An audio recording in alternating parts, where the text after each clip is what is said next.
Simon & Schuster Audio presents The Silence of the Lambs, the 25th Anniversary Edition, by Thomas Harris. Read by Frank Muller, with a new introduction read by Thomas Harris.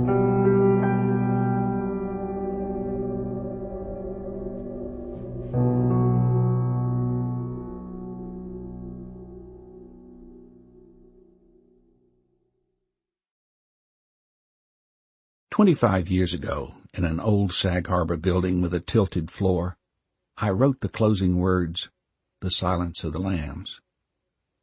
Suddenly I realized I had finished the novel, and there on the page was my title. I felt a stab of happiness and let go of my desk, rolling in my chair down the crooked room until I smacked backward into the wall. Still in the thrall of the people in the book, still smelling cordite in the room, I wanted to say aloud the names of people that I love. A childhood memory intruded. As a small boy playing cowboys by myself, I shot a sparrow. I stood in the weeds looking at the bird, warm in my hand, tears hot on my cheeks. I shook my head and thought about beginnings. Once upon a time, Argosy magazine asked me to go to the Nuevo Leon State Prison at Monterrey, Mexico, to interview an American under death sentence for killing 3 young people. I was 23 years old, and I thought that covering a police beat in Texas had taught me all about the world. The prisoner was Dykes Askew Simmons, a former mental patient. When I sized him up, I saw a white male, mid-30s, about 5'11", 175 pounds, gray and hazel. Distinguishing marks: a bad Z-plasty repairing a cleft lip, and small scars on his head. He had the eyes of a fierce turtle. These he covered most of the time, with a pair of black sunglasses. Simmons introduced me to some of his fellow inmates, one of the court officials from his trial, now imprisoned for looting an estate, and a news photographer who was locked up for taking wristwatches from the dead and injured at automobile wrecks. The photographer pulled up his sleeve to show the 5 watches he was wearing and offered me a good price on a bulova with a stained band. Simmons also introduced me to his wife, a good-looking nurse from Ohio who married him after he went to prison. They were allowed conjugal visits on Saturday night and had blankets to hang over the front of the cell for privacy. The woman was pleasant and restful to see, an oasis in that place. Simmons had tried to escape a year or so earlier, bribing a guard to leave a door unlocked and provide him with a pistol. Simmons handed over the money and approached the forbidden door, to find himself betrayed and the door still locked. The guard stuffed the money in his pants and shot Simmons down. He lay bleeding heavily into the cracked dirt. He did not bleed out because a very skilled prison doctor saved him. When I asked about Simmons' medical treatment, the warden unlocked the prison medical office and introduced me to the doctor. Dr. Salazar was a small, lithe man with dark red hair. He stood very still, and there was a certain elegance about him. He invited me to sit. The furniture was spare. We sat on stools. A cabinet against the wall held labeled jars. There were few instruments: needle and thread, a sterilizer, banded scissors with blunt tips, and, curiously, a speculum. The doctor answered my questions about the gunshot wounds and how he staunched the bleeding. Dr. Salazar made a steeple of his fingers beneath his chin and looked at me. "Mr. Harris, how did you feel when you looked at Simmons?" I was trying to see if he fit any eyewitness description of the killer. "Did you allow yourself an impression beyond that?" "Not really." "Was he responsive to your questions?" "Well, yes, but I couldn't tell much. He's got a pretty thick skin. He's got his answers down pat." "Pat answers to the questions he expects." "Was he wearing sunglasses in his cell?" "Yes." "Dim in there, isn't it?" "Yes." "Why do you think he wore the sunglasses?" "Maybe to hide a little bit." Would you say the sunglasses add an element of symmetry to his face? Improve his appearance? I really didn't think about it, Doctor. He looks like he's been beat up a lot around his head. Dr. Salazar closed his eyes, perhaps seeking patience, and opened them again. Dr. Salazar's eyes were maroon, with grainy sparks like sunstones. Did he turn his face askance when he talked to you? About 10 degrees to his left. Maybe he looked away. People do that. Do you think Simmons is ugly? That's not a very good job on his lip, is it? No.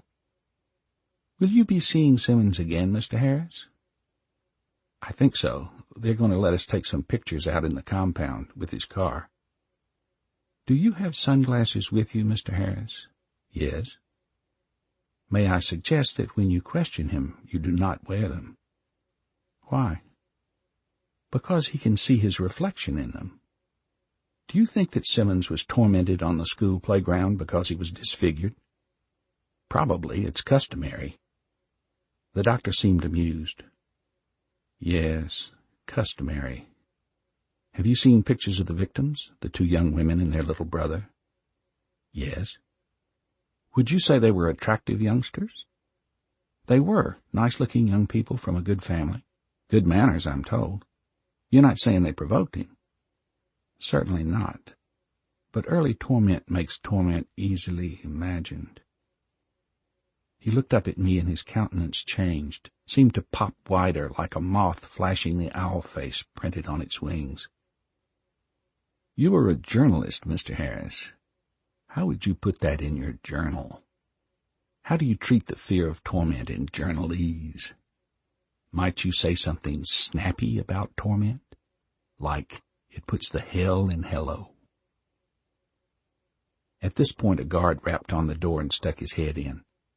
Doctor, the patients are here. Dr. Salazar rose.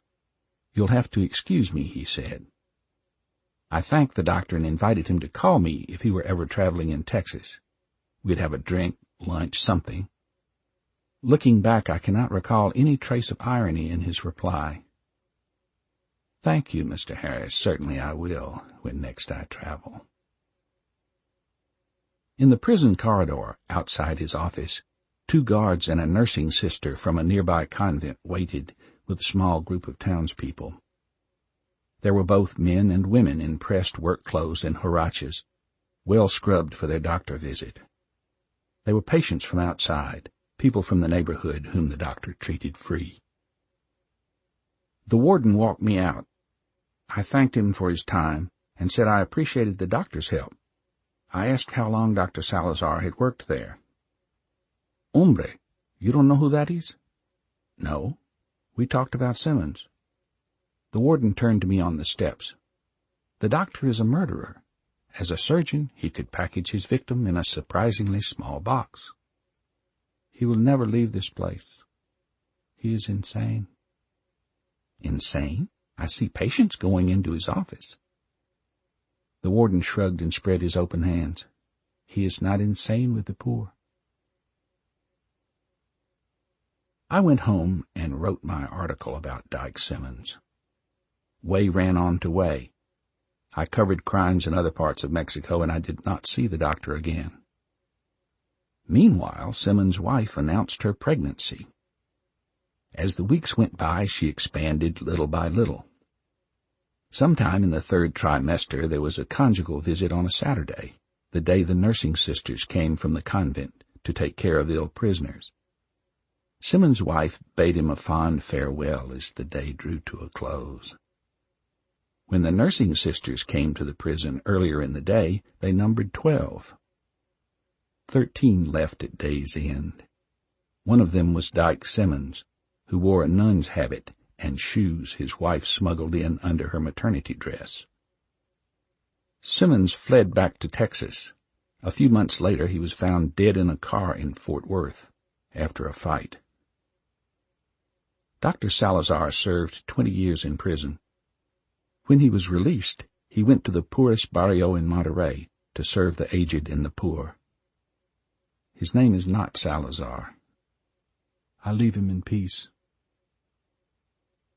Many years later, I was trying to write a novel. My detective needed to talk to somebody with a peculiar understanding of the criminal mind. Lost in the tunnel of the work, I plodded along behind my detective when he went to the Baltimore State Hospital for the criminally insane to consult with an inmate. Who do you suppose was waiting in the cell? It was not Dr. Salazar, but because of Dr. Salazar, I could recognize his colleague and fellow practitioner, Hannibal Lecter. Thomas Harris, Sag Harbor, New York, June 2013. If after the manner of men I have fought with beasts at Ephesus, what advantageth it me if the dead rise not? 1 Corinthians. Need I look upon a death's head in a ring, that have one in my face? John Donne, Devotions. Chapter 1. Behavioral Science, the FBI section that deals with serial murder, is on the bottom floor of the Academy building at Quantico, half buried in the earth. Clarice Starling reached it, flushed after a fast walk from Hogan's Alley on the firing range. She had grass in her hair and grass stains on her FBI Academy windbreaker from diving to the ground under fire in an arrest problem on the range. No one was in the outer office, so she fluffed briefly by her reflection in the glass doors. She knew she could look all right without primping. Her hands smelled of gun smoke, but there was no time to wash. Section Chief Crawford's summons had said, now. She found Jack Crawford alone in the cluttered suite of offices. He was standing at someone else's desk talking on the telephone, and she had a chance to look him over for the first time in a year. What she saw disturbed her. Normally, Crawford looked like a fit, middle-aged engineer who might have paid his way through college playing baseball, a crafty catcher, tough when he blocked the plate. Now he was thin. His shirt collar was too big. He had dark puffs under his reddened eyes. Everyone who could read the papers knew behavioral science section was catching hell. Starling hoped Crawford wasn't on the juice. That seemed most unlikely here. Crawford ended his telephone conversation with a sharp, "No!" He took her file from under his arm and opened it. "Starling, Clarice M., good morning," he said. "Hello?" Her smile was only polite. "Nothing's wrong. I hope the call didn't spook you." No. Not totally true, Starling thought. "Your instructors tell me you're doing well, top quarter of the class." "I hope so. They haven't posted anything." "I ask them from time to time." That surprised Starling. She had written Crawford off as a two-faced recruiting sergeant son of a bitch. She had met Special Agent Crawford when he was a guest lecturer at the University of Virginia. The quality of his criminology seminars was a factor in her coming to the Bureau. She wrote him a note when she qualified for the Academy, but he never replied, and for the 3 months she had been a trainee at Quantico, he had ignored her. Starling came from people who do not ask for favors or press for friendship, but she was puzzled and regretful at Crawford's behavior. Now, in his presence, she liked him again, she was sorry to note. Clearly something was wrong with him. There was a peculiar cleverness in Crawford, aside from his intelligence, and Starling had first noticed it in his color sense and the textures of his clothing, even within the FBI clone standards of agent dress. Now he was neat, but drab, as though he were molting.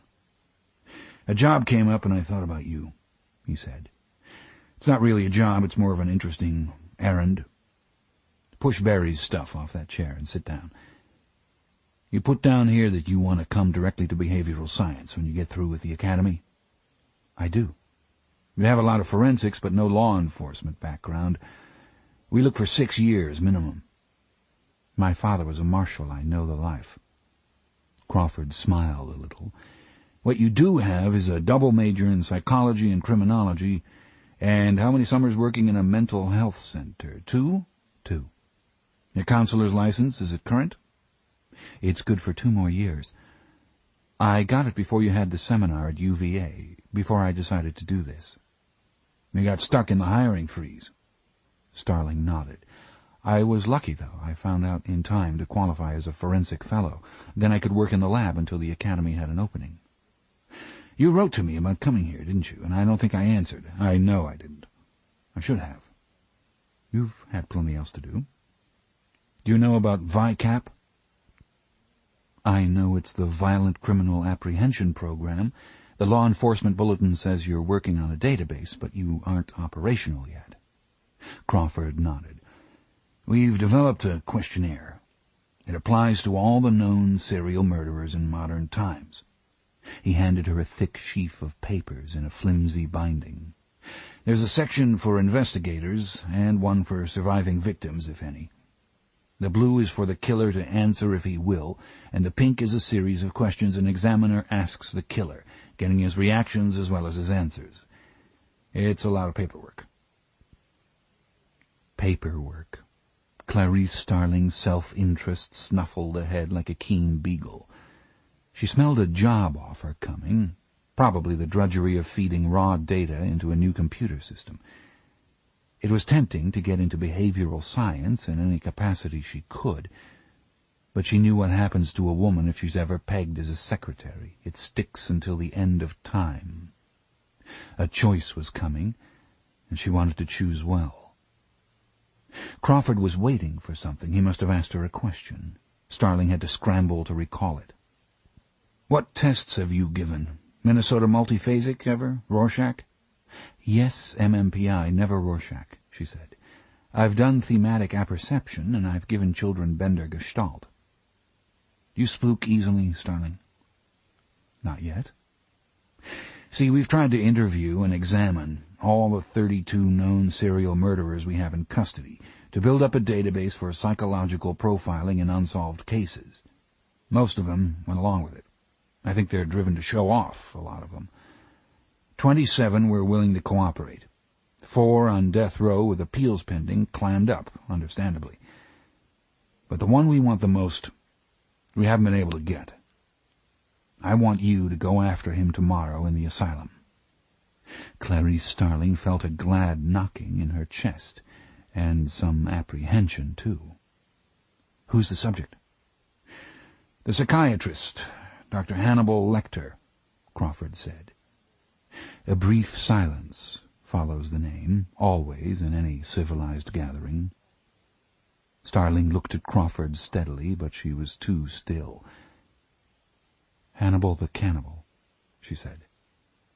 Yes. Yes. Well, okay, right, I'm glad of the chance, but you have to know I'm wondering why me. Mainly because you're available, Crawford said. I don't expect him to cooperate. He's already refused, but it was through an intermediary, the director of the hospital.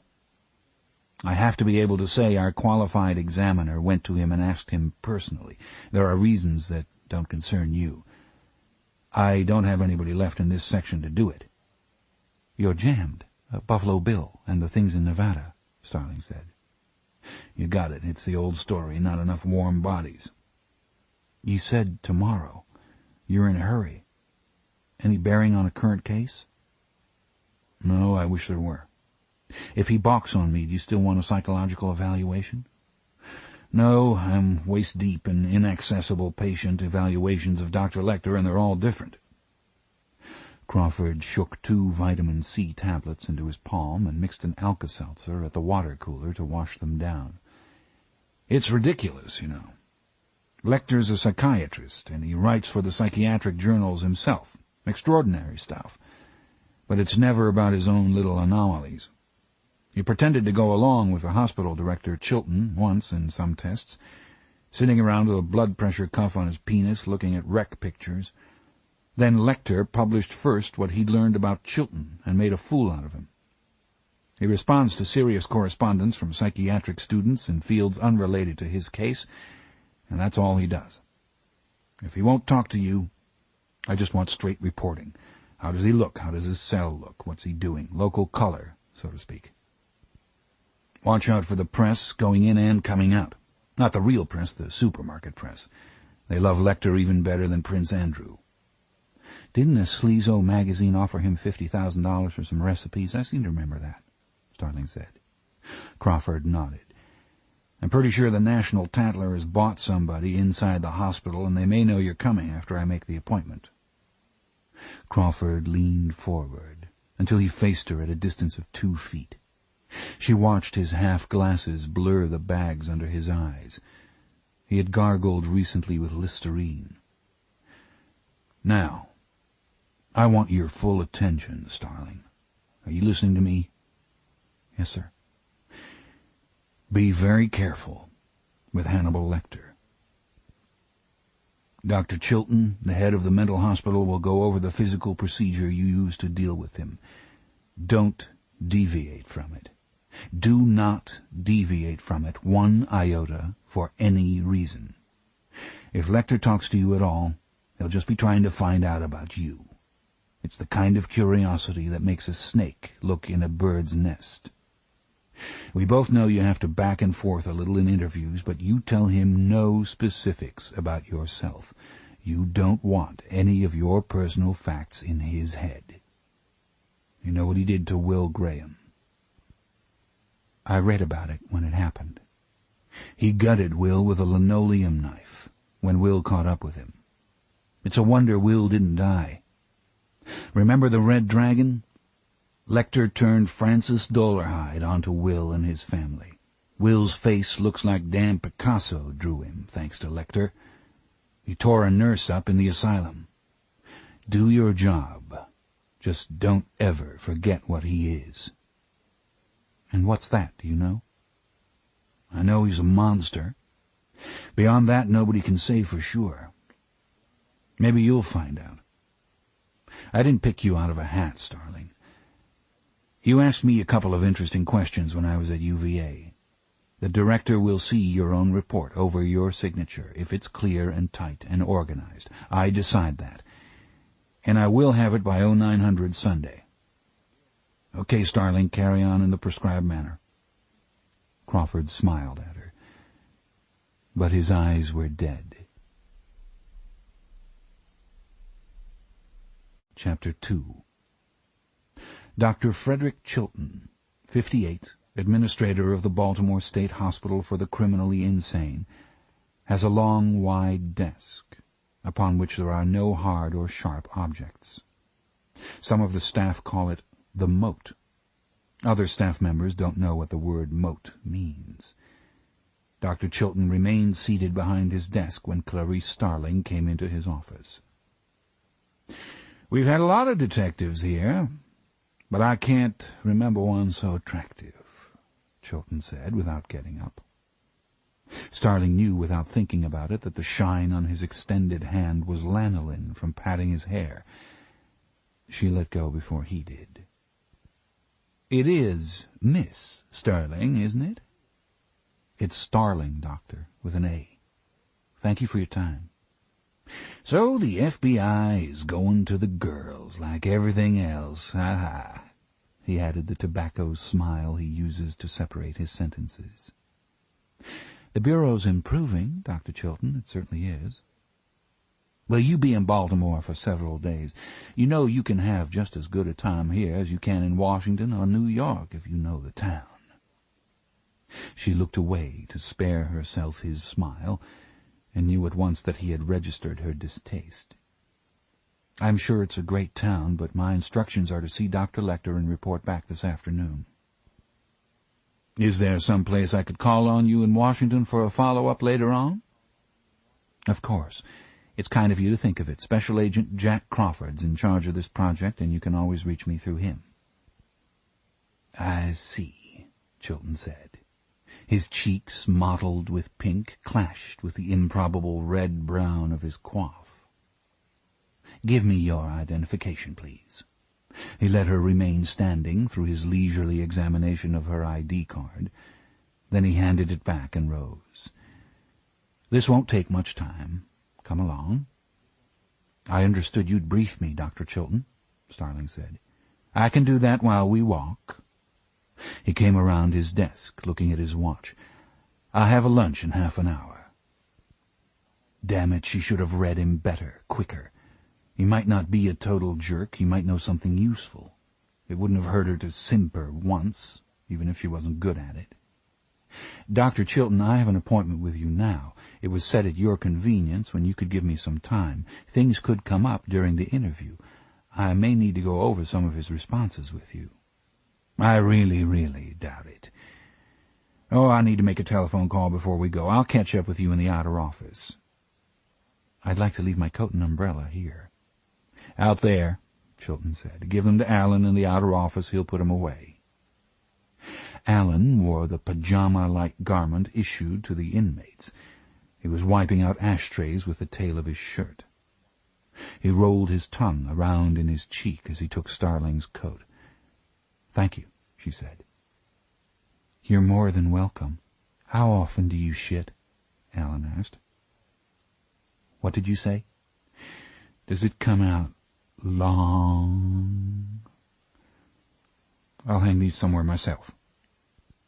"You don't have anything in the way. You can bend over and watch it come out and see if it changes color when the air hits it. Do you do that? Does it look like you have a big brown tail?" He wouldn't let go of the coat. "Dr. Chilton wants you in his office right now," Starling said. "No, I don't," Dr. Chilton said. "Put the coat in the closet, Alan, and don't get it out while we're gone. Do it. I had a full-time office girl, but the cutbacks robbed me of her. Now the girl who lets you in types 3 hours a day, and then I have Alan. Where are all the office girls, Miss Starling?" His spectacles flashed at her. "Are you armed?" "No, I'm not armed. May I see your purse and briefcase?" "You saw my credentials. And they say you're a student. Let me see your things, please." Clarice Starling flinched as the first of the heavy steel gates clashed shut behind her and the bolt shot home. Chilton walked slightly ahead, down the green institutional corridor in an atmosphere of Lysol and distant slammings.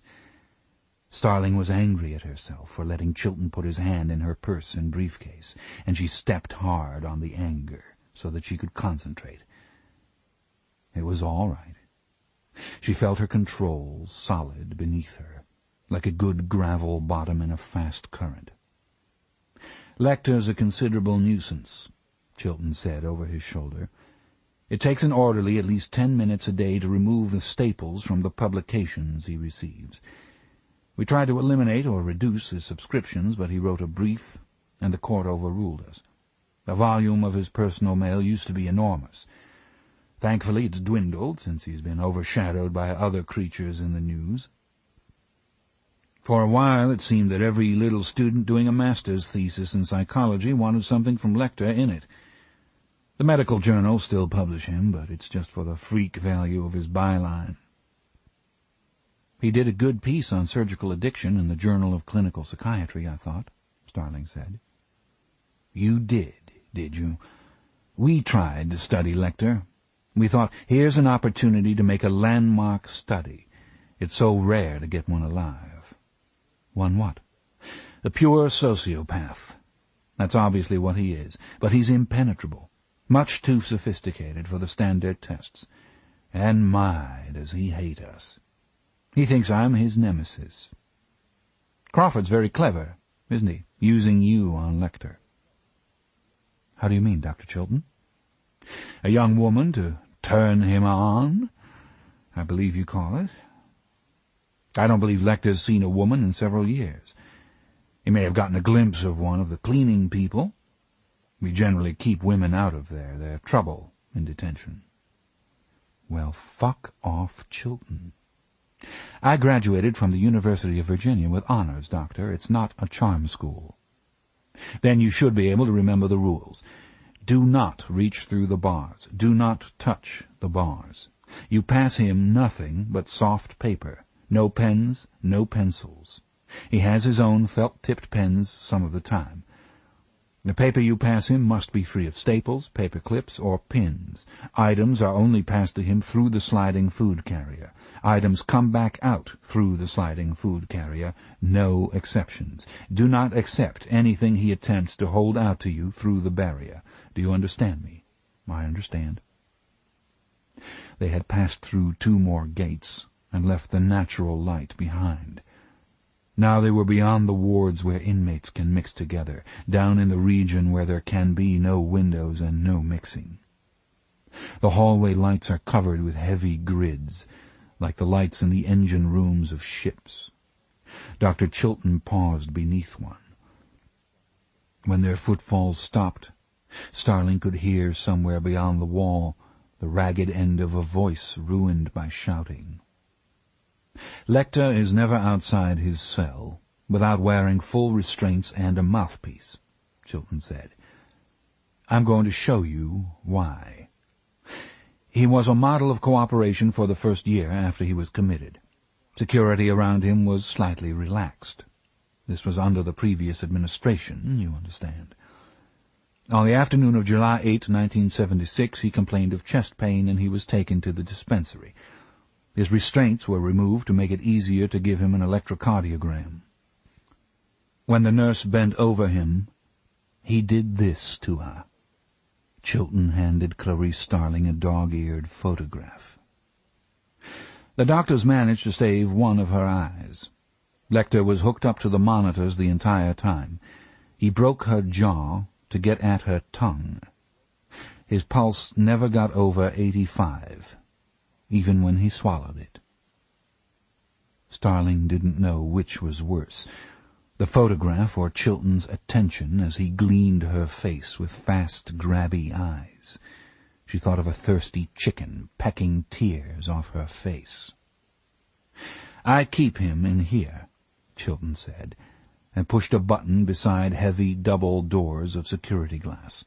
A big orderly let them into the block beyond. Starling made a tough decision and stopped just inside the doors. Dr. Chilton, we really need these test results. If Dr. Lecter feels you're his enemy, if he's fixed on you, just as you've said, we might have more luck if I approached him by myself. What do you think? Chilton's cheek twitched. That's perfectly fine with me. You might have suggested that in my office. I could have sent an orderly with you and saved the time. I could have suggested it there if you'd briefed me there. I don't expect I'll see you again, Miss Starling. Barney, when she's finished with Lecter, ring for someone to bring her out. Chilton left without looking at her again. Now there was only the big, impassive orderly and the soundless clock behind him, and his wire mesh cabinet with the mace and restraints, mouthpiece and tranquilizer gun. A wall rack held a long pipe device with a U on the end for pinioning the violent to the wall. The orderly was looking at her. Dr. Chilton told you don't touch the bars? His voice was both high and hoarse. She was reminded of Aldo Ray. Yes, he told me. Okay. It's past the others, the last cell on the right. Stay toward the middle of the corridor as you go down and don't mind anything. You can take him his mail, get off on the right foot. The orderly seemed privately amused. You just put it in the tray, let it roll through. If the tray's inside, you can pull it back with the cord or he can send it back. He can't reach you where the tray stops outside. The orderly gave her 2 magazines, their loose pages spilling out, 3 newspapers and several opened letters. The corridor was about 30 yards long, with cells on both sides. Some were padded cells with an observation window, long and narrow like an archery slit, in the center of the door. Others were standard prison cells with a wall of bars opening on the corridor. Clarice Starling was aware of figures in the cells, but she tried not to look at them. She was more than halfway down when a voice hissed, "I can smell your cunt." She gave no sign that she had heard it and went on. The lights were on in the last cell. She moved toward the left side of the corridor, to see into it as she approached. knowing her heels announced her. Chapter 3. Dr. Lecter's cell is well beyond the others, facing only a closet across the corridor, and it is unique in other ways. The front is a wall of bars, but within the bars, at a distance greater than the human reach, is a second barrier, a stout nylon net stretched from floor to ceiling and wall to wall. Behind the net, Starling could see a table bolted to the floor and piled high with soft-cover books and papers, and a straight chair, also fastened down. Dr. Hannibal Lecter himself reclined on his bunk, perusing the Italian edition of Vogue. He held the loose pages in his right hand and put them beside him one by one with his left. Dr. Lecter has 6 fingers on his left hand. Clarice Starling stopped a little distance from the bars, about the length of a small foyer. "Dr. Lecter?" Her voice sounded all right to her. He looked up from his reading. For a steep second she thought his gaze hummed, but it was only her blood she heard. "My name is Clarice Starling. May I talk with you?" Courtesy was implicit in her distance and her tone. Dr. Lecter considered, his finger pressed against his pursed lips. Then he rose, in his own time, and came forward smoothly in his cage, stopping short of the nylon web without looking at it, as though he chose the distance. She could see that he was small, sleek. In his hands and arms she saw wiry strength like her own. "Good morning," he said, as though he had answered the door. His cultured voice has a slight metallic rasp beneath it, possibly from disuse. Dr. Lecter's eyes are maroon, and they reflect the light in pinpoints of red. Sometimes the points of light seem to fly like sparks to his center. His eyes held Starling whole.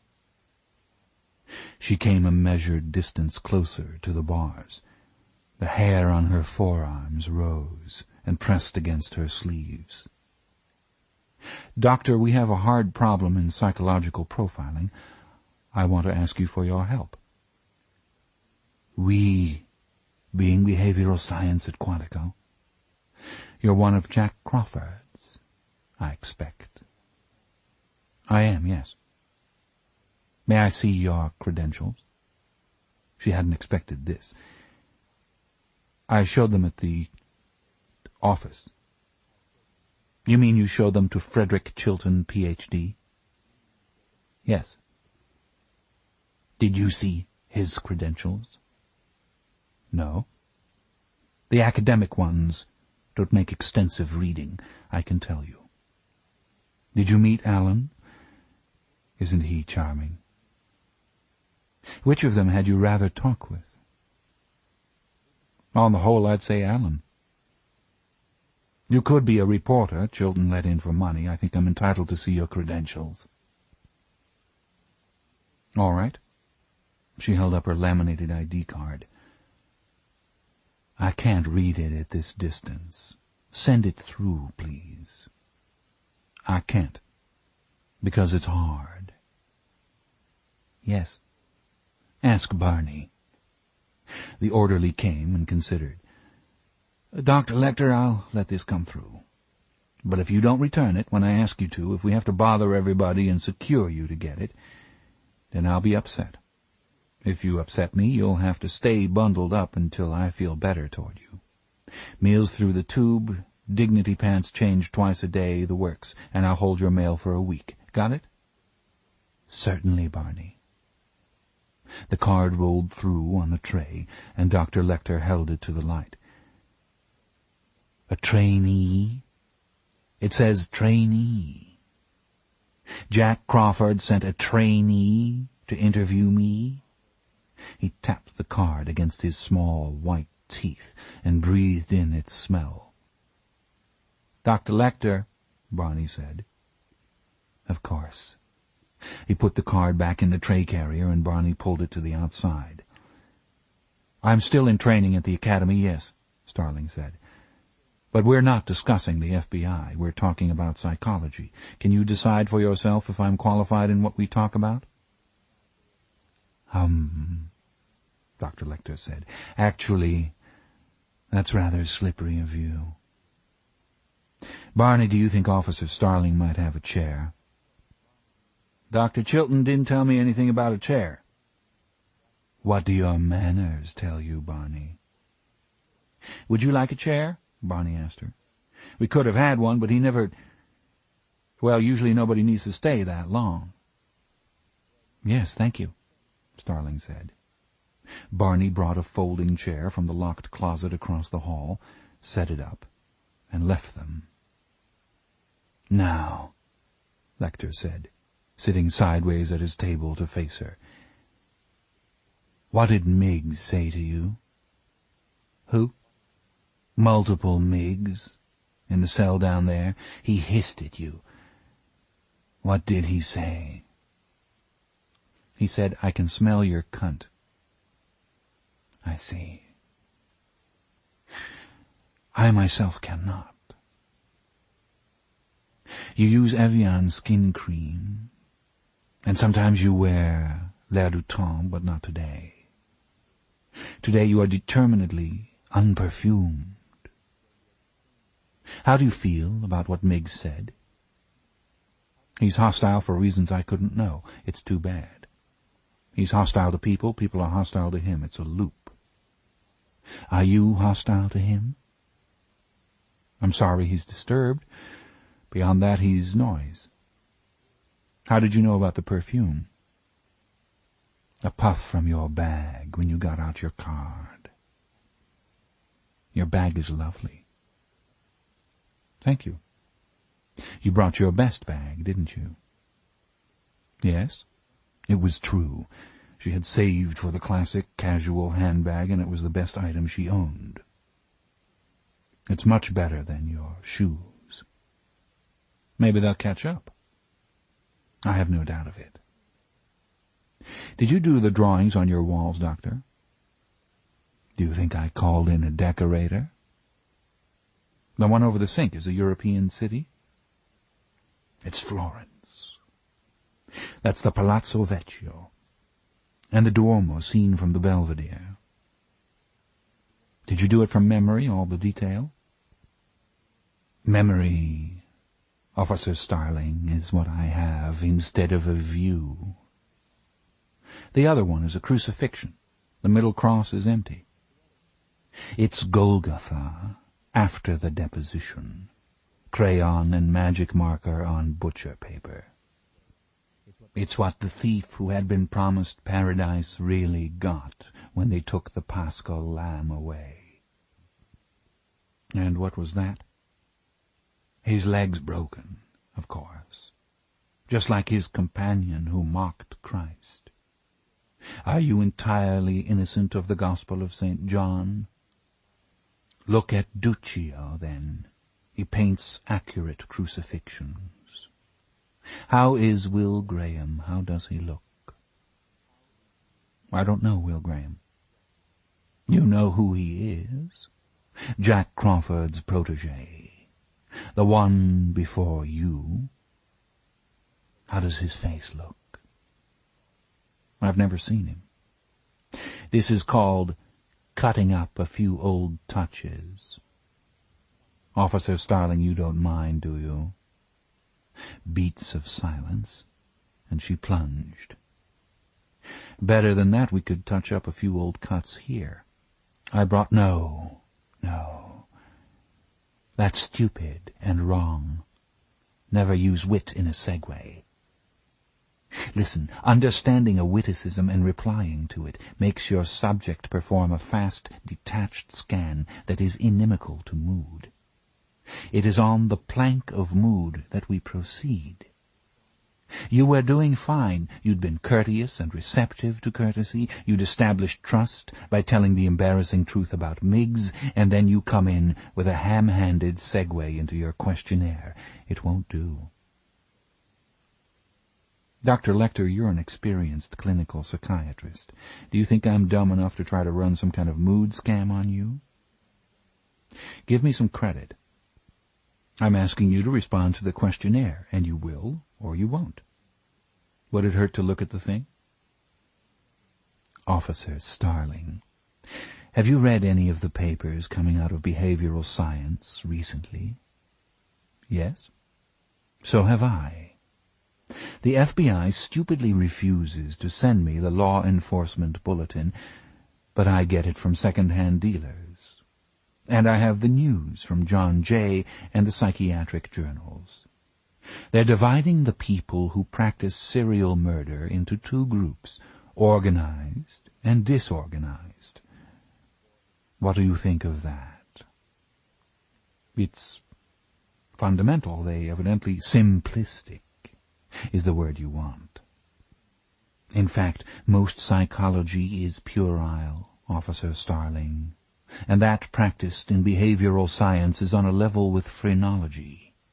Psychology doesn't get very good material to start with. Go to any college psychology department and look at the students and faculty.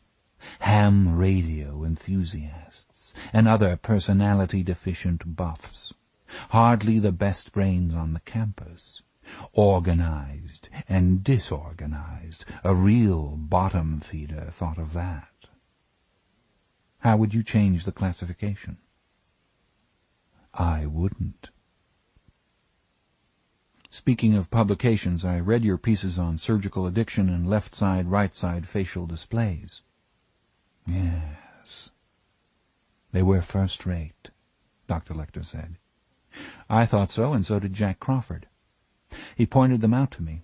That's one reason he's anxious for you. Crawford, the stoic, is anxious. He must be busy if he's recruiting help from the student body. He is, and he wants busy with Buffalo Bill. I expect so. No, not I expect so. Officer Starling, you know perfectly well it's Buffalo Bill. I thought Jack Crawford might have sent you to ask me about that. No. Then you're not working around to it. No, I came because we need your... What do you know about Buffalo Bill? Nobody knows much. Has everything been in the papers? I think so. Dr. Lecter, I haven't seen any confidential material on that case. My job is how many women has Buffalo Bill used? The police have found 5. All flayed? Partially, yes. The papers have never explained his name. Do you know why he's called Buffalo Bill? Yes. Tell me. I'll tell you if you'll look at this questionnaire. I'll look. That's all. Now, why? It started as a bad joke in Kansas City homicide. Yes? They call him Buffalo Bill because he skins his humps. Starling discovered that she had traded feeling frightened for feeling cheap. Of the two, she preferred feeling frightened. Send through the questionnaire. Starling rolled the blue section through on the tray. She sat still while Lecter flipped through it. He dropped it back in the carrier. Oh, Officer Starling, do you think you can dissect me with this blunt little tool? No, I think you can provide some insight and advance this study. And what possible reason could I have to do that? Curiosity. About what? About why you're here. About what happened to you. Nothing happened to me, Officer Starling. I happened. You can't reduce me to a set of influences. You've given up good and evil for behaviorism, Officer Starling. You've got everybody in moral dignity pants. Nothing is ever anybody's fault. Look at me, Officer Starling. Can you stand to say I'm evil? Am I evil, Officer Starling? I think you've been destructive. For me, it's the same thing. Evil's just destructive. Then storms are evil, if it's that simple. And we have fire. And then there's hail. Underwriters lump it all under acts of God. Deliberate. I collect church collapses recreationally. Did you see the recent one in Sicily? Marvelous. The facade fell on 65 grandmothers at a special mass. Was that evil? If so, who did it? If he's up there, he just loves it, Officer Starling. Typhoid and swans. It all comes from the same place. I can't explain you, Doctor, but I know who can. He stopped her with his upraised hand. The hand was shapely, she noted, and the middle finger perfectly replicated. It is the rarest form of polydactyly. When he spoke again, his tone was soft and pleasant. You'd like to quantify me, Officer Starling. You're so ambitious, aren't you? Do you know what you look like to me with your good bag and your cheap shoes? You look like a rube.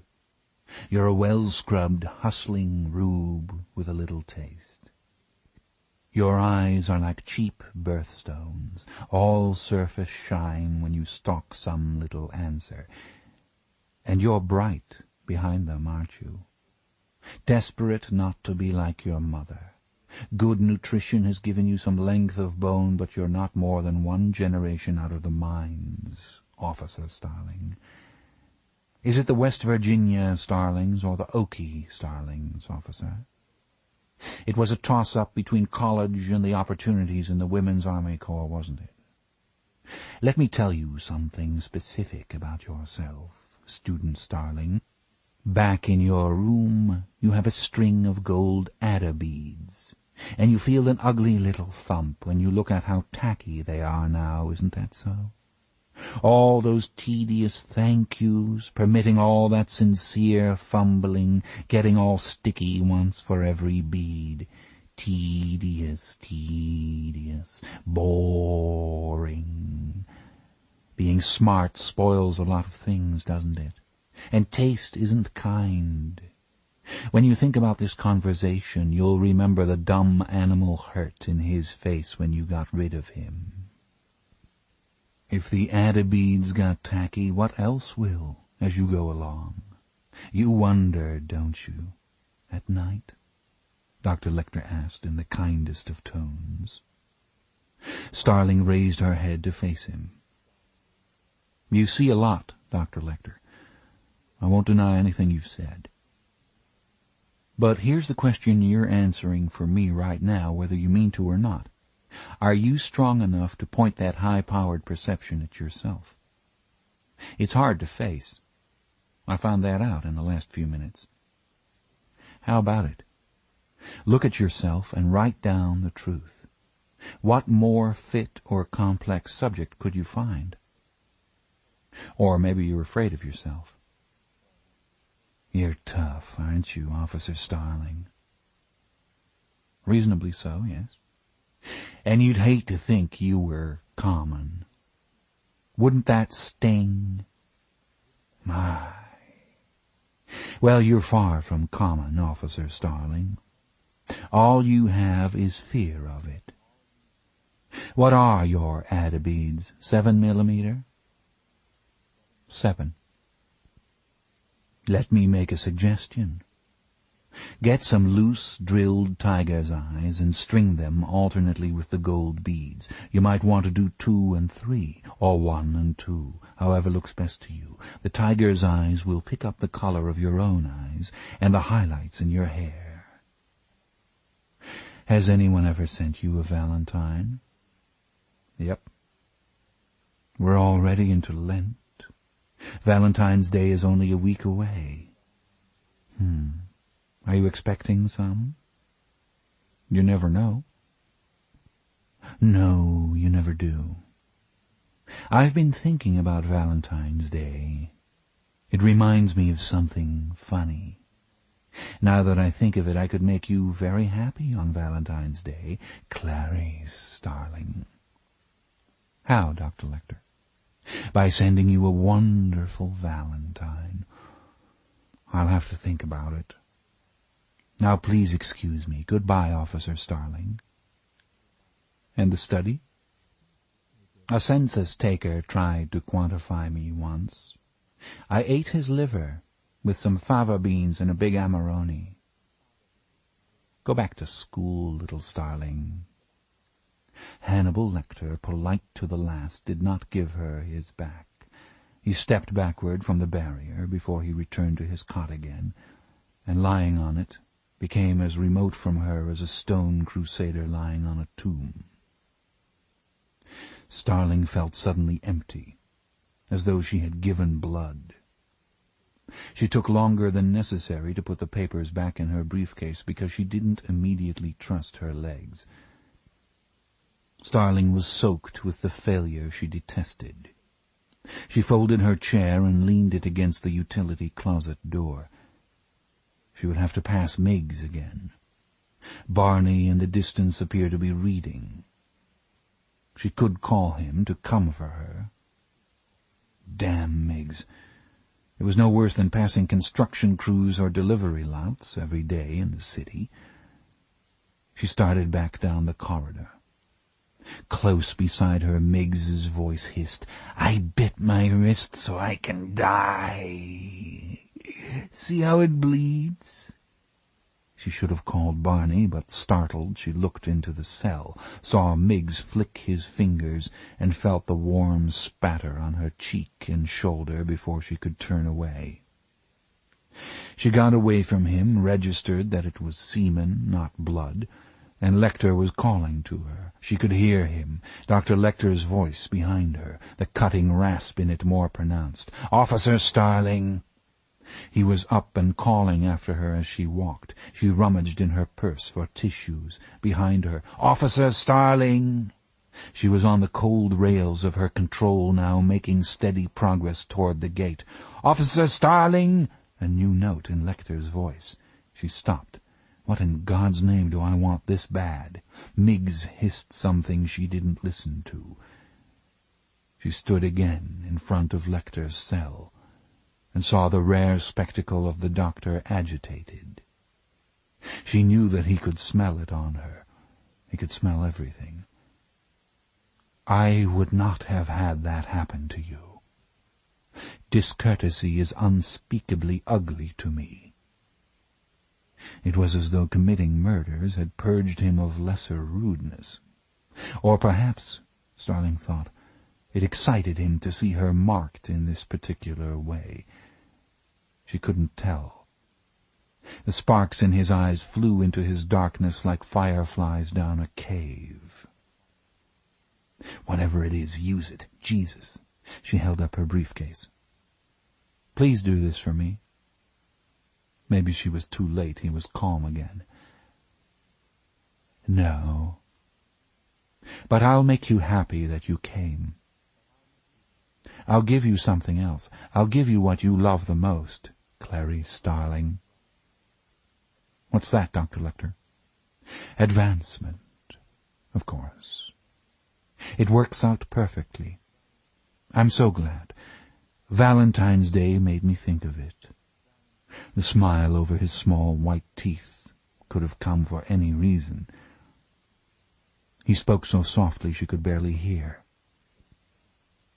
"Look in Raspail's car for your valentines."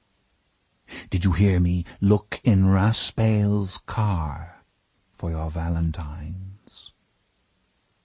You'd better go now. I don't think Miggs could manage again so soon, even if he is crazy. Do you? Chapter 4. Clarice Starling was excited, depleted, running on her will. Some of the things Lecter had said about her were true, and some only clanged on the truth. For a few seconds she had felt an alien consciousness loose in her head, slapping things off the shelves like a bear in a camper. She hated what he'd said about her mother, and she had to get rid of the anger. This was business. She sat in her old Pinto across the street from the hospital and breathed deeply. When the windows fogged, she had a little privacy from the sidewalk. Raspail. She remembered the name. He was a patient of Lecter's and one of his victims. She'd had only one evening with the Lecter background material. The file was vast, and Raspail one of many victims. She needed to read the details. Starling wanted to run with it, but she knew that the urgency was of her own manufacture. The Raspail case was closed years ago. No one was in danger. She had time. Better to be well-informed and well-advised before she went further. Crawford might take it away from her and give it to someone else. She'd have to take that chance. She tried to call him from a phone booth, but found he was budget begging for the Justice Department before the House Subcommittee on Appropriations.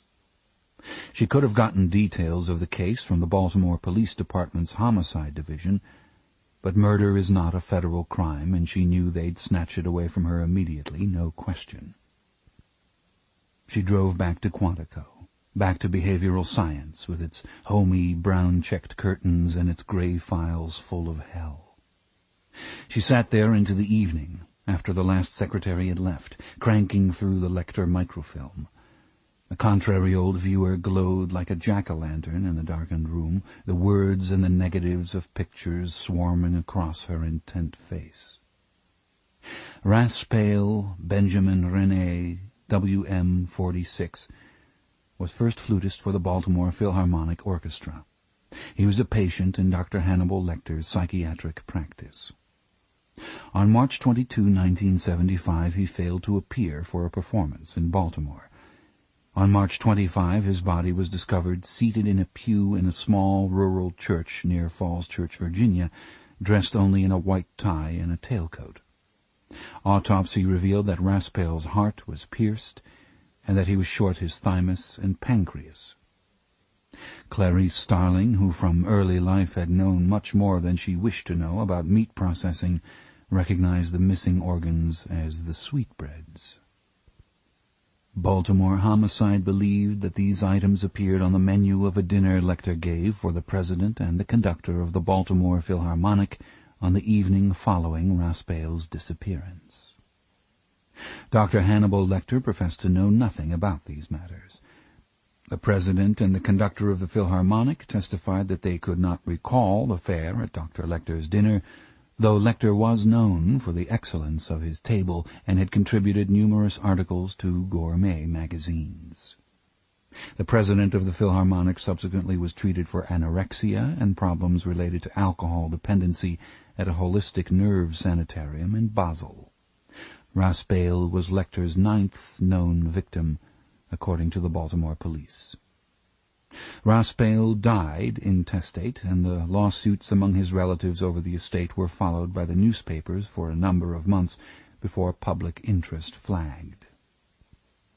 Raspail's relatives had also joined with the families of other victims in Lecter's practice in a successful lawsuit to have the errant psychiatrist's case files and tapes destroyed.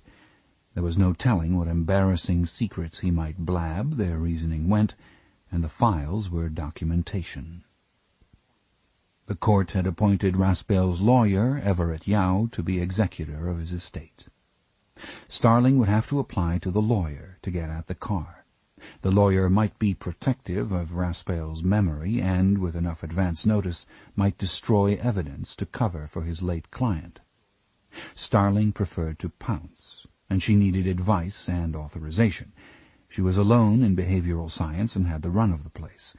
She found Crawford's home number in the Rolodex. She never heard the telephone ringing, but suddenly his voice was there, very quiet and even. "Jack Crawford, this is Clarice Starling. I hope you weren't eating dinner." She had to continue into silence. "Lecter told me something about the Raspail case today. I'm in the office following it up. He tells me there's something in Raspail's car. I'd have to get at it through his lawyer, and since tomorrow's Saturday, no school, I wanted to ask you if—" "Starling, do you have any recollection of what I told you to do with the Lecter information?" Crawford's voice was so terribly quiet. "Give you a report by 0900 Sunday. Do that, Starling. Do just exactly that." "Yes, sir." The dialed tone stung in her ear. The sting spread over her face and made her eyes burn. "Well, God fucking shit," she said. "You old creep. Creepo son of a bitch, let Mig squirt you and see how you like it."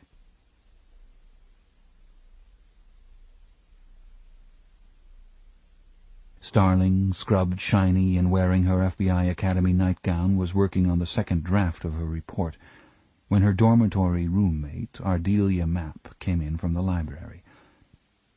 Mapp's broad, brown, eminently sane countenance was one of the more welcome sights of her day. Ardelia Mapp saw the fatigue in her face.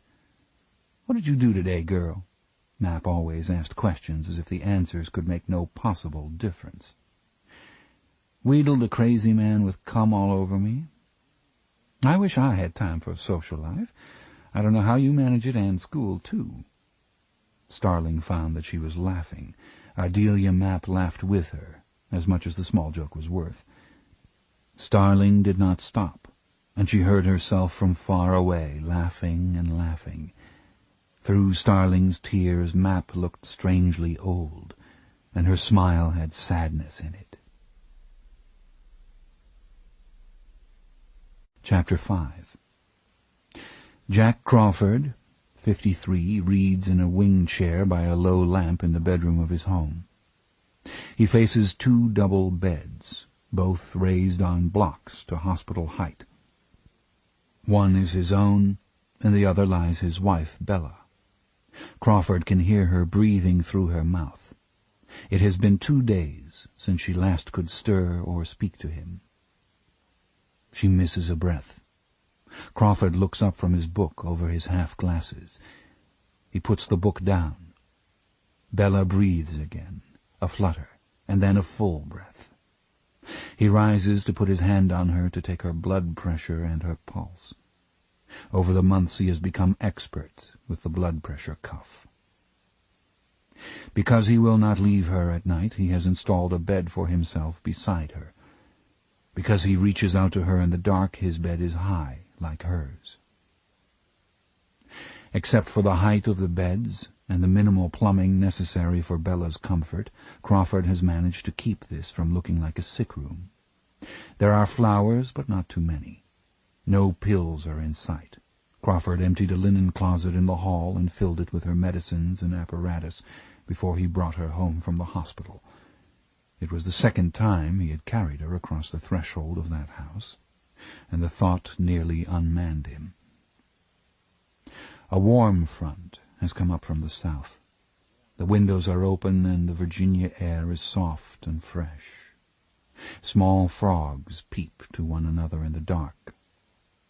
The room is spotless, but the carpet has begun to nap. Crawford will not run the noisy vacuum cleaner in the room and uses a manual carpet sweeper that is not as good. He pads to the closet and turns on the light. 2 clipboards hang on the inside of the door. On one he notes Bella's pulse and blood pressure. His figures and those of the day nurse alternate in a column that stretches over many yellow pages, many days and nights. On the other clipboard the day shift nurse has signed off Bella's medication. Crawford is capable of giving any medication she may need in the night. Following a nurse's directions, he practiced injections on a lemon and then on his thighs, before he brought her home. Crawford stands over her for perhaps 3 minutes, looking down into her face. A lovely scarf of silk moire covers her hair like a turban. She insisted on it for as long as she could insist. Now he insists on it. He moistens her lips with glycerin and removes a speck from the corner of her eye with his broad thumb. She does not stir. It is not yet time to turn her. At the mirror, Crawford assures himself that he is not sick, that he doesn't have to go into the ground with her, that he himself is well. He catches himself doing this, and it shames him. Back at his chair, he cannot remember what he was reading. He feels the books beside him to find the one that is warm. Chapter 6. On Monday morning, Clarice Starling found this message from Crawford in her mailbox. C.S. Proceed on the Raspail car, on your own time. My office will provide you with a credit card number for long-distance calls. Check with me before you contact Estate or go anywhere. Report Wednesday, 1600 hours. The director got your lecture report over your signature. You did well. J.C., SAIC, Section 8. Starling felt pretty good. She knew Crawford was just giving her an exhausted mouse to bat around for practice. But he wanted to teach her. He wanted her to do well. For Starling, that beat courtesy every time. Raspail had been dead for 8 years. What evidence could have lasted in a car that long? She knew from family experience that because automobiles depreciate so rapidly, an appellate court will let survivors sell a car before probate, the money going into escrow. It seemed unlikely that even an estate as tangled and disputed as Raspail's would hold a car this long. There was also the problem of time. Counting her lunch break, Starling had an hour and 15 minutes a day free to use the telephone during business hours. She'd have to report to Crawford on Wednesday afternoon, so she had a total of 3 hours and 45 minutes to trace the car, spread over 3 days, if she used her study periods and made up the study at night. She had good notes from her investigative procedures classes, and she'd have a chance to ask general questions of her instructors. During her Monday lunch, personnel at the Baltimore County Courthouse put Starling on hold and forgot her 3 times. During her study period, she reached a friendly clerk at the courthouse who pulled the probate records on the Raspail estate. The clerk confirmed that permission had been granted for sale of an auto and gave Starling the make and serial number of the car and the name of a subsequent owner off the title transfer.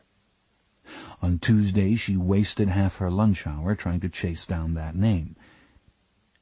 It cost her the rest of her lunch period to find out that the Maryland Department of Motor Vehicles is not equipped to trace a vehicle by serial number, only by registration number or current tag number. On Tuesday afternoon, a downpour drove the trainees in from the firing range. In a conference room steamy with damp clothing and sweat, John Brigham, the ex-Marine firearms instructor, chose to test Starling's hand strength in front of the class by seeing how many times she could pull the trigger on a Model 19 Smith & Wesson in 60 seconds. She managed 74 with her left hand, puffed a strand of hair out of her eyes, and started over with her right while another student counted. She was in the Weaver stance, well braced, the front sight in sharp focus, the rear sight and her makeshift target properly blurred. Midway through her minute, she let her mind wander to get it off the pane. The target on the wall came into focus. It was a certificate of appreciation from the Interstate Commerce Enforcement Division, made out to her instructor, John Brigham. She questioned Brigham out of the side of her mouth while the other student counted the clicks of the revolver. How do you trace the current registration, 65, 66, 67, 68, 60, of a car when you've only got the serial number 78, 79, 80, 81, and the make? You don't have a current tag number 89, 90. Time. All right, you people, the instructor said. I want you to take note of that. Hand strength's a major factor in steady combat shooting. Some of you gentlemen are worried I'll call on you next. Your worries would be justified. Starling is well above average with both hands. That's because she works at it. She works at it with the little squeezy things you all have access to. Most of you not used to squeezing anything harder than your... Ever vigilant against his native marine terminology, he groped for a polite simile. Zits, he said at last. Get serious, Starling, you're not good enough either. I want you to see that left hand over 90 before you graduate. Pair up and time each other. Chop, chop. Not you, Starling. Come here. What else have you got on the car? Just the serial number and make. That's it. One prior owner 5 years ago. All right, listen.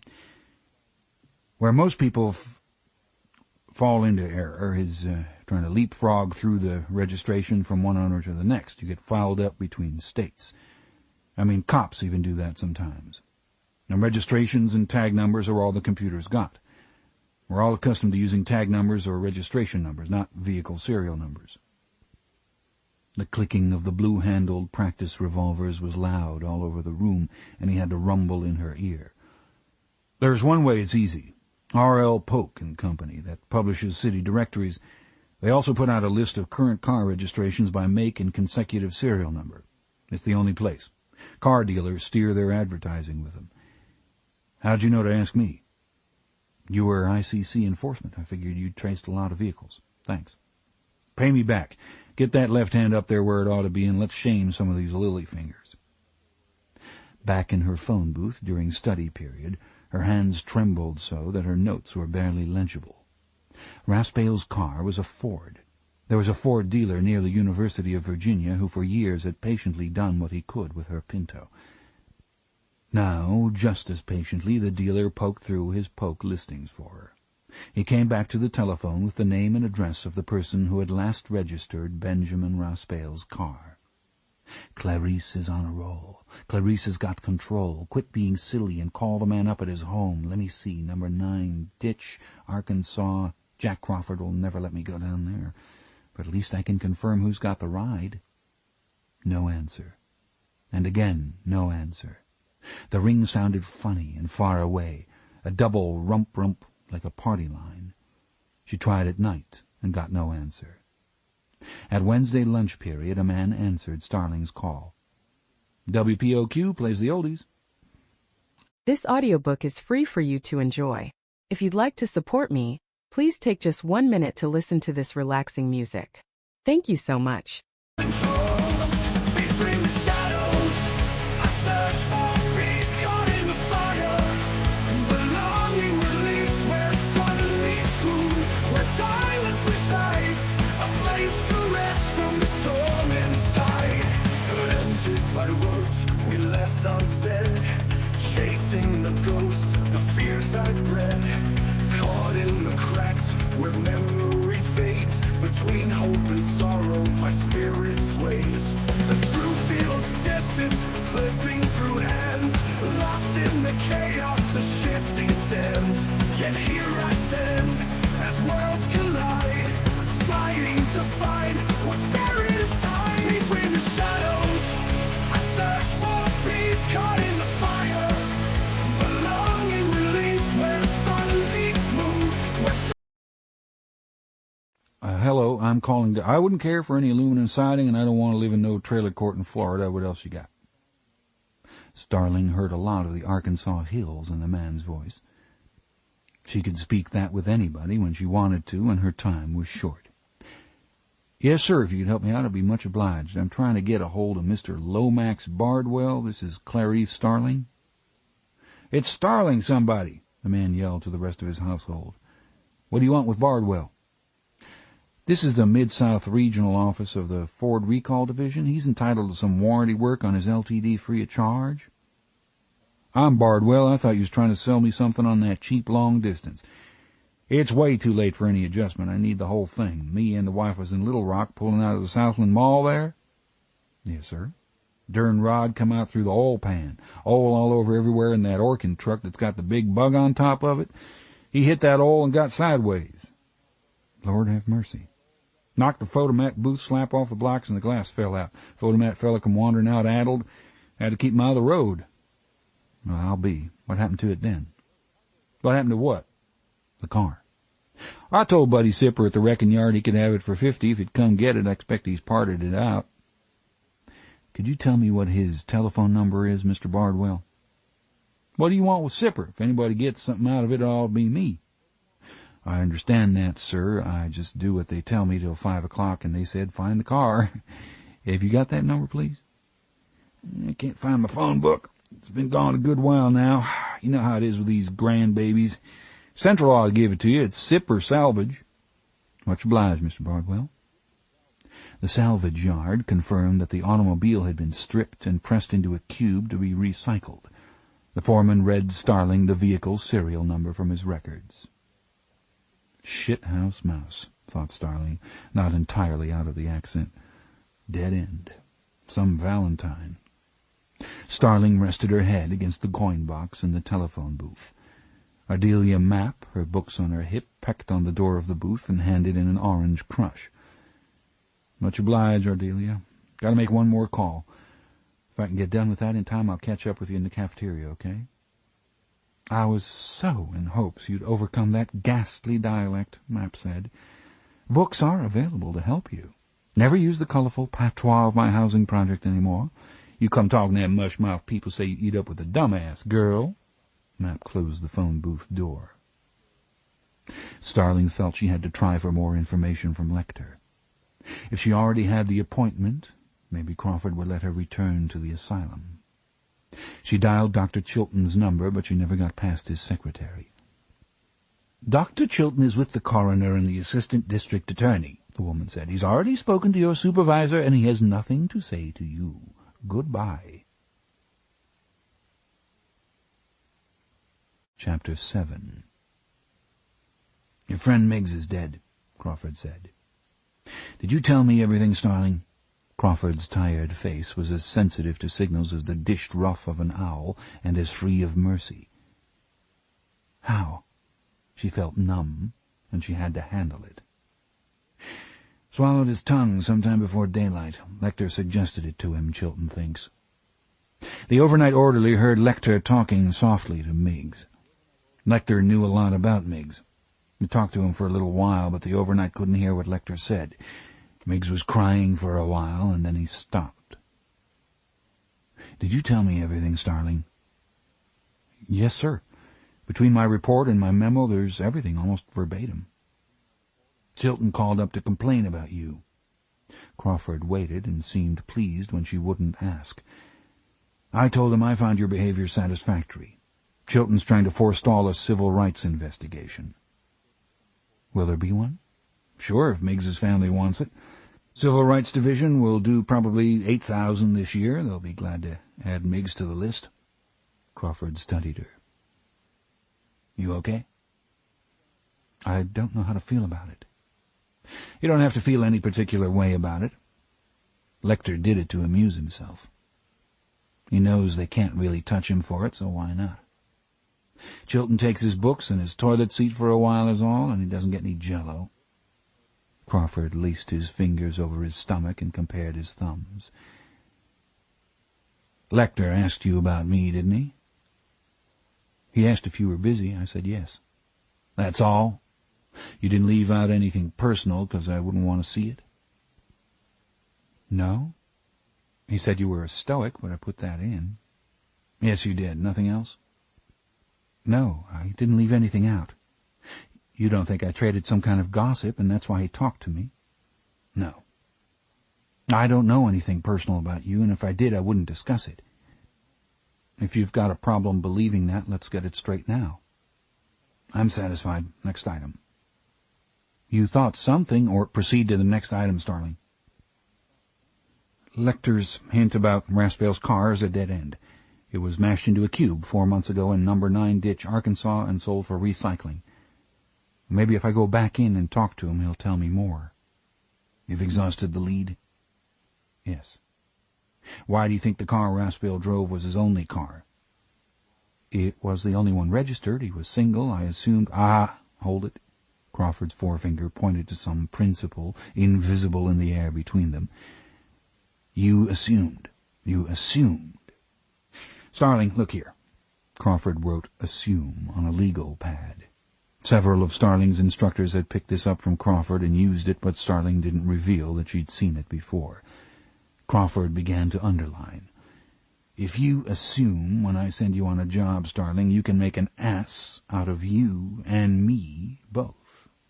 He leaned back, pleased. "Raspail collected cars, did you know that?" "No. Does the estate still have them?" "I don't know. You think you could manage to find that?" "Yes, I can." "Where would you start?" "His executor." "A lawyer in Baltimore, Chinese, I seem to remember," Crawford said. "Everett Yao," Starling said. "He's in the Baltimore phone book." "Have you given any thought to the question of a warrant to search Raspail's car?" Sometimes Crawford's tone reminded Starling of the know-it-all caterpillar in Lewis Carroll. Starling didn't dare give it back much. "Since Raspail is deceased and not suspected of anything, if we have permission of his executor to search the car, then it is a valid search, and the fruit admissible evidence in other matters at law," she recited. "Precisely," Crawford said. "I tell you what, I'll advise the Baltimore field office you'll be up there. Saturday, Starling, on your own time. Go feel the fruit, if there is any." Crawford made a small, successful effort not to look after her as she left. From his wastebasket he lifted in the fork of his fingers a wad of heavy mauve notepaper. He spread it on his desk. It was about his wife, and it said in an engaging hand, "O wrangling schools, that search what fire shall burn this world, had none the wit unto this knowledge to aspire, that this her fever might be it. I'm so sorry about Bella, Jack. Hannibal Lecter." Chapter 8. Everett Yao drove a black Buick with a DePaul University sticker on the back window. His weight gave the Buick a slight list to the left as Clarice Starling followed him out of Baltimore in the rain. It was almost dark. Starling's day as an investigator was nearly gone, and she didn't have another day to replace it. She dealt with her impatience, tapping the wheel in time with the wipers as the traffic crawled down Route 301. Yao was intelligent, fat, and had a breathing problem. Starling guessed his age at 60. So far he was accommodating. The lost day was not his fault. Returning in the late afternoon from a week-long business trip to Chicago, the Baltimore lawyer had come directly from the airport to his office to meet Starling. Raspail's classic Packard had been stored since long before his death, Yao explained. It was unlicensed and never driven. Yao had seen it once, covered and in storage, to confirm its existence for the estate inventory he made shortly after his client's murder. If investigator Starling would agree to frankly disclose at once anything she found that might be damaging to his late client's interests, he would show her the automobile, he said. A warrant and the attendant stir would not be necessary. Starling was enjoying the use for one day of an FBI motor pool Plymouth with a cellular telephone, and she had a new ID card provided by Crawford. It simply said, "Federal Investigator," and expired in a week, she noticed. Their destination was Split City Mini Storage, about 4 miles past the city limits. Creeping along with the traffic, Starling used her telephone to find out what she could about the storage facility. By the time she spotted the high orange sign, Split City Mini Storage, You Keep the Key, she had learned a few facts.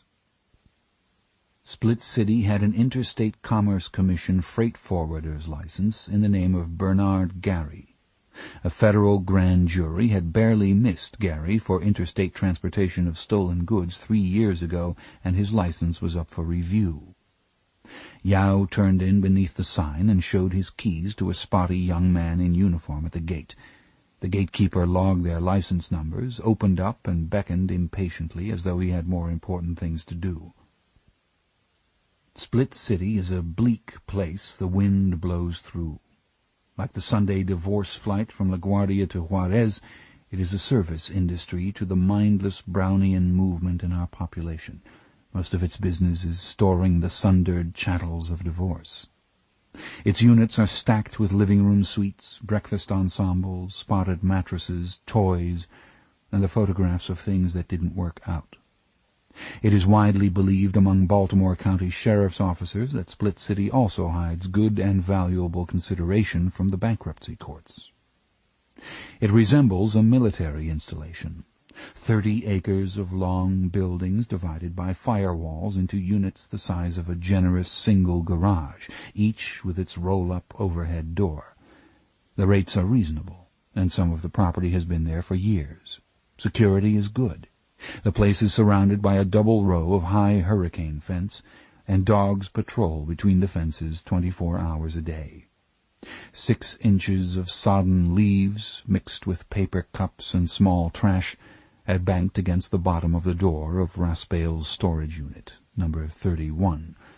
A hefty padlock secured each side of the door. The left side hasp also had a seal on it. Everett Yao bent stiffly over the seal.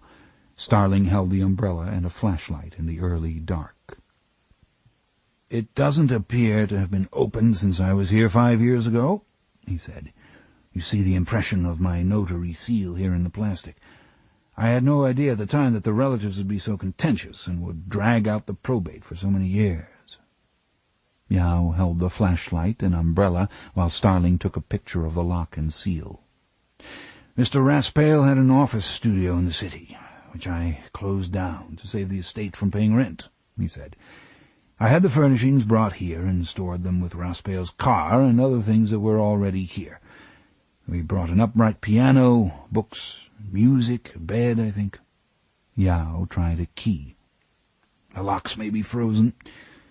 At least this one's very stiff." It was hard for him to bend over and breathe at the same time. When he tried to squat, his knees creaked. Starling was glad to see that the padlocks were big, chrome American standards. They looked formidable, but she knew she could pop the brass cylinders out easily with a sheet metal screw and a claw hammer. Her father had showed her how burglars do it when she was a child. The problem would be finding the hammer and screw. She did not even have the benefit of the resident junk in her Pinto. She poked through her purse and found the de-icer spray she used on her Pinto's door locks. "Want to rest a second in your car, Mr. Yao? Why don't you warm up for a few minutes and I'll give this a try. Take the umbrella, it's only a drizzle now." Starling moved the FBI Plymouth up close to the door to use its headlights.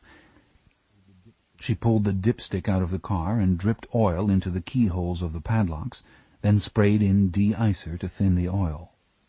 Mr. Yao smiled and nodded from his car. Starling was glad Yao was an intelligent man. She could perform her task without alienating him. It was dark now.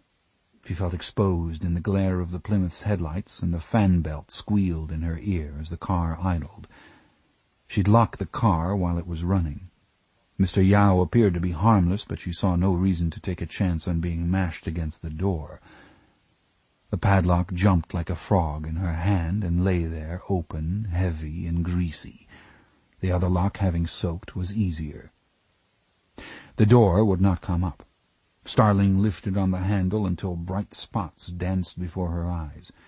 Yao came to help, but between the small, inadequate door handle and his hernia they exerted little additional force.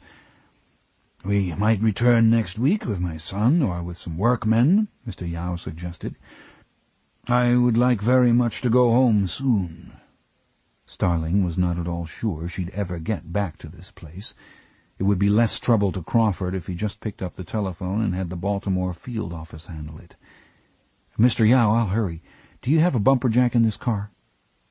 With the jack under the handle of the door, Starling used her weight on top of the lug wrench that served as a jack handle. The door squealed horribly and went up a half-inch. It appeared to be bending upward in the center. The door went up another inch and another, until she could slide the spare tire under it to hold it up while she moved Mr. Yao's jack and her own to the sides of the door, placing them under the bottom edge close to the tracks the door ran on. Alternating at the jacks on each side, she inched the door up 1.5 feet, where it jammed solidly, and her full weight on the jack handles would not raise it. Mr. Yao came to peer under the door with her. He could only bend over for a few seconds at a time. "It smells like mice in there," he said. "I was assured they used rodent poison here. I believe it is specified in the contract. Rodents are almost unknown, they said. But I hear them, do you? I hear them, Starling said.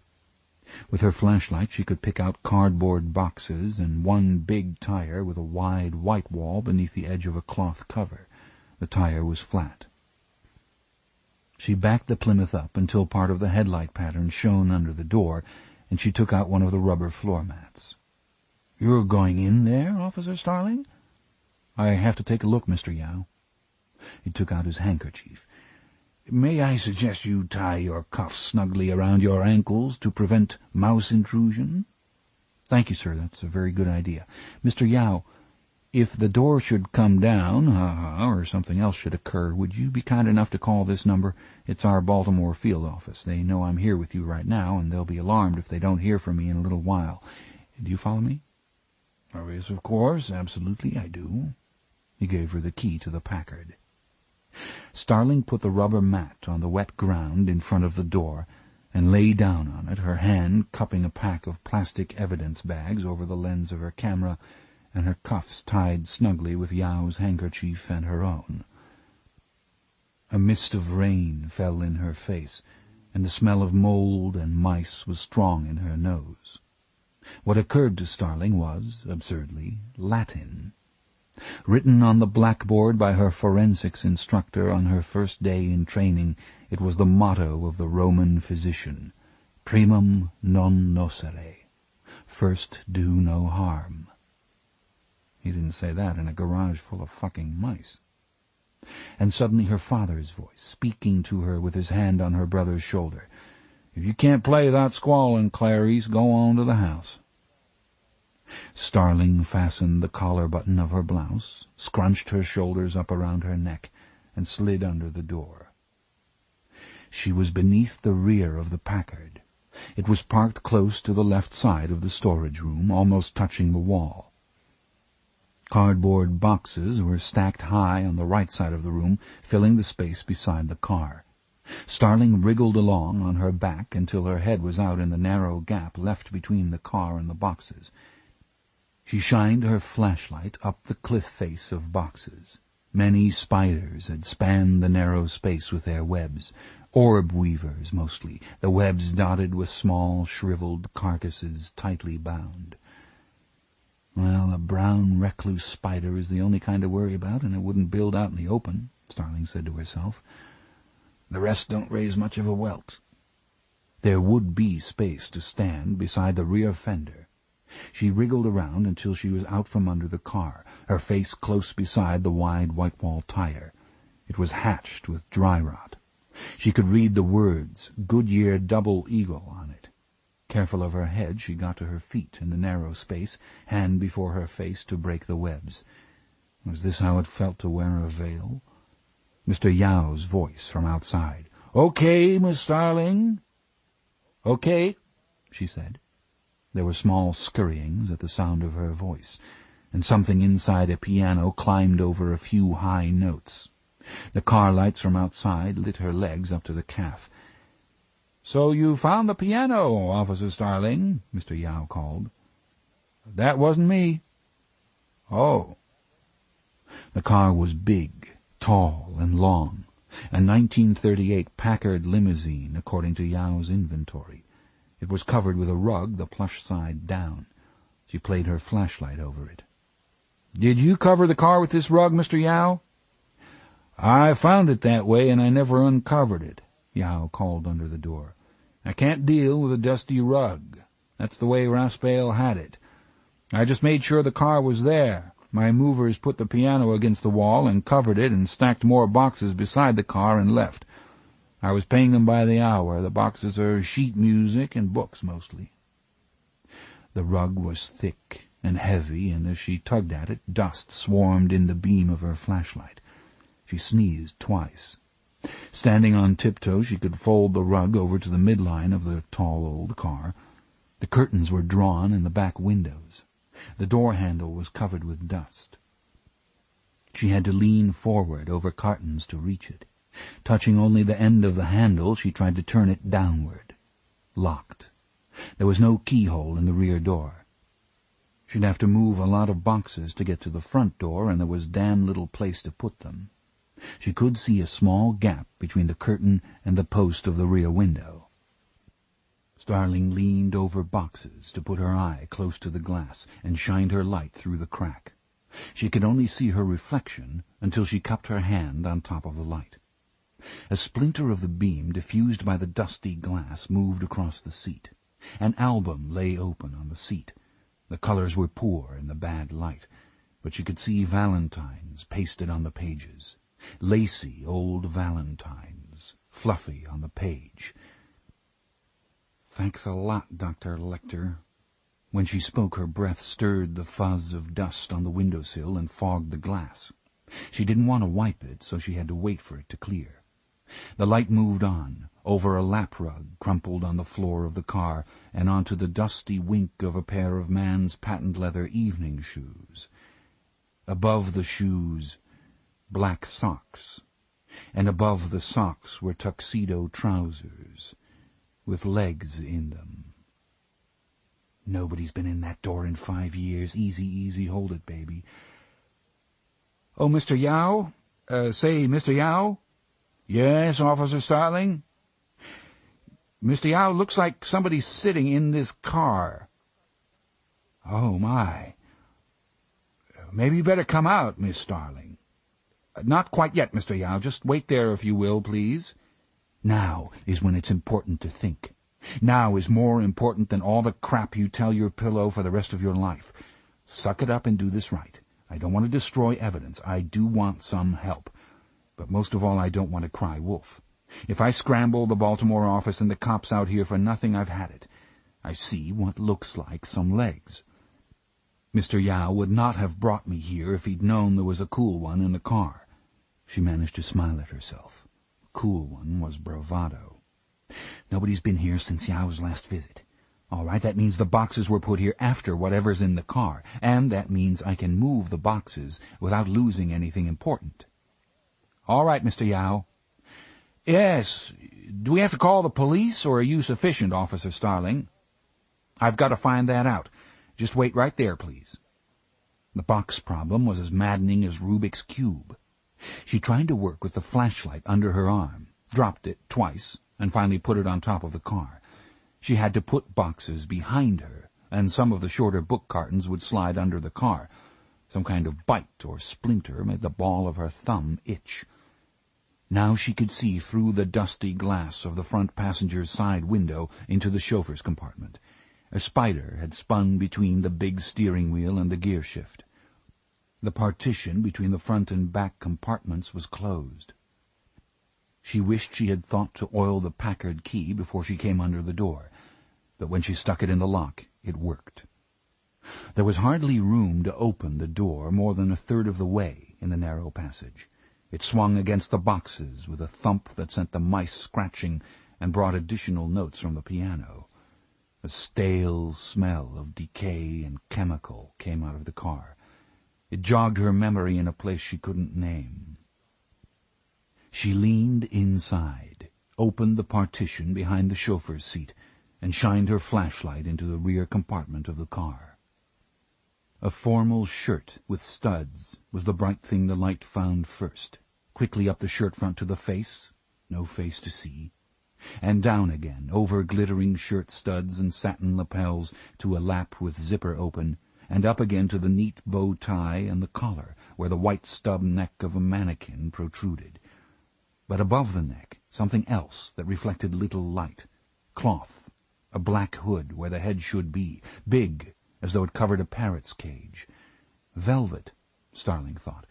It sat on a plywood shelf extending over the neck of the mannequin from the parcel shelf behind. She took several pictures from the front seat, focusing with the flashlight and closing her eyes against the flash of the strobe.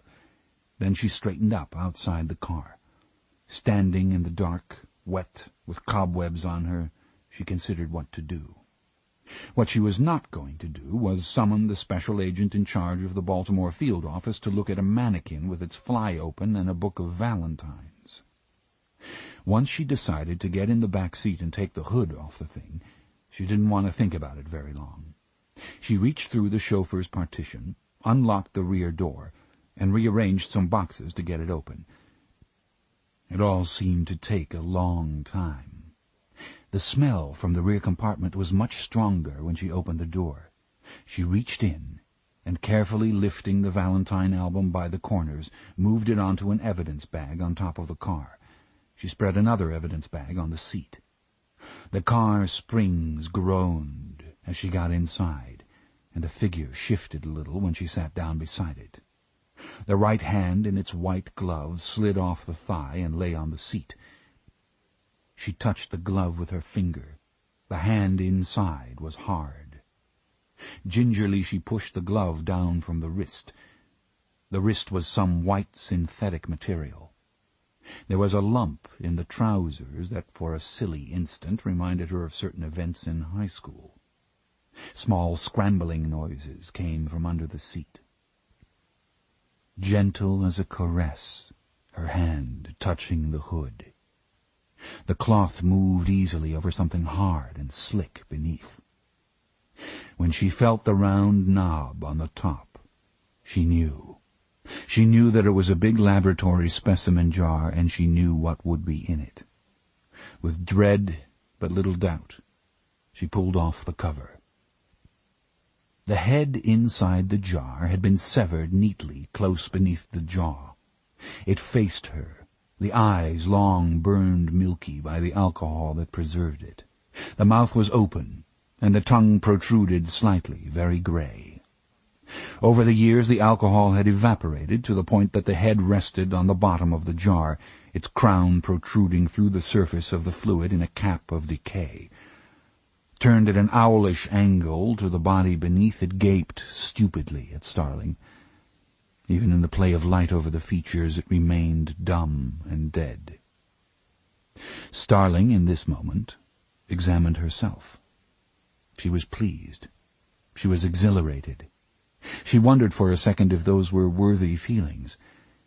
Now, at this moment, sitting in this old car with a head and some mice, she could think clearly, and she was proud of that. "Well, Toto," she said, "we're not in Kansas anymore." She'd always wanted to say that under stress, but doing it left her feeling phony, and she was glad nobody had heard. Work to do. She sat back gingerly and looked around. This was somebody's environment, chosen and created, 1,000 light-years across the mind from the traffic crawling down Route 301. Dried blossoms drooped from the cut crystal bud vases on the pillars. The limousine's table was folded down and covered with a linen cloth. On it a decanter gleamed through dust. A spider had built between the decanter and the short candlestick beside it. She tried to picture Lecter, or someone, sitting here with her present companion and having a drink and trying to show him the valentines. And what else?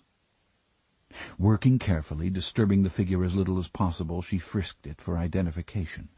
There was none. In a jacket pocket she found the bands of material left over from adjusting the length of the trousers. The dinner clothes were probably new when they were put on the figure. Starling poked the lump in the trousers. Too hard, even for high school, she reflected. She spread the fly with her fingers and shined her light inside, on a dildo of polished inlaid wood. Good-sized one, too. She wondered if she was depraved. Carefully she turned the jar and examined the sides and back of the head for wounds. There were none visible. The name of a laboratory supply company was cast in the glass. Considering the face again, she believed she learned something that would last her. Looking with purpose at this face, with its tongue changing color where it touched the glass, was not as bad as Miggs swallowing his tongue in her dreams. She felt she could look at anything if she had something positive to do about it. Starling was young. In the 10 seconds after her WPIK-TV mobile news unit slid to a stop, Jonetta Johnson put in her earrings, powdered her beautiful brown face, and cased the situation. She and her news crew, monitoring the Baltimore County Police radio, had arrived at Split City ahead of the patrol cars. All the news crews saw in their headlights was Clarice Starling, standing in front of the garage door with her flashlight and her little laminated ID card, her hair plastered down by the drizzle. Jonetta Johnson could spot a rookie every time. She climbed out with the camera crew behind her and approached Starling. The bright lights came on. Mr. Yao sank so far down in his Buick that only his hat was visible above the windowsill. "Jonetta Johnson, WPIK News. Did you report a homicide?" Starling did not look like very much law, and she knew it. "I'm a federal officer. This is a crime scene. I have to secure it until the Baltimore authorities—" The assistant cameraman had grabbed the bottom of the garage door and was trying to lift it. "Hold it," Starling said. "I'm talking to you, sir." "Hold it. Back off, please. I'm not kidding with you. Help me out here." She wished hard for a badge, a uniform, anything. "Okay, Harry," the newswoman said.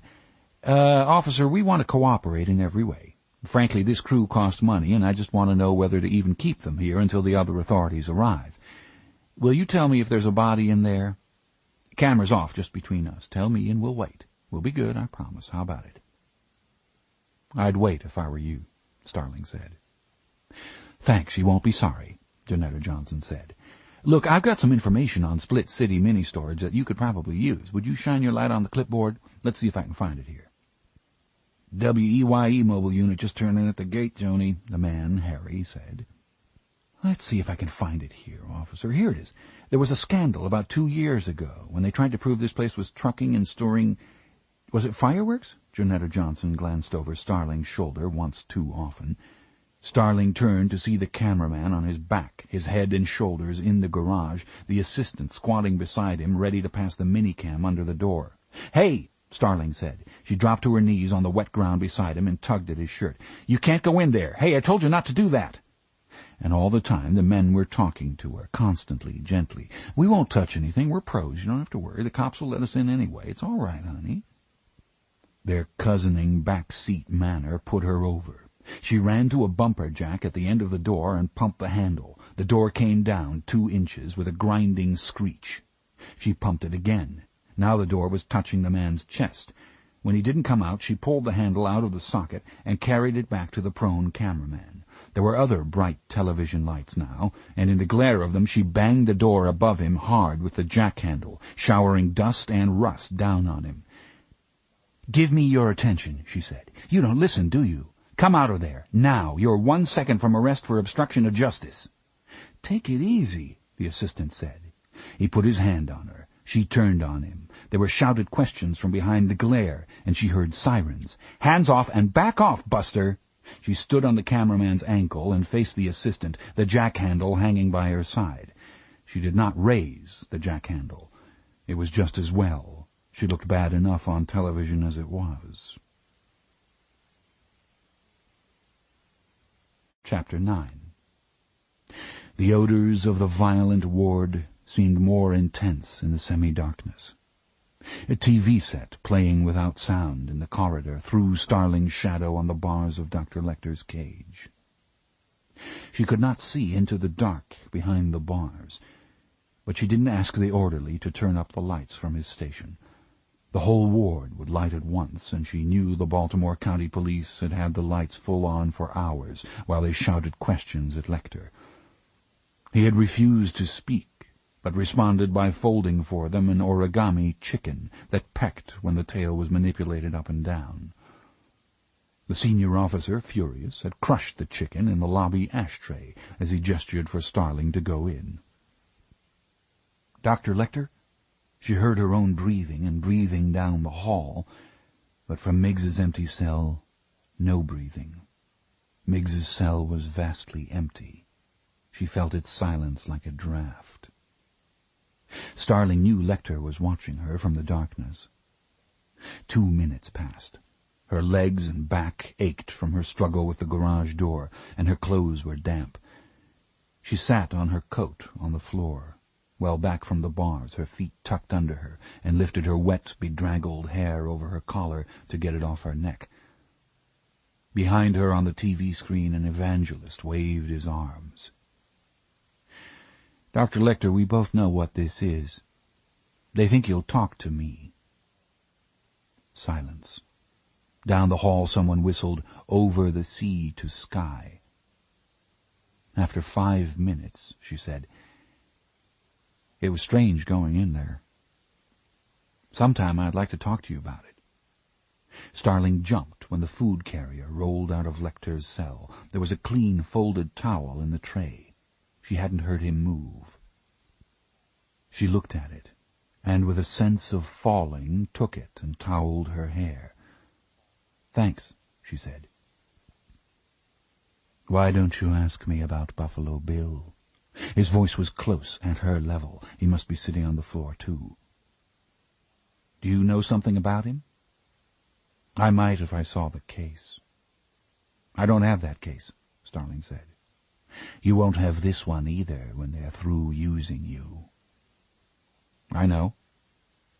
"You could get the files on Buffalo Bill, the reports and the pictures. I'd like to see it." "I'll bet you would. Dr. Lecter, you started this. Now please tell me about the person in the Packard." "You found an entire person? Odd. I only saw a head.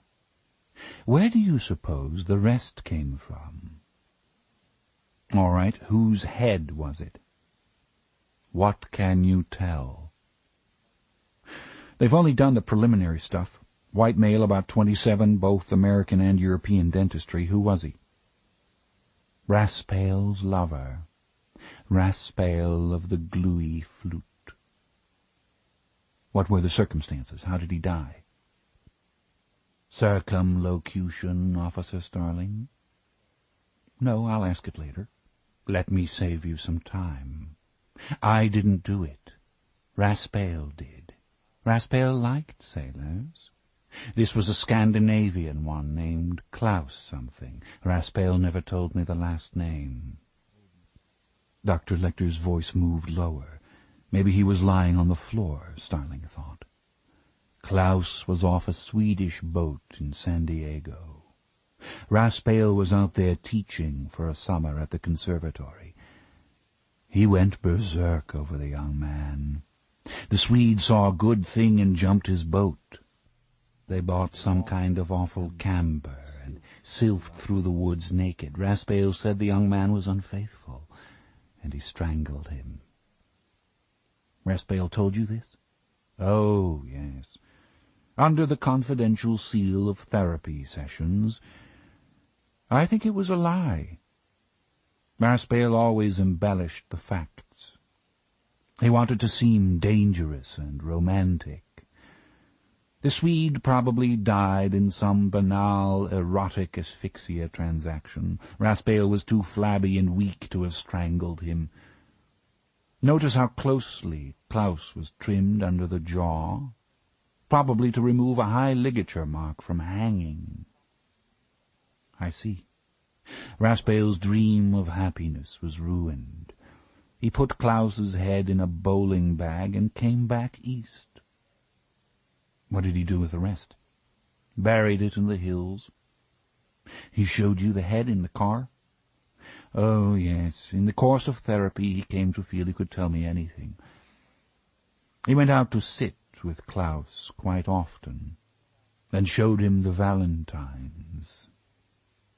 And then Raspail himself died." "Why?" "Frankly, I got sick and tired of his whining. Best thing for him, really. Therapy wasn't going anywhere. I expect most psychiatrists have a patient or two they'd like to refer to me. I've never discussed this before, and now I'm getting bored with it. And your dinner for the orchestra officials? Haven't you ever had people coming over and no time to shop? You have to make do with what's in the fridge, Clarice. May I call you Clarice?" "Yes, I think I'll just call you Dr. Lecter. That seems most appropriate to your age and station," he said. "Yes." How did you feel when you went into the garage? Apprehensive. Why? Mice and insects. Do you have something you use when you want to get up your nerve? Dr. Lecter asked. Nothing I know of that works, except wanting what I'm after. Do memories or tableaus occur to you then, whether you try for them or not? Maybe. Haven't thought about it. Things from your early life? I'll have to watch and see. How did you feel when you heard about my late neighbor Miggs? You haven't asked me about it. I was getting to it. Weren't you glad when you heard? No. Were you sad? No. Did you talk him into it? Dr. Lecter laughed quietly. Are you asking me, Officer Starling, if I suborned Mr. Miggs's felony suicide? Don't be silly. It has a certain pleasant symmetry, though, his swallowing that offensive tongue, don't you agree? No. Officer Starling, that was a lie, the first one you've told me. A triste occasion, Truman would say. President Truman? Never mind. Why do you think I helped you? I don't know. Jack Crawford likes you, doesn't he? I don't know. That's probably untrue. Would you like for him to like you? Tell me, do you feel an urge to please him? And does it worry you? Are you wary of your urge to please him? Everyone wants to be liked, Dr. Lecter. Not everyone. Do you think Jack Crawford wants you sexually? I'm sure he's very frustrated now. Do you think he visualizes scenarios, transactions, fucking with you? That's not a matter of curiosity to me, Dr. Lecter. And it's the sort of thing Miggs would ask. Not anymore. Did you suggest to him that he swallow his tongue? Your interrogative case often has that proper subjunctive in it. With your accent it stinks of the lamp. Crawford clearly likes you and believes you competent. Surely the odd confluence of events hasn't escaped you, Clarice. You've had Crawford's help, and you've had mine. You say you don't know why Crawford helps you. Do you know why I did? No, tell me. Do you think it's because I like to look at you and think about eating you up? About how you would taste? Is that it? No. I want something Crawford can give me, and I want to trade him for it. But he won't come to see me. He won't ask for my help with Buffalo Bill, even though he knows it means more young women will die. I can't believe that, Dr. Lecter. I only want something very simple, and he could get it. Lecter turned up the rheostat slowly in his cell. His books and drawings were gone. His toilet seat was gone. Chilton had stripped the cell to punish him for Miggs. I've been in this room 8 years, Clarice. I know that they will never, ever let me out while I'm alive. What I want is a view. I want a window where I can see a tree, or even water. As your attorney petitioned, Chilton put that television in the hall, set to a religious channel. As soon as you leave, the orderly will turn the sound back up, and my attorney can't stop it, the way the court is inclined toward me now. I want to be in a federal institution, and I want my books back, and a view. I'll give good value for it.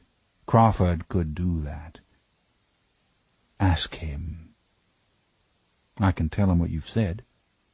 He'll ignore it. And Buffalo Bill will go on and on. Wait until he scalps one and see how you like it. I'll tell you one thing about Buffalo Bill without ever seeing the case, and years from now when they catch him, if they ever do, you'll see that I was right and I could have helped. I could have saved lives. Clarice? Yes? Buffalo Bill has a 2-story house, Dr. Lecter said, and turned out his light. He would not speak again. Chapter 10. Clarice Starling leaned against a dice table in the FBI's casino and tried to pay attention to a lecture on money laundering and gambling. It had been 36 hours since the Baltimore County Police took her deposition via a chain-smoking 2-finger typist, see if you can get that window open if the smoke bothers you, and dismissed her from its jurisdiction with a reminder that murder is not a federal crime. The network news on Sunday night showed Starling's scrap with the television cameraman, and she felt sure she was deep in the glue. Through it all, no word from Crawford or from the Baltimore field office. It was as though she had dropped her report down a hole. The casino where she now stood was small. It had operated in a moving trailer truck until the FBI seized it and installed it in the school as a teaching aid. The narrow room was crowded with police from many jurisdictions. Starling had declined with thanks the chairs of 2 Texas Rangers and a Scotland Yard detective. The rest of her class were down the hall in the Academy building, searching for hairs in the genuine motel carpet of the sex crime bedroom and dusting the Anytown bank for fingerprints. Starling had spent so many hours on searches and fingerprints as a forensic fellow that she was sent instead to this lecture, part of a series for visiting lawmen. She wondered if there was another reason she had been separated from the class. Maybe they isolate you before you get the axe. Starling rested her elbows on the pass line of the dice table and tried to concentrate on money laundering and gambling. What she thought about instead was how much the FBI hates to see its agents on television outside of official news conferences. Dr. Hannibal Lecter was catnip to the media, and the Baltimore police had happily supplied Starling's name to reporters. Over and over she saw herself on the Sunday night network news. There was Starling of the FBI in Baltimore, banging the jack-handle against the garage door as the cameraman tried to slither under it, and here was Federal Agent Starling turning on the assistant with the jack-handle in her hand. On the rival network, station WPIK, lacking film of its own, had announced a personal injury lawsuit against Starling of the FBI and the Bureau itself because the cameraman got dirt and rust particles in his eyes when Starling banged the door. Janetta Johnson of WPIK was on coast to coast with the revelation that Starling had found the remains in the garage through an eerie bonding with a man authorities have branded a monster. Clearly WPIK had a source at the hospital. "Bride of Frankenstein!" screamed the national tattler from its supermarket racks. There was no public comment from the FBI, but there was plenty inside the Bureau, Starling was sure. At breakfast, one of her classmates, a young man who wore a lot of canoe aftershave, had referred to Starling as Melvin Pelvis, a stupid play on the name of Melvin Purvis, Hoover's #1 G-man in the 30s.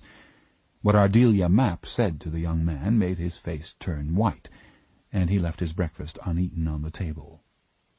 Now Starling found herself in a curious state in which she could not be surprised. For a day and a night she'd felt suspended in a diver's ringing silence. She intended to defend herself if she got the chance. The lecturer spun the roulette wheel as he talked, but he never let the ball drop. Looking at him, Starling was convinced that he had never let the ball drop in his life. He was saying something now. Clarice Starling. Why was he saying Clarice Starling? That's me. Yes, she said. The lecturer pointed with his chin at the door behind her. Here it came. Her fate shied under her as she turned to see. But it was Brigham, the gunnery instructor, leaning into the room to point to her across the crowd. When she saw him, he beckoned. For a second she thought they were throwing her out, but that wouldn't be Brigham's job. "Saddle up, Starling. Where's your field gear?" he said in the hall. "My room, C-wing." She had to walk fast then to keep up with him. He was carrying the big fingerprint kit from the property room, the good one, not the play school kit, and a small canvas bag. "You go with Jack Crawford today. Take stuff for overnight. You may be back, but take it." Where? Some duck hunters in West Virginia found a body in the Elk River around daylight, in a Buffalo Bill-type situation. Deputies are bringing it out. It's real boonies, and Jack's not inclined to wait on those guys for details. Brigham stopped at the door to Sea Wing. He needs somebody to help him that can print a floater, among other things. You were a grunt in the lab. You can do that, right? Yeah, let me check the stuff. Brigham held the fingerprint kit open while Starling lifted out the trays. The fine hypodermics and the vials were there, but the camera wasn't. I need the 1:1 Polaroid, the CU-5, Mr. Brigham, and film packs and batteries for it. From property? You got it. He handed her the small canvas bag, and when she felt its weight, she realized why it was Brigham who had come for her. You don't have a duty piece yet, right? No. You gotta have full kit. This is the rig you've been wearing on the range. The gun is my own. It's the same K-frame Smith you've trained with, but the action's cleaned up. Dry fire it in your room tonight when you get the chance. I'll be in a car behind Sea Wing in 10 minutes flat with the camera. Listen, there's no head in the blue canoe. Go to the bathroom while you got the chance is my advice. Chop chop, Starling. She tried to ask him a question, but he was leaving her. Has to be Buffalo Bill, if Crawford's going himself. What the hell is the blue canoe? But you have to think about packing when you pack. Starling packed fast and well. Is it? That's okay, Brigham interrupted as she got in the car. The butt prints against your jacket a little if somebody's looking for it, but it's okay for now. She was wearing the snub-nosed revolver under her blazer in a pancake holster snug against her ribs, with the speed loader straddling her belt on the other side. Brigham drove at precisely the base speed limit toward the Quantico airstrip. He cleared his throat. One good thing about the range, Starling, is there's no politics out there. No? You were right to secure that garage up at Baltimore there. You worried about the TV? Should I be? We're talking just us, right? Right. Brigham returned the greeting of a Marine directing traffic. Taking you along today, Jack's showing confidence in you where nobody can miss it, he said. In case, say, somebody in the Office of Professional Responsibility has your jacket in front of him and his bowels in an uproar. Understand what I'm telling you? Crawford's a stand-up guy. He made it clear where it matters that you had to secure the scene. He let you go in there bare. That is, bare of all your visible symbols of authority, and he said that too. And the response time of the Baltimore cops was pretty slow. Also, Crawford needs the help today, and he'd have to wait an hour for Jimmy Price to get somebody here from the lab. So you got it cut out for you, Starling. A floater's no day at the beach either. It's not punishment for you, but if somebody outside needed to see it that way, they could. See, Crawford is a very subtle guy, but he's not inclined to explain things. That's why I'm telling you. If you're working with Crawford, you should know what the deal is with him. Do you know? I really don't.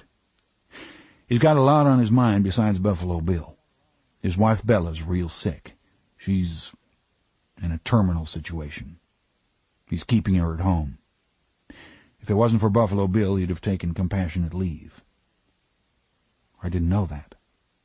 It's not discussed. Don't tell him you're sorry or anything. It doesn't help him. They had a good time. I'm glad you told me. Brigham brightened as they reached the airstrip. I've got a couple of important speeches I gave at the end of the firearms course, Starling. Try not to miss them. He took a shortcut between some hangars. I will.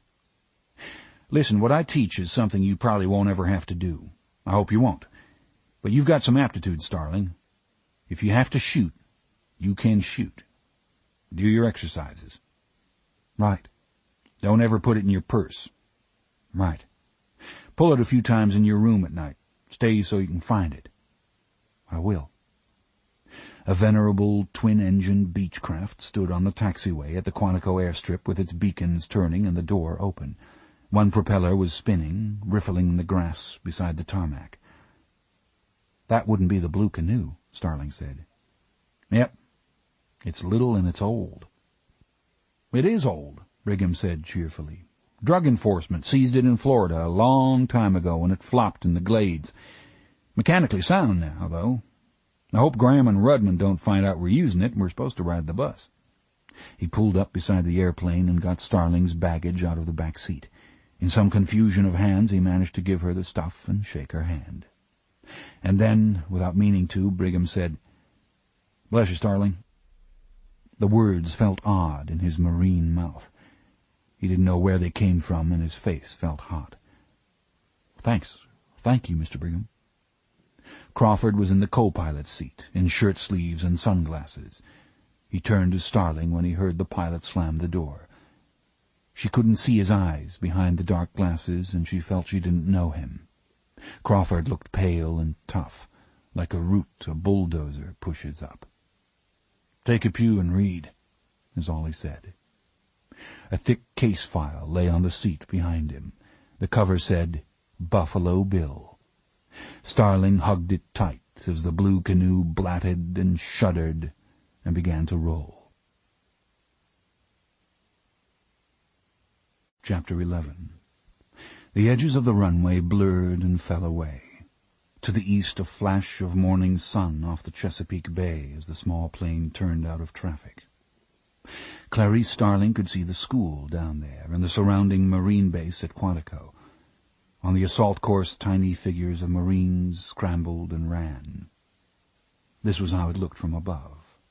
Once, after a night firing exercise, walking in the dark along the deserted Hogan's Alley, walking to think, she had heard airplanes roar over, and then in the new silence, voices calling in the black sky above her, airborne troops in a night jump calling to each other as they came down through the darkness.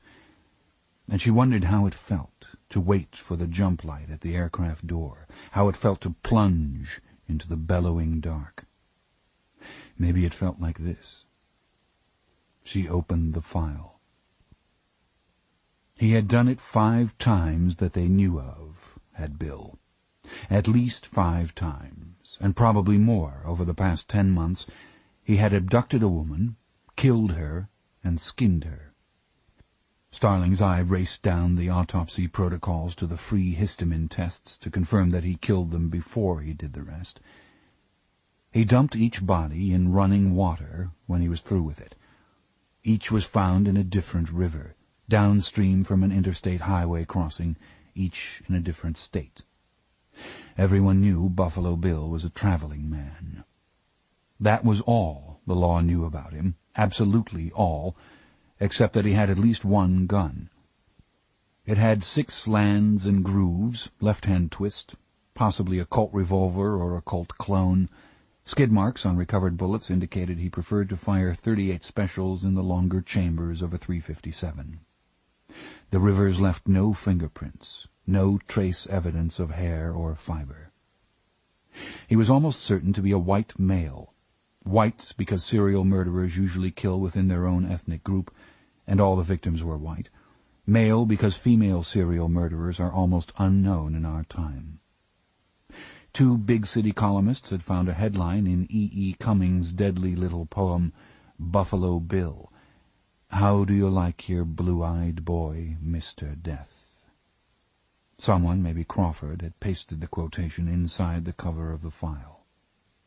There was no clear correlation between where Bill abducted the young women and where he dumped them.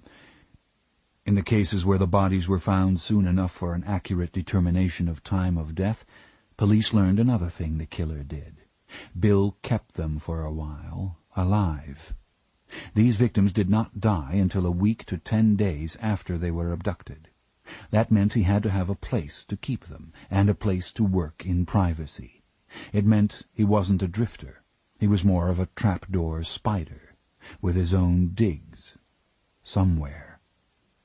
That horrified the public more than anything, his holding them for a week or more, knowing he would kill them.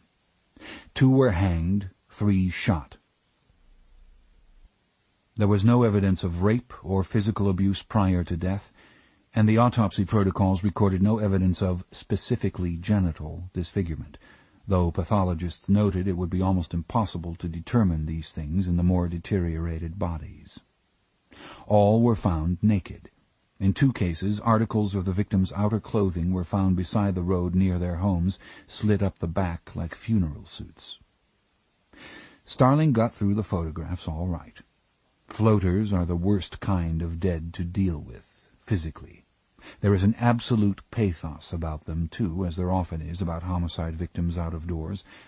The indignities the victim suffers, the exposure to the elements and to casual eyes, anger you, if your job permits you anger. Often, at indoor homicides, evidences of a victim's unpleasant personal practices and the victim's own victims, beaten spouses, abused children, crowd around to whisper that the dead one had it coming, and many times he did. But nobody had this coming. Here they had not even their skins, as they lay on littered river banks amid the outboard oil bottles and sandwich bags that are our common squalor. The cold-weather ones largely retained their faces. Starling reminded herself that their teeth were not bared in pain, that turtles and fish in the course of feeding had created that expression. Bill peeled the torsos and mostly left the limbs alone. They wouldn't have been so hard to look at, Starling thought, if this airplane cabin wasn't so warm, and if the damned plane didn't have this crawly yaw as one prop caught the air better than the other, and if the goddamn sun didn't splinter so on the scratched windows and jab like a headache. It's possible to catch him. Starling squeezed on that thought to help herself sit in this ever smaller airplane cabin with her lap full of awful information. She could help stop him cold. Then they could put this slightly sticky, smooth-covered file back in the drawer and turn the key on it. She stared at the back of Crawford's head. If she wanted to stop Buffalo Bill, she was in the right crowd. Crawford had organized successful hunts for 3 serial murderers, but not without casualties. Will Graham, the keenest hound ever to run in Crawford's pack, was a legend at the academy. He was also a drunk in Florida now, with a face that was hard to look at, they said. Maybe Crawford felt her staring at the back of his head. He climbed out of the co-pilot's seat. The pilot touched the trim wheel as Crawford came back to her and buckled in beside her. When he folded his sunglasses and put on his bifocals, she felt she knew him again. When he looked from her face to the report and back again, something passed behind his face and was quickly gone. A more animated mug than Crawford's would have shown regret. "I'm hot. Are you hot?" he said. "Bobby, it's too damned hot in here," he called to the pilot. Bobby adjusted something and cold air came in.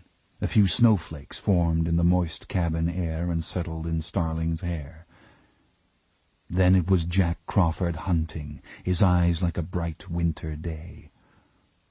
He opened the file to a map of the central and eastern United States.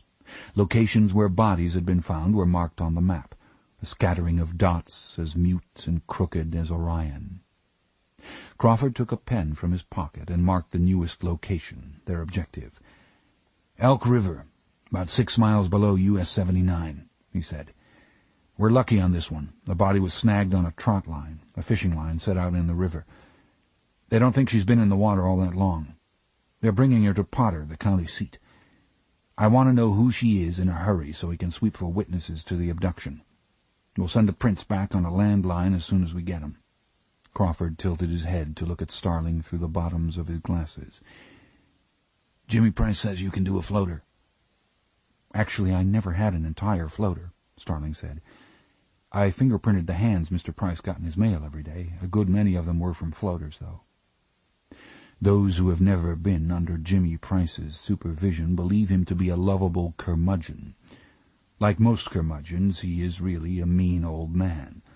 Jimmy Price is a supervisor in latent prints at the Washington lab. Starling did time with him as a forensic fellow. "That Jimmy," Crawford said fondly. "What is it they call that job?" "The position is called lab wretch, or some people prefer Igor. That's what's printed on the rubber apron they give you." "That's it." "They tell you to pretend you're dissecting a frog." "I see." "Then they bring you a package from UPS. They're all watching. Some of them hurry back from coffee, hoping you'll barf. I can print a floater very well. In fact, good. Now look at this. His first victim that we know of was found in the Blackwater River in Missouri, outside of Lone Jack, last June. The Bimmel girl. She'd been reported missing in Belvedere, Ohio on April 15, 2 months before. We couldn't tell a lot about it. It took another 3 months just to get her identified. The next one he grabbed in Chicago the 3rd week in April. She was found in the Wabash in downtown Lafayette, Indiana, just 10 days after she was taken, so we could tell what had happened to her. Next we've got a white female, early 20s, dumped in the Rolling Fork near I-65, about 38 miles south of Louisville, Kentucky. She's never been identified. And the Varner woman, grabbed in Evansville, Indiana, and dropped in the Embarrass just below Interstate 70 in eastern Illinois. Then he moved south and dumped one in the Conasauga below Damascus, Georgia, down from Interstate 75. That was this Kittredge girl from Pittsburgh. Here's her graduation picture. His luck's ungodly. Nobody's ever seen him make a snatch. Except for the dumps being near an interstate, we haven't seen any pattern. If you trace heaviest traffic routes backward from the dump sites, do they converge at all? No. What if you postulate that he's making a drop-off and a new abduction on the same trip? Starling asked, carefully avoiding the forbidden word assume. He'd drop off the body first, wouldn't he, in case he got in trouble grabbing the next one? Then if he was caught grabbing somebody, he might get off for assault, plead it down to zip if he didn't have a body in his car. So how about drawing vectors backward from each abduction site through the previous dump site? You've tried it. That's a good idea, but he had it too. If he is doing both things in one trip, he's zigging around. We've run computer simulations, first with him westbound on the interstates, then eastbound, then various combinations with the best dates we can put on the dumps and abductions. You put it in the computer and smoke comes out. He lives in the east, it tells us. He's not in a moon cycle, it tells us. No convention dates in the cities correlate. Nothing but feathers. No, he's seen us coming, Starling. You think he's too careful to be a suicide? Crawford nodded. Definitely too careful. He's found out how to have a meaningful relationship now, and he wants to do it a lot. I'm not getting my hopes up for a suicide. Crawford passed the pilot a cup of water from a thermos. He gave one to Starling and mixed himself an Alka-Seltzer. Her stomach lifted as the airplane started down. Couple of things, Starling. I look for first-rate forensics from you, but I need more than that. You don't say much, and that's okay, neither do I. But don't ever feel you've got to have a new fact to tell me before you can bring something up. There aren't any silly questions. You'll see things that I won't, and I want to know what they are. Maybe you've got a knack for this. All of a sudden we've got this chance to see if you do. Listening to him, her stomach lifting and her expression properly wrapped, Starling wondered how long Crawford had known he'd use her on this case, how hungry for a chance he had wanted her to be. He was a leader, with a leader's frank and open bullshit, all right. You think about him enough, you see where he's been, you get a feel for him, Crawford went on. You don't even dislike him all the time, hard as that is to believe. Then, if you're lucky, out of all the stuff you know, part of it plucks at you, tries to get your attention. Always tell me when something plucks, Starling. Listen to me, a crime is confusing enough without the investigation mixing it up. Don't let a herd of policemen confuse you. Live right behind your eyes. Listen to yourself. Keep the crime separate from what's going on around you now. Don't try to impose any pattern or symmetry on this guy. Stay open and let him show you. One other thing. An investigation like this is a zoo. It's spread out over a lot of jurisdictions, and a few are run by losers. We have to get along with them so they won't hold out on us. We're going to Potter, West Virginia. I don't know about these people we're going to. They may be fine, or they may think we're the revenuers. The pilot lifted an earphone away from his head and spoke over his shoulder. Final approach, Jack. You staying back there? Yeah, Crawford said. School's out, Starling. Chapter 12. Now here is the Potter Funeral Home, the largest white frame house on Potter Street in Potter, West Virginia, serving as the morgue for Rankin County. The coroner is a family physician named Dr. Aiken. If he rules that a death is questionable, the body is sent on to Claxton Regional Medical Center in the neighboring county, where they have a trained pathologist. Clarice Starling, riding into Potter from the airstrip in the back of a Sheriff's Department cruiser, had to lean up close to the prisoner screen to hear the deputy at the wheel as he explained these things to Jack Crawford. A service was about to get under way at the mortuary. The mourners in their country Sunday best filed up the sidewalk between leggy boxwoods and bunched on the steps waiting to get in. The freshly painted house and the steps had, each in its own direction, settled slightly out of plumb. In the private parking lot behind the house where the hearses waited, 2 young deputies and 1 old one stood with 2 state troopers under a bare elm. It was not cold enough for their breath to steam. Starling looked at these men as the cruiser pulled into the lot, and at once she knew about them. She knew they came from houses that had chiffon-robes instead of closets, and she knew pretty much what was in the chiffon-robes. She knew that these men had relatives who hung their clothes in suit bags on the walls of their trailers. She knew that the older deputy had grown up with a pump on the porch and had waded to the road in the muddy spring to catch the school bus with his shoes hanging around his neck by the laces, as her father had done. She knew that they had carried their lunches to school in paper sacks with grease spots on them from being used over and over, and that after lunch they folded the sacks and slipped them in the back pockets of their jeans. She wondered how much Crawford knew about them. There were no handles on the inside of the rear doors in the cruiser, as Starling discovered when the driver and Crawford got out and started toward the back of the funeral home. She had to bat on the glass until one of the deputies beneath the tree saw her, and the driver came back red-faced to let her out. The deputies watched her sidelong as she passed. One said, "Ma'am." She gave them a nod and a smile of the correct dim wattage as she went to join Crawford on the back porch.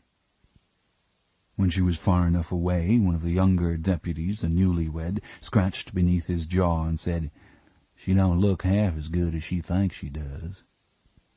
"Well, if she just thinks she looks pretty goddamn good, I'd have to agree with her myself," the other young deputy said. "I'd put her on like a Mark V gas mask." "I'd just soon have a big watermelon if it was cold," the older deputy said, half to himself. Crawford was already talking to the chief deputy, a small, taut man in steel-rimmed glasses and the kind of elastic-sided boots the catalogues call Romeos.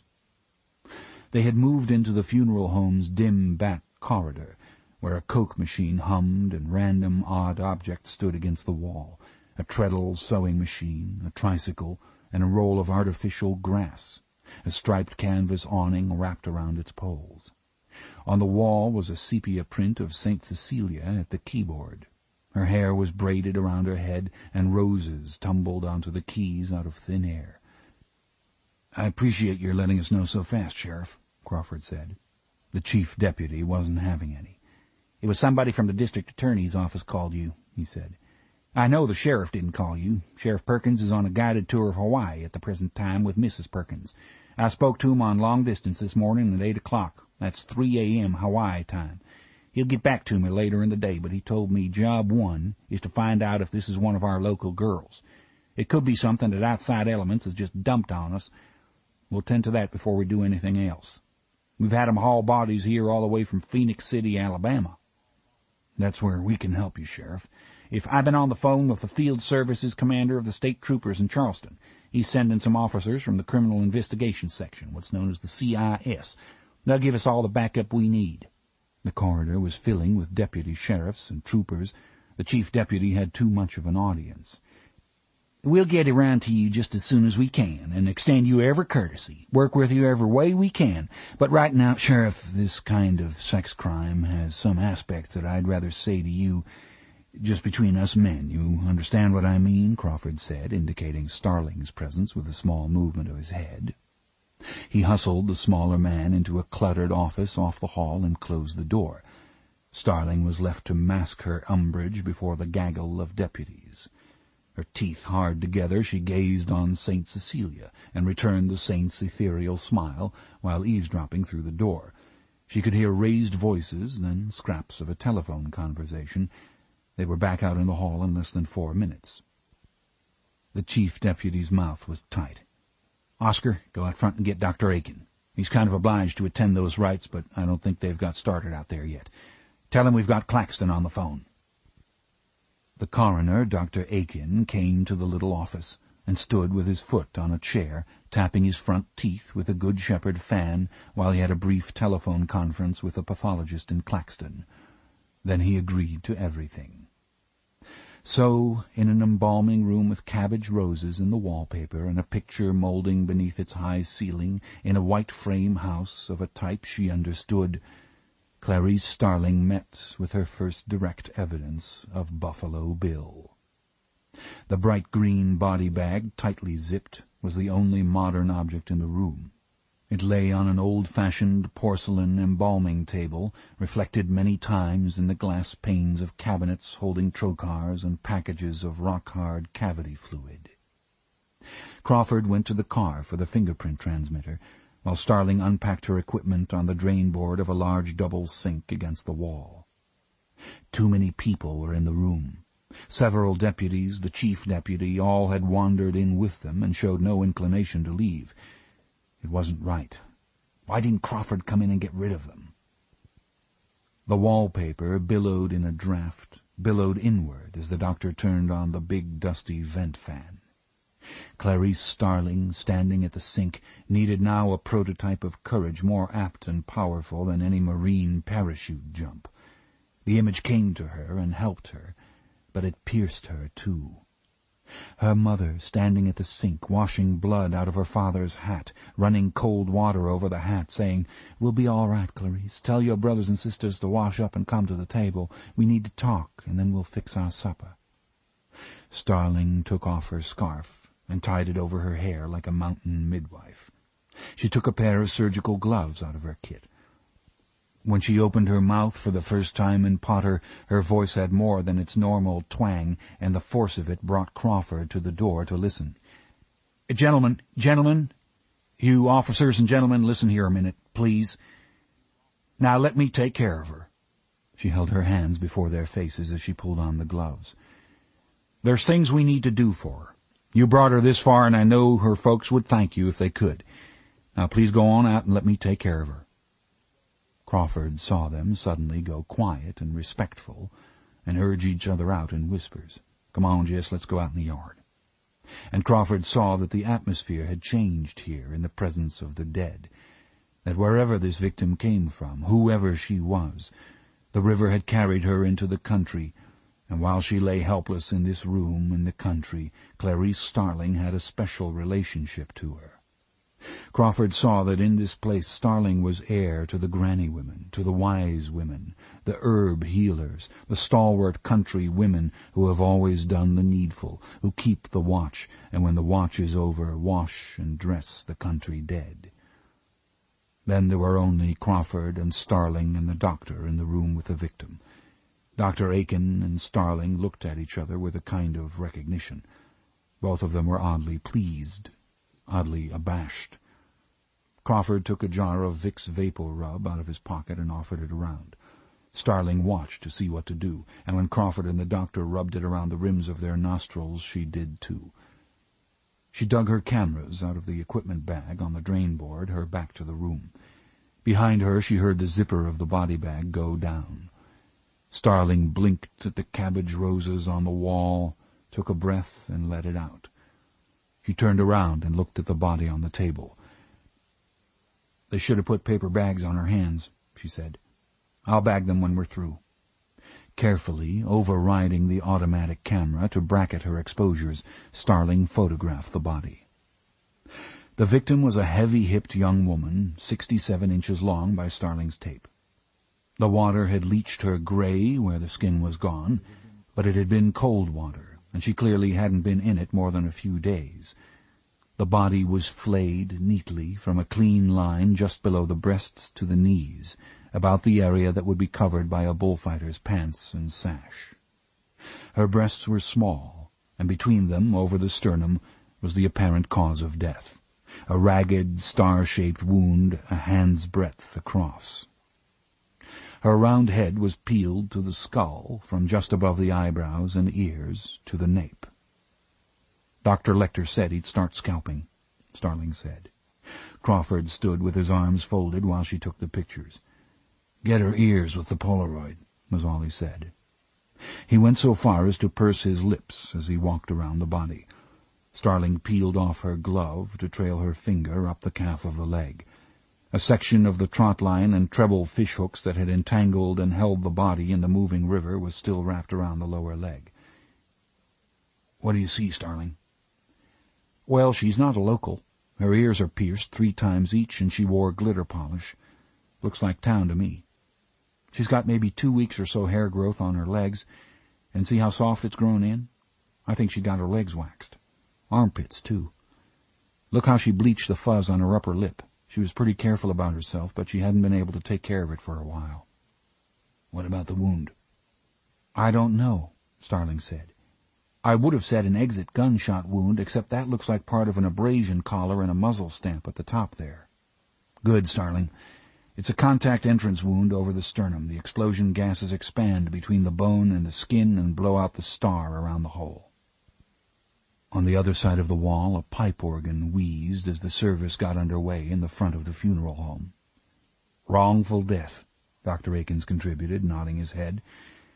"I've got to get in there for at least part of this service. The family always expects me to go the last mile. Lamar will be in here to help you as soon as he finishes playing the musical offering. I'll take you at your word on preserving evidence for the pathologist at Claxton, Mr. Crawford." "She's got 2 nails broken off here on the left hand," Starling said when the doctor was gone. "They're broken back up in the quick, and it looks like dirt or some hard particles driven up under some of the others. Can we take evidence?"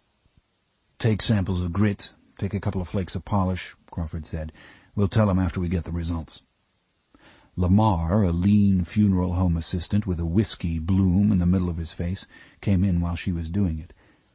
"You must have been a manicurist one time," he said. They were glad to see the young woman had no fingernail marks in her palms, an indication that, like the others, she had died before anything else was done to her. "You want to print her face down, Starling?" Crawford said. "Be easier. Let's do teeth first, and then Lamar can help us turn her over." "Just pictures or a chart?" Starling attached the dental kit to the front of the fingerprint camera, privately relieved that all the parts were in the bag. "Just pictures," Crawford said. "A chart can throw you off without x-rays. We can eliminate a couple of missing women with the pictures." Lamar was very gentle with his organist's hands, opening the young woman's mouth at Starling's direction and retracting her lips while Starling placed the 1-to-1 Polaroid against the face to get details of the front teeth. That part was easy, but she had to shoot the molars with a palatal reflector, watching from the side for the glow through the cheek to be sure the strobe around the lens was lighting the inside of the mouth. She had only seen it done in a forensics class.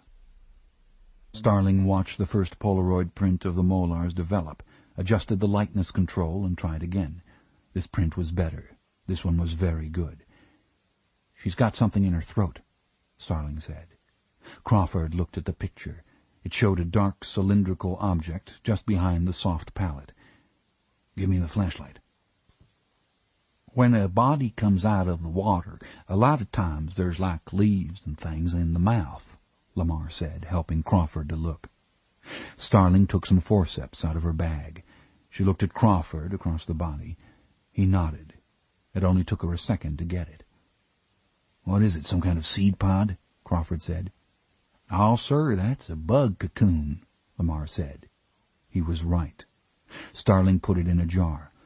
"You might want the county agent to look at that," Lamar said. Face down, the body was easy to fingerprint. Starling had been prepared for the worst, but none of the tedious and delicate injection methods or finger stalls were necessary. She took the prints on thin cardstock held in a device shaped like a shoehorn.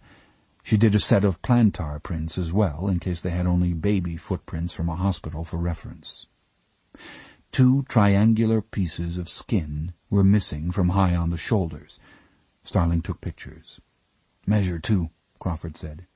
"He cut the girl from Akron where he slit her clothes off. Not much more than a scratch, but it matched the cut up the back of her blouse when they found it beside the road. This is something new, though. I haven't seen this." "Looks like a burn across the back of her calf," Starling said. "Old people gets those a lot," Lamar said. What? Crawford said. I said old people gets those a lot. I heard you fine. I want you to explain it. What about old people? Old people pass away with a heating pad on them, and when they're dead it burns them, even when they're not all that hot. You burn under a heating pad when you're dead, no circulation under it. Well, ask the pathologist at Claxton to test it and see if it's post-mortem, Crawford said to Starling. Car muffler, most likely, Lamar said. What?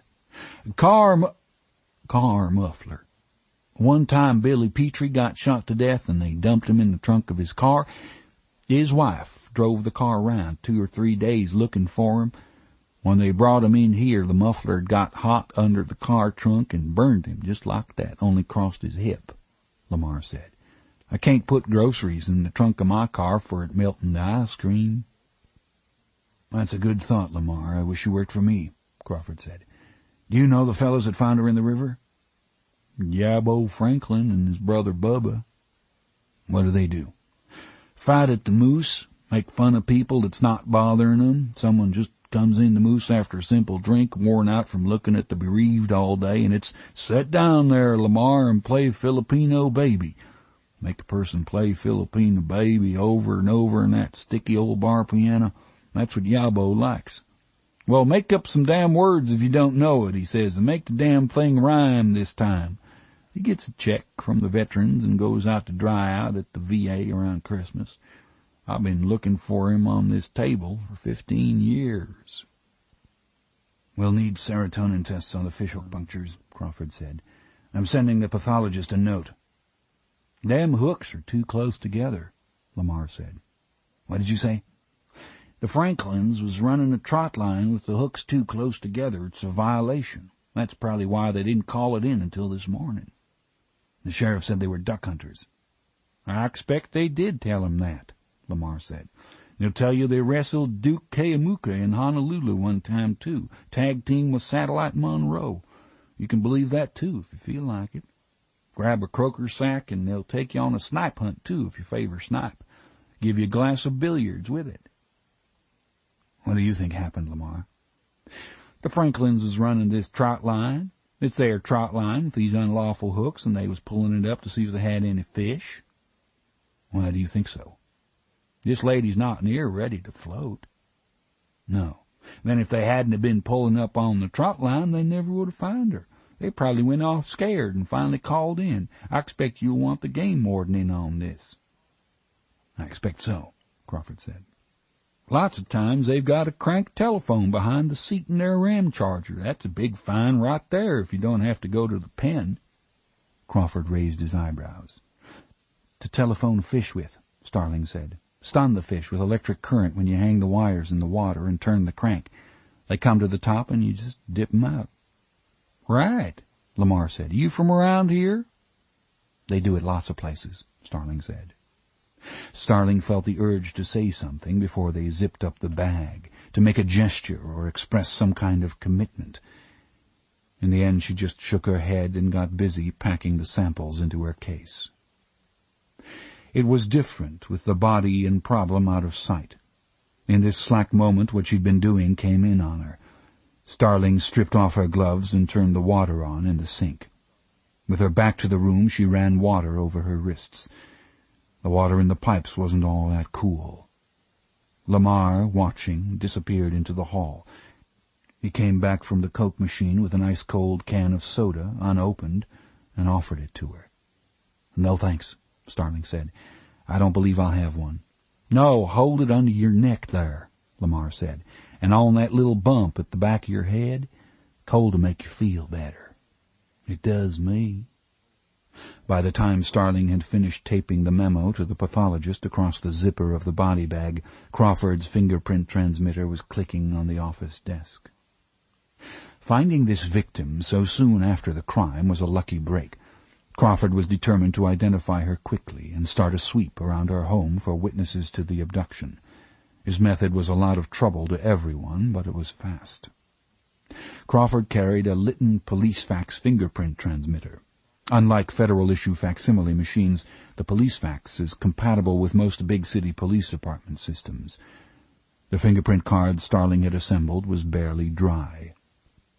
"Load it, Starling. You've got the nimble fingers." "Don't smear it," was what he meant, and Starling didn't. It was hard, wrapping the glued-together composite card around the little drum while 6 wire rooms waited around the country. Crawford was on the telephone to the FBI switchboard and wire room in Washington. "Dorothy, is everybody on?" "Okay, gentlemen, we'll turn it down to 120 to keep it nice and sharp. Check 120, everybody. Atlanta, how about it?" "Okay, give me the picture wire. Now." Then it was spinning at slow speed for clarity, sending the dead woman's prints simultaneously to the FBI wire room and major police department wire rooms in the east. If Chicago, Detroit, Atlanta, or any of the others got a hit on their fingerprints, a sweep would begin in minutes. Next, Crawford sent pictures of the victim's teeth and photos of her face, the head draped by Starling with a towel in the event the supermarket press got hold of the photographs. 3 officers of the West Virginia State Police Criminal Investigation Section arrived from Charleston as they were leaving. Crawford did a lot of handshaking, passing out cards with the National Crime Information Center hotline number. Starling was interested to see how fast he got them into a mail bonding mode. They sure would call up with anything they got. They sure would, you betcha, and much oblige. Maybe it wasn't mail bonding, she decided. It worked on her, too. Lamar waved with his fingers from the porch as Crawford and Starling rode away with the deputy toward the Elk River. The Coke was still pretty cold. Lamar took it into the storeroom and fixed a refreshing beverage for himself. Chapter 13. "Drop me at the lab, Jeff," Crawford told the driver. "Then I want you to wait for Officer Starling at the Smithsonian. She'll go on from there to Quantico." "Yes, sir." They were crossing the Potomac River against the after-dinner traffic, coming into downtown Washington from National Airport. The young man at the wheel seemed in awe of Crawford and drove with excessive caution, Starling thought. She didn't blame him. It was an article of faith at the Academy that the last agent who'd committed a full fuck-up in Crawford's command now investigated pilfering at dew-line installations along the Arctic Circle. Crawford was not in a good humor. 9 hours had passed since he transmitted the fingerprints and pictures of the victim, and she remained unidentified. Along with the West Virginia troopers, he and Starling had worked the bridge and the riverbank until dark without result.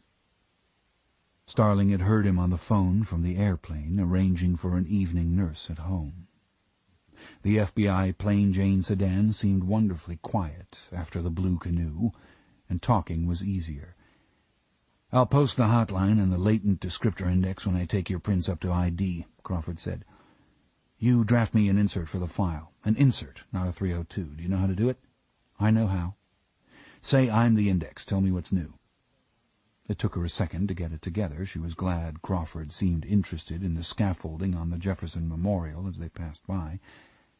The latent descriptor index in the identification section's computer compares the characteristics of a crime under investigation to the known proclivities of criminals on file. When it finds pronounced similarities, it suggests suspects and produces their fingerprints. Then a human operator compares the file fingerprints with latent prints found at the scene. There were no prints yet on Buffalo Bill, but Crawford wanted to be ready. The system requires brief, concise statements. Starling tried to come up with some. "White female, late teens or early 20s, shot to death, lower torso and thighs flayed." "Starling, the index already knows he kills young white women and skins their torsos. Use skinned, by the way. Flayed is an uncommon term another officer might not use, and you can't be sure the damn thing will read a synonym. It already knows he dumps them in rivers. It doesn't know what's new here. What's new here, Starling?" "This is the 6th victim. The first one scalped.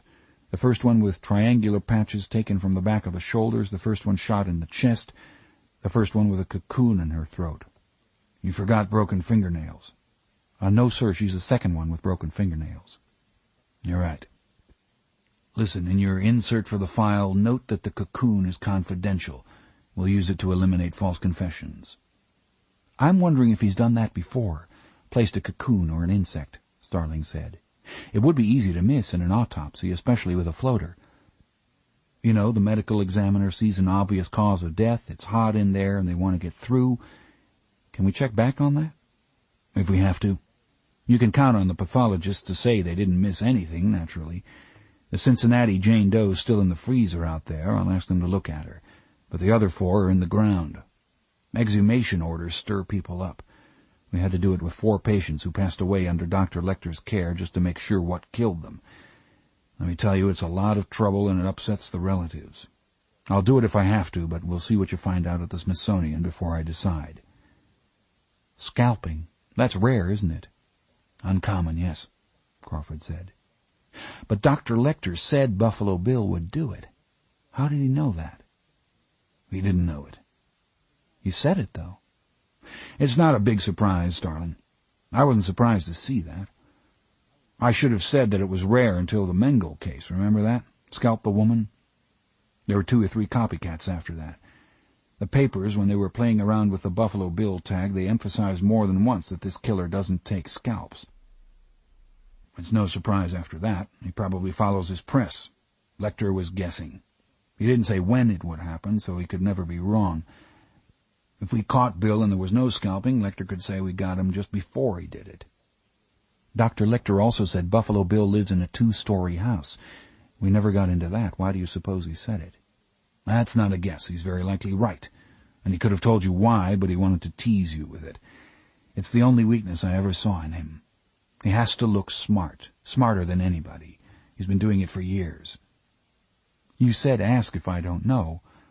Well, I have to ask you to explain that. Okay, 2 of the victims were hanged, right? High ligature marks, cervical displacement, definite hanging. As Dr. Lecter knows from personal experience, darling, it's very hard for one person to hang another against his will. People hang themselves from doorknobs all the time. They hang themselves sitting down. It's easy.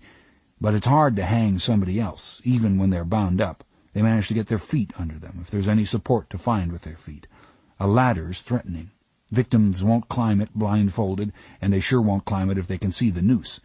The way it's done is in a stairwell. Stairs are familiar. Tell them you're taking them up to use the bathroom, whatever. Walk them up with a hood on, slip the noose on, and boot them off the top step with the rope fastened to the landing railing. It's the only good way in a house. A fellow in California popularized it. If Bill didn't have a stairwell, he'd kill them another way. Now give me those names, the senior deputy from Potter and the state police guy, the ranking officer.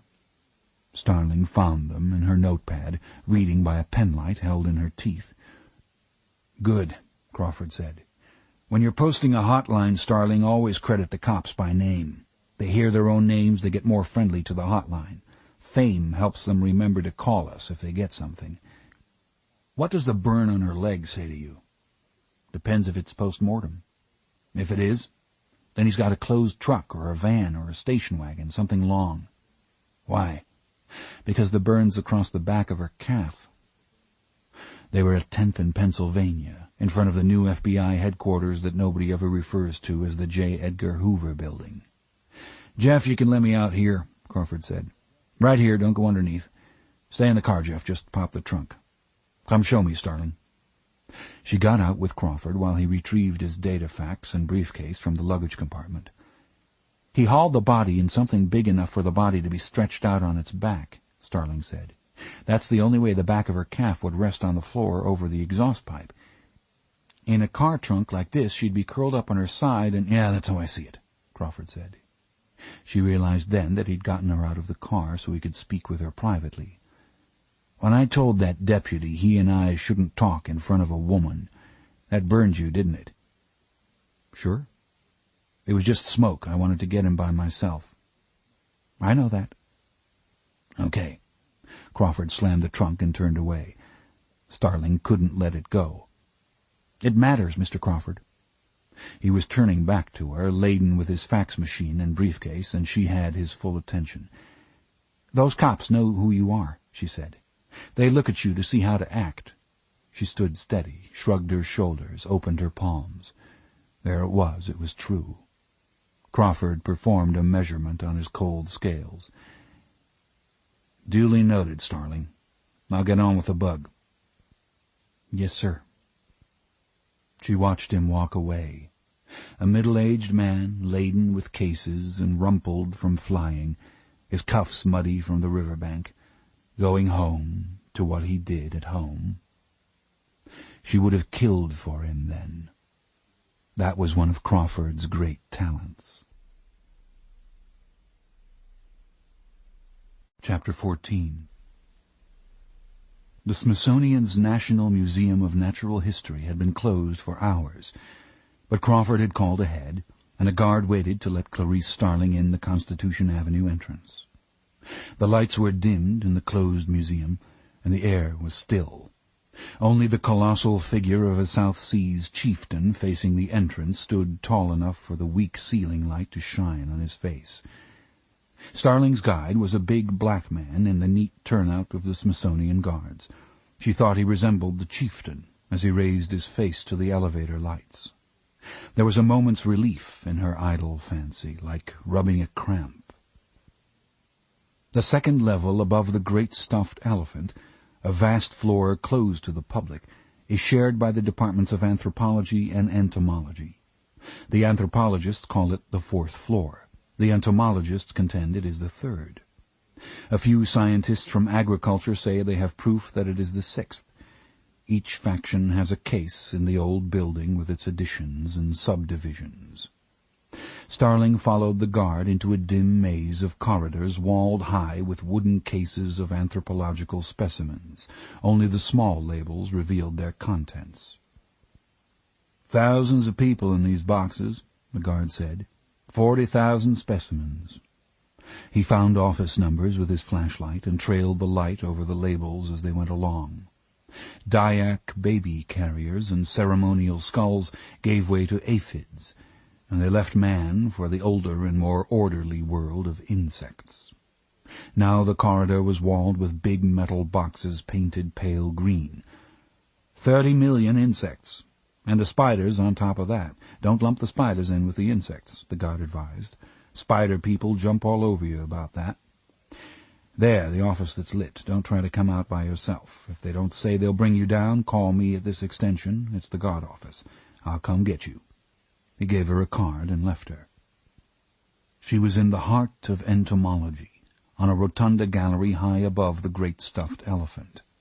There was the office with the lights on and the door open. "Time, Pilch!" a man's voice shrill with excitement. "Let's go here! Time!" Starling stopped in the doorway. Two men sat at a laboratory table playing chess. Both were about 30, one black-haired and lean, the other pudgy with wiry red hair. They appeared to be engrossed in the chessboard. If they noticed Starling, they gave no sign. If they noticed the enormous rhinoceros beetle slowly making its way across the board, weaving among the chessmen, they gave no sign of that either. Then the beetle crossed the edge of the board. "Time, Roden," the lean one said instantly. The pudgy one moved his bishop and immediately turned the beetle around and started it trudging back the other way. "If the beetle just cuts across the corner, is time up then?" Starling asked. "Of course time's up then," the pudgy one said loudly without looking up. "Of course it's up then. How do you play? Do you make him cross the whole board? Who do you play against, a sloth?" "I have the specimen Special Agent Crawford called about." "I can't imagine why we didn't hear your siren," the pudgy one said. "We're waiting all night here to identify a bug for the FBI. Bugs are all we do. Nobody said anything about Special Agent Crawford's specimen. He should show his specimen privately to his family doctor. Time, Pilch!" "I'd love to catch your whole routine another time," Starling said. "But this is urgent, so let's do it now. Time, Pilch." The black-haired one looked around at her, saw her leaning against the doorframe with her briefcase. He put the beetle on some rotten wood in a box and covered it with a lettuce leaf. When he got up, he was tall. "I'm Noble Pilcher," he said. "That's Albert Roden. You need an insect identified? We're happy to help you." Pilcher had a long, friendly face, but his black eyes were a little witchy and too close together, and one of them had a slight cast that made it catch the light independently. He did not offer to shake hands. "You are?" "Clarice Starling." "Let's see what you've got." Pilcher held the small jar to the light. Roden came to look. "Where did you find it? Did you kill it with your gun? Did you see its mommy?" It occurred to Starling how much Roden would benefit from an elbow smash in the hinge of his jaw. "Shh," Pilcher said. "Tell us where you found it. Was it attached to anything, a twig or a leaf, or was it in the soil?" "I see," Starling said. "Nobody's talked to you."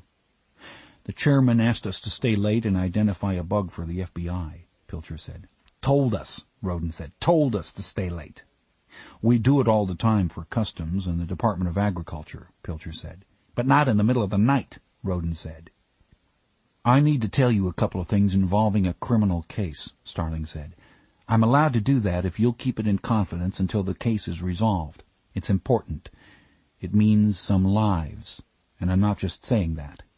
Dr. Roden, can you tell me seriously that you'll respect the confidence?" "I'm not a doctor. Do I have to sign anything?" "Not if your word's any good. You'll have to sign for the specimen if you need to keep it, that's all." "Of course I'll help you. I'm not uncaring." "Dr. Pilcher?" "That's true," Pilcher said. "He's not uncaring." "Confidence?" "I won't tell." "Pilch isn't a doctor yet either," Roden said. "We're on an equal educational footing, but notice how he allowed you to call him that." Roden placed the tip of his forefinger against his chin, as though pointing to his judicious expression. "Give us all the details. What might seem irrelevant to you could be vital information to an expert." "This insect was found lodged behind the soft palate of a murder victim. I don't know how it got there. Her body was in the Elk River in West Virginia, and she hadn't been dead more than a few days." "It's Buffalo Bill. I heard it on the radio," Roden said. "You didn't hear about the insect on the radio, did you?" Starling said. "No, but they said Elk River. Are you coming in from that today? Is that why you're so late?" "Yes," Starling said. "You must be tired. Do you want some coffee?" Roden said. "No, thank you." "Water?" "No." "A Coke?" "I don't believe so. We want to know where this woman was held captive and where she was killed. We're hoping this bug has some specialized habitat, or it's limited in range, or it only sleeps on some kind of tree. We want to know where this insect is from. I'm asking for your confidence because if the perpetrator put the insect there deliberately, then only he would know that fact, and we could use it to eliminate false confessions and save time. He's killed 6, at least. Time's eating us up." "Do you think he's holding another woman right this minute while we're looking at this bug?" Roden asked in her face. His eyes were wide and his mouth open. She could see into his mouth, and she flashed for a second on something else. "I don't know." A little shrill, that. "I don't know," she said again to take the edge off it. "He'll do it again as soon as he can." "So we'll do this as soon as we can," Pilcher said. "Don't worry, we're good at this. You couldn't be in better hands." He removed the brown object from the jar with a slender forceps and placed it on a sheet of white paper beneath the light. He swung a magnifying glass on a flexible arm over it. The insect was long, and it looked like a mummy. It was sheathed in a semi-transparent cover that followed its general outlines like a sarcophagus. The appendages were bound so tightly against the body they might have been carved in low relief. The little face looked wise. "In the first place, it's not anything that would normally infest a body outdoors, and it wouldn't be in the water except by accident," Pilcher said. "I don't know how familiar you are with insects or how much you want to hear." "Let's say I don't know diddly. I want you to tell me the whole thing." "Okay, this is a pupa, an immature insect in a chrysalis. That's the cocoon that holds it while it transforms itself from a larva into an adult," Pilcher said. "Obtect pupa, Pilch?" Roden wrinkled his nose to hold his glasses up. "Yeah, I think so. You want to pull down chew on the immature insects? Okay, this is the pupal stage of a large insect. Most of the more advanced insects have a pupal stage. A lot of them spend the winter this way." "Book or look, Pilch?" Roden said. "I'll look." Pilcher moved the specimen to the stage of a microscope and hunched over it with a dental probe in his hand. "Here we go. No distinct respiratory organs on the dorsocephalic region. Spiracles on the mesothorax and some abdominals. Let's start with that." "Mm-hmm," Roden said, turning pages in a small manual. "Functional mandibles?"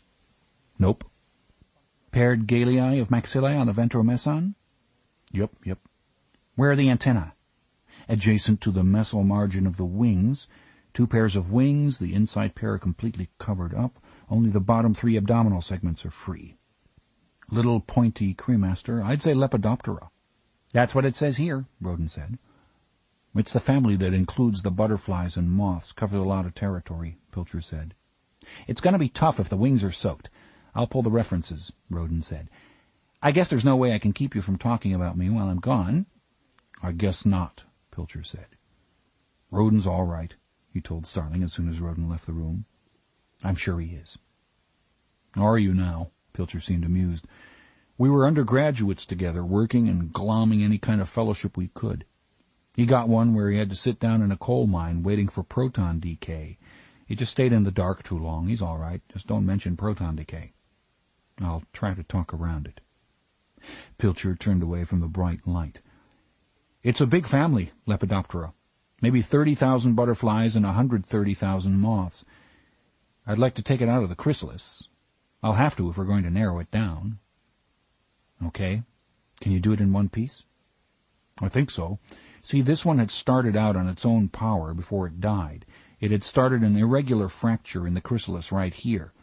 This may take a little while.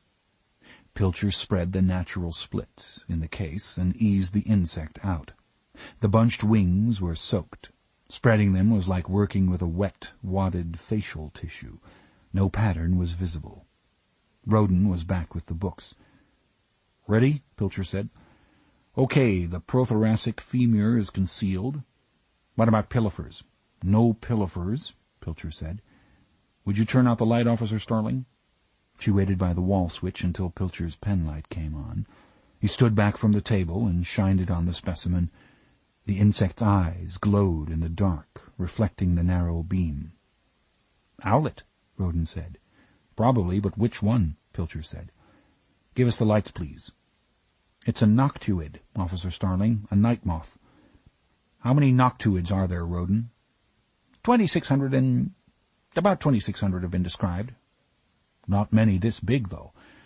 Okay, let's see you shine, my man. Roden's wiry red head covered the microscope. We have to go to key taxi now, studying the skin of the insect to narrow it down to one species, Pilcher said. Roden's the best at it. Starling had the sense that a kindness had passed in the room. Roden responded by starting a fierce argument with Pilcher over whether the specimen's larval warts were arranged in circles or not. It raged on through the arrangement of the hairs on the abdomen. Erebus odora, Roden said at last. Let's go look, Pilcher said. They took the specimen with them, down in the elevator to the level just above the great stuffed elephant, and back into an enormous quad filled with pale green boxes. What was formerly a great hall had been split into 2 levels with decks to provide more storage for the Smithsonian's insects. They were in Neotropical now, moving into noctuids. Pilcher consulted his notepad and stopped at a box chest-high in the great wall stack. You have to be careful with these things, he said, sliding the heavy metal door off the box and setting it on the floor. You drop one on your foot and you hop for weeks. He ran his finger down the stacked drawers, selected one, and pulled it out. In the tray, Starling saw the tiny preserved eggs, the caterpillar in a tube of alcohol, a cocoon peeled away from a specimen very similar to hers, and the adult, a big brown-black moth with a wingspan of nearly 6 inches, a furry body, and slender antennae. Erebus odora, Pilcher said, the black witch moth. Roden was already turning pages. A tropical species sometimes straying up to Canada in the fall, he read. The larvae eat acacia, catclaw, and similar plants. Indigenous West Indies, southern U.S., considered a pest in Hawaii. Fuckola, Starling thought. Nuts, she said aloud. They're all over. But they're not all over all the time. Pilcher's head was down. He pulled at his chin. Do they double brood, Roden? Wait a second. Yeah, in extreme South Florida and South Texas. When? May and August. I was just thinking, Pilcher said. Your specimen's a little better developed than the one we have, and it's fresh. It had started fracturing its cocoon to come out. In the West Indies, or Hawaii maybe, I could understand it, but it's winter here. In this country it would wait 3 months to come out, unless it happened accidentally, in a greenhouse, or somebody raised it. Raised it how? In a cage, in a warm place with some acacia leaves for the larvae to eat until they're ready to button up in their cocoons. It's not hard to do. Is it a popular hobby? Outside professional study? Do a lot of people do it? No, primarily it's entomologists trying to get a perfect specimen, maybe a few collectors. There's the silk industry, too. They raise moths, but not this kind. Entomologists must have periodicals, professional journals, people that sell equipment, Starling said. Sure, and most of the publications come here. Let me make you a bundle, Roden said. A couple of people here subscribe privately to the smaller newsletters, keep them locked up and make you give them a quarter just to look at the stupid things. I'll have to get those in the morning. I'll see they're picked up. Thank you, Mr. Roden. Pilcher photocopied the references on Erebus odora and gave them to her along with the insect. I'll take you down, he said. They waited for the elevator. Most people love butterflies and hate moths, he said. But moths are more interesting, engaging. They're destructive. Some are, a lot are, but they live in all kinds of ways, just like we do. Silence for one floor. There's a moth, more than one, in fact, that lives only on tears, he offered. That's all they eat or drink. What kind of tears? Whose tears? The tears of large land mammals, about our size. The old definition of moth was anything that gradually, silently eats, consumes, or wastes any other thing. It was a verb for destruction, too. Is this what you do all the time? Hunt Buffalo Bill? I do it all I can. Pilcher polished his teeth, his tongue moving behind his lips like a cat beneath the covers. Do you ever go out for cheeseburgers and beer, or the amusing house wine? Not lately. Will you go out for some with me now? It's not far. No, but I'll treat when this is over, and Mr. Roden can go too, naturally. There's nothing natural about that, Pilcher said. And at the door, I hope you're through with this soon, Officer Starling. She hurried to the waiting car. Ardelia Mapp had left Starling's mail and half a Mound's candy bar on her bed. Mapp was asleep. Starling carried her portable typewriter down to the laundry room, put it on the clothes-folding shelf, and cranked in a carbon set. She had organized her notes on Erebus odora in her head on the ride back to Quantico, and she covered that quickly. Then she ate the Mounds, and wrote a memo to Crawford suggesting they cross-check the entomology publications' computerized mailing lists against the FBI's known offender files and the files in the cities closest to the abductions, plus felon and sex offender files of Metro-Dade, San Antonio, and Houston, the areas where the moths were most plentiful. There was another thing, too, that she had to bring up for a second time. Let's ask Dr. Lecter why he thought the perpetrator would start taking scalps. She delivered the paper to the night-duty officer and fell into her grateful bed, the voices of the day still whispering, softer than Mapp's breathing across the room. On the swarming dark she saw the moth's wise little face. Those glowing eyes had looked at Buffalo Bill. Out of the cosmic hangover of the Smithsonian leaves came her last thought and a coda for her day. Over this odd world, this half the world that's dark now, I have to hunt a thing that lives on tears. Chapter 15. In East Memphis, Tennessee, Catherine Baker Martin and her best boyfriend were watching a late movie on television in his apartment and having a few hits off a bong pipe loaded with hashish. The commercial breaks grew longer and more frequent. "I've got the munchies. Want some popcorn?" she said. "I'll go get it. Give me your keys." "Sit still. I need to see if Mom called anyway." She got up from the couch, a tall young woman, big-boned and well-fleshed, nearly heavy, with a handsome face and a lot of clean hair. She found her shoes under the coffee table and went outside. The February evening was more raw than cold. A light fog off the Mississippi River hung breast-high over the big parking area. Directly overhead she could see the dying moon, pale and thin as a bone fishhook. Looking up made her a little dizzy. She started across the parking field, navigating steadily toward her own front door 100 yards away. The brown panel truck was parked near her apartment, among some motorhomes and boats on trailers. She noticed it because it resembled the parcel delivery trucks which often brought presents from her mother. As she passed near the truck, a lamp came on in the fog. It was a floor lamp with a shade, standing on the asphalt behind the truck. Beneath the lamp was an overstuffed armchair in red-flowered chintz, the big red flowers blooming in the fog. The two items were like a furniture grouping in a showroom. Catherine Baker Martin blinked several times and kept going. She thought the word surreal and blamed the bong. She was all right. Somebody was moving in or moving out. In, out. Somebody was always moving at the Stonehenge villas.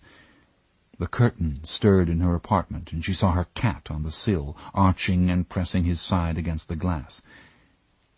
She had her key ready, and before she used it, she looked back. A man climbed out of the back of the truck. She could see by the lamplight that he had a cast on his hand, and his arm was in a sling. She went inside and locked the door behind her. Catherine Baker Martin peeped around the curtain and saw the man trying to put the chair into the back of the truck. He gripped it with his good hand and tried to boost it with his knee. The chair fell over. He righted it, licked his finger, and rubbed at a spot of parking lot grime on the chintz. She went outside. "Help you with that?" She got the tone just right, helpful, and that's all. "Would you?" "Thanks." An odd, strained voice, not a local accent. The floor lamp lit his face from below, distorting his features, but she could see his body plainly. He had on pressed khaki trousers and some kind of chamois shirt, unbuttoned over a freckled chest. His chin and cheeks were hairless, as smooth as a woman's, and his eyes only pinpoint gleams above his cheekbones in the shadows of the lamp. He looked at her, too, and she was sensitive to that. Men were often surprised at her size when she got close to them, and some concealed it better than others. "Good," he said. There was an unpleasant odor about the man, and she noticed with distaste that his chamois shirt still had hairs on it, curly ones across the shoulders and beneath the arms. It was easy lifting the chair onto the low floor of the truck. "Let's slide it to the front, do you mind?" He climbed inside and moved some clutter, the big flat pans you can slide under a vehicle to drain the oil, and a small hand winch called a coffin hoist. They pushed the chair forward until it was just behind the seats. "Are you about a 14? He said. "What?" "Would you hand me that rope? It's just at your feet." When she bent to look, he brought the plaster cast down on the back of her head. She thought she'd bumped her head, and she raised her hand to it as the cast came down again, smashing her fingers against her skull, and down again, this time behind her ear, a succession of blows, none of them too hard, as she slumped over the chair. She slid to the floor of the truck and lay on her side. The man watched her for a second, then pulled off his cast and the arm sling. Quickly he brought the lamp into the truck and closed the rear doors. He pulled her collar back and with a flashlight read the size tag on her blouse. "Good," he said. He slit the blouse up the back with a pair of bandage scissors, pulled the blouse off, and handcuffed her hands behind her. Spreading a mover's pad on the floor of the truck, he rolled her onto her back. She was not wearing a brassiere. He prodded her big breasts with his fingers and felt their weight and resilience. "Good," he said. There was a pink suck mark on her left breast. He licked his finger to rub it as he had done the chintz, and nodded when the lividity went away with light pressure. He rolled her onto her face and checked her scalp, parting her thick hair with his fingers. The padded cast hadn't cut her. He checked her pulse with 2 fingers on the side of her neck and found it strong. "Good," he said. He had a long way to drive to his 2-story house, and he'd rather not field dress her here. Catherine Baker Martin's cat watched out the window as the truck pulled away, the tail lights getting closer and closer together. Behind the cat the telephone was ringing. The machine in the bedroom answered, its red light blinking in the dark. The caller was Catherine's mother, the junior U.S. Senator from Tennessee. Chapter 16. In the 1980s, the golden age of terrorism, procedures were in place to deal with a kidnapping affecting a member of Congress.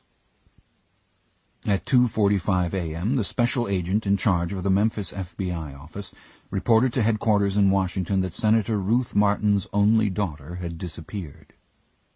At 3 a.m., 2 unmarked vans pulled out of the damp basement garage at the Washington field office, Buzzard's Point. One van went to the Senate office building, where technicians placed monitoring and recording equipment on the telephones in Senator Martin's office, and put a Title III wiretap on the payphones closest to the senator's office. The Justice Department woke the most junior member of the Senate Select Intelligence Committee to provide the obligatory notice of the tap.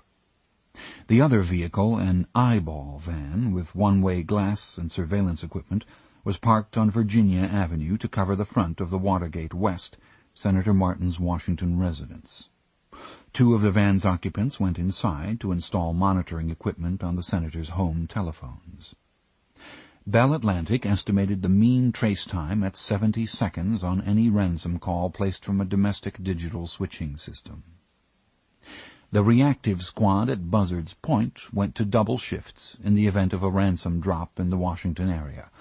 Their radio procedure changed to mandatory encryption to protect any possible ransom drop from intrusion by news helicopters. That kind of irresponsibility on the part of the news business was rare, but it had happened. The hostage rescue team went to an alert status 1 level short of airborne. Everyone hoped Catherine Baker Martin's disappearance was a professional kidnapping for ransom. That possibility offered the best chance for her survival. Nobody mentioned the worst possibility of all. Then, shortly before dawn in Memphis, a city patrolman investigating a prowler complaint on Winchester Avenue stopped an elderly man collecting aluminum cans and junk along the shoulder of the road. In his cart, the patrolman found a woman's blouse, still buttoned in front. The blouse was slit up the back like a funeral suit. The laundry mark was Catherine Baker Martin's. Jack Crawford was driving south from his home in Arlington at 6:30 a.m. when the telephone in his car beeped for the second time in 2 minutes. 9:22:40. 40 stand by for Alpha 4. Crawford spotted a rest area, pulled in, and stopped to give his full attention to the telephone. Alpha 4 is the director of the FBI. "Jack, you up on Catherine Martin?" "The night duty officer called me just now." "Then you know about the blouse. Talk to me." "Buzzard Point went to kidnap alert," Crawford said. "I'd prefer they didn't stand down yet. When they do stand down, I'd like to keep the phone surveillance. Slit blouse or not, we don't know for sure it's Bill. If it's a copycat, he might call for ransom. Who's doing taps and traces in Tennessee, us or them?" "Them, the state police, they're pretty good. Phil Adler called from the White House to tell me about the president's intense interest. We could use a win here, Jack." "That had occurred to me. Where's the senator?" "En route to Memphis. She got me at home a minute ago, you can imagine." Yes. Crawford knew Senator Martin from budget hearings. "She's coming down with all the weight she's got." "I don't blame her." "Neither do I," the director said. "I've told her we're going flat out, just as we've done all along. She's aware of your personal situation, and she's offered you a company leer. Use it. Come home at night if you can." "Good. The senator's tough, Tommy. If she tries to run it, we'll butt heads." "I know. Do a set pick off me if you have to. What have we got at the best, 6 or 7 days, Jack?" "I don't know. If he panics when he finds out who she is, he might just do her and dump her." "Where are you?" 2 miles from Quantico. Will the strip at Quantico take a Lear? Yes. 20 minutes. Yes, sir. Crawford punched numbers into his phone and pulled back into traffic. Chapter 17. Sore from a troubled sleep, Clarice Starling stood in her bathrobe and bunny slippers, towel over her shoulder, waiting to get in the bathroom she and Mapp shared with the students next door. The news from Memphis on the radio froze her for half a breath. "Oh, God," she said. "Oh, boy. All right in there, this bathroom is seized. Come out with your pants up. This is not a drill." She climbed into the shower with a startled next-door neighbor. "Ooch over, Gracie, and would you pass me that soap?" Ear cocked to the telephone, she packed for overnight and set her forensic kit by the door.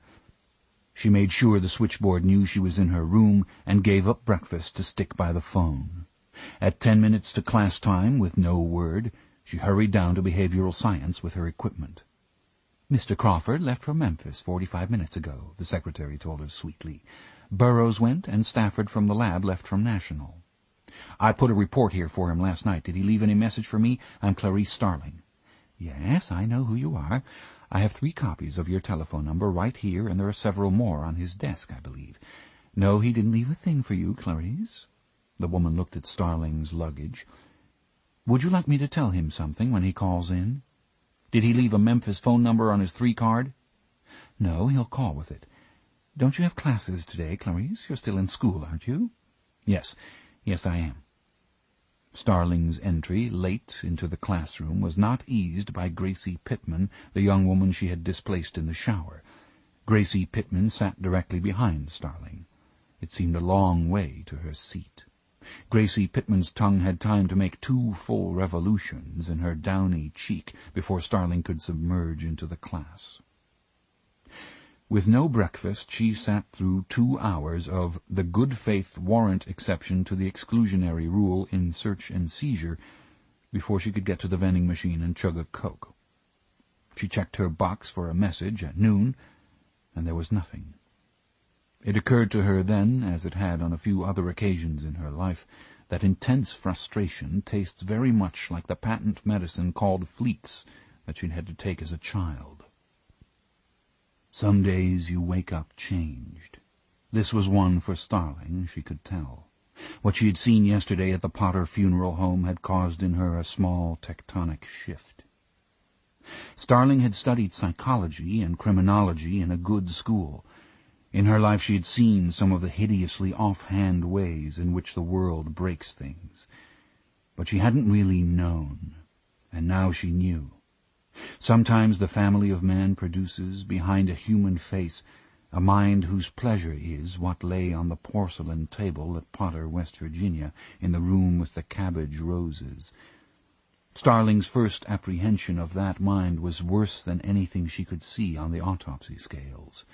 The knowledge would lie against her skin forever, and she knew she had to form a callus, or it would wear her through. The school routine didn't help her. All day she had the feeling that things were going on just over the horizon. She seemed to hear a vast murmur of events, like the sound from a distant stadium. Suggestions of movement unsettled her, groups passing in the hallway, cloud shadows moving over, the sound of an airplane. After class, Starling ran too many laps, and then she swam. She swam until she thought about the floaters, and then she didn't want the water on her anymore. She watched the 7 o'clock news with Mapp and a dozen other students in the recreation room. The abduction of Senator Martin's daughter was not the lead item, but it was first after the Geneva arms talks. There was film from Memphis, starting with the sign of the Stonehenge villas, shot across the revolving light of a patrol car. The media were blitzing the story, and with little new to report, reporters interviewed each other in the parking lot at Stonehenge.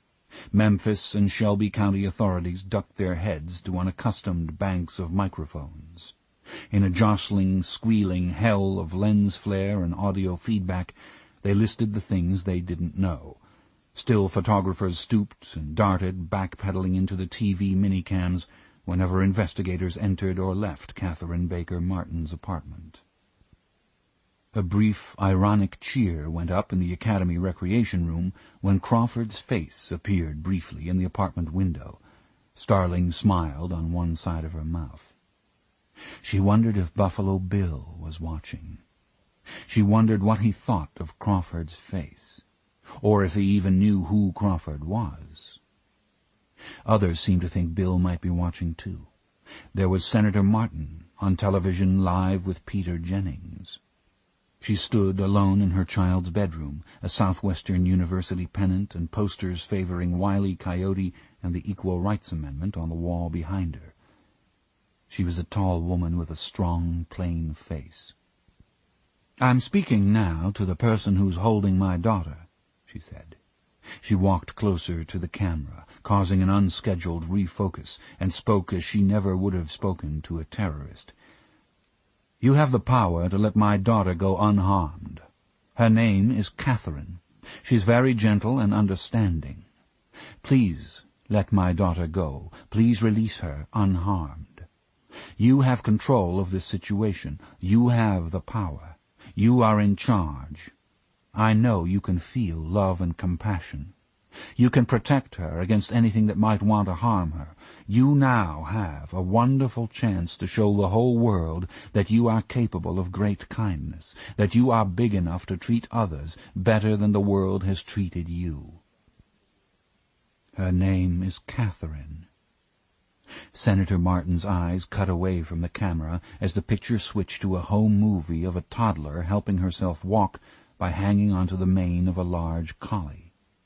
The senator's voice went on. "The film you're seeing now is Catherine as a little child.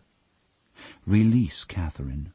Release her unharmed anywhere in this country, and you'll have my help and my friendship." Now a series of still photographs. Catherine Martin at 8, holding the tiller of a sailboat. The boat was up on blocks, and her father was painting the hull. 2 recent photographs of the young woman, a full shot and a close-up of her face. Now back to the senator in close-up. "I promise you, in front of this entire country, you'll have my unstinting aid whenever you need it. I'm well equipped to help you. I am a United States Senator. I serve on the Armed Services Committee. I am deeply involved in the Strategic Defense Initiative, the space weapons systems which everyone calls Star Wars. If you have enemies, I will fight them. If anyone interferes with you, I can stop them.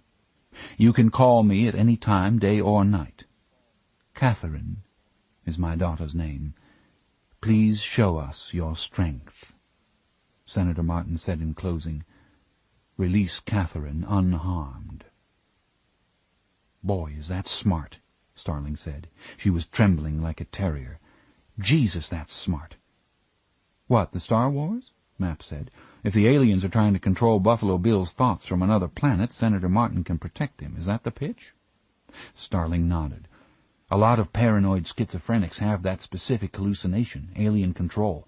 If that's the way Bill's wired, maybe this approach could bring him out. It's a damn good shot, though. And she stood up there and fired it, didn't she? At the least it might buy Catherine a few more days. They may have time to work on Bill a little, or they may not. Crawford thinks his period may be getting shorter. They can try this. They can try other things." "Nothing I wouldn't try if he had one of mine. Why did she keep saying Catherine? Why the name all the time?" "She's trying to make Buffalo Bill see Catherine as a person. They're thinking he'll have to depersonalize her. He'll have to see her as an object before he can tear her up. Serial murderers talk about that in prison interviews, some of them. They say it's like working on a doll." "Do you see Crawford behind Senator Martin's statement?" "Maybe. Or maybe Dr. Bloom. There he is," Starling said. On the screen was an interview taped several weeks earlier with Dr. Alan Bloom of the University of Chicago on the subject of serial murder. Dr. Bloom refused to compare Buffalo Bill with Francis Dolarhyde or Garrett Hobbs or any of the others in his experience. He refused to use the term Buffalo Bill.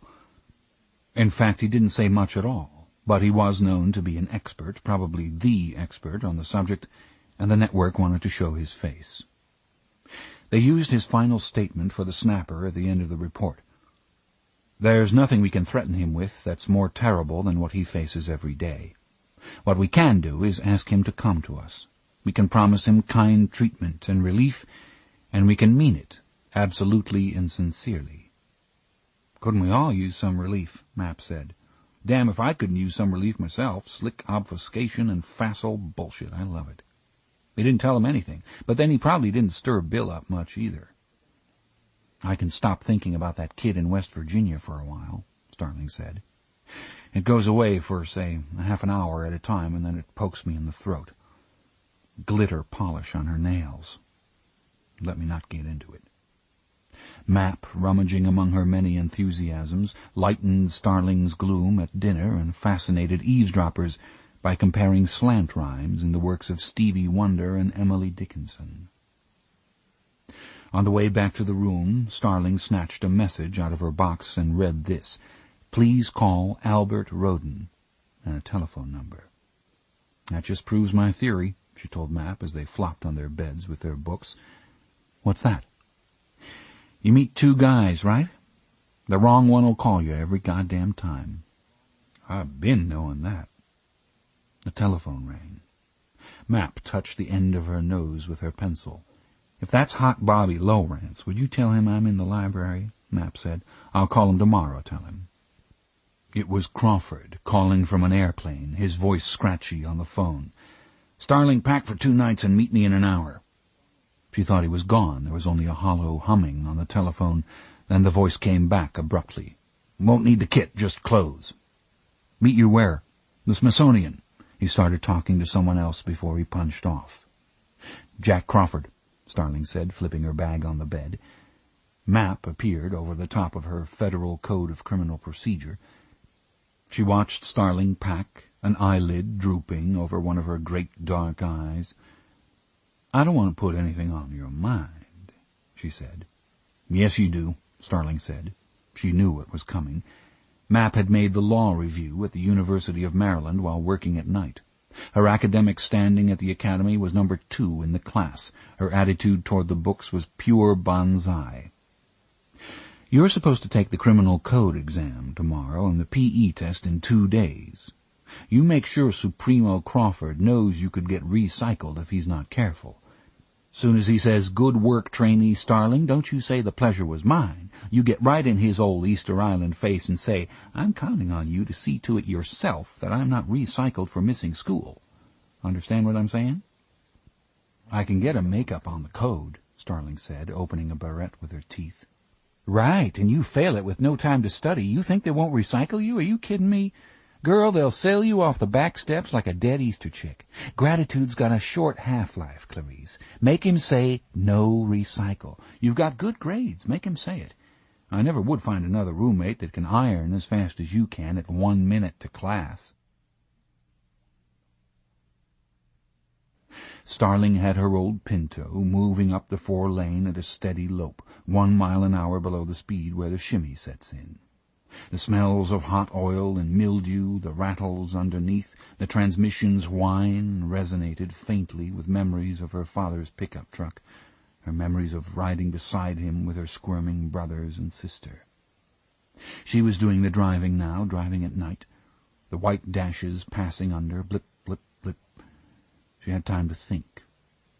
Her fears breathed on her from close behind her neck. Other recent memories squirmed beside her.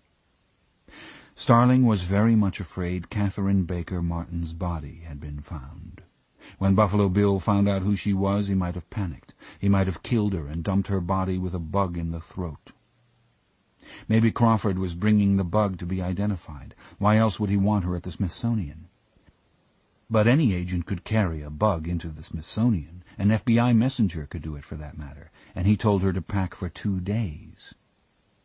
She could understand Crawford not explaining it to her over an unsecured radio link, but it was maddening to wonder. She found an all-news station on the radio and waded through the weather report. When the news came, it was no help. The story from Memphis was a rehash of the 7 o'clock news. Senator Martin's daughter was missing. Her blouse had been found slit up the back in the style of Buffalo Bill. No witnesses. The victim found in West Virginia remained unidentified. West Virginia. Among Clarice Starling's memories of the Potter Funeral Home was something hard and valuable, something durable, shining apart from the dark revelations, something to keep. She deliberately recalled it now and found that she could squeeze it like a talisman. In the Potter Funeral Home, standing at the sink, she had found strength from a source that surprised and pleased her, the memory of her mother. Starling was a seasoned survivor on hand-me-down grace from her late father through her brothers. She was surprised and moved by this bounty she had found. She parked the Pinto beneath FBI headquarters at 10th and Pennsylvania. 2 television crews were set up on the sidewalk, reporters looking over-groomed in the lights. They were intoning stand-up reports with the J. Edgar Hoover building in the background. Starling skirted the lights and walked the 2 blocks to the Smithsonian's National Museum of Natural History. She could see a few lighted windows high in the old building. A Baltimore County police van was parked in the semicircular drive. Crawford's driver, Jeff, waited at the wheel of a new surveillance van behind it. When he saw Starling coming, he spoke into a handheld radio. Chapter 18. The guard took Clarice Starling to the 2nd level above the Smithsonian's great stuffed elephant. The elevator door opened onto that vast, dim floor, and Crawford was waiting there alone, his hands in the pockets of his raincoat. "Evening, Starling." "Hello," she said. Crawford spoke over her shoulder to the guard. "We can make it from here by ourselves, officer, thank you." Crawford and Starling walked side by side along a corridor in the stacked trays and cases of anthropological specimens. A few ceiling lights were on, not many. As she fell with him into the hunched, reflective attitude of a campus stroll, Starling became aware that Crawford wanted to put his hand on her shoulder, that he would have done it if it were possible for him to touch her. She waited for him to say something.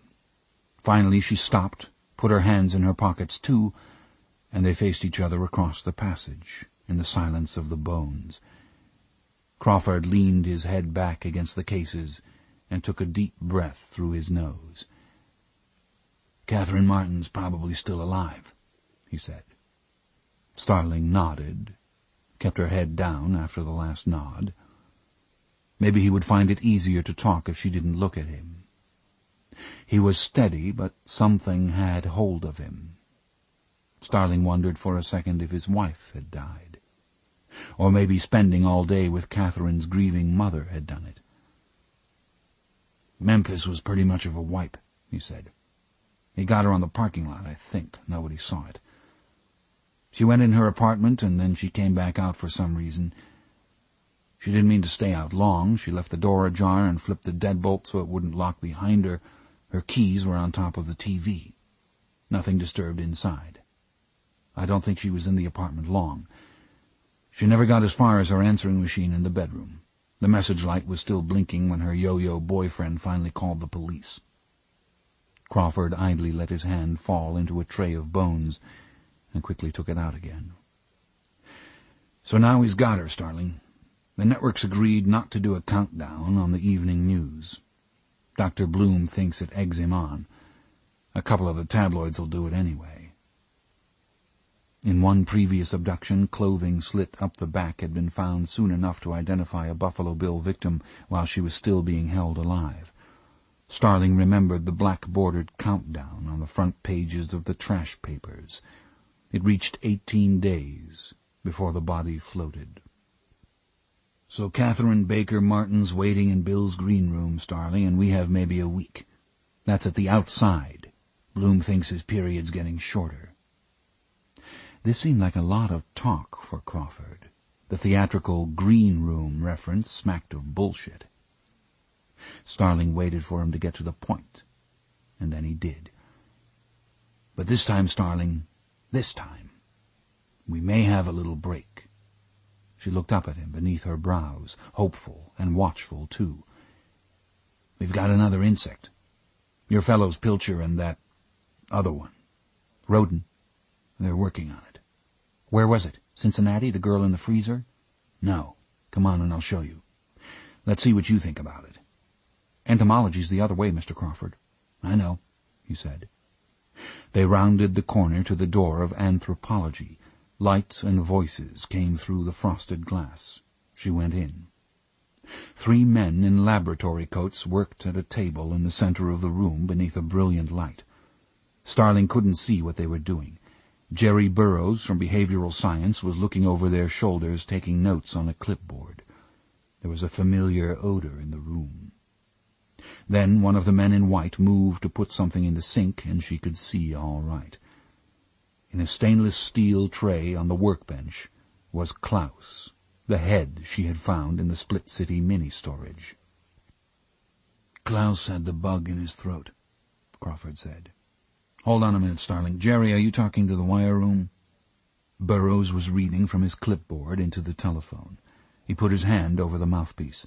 "Yeah, Jack, they're drying the art on Klaus." Crawford took the receiver from him.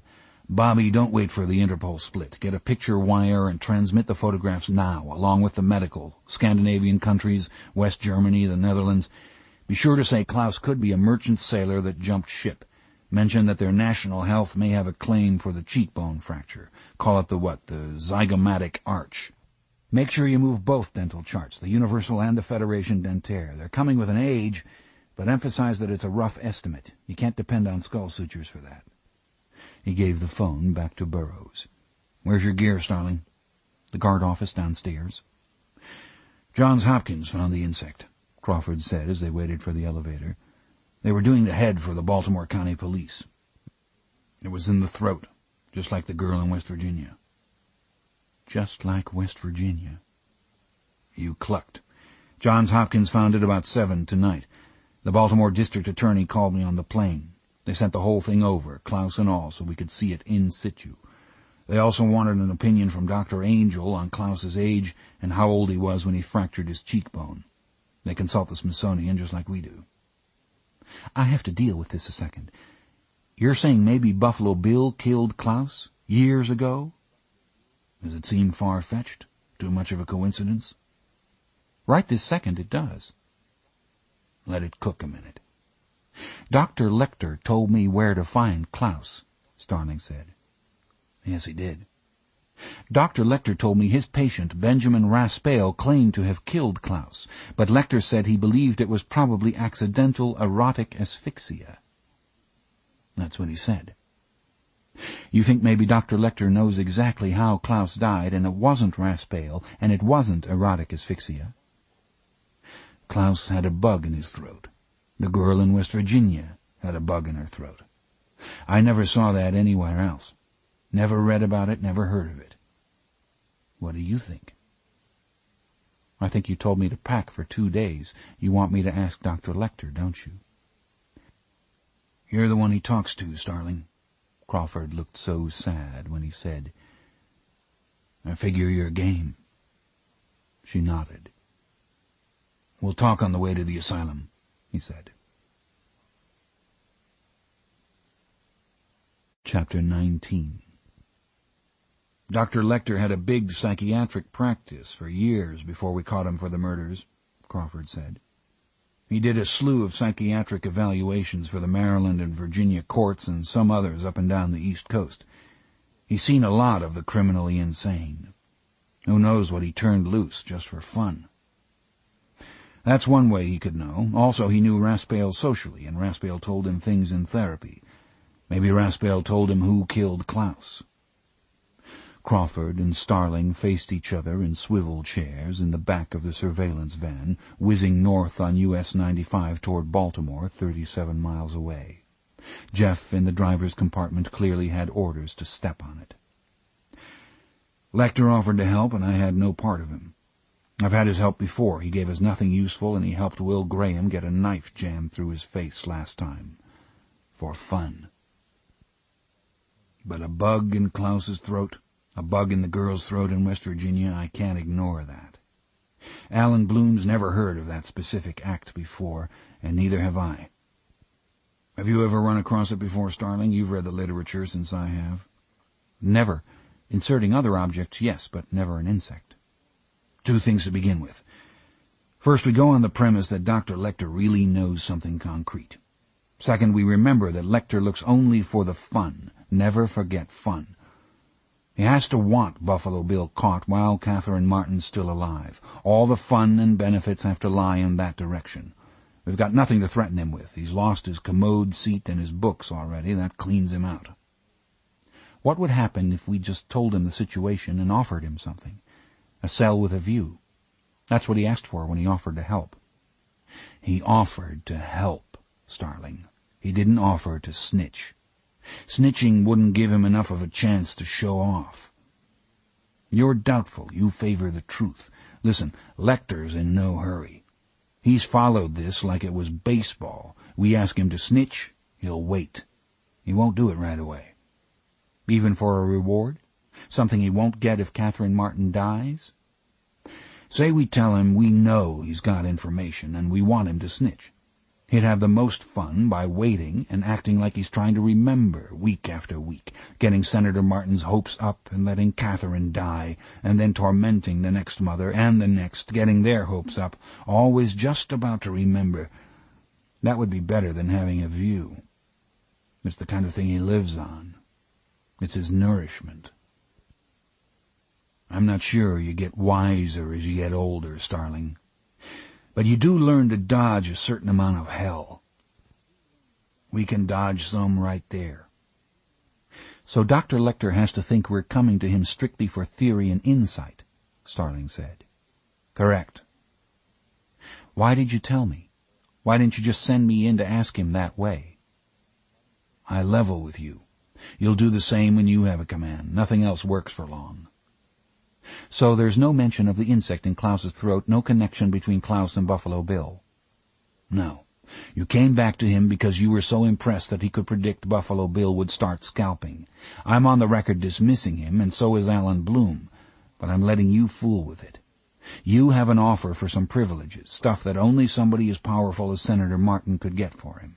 He has to believe he should hurry because the offer ends if Catherine dies.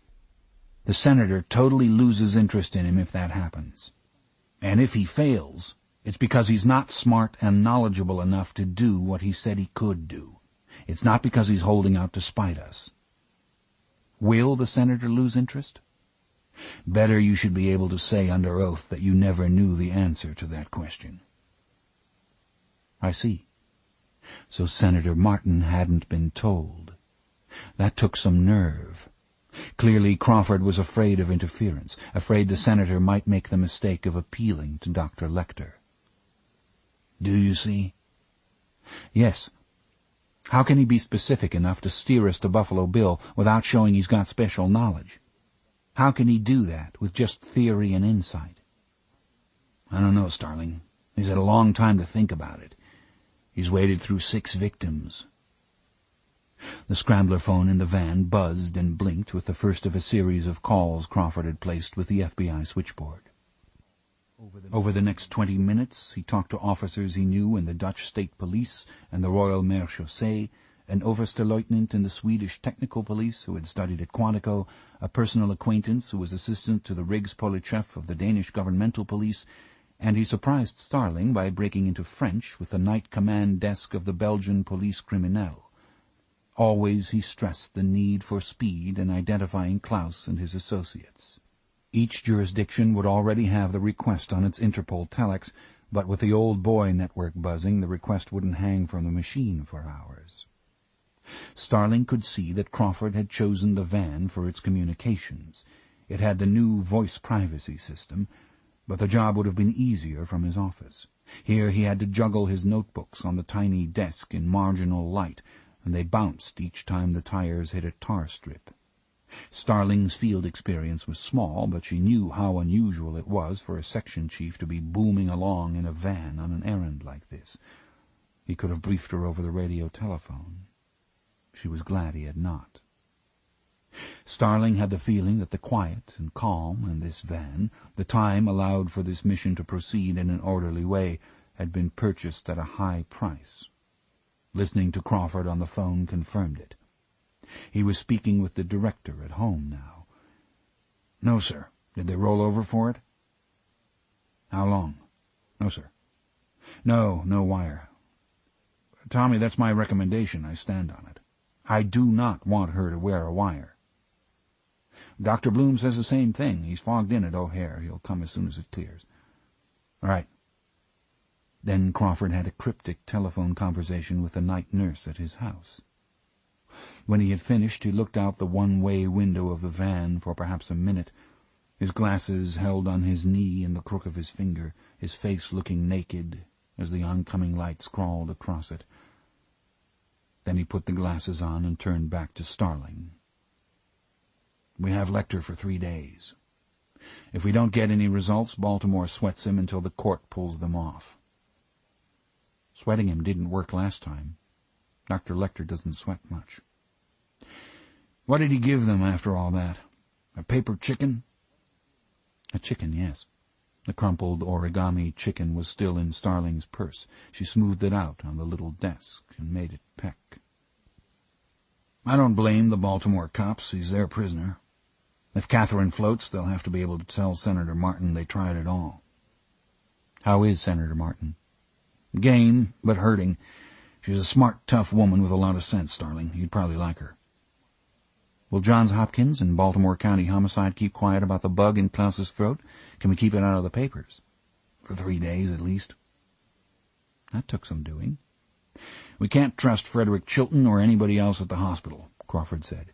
If Chilton knows, the world knows. Chilton has to know you're there, but it's simply a favor you're doing Baltimore Homicide, trying to close the Klaus case. It has nothing to do with Buffalo Bill. And I'm doing this late at night? That's the only time I'd give you. I should tell you the business about the bug in West Virginia will be in the morning papers. The Cincinnati coroner's office spilled it, so that's no secret anymore. It's an inside detail that Lecter can get from you, and it doesn't matter, really, as long as he doesn't know we found one in Klaus, too. What have we got to trade him? I'm working on it, Crawford said, and turned back to his telephones. Chapter 20. A big bathroom, all white tile and skylights and sleek Italian fixtures standing against exposed old brick. An elaborate vanity, flanked by tall plants and loaded with cosmetics, the mirror beaded by the steam the shower made. From the shower came humming in a key too high for the unearthly voice. The song was Fats Waller's Cash for Your Trash, from the musical Ain't Misbehavin'. Sometimes the voice broke into the words. Save up all your old newspapers, save and pile 'em like a high skyscraper, da-da-da-da-da-da-da-da. Wherever there were words, a small dog scratched at the bathroom door.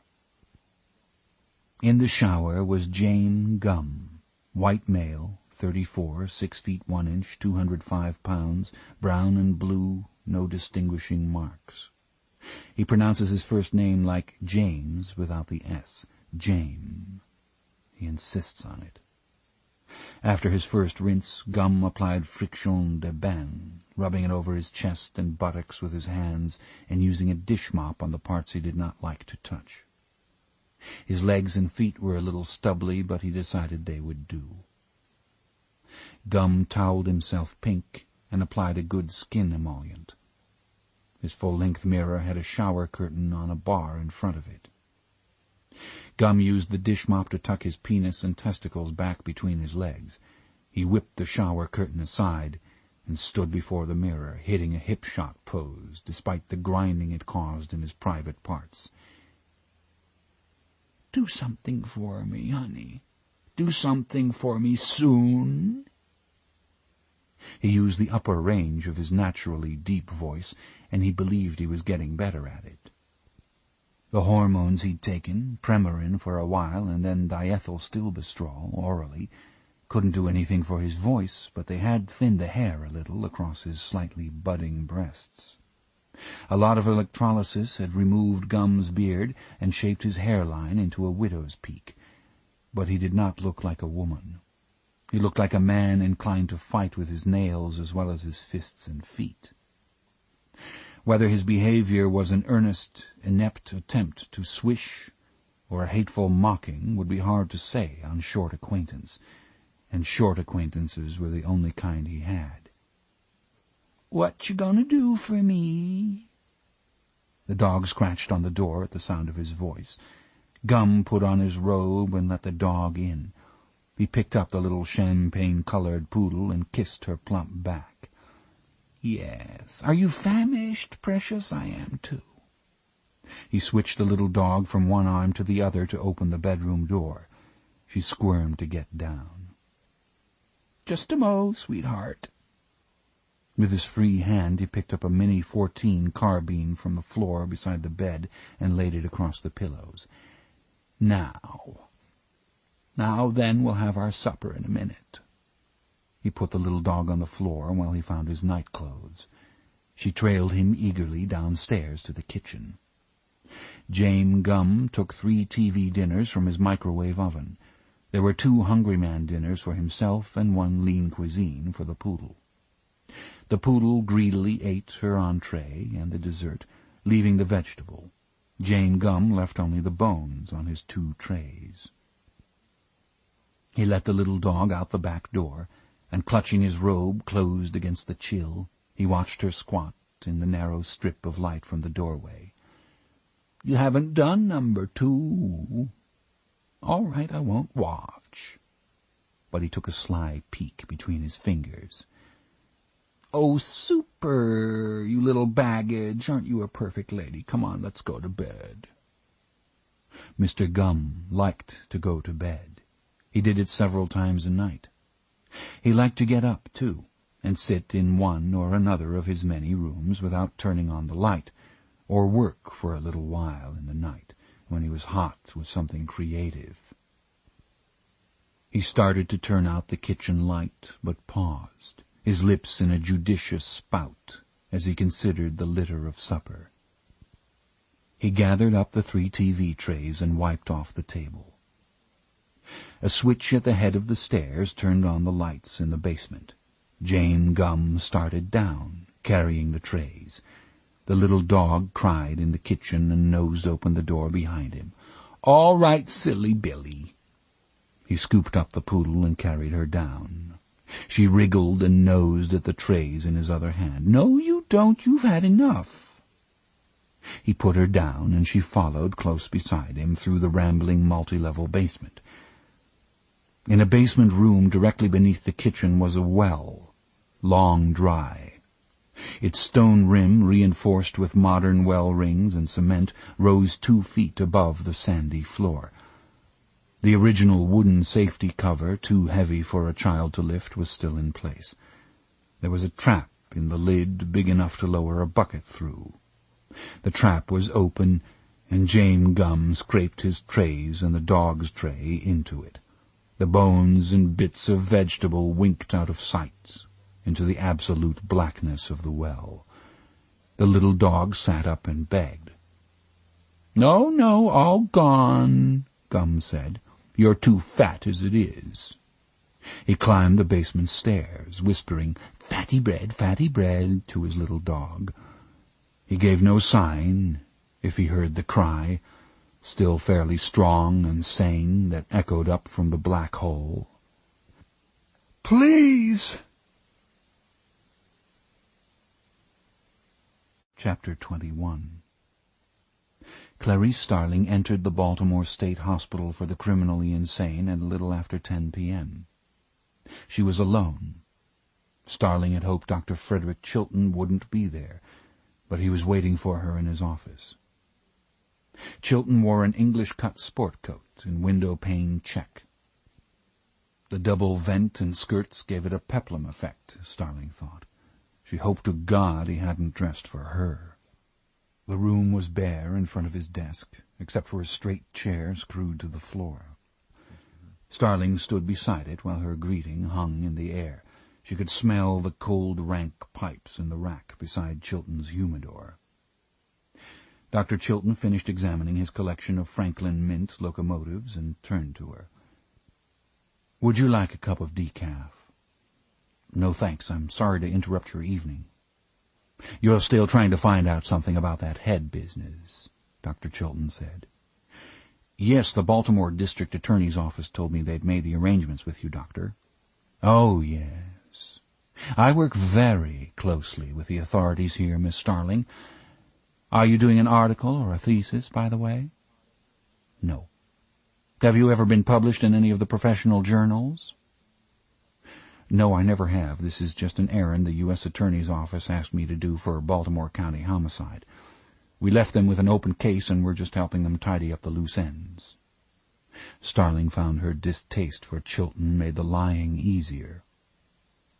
Are you wired, Miss Starling? Am I?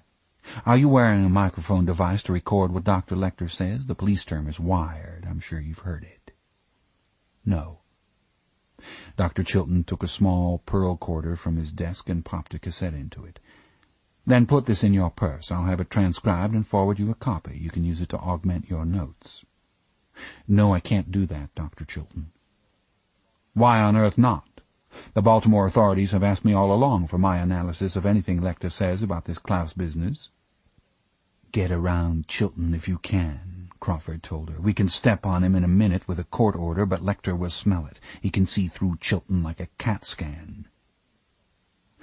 The U.S. attorney thought we'd try an informal approach first. If I recorded Dr. Lecter without his knowledge and he found out, it would be the end of any kind of working atmosphere we had. I'm sure you'd agree with that. How would he find out?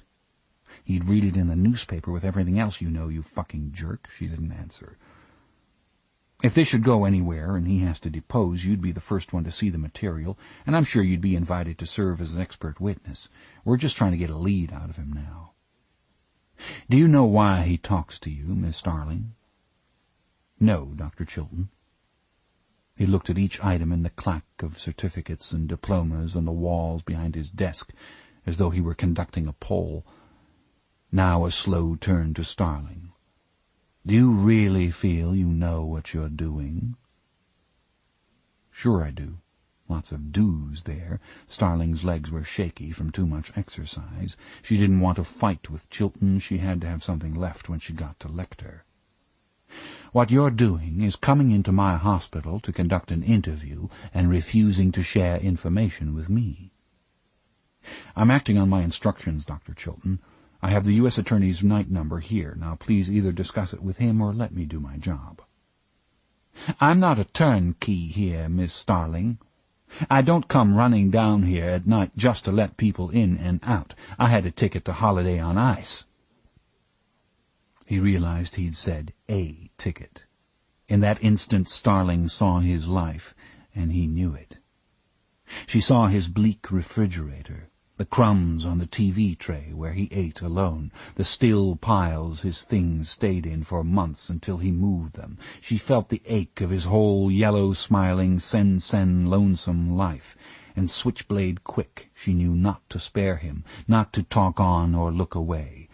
She stared into his face, and with the smallest tilt of her head she gave him her good looks and bored her knowledge in, speared him with it, knowing he couldn't stand for the conversation to go on.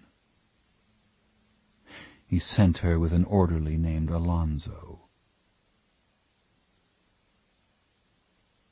Chapter 22. Descending through the asylum with Alonzo toward the final keep, Starling managed to shut out much of the slammings and the screaming, though she felt them shiver the air against her skin. Pressure built on her as though she sank through water, down and down. The proximity of madmen, the thought of Catherine Martin bound and alone, with one of them snuffling her, patting his pockets for his tools, braced Starling for her job. But she needed more than resolution. She needed to be calm, to be still, to be the keenest instrument. She had to use patience in the face of the awful need to hurry. If Dr. Lecter knew the answer, she'd have to find it down among the tendrils of his thought. Starling found she thought of Catherine Baker Martin as the child she'd seen in the film on the news, the little girl in the sailboat. Alonzo pushed the buzzer at the last heavy door. Teach us to care and not to care. Teach us to be still. Pardon me, Alonzo said, and Starling realized she had spoken aloud. He left her with the big orderly who opened the door. As Alonzo turned away, she saw him cross himself. "Welcome back," the orderly said, and shot the bolts home behind her. "Hello, Barney." A paperback book was wrapped around Barney's massive index finger as he held his place. It was Jane Austen's Sense and Sensibility. Starling was set to notice everything. "How do you want the lights?" he said. The corridor between the cells was dim. Near the far end she could see bright light from the last cell shining on the corridor floor. "Dr. Lecter's awake. At night always, even when his lights are off." "Let's leave them like they are. Stay in the middle going down, don't touch the bars, right? I want to shut that TV off." The television had been moved. It was at the far end, facing up the center of the corridor. Some inmates could see it by leaning their heads against the bars. "Sure, turn the sound off, but leave the picture if you don't mind. Some of them like to look at it. A chair's right there if you want it." Starling went down the dim corridor alone. She did not look into the cells on either side. Her footfalls seemed loud to her. The only other sounds were wet snoring from one cell, maybe two, and a low chuckle from another. The late Miggs's cell had a new occupant. She could see long legs outstretched on the floor, the top of a head resting against the bars. She looked as she passed. A man sat on the cell floor in a litter of shredded construction paper. His face was vacant. The television was reflected in his eyes, and a shiny thread of spit connected the corner of his mouth and his shoulder. She didn't want to look into Dr. Lecter's cell until she was sure he had seen her. She passed it, feeling itchy between the shoulders, went to the television and turned off the sound. Dr. Lecter wore the white asylum pajamas in his white cell. The only colors in the cell were his hair and eyes and his red mouth, in a face so long out of the sun it leached into the surrounding whiteness. His features seemed suspended above the collar of his shirt. He sat at his table behind the nylon net that kept him back from the bars. He was sketching on butcher paper, using his hand for a model. As she watched, he turned his hand over and, flexing his fingers to great tension, drew the inside of the forearm. He used his little finger as a shading stump to modify a charcoal line. She came a little closer to the bar, then he looked up. For Starling, every shadow in the cell flew into his eyes and widow's peak. "Good evening, Dr. Lecter." The tip of his tongue appeared, with his lips equally red. It touched his upper lip in the exact center and went back in again. "Clarice." She heard the slight metallic rasp beneath his voice and wondered how long it had been since last he spoke. Beats of silence. "You're up late for a school night," he said. "This is night school," she said, wishing her voice were stronger. "Yesterday I was in West Virginia." "Did you hurt yourself?" "No, you have on a fresh Band-Aid, Clarice." Then she remembered. "I got a scrape on the side of the pool swimming today." The Band-Aid was out of sight on her calf beneath her trousers. He must smell it. "I was in West Virginia yesterday. They found a body over there. Buffalo Bill's latest." "Not quite his latest, Clarice." "His next to latest." "Yes. She was scalped, just as you said she would be." "You mind if I go on sketching while we talk?" "No, please." "You viewed the remains?" "Yes." "Had you seen his earlier efforts?" "No, only pictures." "How did you feel?" "Apprehensive. Then I was busy." "And after?" "Shaken." "Could you function all right?" Dr. Lecter rubbed his charcoal on the edge of his butcher paper to refine the point. "Very well. I functioned very well." "For Jack Crawford? Or does he still make house calls?" Charles. He was there. "Indulge me a moment, Clarice. Would you let your head hang forward? Just let it hang forward as though you were asleep. A second more. Thank you, I've got it now. Have a seat if you like. You had told Jack Crawford what I said before they found her." "Yes, he pretty much pooh-poohed it."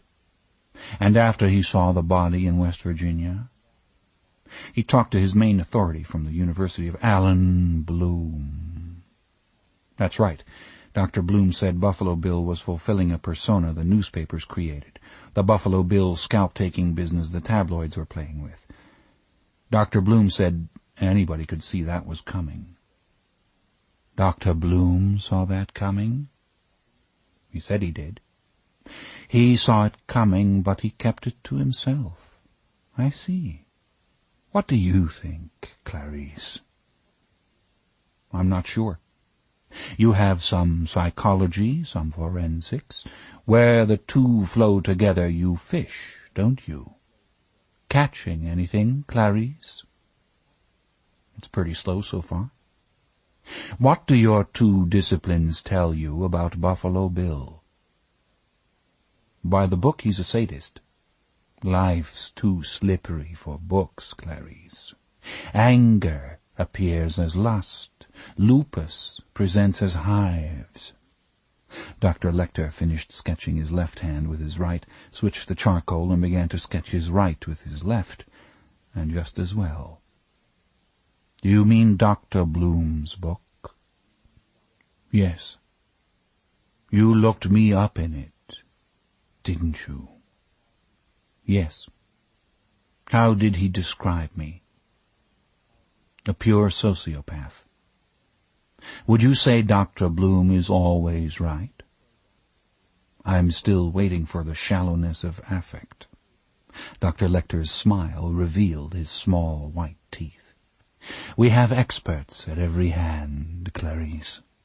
Dr. Chilton says Sammy, behind you there, is a hebephrenic schizoid and irretrievably lost. He put Sammy in Miggs's old cell because he thinks Sammy's said bye-bye. Do you know how hebephrenics usually go? Don't worry, he won't hear you." "They're the hardest to treat," she said. "Usually they go into terminal withdrawal and personality disintegration." Dr. Lecter took something from between his sheets of butcher paper and put it in the sliding food carrier. Starling pulled it through. "Only yesterday Sammy sent that across with my supper," he said. It was a scrap of construction paper with writing in crayon. Starling read, "I want to go to Jesus. I want to go with Christ. I can go with Jesus if I act real nice. Sammy." Starling looked back over her right shoulder. Sammy sat vacant-faced against the wall of his cell, his head leaning against the bars. "Would you read it aloud?" "He won't hear you." Starling began, "I want to go to Jesus. I want to go with Christ. I can go with Jesus if I act real nice." No. Get a more assertive, peas porridge hot quality into it. The meter varies, but the intensity is the same." Lecter clapped time softly. "Peas porridge in the pot, 9 days old. Intensely, you see, fervently. I want to go to Jesus. I want to go with Christ." "I see," Starling said, putting the paper back in the carrier. "No, you don't see anything at all." Dr. Lecter bounded to his feet, his lithe body suddenly grotesque, bent in a gnomish squat, and he was bouncing, clapping time, his voice ringing like sonar. "I want go to Jesus." Sammy's voice boomed behind her, sudden as a leopard's cough, louder than a howler monkey. Sammy up and mashing his face into the bars, livid and straining, the cords standing out in his neck. "I want to go to Jesus. I want to go with Christ. I can go with Jesus if I act real nice." Silence. Starling found that she was standing and her folding chair was over backwards. Her papers had spilled from her lap. "Please," Dr. Lecter said, erect and graceful as a dancer once again, inviting her to sit. He dropped easily into his seat and rested his chin on his hand. "You don't see it all," he said again. "Sammy is intensely religious. He's simply disappointed because Jesus is so late. May I tell Clarice why you're here, Sammy?" Sammy grabbed the lower part of his face and halted its movement. "Please," Dr. Lecter said. Sammy said between his fingers. Sammy put his mother's head in the collection plate at the Highway Baptist Church in Troon. They were singing "Give of Your Best to the Master," and it was the nicest thing he had. Lecter spoke over her shoulder. "Thank you, Sammy. It's perfectly all right. Watch television." The tall man subsided to the floor with his head against the bars, just as before, the images from the television worming on his pupils, 3 streaks of silver on his face now, spit and tears. "Now, see if you can apply yourself to his problem, and perhaps I'll apply myself to yours. Quid pro quo." "He's not listening." Starling had to bear down hard. "The verse changes from go to Jesus to go with Christ," she said. "That's a reasoned sequence. Going to, arriving at, going with." "Yes, it's a linear progression. I'm particularly pleased that he knows Jesus and Christ are the same. That's progress. The idea of a single Godhead also being a Trinity is hard to reconcile, particularly for Sammy, who's not positive how many people he is himself. Eldridge Cleaver gives us the parable of the 3-in-1 oil, and we find that useful. He sees a causal relationship between his behavior and his aims. That's structured thinking, Starling said. So is the management of a rhyme. He's not blunted. He's crying. You believe he's a catatonic schizoid? Yes. Can you smell his sweat? That peculiar goatish odor is trans-3-methyl-2-hexanoic acid. Remember it. It's the smell of schizophrenia. And you believe he's treatable? Particularly now, when he's coming out of a stuporous phase. How his cheeks shine. Dr. Lecter, why do you say Buffalo Bill's not a sadist? Because the newspapers have reported the bodies had ligature marks on the wrists, but not the ankles. Did you see any on the person's ankles in West Virginia? No. Clarice, recreational flayings are always conducted with the victim inverted, so that blood pressure is maintained longer in the head and chest, and the subject remains conscious. Didn't you know that? No. When you're back in Washington, go to the National Gallery and look at Titian's Flaying of Marsyas before they send it back to Czechoslovakia. Wonderful for details, Titian. Look at helpful Pan bringing the bucket of water. Dr. Lecter, we have some extraordinary circumstances here and some unusual opportunities. For whom? For you, if we save this one. Did you see Senator Martin on television? Yes, I saw the news. What did you think of the statement? Misguided but harmless. She's badly advised. She's very powerful, Senator Martin, and determined. Let's have it. I think you have extraordinary insight. Senator Martin has indicated that if you help us get Catherine Baker Martin back alive and unharmed, she'll help you get transferred to a federal institution, and if there's a view available, you'll get it. You may also be asked to review written psychiatric evaluations of incoming patients. A job, in other words. No relaxing of security restrictions. I don't believe that, Clarice. You should. Oh, I believe you. But there are more things you don't know about human behavior than how a proper flaying is conducted. Would you say that for a United States Senator you're an odd choice of messenger?" "I was your choice, Dr. Lecter. You chose to speak to me. Would you prefer someone else now, or maybe you don't think you could help?" "That is both impudent and untrue, Clarice. I don't believe Jack Crawford would allow any compensation ever to reach me. Possibly I'll tell you one thing you can tell the Senator, but I operate strictly COD. Maybe I'll trade for a piece of information about you. Yes or no?" "Let's hear the question." "Yes or no? Catherine's waiting, isn't she? Listening to the whetstone. What do you think she'd ask you to do?" "Let's hear the question." "What's your worst memory of childhood?" Starling took a deep breath. "Quicker than that," Dr. Lecter said. "I'm not interested in your worst invention." "The death of my father," Starling said. "Tell me." "He was a town marshal. One night he surprised 2 burglars, addicts, coming out of the back of the drugstore. As he was getting out of his pickup, he short-shucked a pump shotgun and they shot him." "Short-shucked?" "He didn't work the slide fully. It was an old pump gun, a Remington 870, and the shell hung up in the shell carrier. When it happens, the gun won't shoot, and you have to take it down to clear it. I think he must have hit the slide on the door getting out."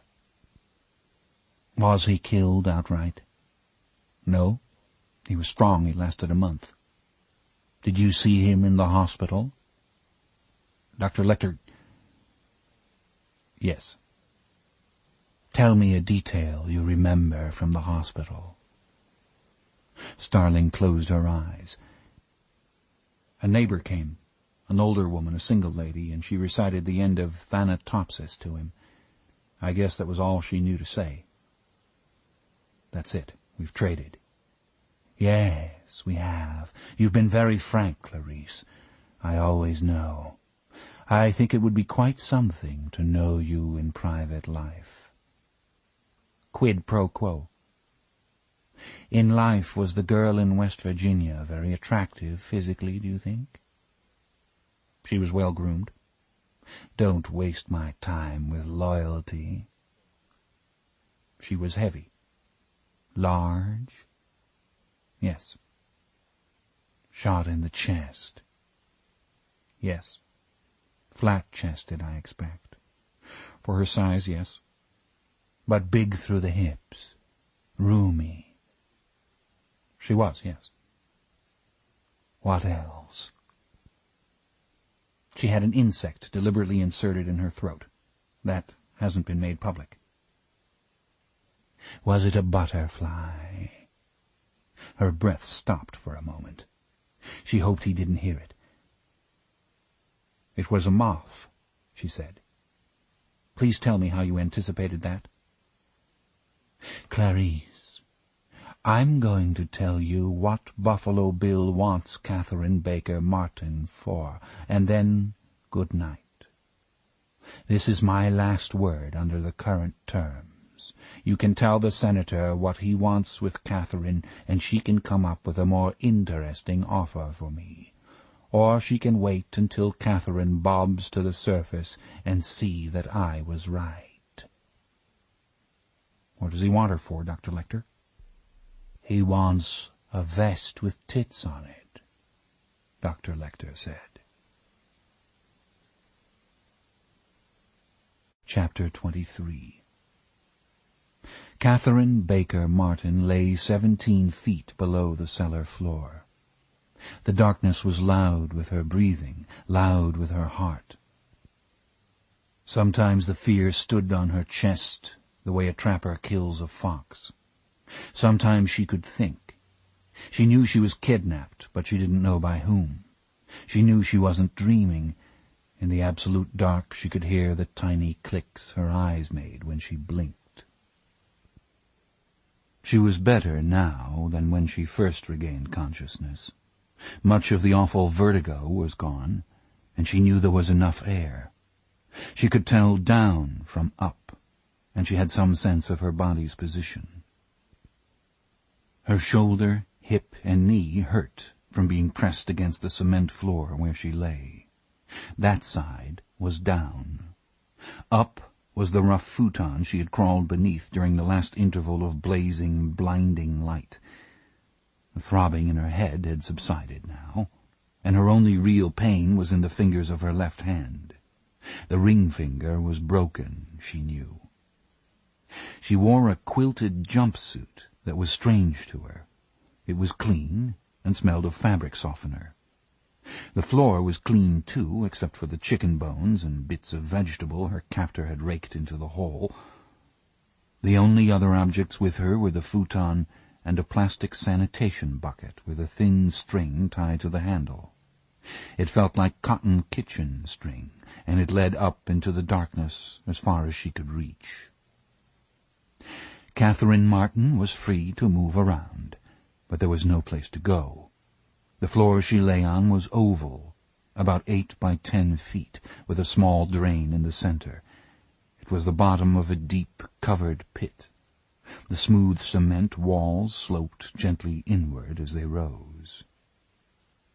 Sounds from above now? Or was it her heart? Sounds from above. Sounds came clearly to her from overhead. The oubliette that held her was in the part of the basement directly beneath the kitchen.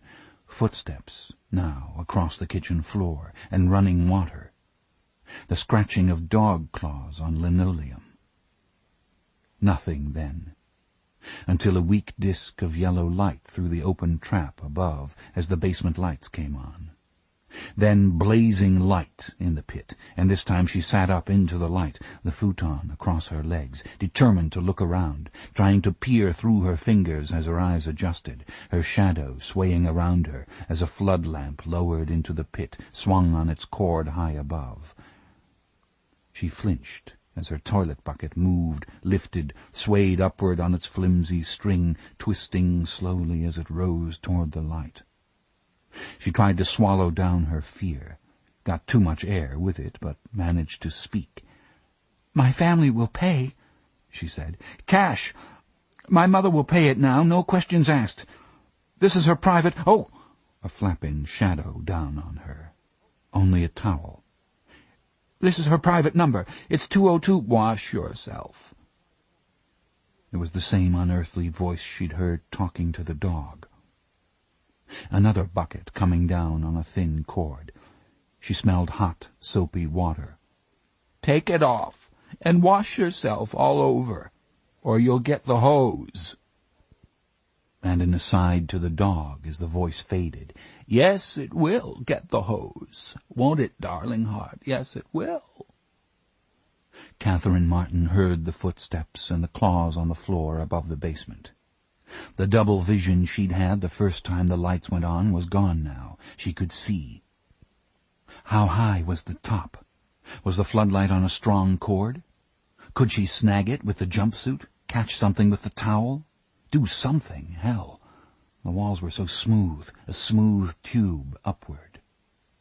A crack in the cement a foot above her reach, the only blemish she could see. She rolled the futon as tightly as she could and tied the roll with the towel. Standing on it, wobbly, reaching for the crack, she got her fingernails in it for balance and peered up into the light, squinting into the glare. It's a floodlight, with a shade, hanging just a foot down into the pit, almost 10 feet above her upstretched hand.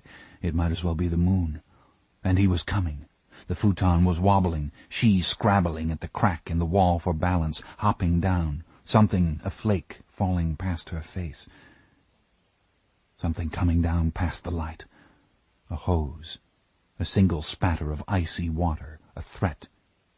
"Wash yourself. All over." There was a washcloth in the bucket, and floating in the water was a plastic bottle of an expensive foreign skin emollient. She did it. Goosebumps on her arms and thighs, nipples sore and shriveled in the cool air. She squatted beside the bucket of warm water as close to the wall as she could get, and washed. "Now dry off, and rub the cream all over. Rub it all over." The cream was warm from the bath water. Its moisture made the jumpsuit stick to her skin. "Now pick up your litter and wash the floor." She did that, too, gathering the chicken bones and picking up the English peas. She put them in the bucket and dabbed the little spots of grease on the cement. Something else here, near the wall. The flake that had fluttered down from the crack above. It was a human fingernail, covered with glitter polish and torn off far back in the quick. The bucket was pulled aloft. "My mother will pay," Catherine Martin said. "No questions asked. She'll pay enough for you all to be rich. If it's a cause, Iran or Palestine or black liberation, she'll give the money for that. All you have to do—" The lights went out. Sudden and total darkness. She flinched and went, "Oh!" when her sanitation bucket settled beside her on its string. She sat on the futon, her mind racing. She believed now that her captor was alone, that he was a white American.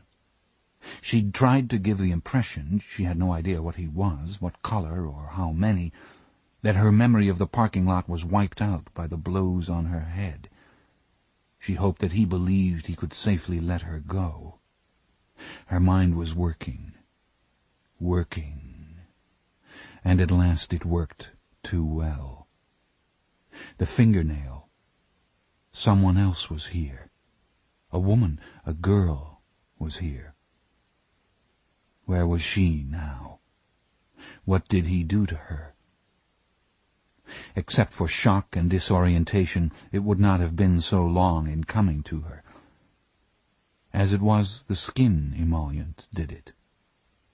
Skin. She knew who had her then. The knowledge fell on her, like every scalding, awful thing on earth, and she was screaming, under the futon, up and climbing, clawing at the wall, screaming until she was coughing something warm and salty in her mouth, hands to her face, drying, sticky on the backs of her hands, and she lay rigid on the futon, arching off the floor from head to heels, her hands clenched in her hair. Chapter 24. Clarice Starling's quarter bonged down through the telephone in the shabby orderly's lounge. She dialed the van. "Crawford?" "I'm at a payphone outside the maximum security ward," Starling said. "Dr. Lecter asked me if the insect in West Virginia was a butterfly. He wouldn't elaborate.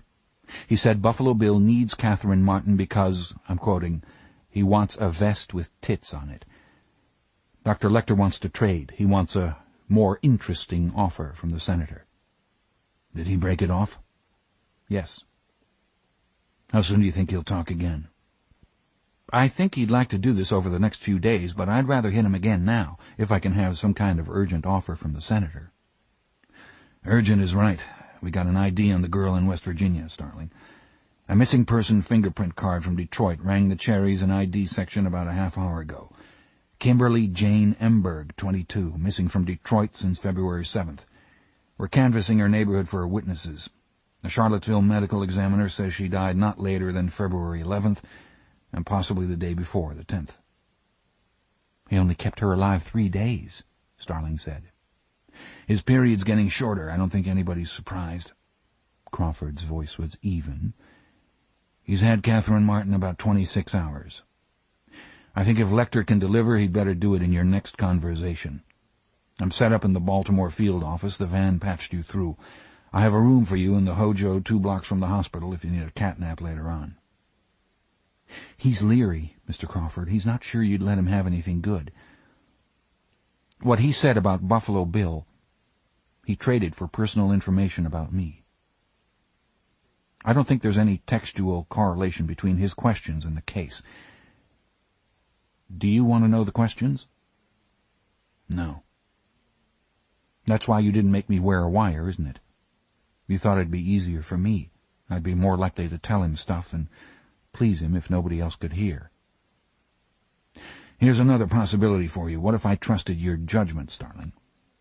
What if I thought you were my best shot and I wanted to keep a lot of second-guessers off your back?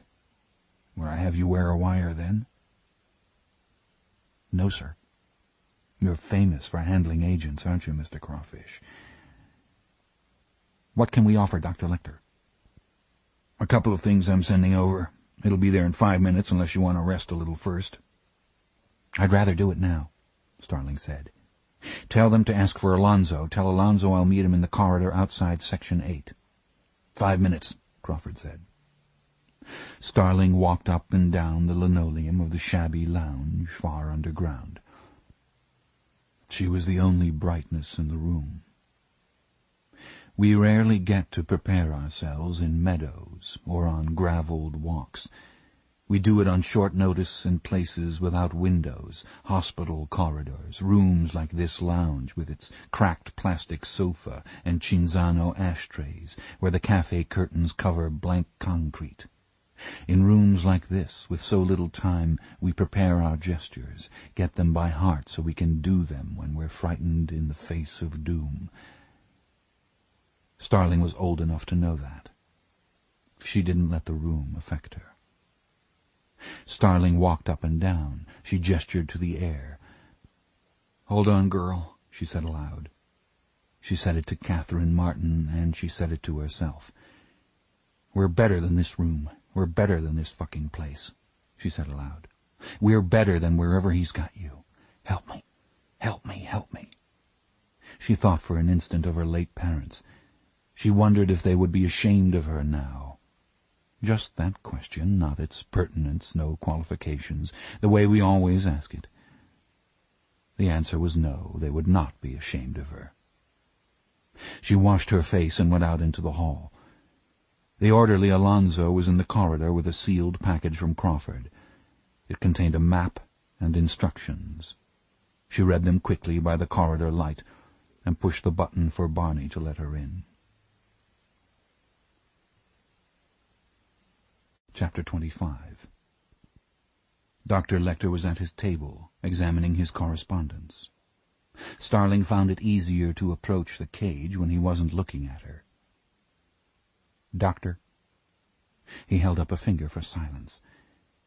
When he had finished reading his letter, he sat musing, the thumb of his six-fingered hand beneath his chin, his index finger beside his nose. "What do you make of this?"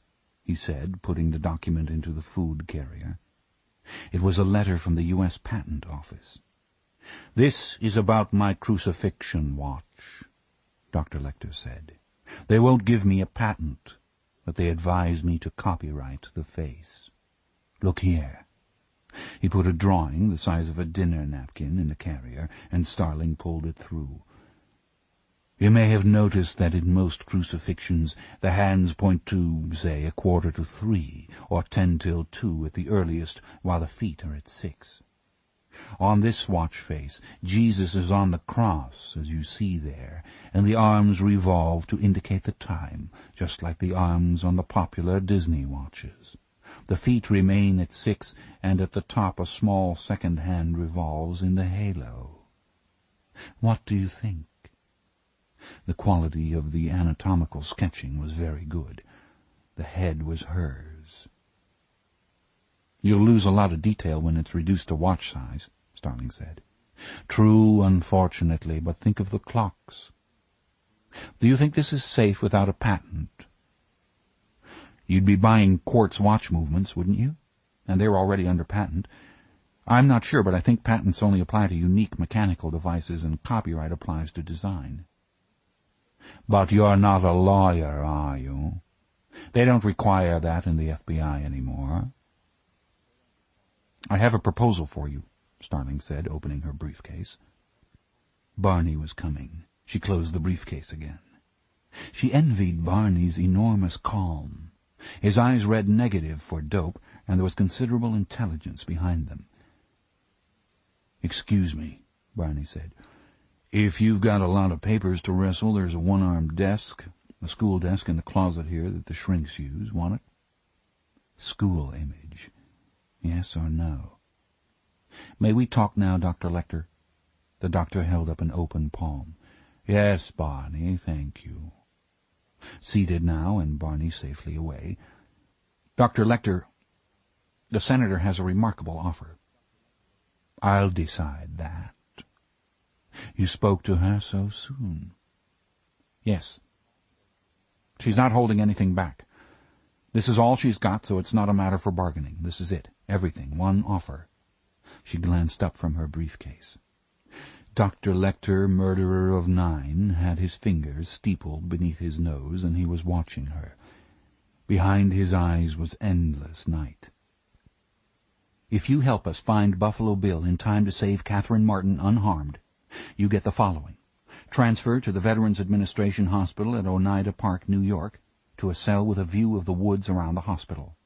Maximum security measures still apply. You'll be asked to help evaluate written psychological tests on some federal inmates, though not necessarily those sharing your own institution. You'll do the evaluations blind, no identities. You'll have reasonable access to books." She glanced up. Silence can mock. "The best thing, the remarkable thing, 1 week a year you will leave the hospital and go here." She put a map in the food carrier. Dr. Lecter did not pull it through. "Plum Island," she continued. "Every afternoon of that week you can walk on the beach or swim in the ocean with no surveillance closer than 75 yards, but it'll be SWAT surveillance. That's it." "If I decline?" "Maybe you could hang some cafe curtains in there. It might help." "We don't have anything to threaten you with, Dr. Lecter. What I've got is a way for you to see the daylight." She didn't look at him. She didn't want to match stares now. This was not a confrontation. "Will Catherine Martin come and talk to me? Only about her captor, if I decide to publish? Talk exclusively to me?" "Yes. You can take that as a given." "How do you know? Given by whom?" "I'll bring her myself."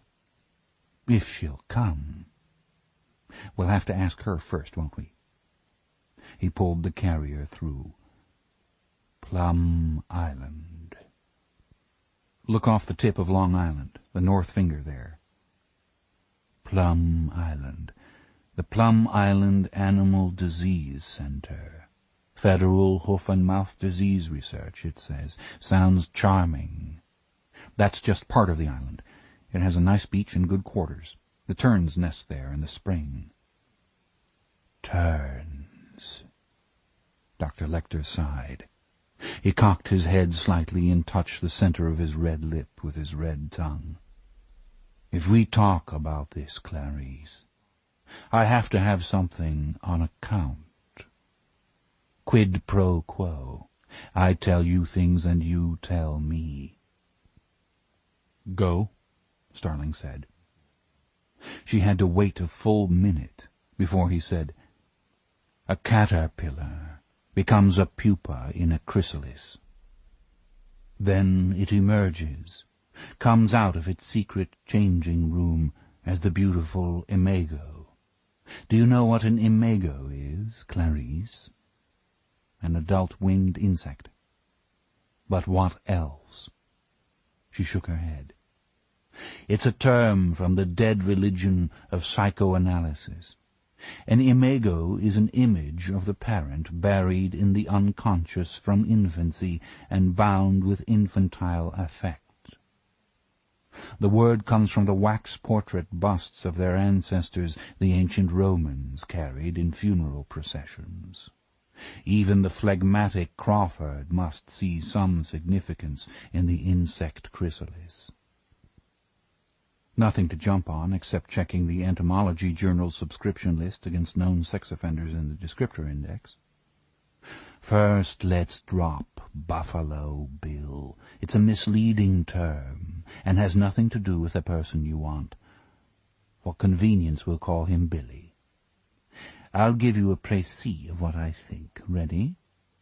"Ready." "The significance of the chrysalis is change, worm into butterfly or moth. Billy thinks he wants to change. He's making himself a girl suit out of real girls. Hence the large victims. He has to have things that fit. The number of victims suggests he may see it as a series of molts. He's doing this in a 2-story house. Did you find out why 2 stories? For a while he was hanging them on the stairs. Correct. Dr. Lecter, there's no correlation that I ever saw between transsexualism and violence. Transsexuals are passive types, usually. That's true, Clarice. Sometimes you see a tendency to surgical addiction. Cosmetically, transsexuals are hard to satisfy, but that's about all. Billy's not a real transsexual. You're very close, Clarice, to the way you're going to catch him. Do you realize that? No, Dr. Lecter. Good. Then you won't mind telling me what happened to you after your father's death. Starling looked at the scarred top of the school desk. I don't imagine the answers in your papers, Clarice. My mother kept us together for more than 2 years. Doing what? Working as a motel maid in the daytime, cooking at a cafe at night. And then? I went to my mother's cousin and her husband in Montana.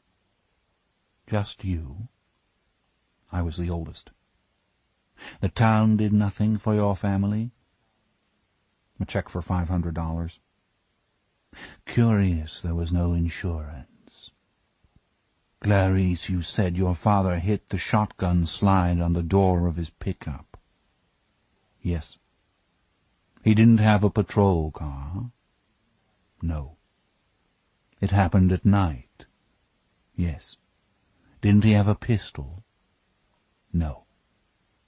Clarice, he was working at night in a pickup truck, armed only with a shotgun. Tell me, did he wear a time clock on his belt, by any chance, one of those things where they have keys screwed to posts all over town, and you have to drive to them and stick them in your clock so the town fathers know you weren't asleep? Tell me if he wore one, Clarice. Yes. He was a night watchman, wasn't he, Clarice? He wasn't a marshal at all. I'll know if you lie.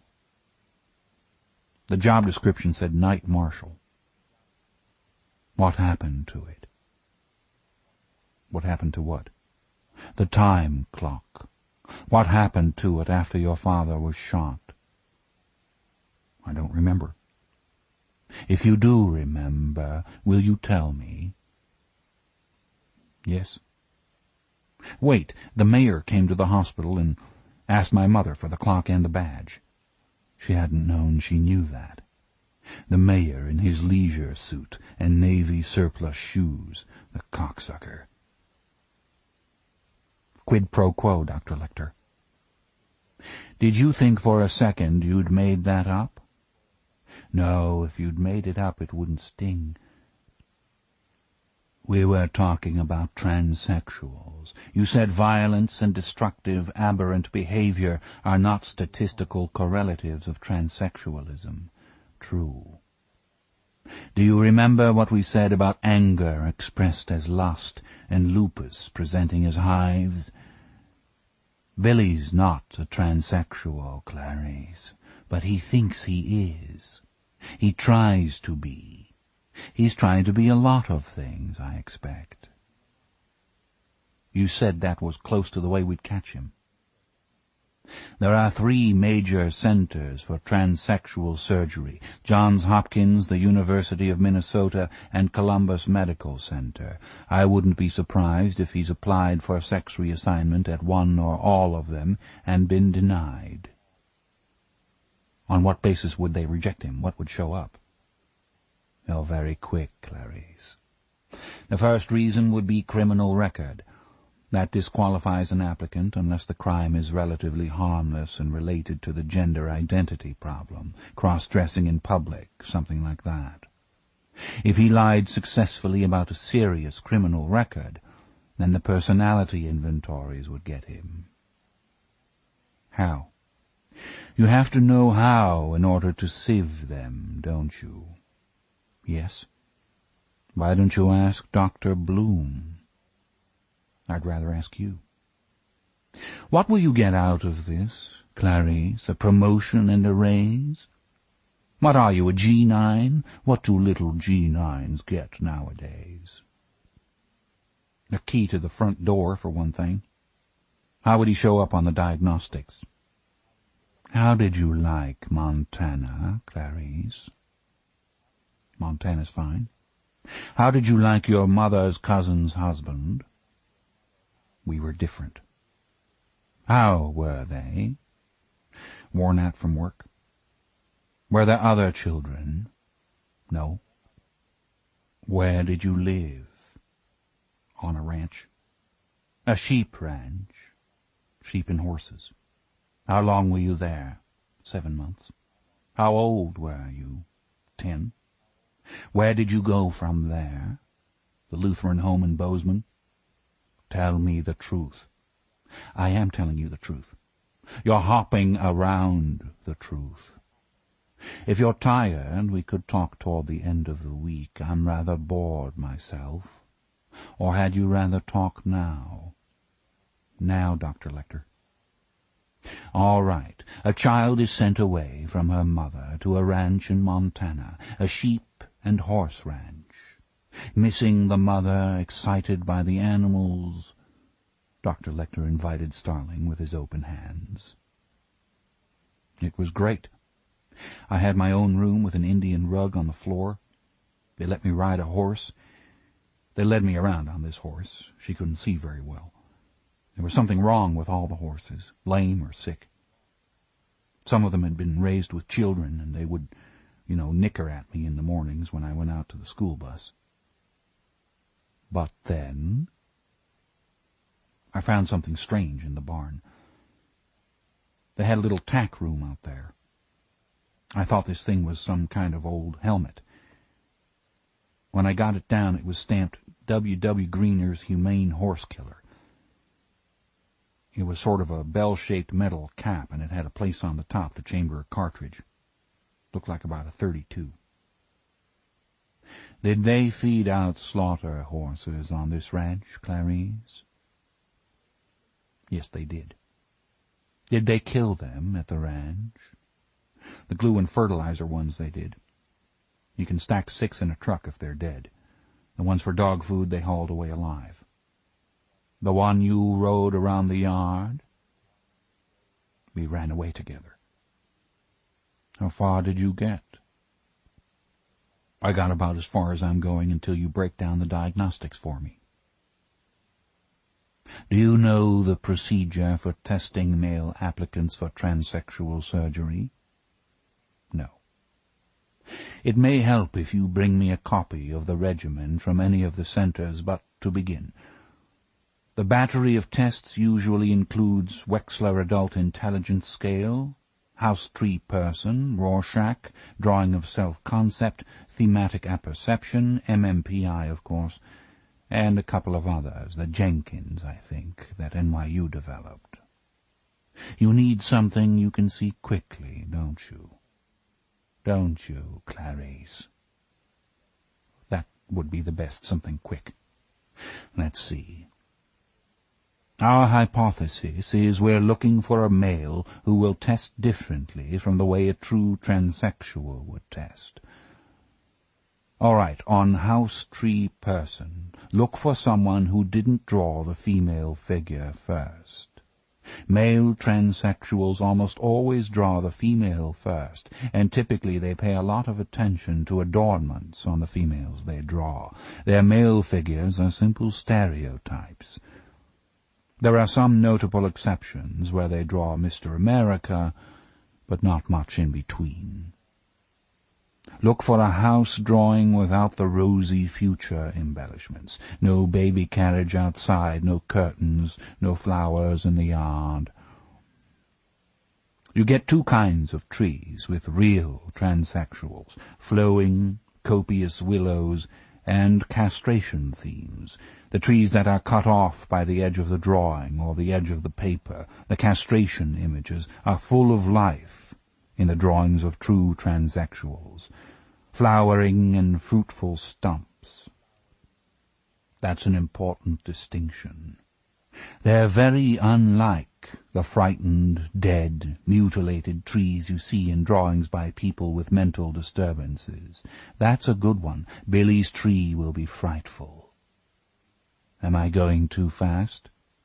No, Dr. Lecter. On his drawing of himself, a transsexual will almost never draw himself naked. Don't be misled by a certain amount of paranoid ideation in the TAT cards. That's fairly common among transsexual subjects who cross-dress a lot. Oftentimes they've had bad experiences with the authorities. Shall I summarize? Yes, I'd like a summary. You should try to obtain a list of people rejected from all 3 gender reassignment centers. Check first the ones rejected for criminal record, and among those look hard at the burglars. Among those who tried to conceal criminal records, look for severe childhood disturbances associated with violence, possible internment in childhood. Then go to the tests. You're looking for a white male, probably under 35 and sizable. He's not a transsexual, Clarice. He just thinks he is, and he's puzzled and angry because they won't help him. That's all I want to say, I think, until I've read the case. You will leave it with me? Yes. And the pictures? They're included. Then you'd better run with what you have, Clarice, and we'll see how you do. I need to know how you... No. Don't be grabby, or we'll discuss it next week. Come back when you've made some progress, or not. And, Clarice. Yes. Next time you'll tell me 2 things. What happened with the horse is one. The other thing I wonder is, how do you manage your rage? Alonzo came for her. She held her notes against her chest, walking head bent, trying to hold it all in her mind. Eager for the outside air, she didn't even glance toward Chilton's office as she hurried out of the hospital. Dr. Chilton's light was on. You could see it under the door. Chapter 26. Far beneath the rusty Baltimore dawn, stirrings in the maximum security ward. Down where it is never dark, the tormented sense-beginning day as oysters in a barrel open to their lost tide. God's creatures who cried themselves to sleep stirred to cry again, and the ravers cleared their throats. Dr. Hannibal Lecter stood stiffly upright at the end of the corridor, his face a foot from the wall. Heavy canvas webbing bound him tightly to a mover's tall hand truck, as though he were a grandfather clock. Beneath the webbing he wore a straitjacket and leg restraints. A hockey mask over his face precluded biting. It was as effective as a mouthpiece, and not so wet for the orderlies to handle. Behind Dr. Lecter, a small, round-shouldered orderly mopped Lecter's cage. Barney supervised the thrice-weekly cleaning and searched for contraband at the same time. Moppers tended to hurry, finding it spooky in Dr. Lecter's quarters. Barney checked behind them. He checked everything, and he neglected nothing. Only Barney supervised the handling of Dr. Lecter, because Barney never forgot what he was dealing with. His 2 assistants watched taped hockey highlights on television. Dr. Lecter amused himself. He has extensive internal resources and can entertain himself for years at a time. His thoughts were no more bound by fear or kindness than Milton's were by physics. He was free in his head. His inner world has intense colors and smells, and not much sound. In fact, he had to strain a bit to hear the voice of the late Benjamin Raspail. Dr. Lecter was musing on how he would give Jane Gum to Clarice Starling, and it was useful to remember Raspail. Here was the fat flutist on the last day of his life, lying on Lecter's therapy couch, telling him about Jane Gum. Jane had the most atrocious room imaginable in this San Francisco flophouse, sort of aubergine walls with smears of psychedelic day-glow here and there from the hippie years, terribly battered everything. Jame, you know, it's actually spelled that way on his birth certificate. That's where he got it, and you have to pronounce it Jame, like name, or he gets livid, even though it was a mistake at the hospital. They were hiring cheap help even then that couldn't even get a name right. It's even worse today. It's worth your life to go in a hospital. Anyway, here was James, sitting on his bed with his head in his hands in that awful room, and he'd been fired from the curio store, and he'd done the bad thing again. I'd told him I simply couldn't put up with his behavior, and Klaus had just come into my life, of course. James is not really gay, you know. It's just something he picked up in jail. He's not anything, really. Just a sort of total lack that he wants to fill, and so angry. You always felt the room was a little emptier when he came in. I mean, he killed his grandparents when he was 12. You'd think that a person that volatile would have some presence, wouldn't you? And here he was, no job. He'd done the bad thing again to some luckless bag person. I was gone. He'd gone by the post office and picked up his former employer's mail, hoping there was something he could sell. And there was a package from Malaysia or somewhere over there. He eagerly opened it up, and it was a suitcase full of dead butterflies just in there loose. His boss sent money to postmasters on all those islands, and they sent him boxes and boxes of dead butterflies. He set them in lucite and made the tackiest ornaments imaginable, and he had the gall to call them objects. The butterflies were useless to James, and he dug his hands in them, thinking there might be jewelry underneath. Sometimes they got bracelets from Bali, and he got butterfly powder on his fingers. Nothing. He sat on the bed with his head in his hands, butterfly colors on his hands and face, and he was at the bottom, just as we've all been, and he was crying. He heard a little noise, and it was a butterfly in the open suitcase. It was struggling out of a cocoon that had been thrown in with the butterflies, and it climbed out. There was dust in the air from the butterflies, and dust in the sun from the window. You know how terribly vivid it all is when somebody's describing it to you stoned. He watched it pump up its wings. It was a big one, he said, green. And he opened the window, and it flew away. And he felt so light, he said, and he knew what to do. James found the little beach house Klaus and I were using, and when I came home from rehearsal, there he was. But I didn't see Klaus. Klaus wasn't there. I said, "Where's Klaus?" And he said, "Swimming." I knew that was a lie. Klaus never swam. The Pacific's much too crashy-bangy. And when I opened the refrigerator, well, you know what I found. Klaus's head, looking out from behind the orange juice. James had made himself an apron, too, you know, from Klaus, and he put it on and asked me how I liked him now. I know you must be appalled that I'd ever have anything else to do with James. He was even more unstable when you met him. I think he was just astounded that you weren't afraid of him. And then the last words Raspail ever said. I wonder why my parents didn't kill me before I was old enough to fool them.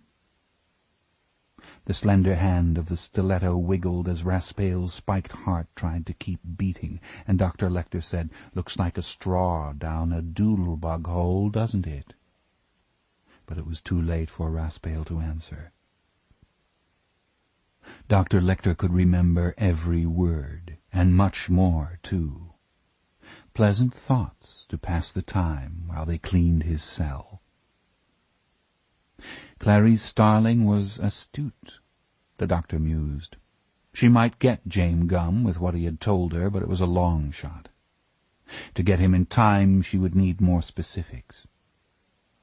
Dr. Lecter felt sure that when he read the details of the crimes, hints would suggest themselves.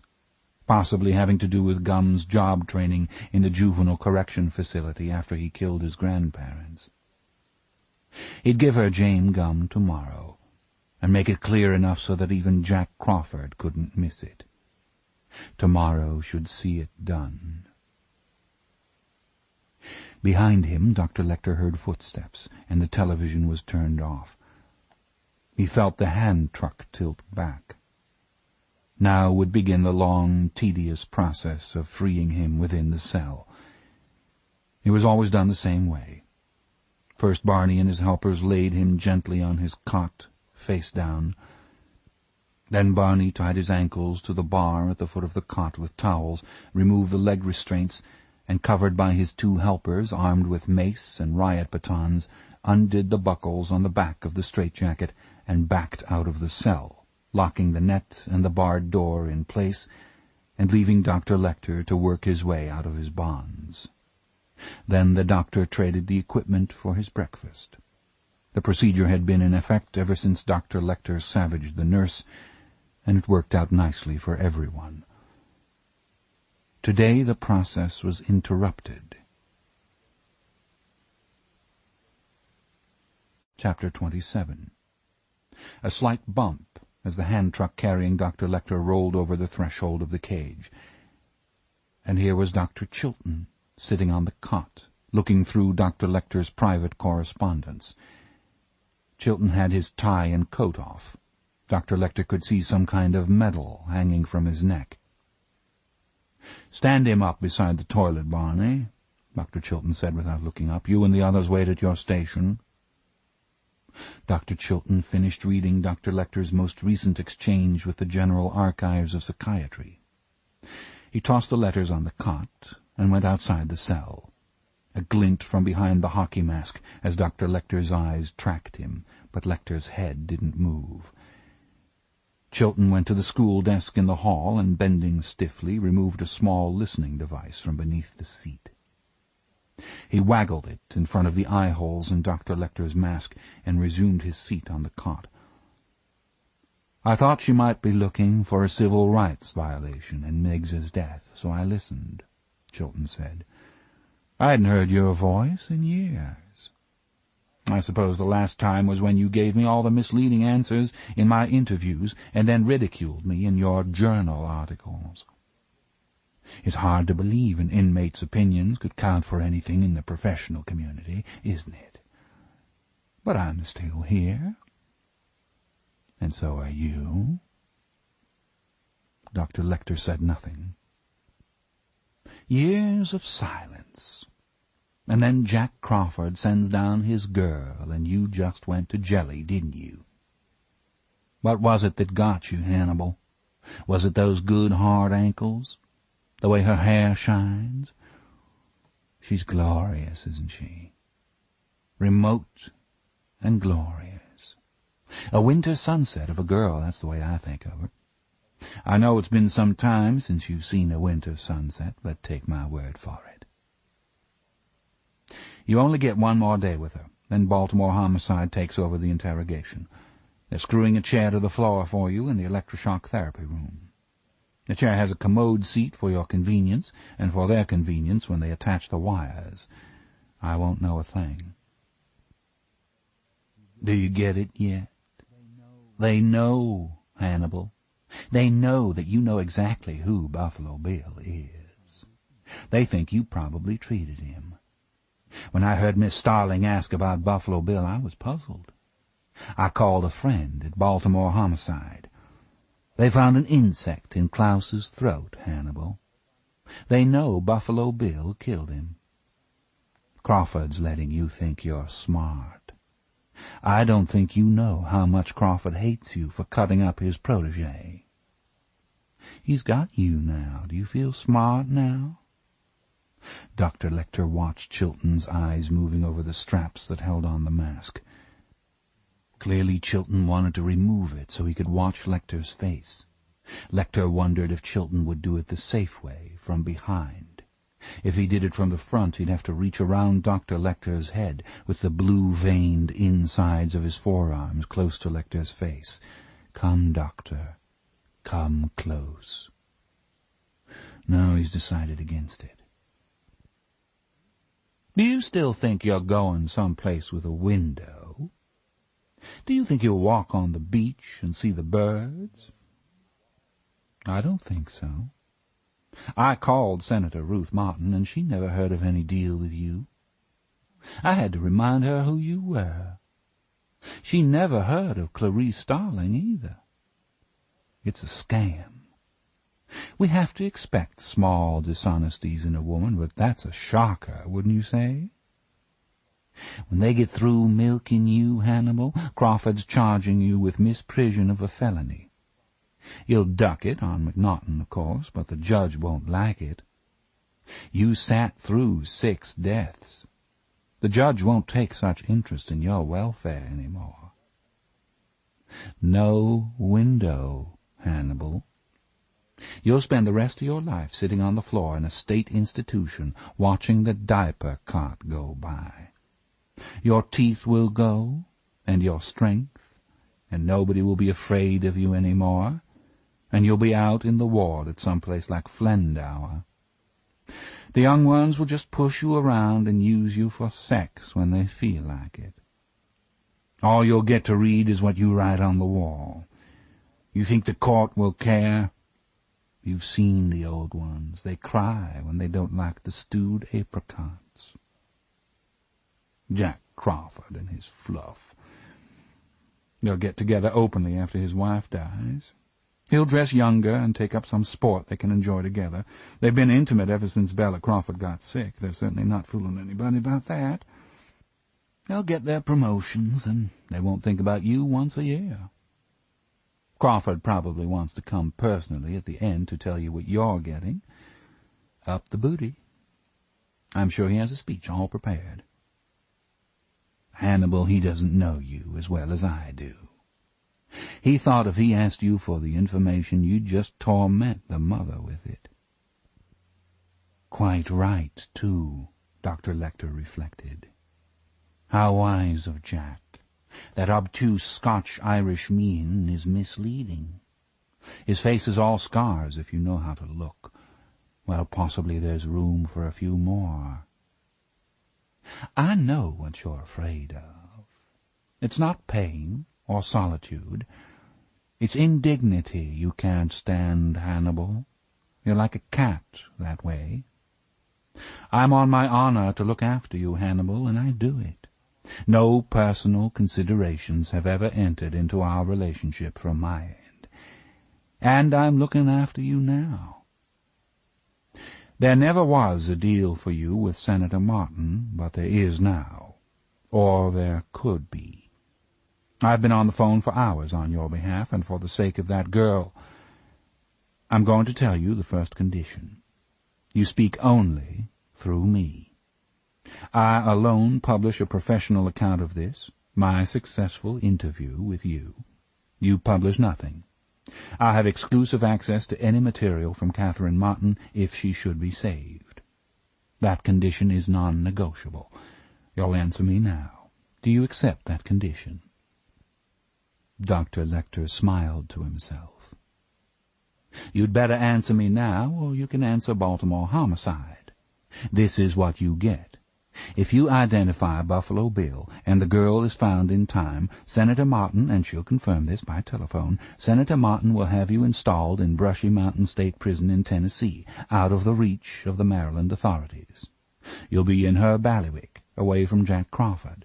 You'll be in a maximum security cell with a view of the woods. You get books, any outdoor exercise. The details will have to be worked out, but she's amenable. Name him, and you can go at once. The Tennessee State Police will take custody of you at the airport. The governor has agreed. At last Dr. Chilton has said something interesting, and he doesn't even know what it is. Dr. Lecter pursed his red lips behind the mask. The custody of police. Police are not as wise as Barney. Police are accustomed to handling criminals. They're inclined to use leg irons and handcuffs. Handcuffs and leg irons open with a handcuff key, like mine. His first name is Billy, Dr. Lecter said. "I'll tell the rest to the senator in Tennessee." Chapter 28. Jack Crawford declined Dr. Danielson's coffee, but took the cup to mix himself an Alka-Seltzer at the stainless steel sink behind the nursing station. Everything was stainless steel: the cup dispenser, the counter, the waste bin, the rims of Dr. Danielson's spectacles. The bright metal suggested the wink of instruments, and gave Crawford a distinct twinge in the area of his inguinal ring. He and the doctor were alone in the little galley. "Not without a court order, you don't," Dr. Danielson said again. He was brusque this time, to counter the hospitality he'd shown with the coffee. Danielson was head of the Gender Identity Clinic at Johns Hopkins, and he had agreed to meet Crawford at first light, long before morning rounds. "You'll have to show me a separate court order for each specific case, and we'll fight every one. What did Columbus and Minnesota tell you? Same thing, am I right?" "The Justice Department's asking them right now. We have to do this fast, Doctor. If the girl's not dead already, he'll kill her soon, tonight or tomorrow. Then he'll pick the next one," Crawford said. "To even mention Buffalo Bill in the same breath with the problems we treat here is ignorant and unfair and dangerous, Mr. Crawford. It makes my hair stand on end. It's taken years. We're not through yet, showing the public that transsexuals aren't crazy, they aren't perverts, they aren't queers, whatever that is. I agree with you. Hold on. The incidence of violence among transsexuals is a lot lower than in the general population. These are decent people with a real problem, a famously intransigent problem. They deserve help, and we can give it. I'm not having a witch hunt here. We've never violated a patient's confidence, and we never will. Better start from there, Mr. Crawford." For months now, in his private life, Crawford had been cultivating his wife's doctors and nurses, trying to weasel every minute advantage for her. He was pretty sick of doctors. But this was not his private life. This was Baltimore, and it was business. Be nice now. "Then I haven't made myself clear, Doctor. My fault, it's early. I'm not a morning person. The whole idea is, the man we want is not your patient. It would be someone you refused, because you recognize that he was not a transsexual. We're not flying blind here. I'll show you some specific ways he'd deviate from typical transsexual patterns in your personality inventories. Here's a short list of things your staff could look for among your rejects." Dr. Danielson rubbed the side of his nose with his finger as he read. He handed the paper back. "That's original, Mr. Crawford. In fact, it's extremely bizarre, and that's a word I don't use very often. May I ask who provided you with that piece of conjecture?" "I don't think you'd like to know that, Dr. Danielson." "The behavioral science staff," Crawford said, "in consultation with Dr. Alan Bloom at the University of Chicago." "Alan Bloom endorsed that?" "And we don't just depend on the tests. There's another way Buffalo Bill's likely to stand out in your records. He probably tried to conceal a record of criminal violence, or falsified other background material." "Show me the ones you turned away, Doctor." Danielson was shaking his head the whole time. "Examination and interview materials are confidential." "Dr. Danielson, how can fraud and misrepresentation be confidential? How does a criminal's real name and real background fall under the doctor-patient relationship when he never told it to you? You had to find it out for yourself." "I know how thorough Johns Hopkins is. You've got cases like that, I'm sure of it. Surgical addicts apply every place surgery's performed. It's no reflection on the institution or the legitimate patients. You think nuts don't apply to the FBI? We get 'em all the time. A man in a mohair piece applied in St. Louis last week. He had a bazooka, 2 rockets, and a bearskin shako in his golf bag." "Did you hire him?" "Help me, Dr. Danielson. Time's eating us up. While we're standing here, Buffalo Bill may be turning Catherine Martin into one of these." Crawford put a photograph on the gleaming counter. "Don't even do that," Dr. Danielson said. "That's a childish, bullying thing to do. I was a battle surgeon, Mr. Crawford. Put your picture back in your pocket." "Sure, a surgeon can stand to look at a mutilated body," Crawford said, crumpling his cup and stepping on the pedal of the covered wastebasket. "But I don't think a doctor can stand to see a life wasted." He dropped in his cup, and the lid of the wastebasket came down with a satisfactory clang. "Here's my best offer. I won't ask you for patient information, only application information selected by you with reference to these guidelines. You and your psychiatric review board can handle your rejected applications a lot faster than I can. If we find Buffalo Bill through your information, I'll suppress that fact. I'll find another way we could have done it, and we'll walk through it that way, for the record." "Could Johns Hopkins be a protected witness, Mr. Crawford? Could we have a new identity, move us to Bob Jones College, say? I doubt very much that the FBI or any other government agency can keep a secret very long." "You'd be surprised." "I doubt it. Trying to crawl out from under an inept bureaucratic lie would be more damaging than just telling the truth. Please don't ever protect us that way. Thank you very much." "Thank you, Dr. Danielson, for your humorous remarks. They're very helpful to me. I'll show you how in a minute. You like the truth. Try this. He kidnaps young women and rips their skins off. He puts on these skins and capers around in them. We don't want him to do that anymore. If you don't help me as fast as you can, this is what I'll do to you. This morning the Justice Department will ask publicly for a court order saying you've refused to help. We'll ask twice a day, in plenty of time for the AM and PM news cycles. Every news release from Justice about this case will say how we're coming along with Dr. Danielson at Johns Hopkins, trying to get him to pitch in. Every time there's news in the Buffalo Bill case, when Catherine Martin floats, when the next one floats, and the next one floats, we'll issue a news release right away about how we're doing with Dr. Danielson at Johns Hopkins, complete with your humorous comments about Bob Jones College. One more thing, Doctor. You know, Health and Human Services is right here in Baltimore. My thoughts are running to the Office of Eligibility Policy, and I expect your thoughts got there first, didn't they? What if Senator Martin, sometime after her daughter's funeral, asked the fellows over at Eligibility this question: should the sex change operations you perform here be considered cosmetic surgery? Maybe they'll scratch their heads and decide, why, you know, Senator Martin's right. Yes, we think it's cosmetic surgery. Then this program won't qualify for federal assistance any more than a nose job clinic. That's insulting. No, it's just the truth. You don't frighten me, you don't intimidate me, good. I don't want to do either one, Doctor. I just want you to know I'm serious. Help me, Doctor. Please. You said you're working with Alan Bloom.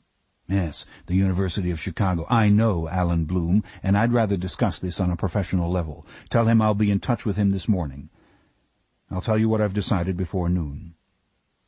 I do care about the young woman, Mr. Crawford, and the others. But there's a lot at stake here, and I don't think it's as important to you as it ought to be. Mr. Crawford, have you had your blood pressure checked recently? I do it myself. And do you prescribe for yourself? That's against the law, Dr. Danielson. But you have a doctor. Yes. Share your findings with him, Mr. Crawford. What a loss to us all if you drop dead. You'll hear from me later in the morning. How much later, Doctor? How about an hour? An hour. Crawford's beeper sounded as he got off the elevator at the ground floor. His driver, Jeff, was beckoning as Crawford trotted to the van. She's dead and they found her, Crawford thought as he grabbed the phone. It was the director calling. The news wasn't as bad as it could get, but it was bad enough. Chilton had butted into the case, and now Senator Martin was stepping in. The Attorney General of the state of Maryland, on instructions from the governor, had authorized the extradition to Tennessee of Dr. Hannibal Lecter. It would take all the muscle of the federal court, District of Maryland, to prevent or delay the move. The director wanted a judgment call from Crawford, and he wanted it now. "Hold on," Crawford said. He held the receiver on his thigh and looked out the van window. There wasn't much color in February for the first light to find. All gray, so bleak. Jeff started to say something, and Crawford hushed him with a motion of his hand. Lecter's monster ego. Chilton's ambition. Senator Martin's terror for her child. Catherine Martin's life. Call it. "Let them go," he said into the phone. Chapter 29. Dr. Chilton and 3 well-pressed Tennessee state troopers stood close together on the windy tarmac at sunrise, raising their voices over a wash of radio traffic from the open door of the Grumman Gulfstream and from the ambulance idling beside the airplane. The trooper captain in charge handed Dr. Chilton a pen. The papers blew over the end of the clipboard, and the policeman had to smooth them down. "Can't we do this in the air?" Chilton asked. "Sir, we have to do the documentation at the moment of physical transfer. That's my instructions." The co-pilot finished clamping the ramp over the airplane steps. "Okay," he called. The troopers gathered with Dr. Chilton at the back of the ambulance. When he opened the back doors, they tensed, as though they expected something to jump out. Dr. Hannibal Lecter stood upright on his hand truck, wrapped in canvas webbing and wearing his hockey mask. He was relieving his bladder while Barney held the urinal. One of the troopers snorted. The other 2 looked away. "Sorry," Barney said to Dr. Lecter, and closed the doors again. "That's all right, Barney," Dr. Lecter said. "I'm quite finished, thank you." Barney rearranged Lecter's clothing and rolled him to the back of the ambulance. "Barney?" "Yes, Dr. Lecter." "You've been decent to me for a long time. Thank you." "You're welcome.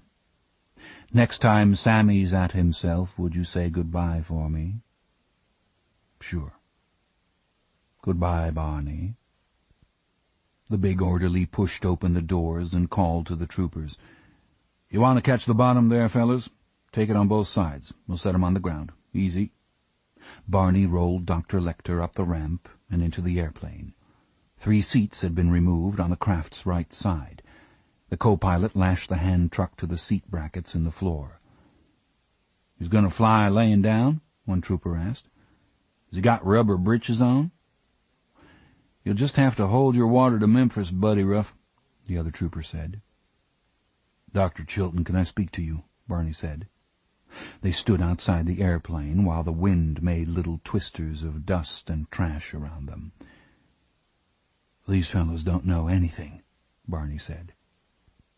"I have some help on the other end. Experienced psychiatric orderlies. He's their responsibility now." "You think they'll treat him all right? You know how he is. You have to threaten him with boredom. That's all he's afraid of. Slapping him around's no good." "I'd never allow that, Barney." "You'll be there when they question him?" "Yes, and you won't," Chilton added privately. "I could get him settled on the other end and be back here just a couple hours behind my shift," Barney said. "He's not your job anymore, Barney. I'll be there. I'll show them how to manage him every step." "They better pay attention," Barney said. "He will." Chapter 30. Clarice Starling sat on the side of her motel bed and stared at the black telephone for almost a minute after Crawford hung up. Her hair was tousled, and she had twisted her FBI Academy nightgown about her, tossing in her short sleep. She felt like she had been kicked in the stomach. It had only been 3 hours since she left Dr. Lecter, and 2 hours since she and Crawford finished working out the sheet of characteristics to check against applications at the medical centers. In that short time, while she slept, Dr. Frederick Chilton had managed to screw it up. Crawford was coming for her. She needed to get ready, had to think about getting ready. God damn it. God damn it. God damn it, you've killed her, Dr. Chilton. You've killed her, Dr. Fuckface. Lecter knew some more, and I could have gotten it. All gone now. All for nothing. When Catherine Martin floats, I'll see that you have to look at her. I swear I will. You took it away from me. I really have to have something useful to do, right now. What can I do right now? What can I do this minute? Get clean. In the bathroom, a little basket of paper-wrapped soaps, tubes of shampoo and lotion, a little sewing kit, the favors you get at a good motel. Stepping into the shower, Starling saw in a flash herself at 8, bringing in the towels and the shampoo and paper-wrapped soap to her mother when her mother cleaned motel rooms. When she was 8, there was a crow, one of a flock, on the gritty wind of that sour town, and this crow liked to steal from the motel cleaning carts. It took anything bright. The crow would wait for its chance, and then rummage among the many housekeeping items on the cart. Sometimes, in an emergency take-off, it crapped on the clean linens. One of the other cleaning women threw bleach at it, to no effect except to mottle its feathers with snow-white patches. The black and white crow was always watching for Clarice to leave the cart, to take things to her mother, who was scrubbing bathrooms. Her mother was standing in the door of a motel bathroom when she told Starling she would have to go away, to live in Montana. Her mother put down the towel she was holding and sat down on the side of the motel bed and held her. Starling still dreamed about the crow, saw it now, with no time to think why. Her hand came up in a shooing motion, and then, as though it needed to excuse the gesture, her hand continued to her forehead to slick back the wet hair. She dressed quickly. Slacks, blouse, and a light sweater vest, the snub-nosed revolver tucked tight against her ribs in the pancake holster, the speed loader straddling her belt on the other side. Her blazer needed a little work. A seam in the lining was fraying over the speed loader. She was determined to be busy, until she cooled off. She got the motel's little paper sewing kit and tacked the lining down. Some agents sewed washers into the tail of the jacket so it would swing away cleanly. She'd have to do that. Crawford was knocking on the door. Chapter 31. In Crawford's experience, anger made women look tacky. Rage made their hair stick out behind and played hell with their color, and they forgot to zip. Any unattractive feature was magnified. Starling looked herself when she opened the door of her motel room, but she was mad all right. Crawford knew he might learn a large new truth about her now. Fragrance of soap and steamy air puffed at him as she stood in the doorway. The covers on the bed behind her had been pulled up over the pillow. "What do you say, Starling?" "I say, God damn it, Mr. Crawford, what do you say?" He beckoned with his head. "Drugstore's open on the corner already. We'll get some coffee." It was a mild morning for February. The sun, still low in the east, shined red on the front of the asylum as they walked past. Jeff trailed them slowly in the van, the radios crackling. Once he handed a phone out the window to Crawford for a brief conversation. "Can I file obstruction of justice on Chilton?" Starling was walking slightly ahead. Crawford could see her jaw muscles bunch after she asked. "No, it wouldn't stick." "What if he's wasted her? What if Catherine dies because of him? I really want to get in his face. Let me stay with this, Mr. Crawford. Don't send me back to school." "Two things. If I keep you, it won't be to get in Chilton's face. That comes later. Second, if I keep you much longer, you'll be recycled. Cost you some months. The academy cuts nobody any slack. I can guarantee you get back in, but that's all. There'll be a place for you. I can tell you that." She leaned her head far back, then put it down again, walking. "Maybe this isn't a polite question to ask the boss, but are you in the glue? Can Senator Martin do anything to you?" "Starling, I have to retire in 2 years. If I find Jimmy Hoffa and the Tylenol killer, I still have to hang it up. It's not a consideration." Crawford, ever wary of desire, knew how badly he wanted to be wise. He knew that a middle-aged man can be so desperate for wisdom he may try to make some up. and how deadly that can be to a youngster who believes him. So he spoke carefully, and only of things he knew. What Crawford told her on that mean street in Baltimore he had learned in a succession of freezing dawns in Korea, in a war before she was born.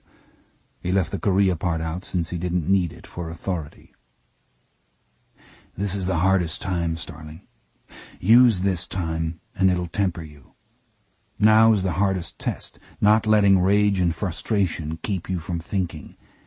It's the core of whether you can command or not. Waste and stupidity get you the worst. Chilton's a goddamn fool, and he may have cost Catherine Martin her life. But maybe not. We're her chance. Starling, how cold is liquid nitrogen in the lab? What?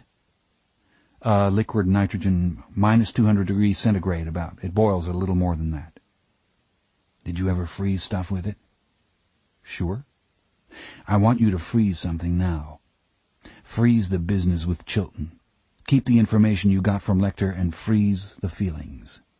I want you to keep your eyes on the prize, Starling. That's all that matters. You worked for some information, paid for it, got it. Now we'll use it.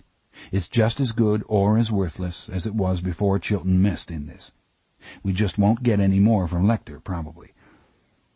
Take the knowledge of Buffalo Bill you got from Lecter and keep it. Freeze the rest. The waste, the loss, your anger, Chilton, freeze it.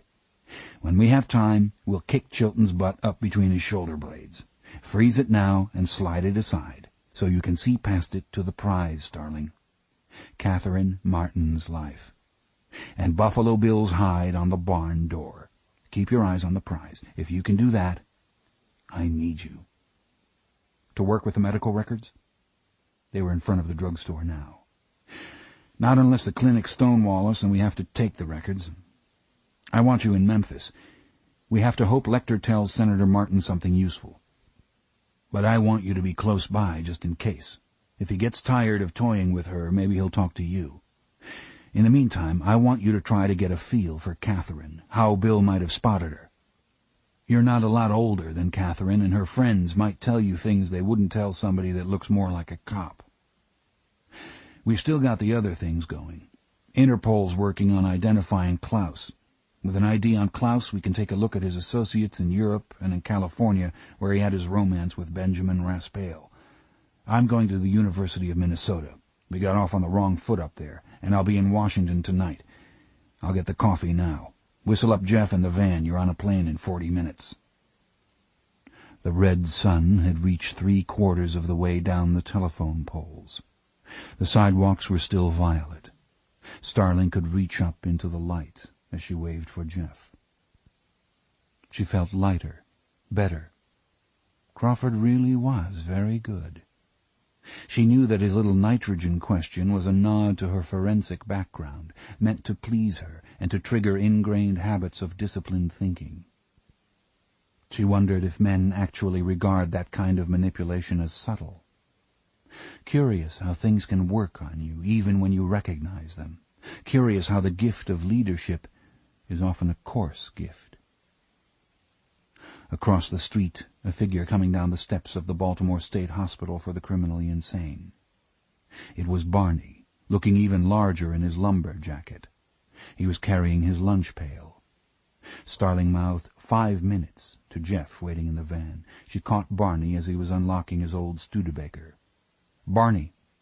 He turned to face her, expressionless. His eyes may have been a bit wider than usual. He had his weight on both feet. "Did Dr. Chilton tell you you'd be all right from this?" "What else would he tell me?" "You believe it?" The corner of his mouth turned down. He didn't say yes or no. "I want you to do something for me. I want you to do it now with no questions. I'll ask you nicely. We'll start with that. What's left in Lecter's cell?" "A couple of books. Joy of Cooking, medical journals. They took his court papers." "The stuff on the walls, the drawings?" "It's still there. I want it all, and I'm in a hell of a hurry." He considered her for a second. "Hold on," he said, and trotted back up the steps, lightly for such a big man. Crawford was waiting for her in the van when Barney came back out with rolled drawings and the papers and books in a shopping bag. "You sure I knew the bug was in that desk I brought you?" Barney said as he handed her the stuff. "I have to give that some thought. Here's a pen. Write your phone numbers on the bag. Barney, you think they can handle Dr. Lecter?"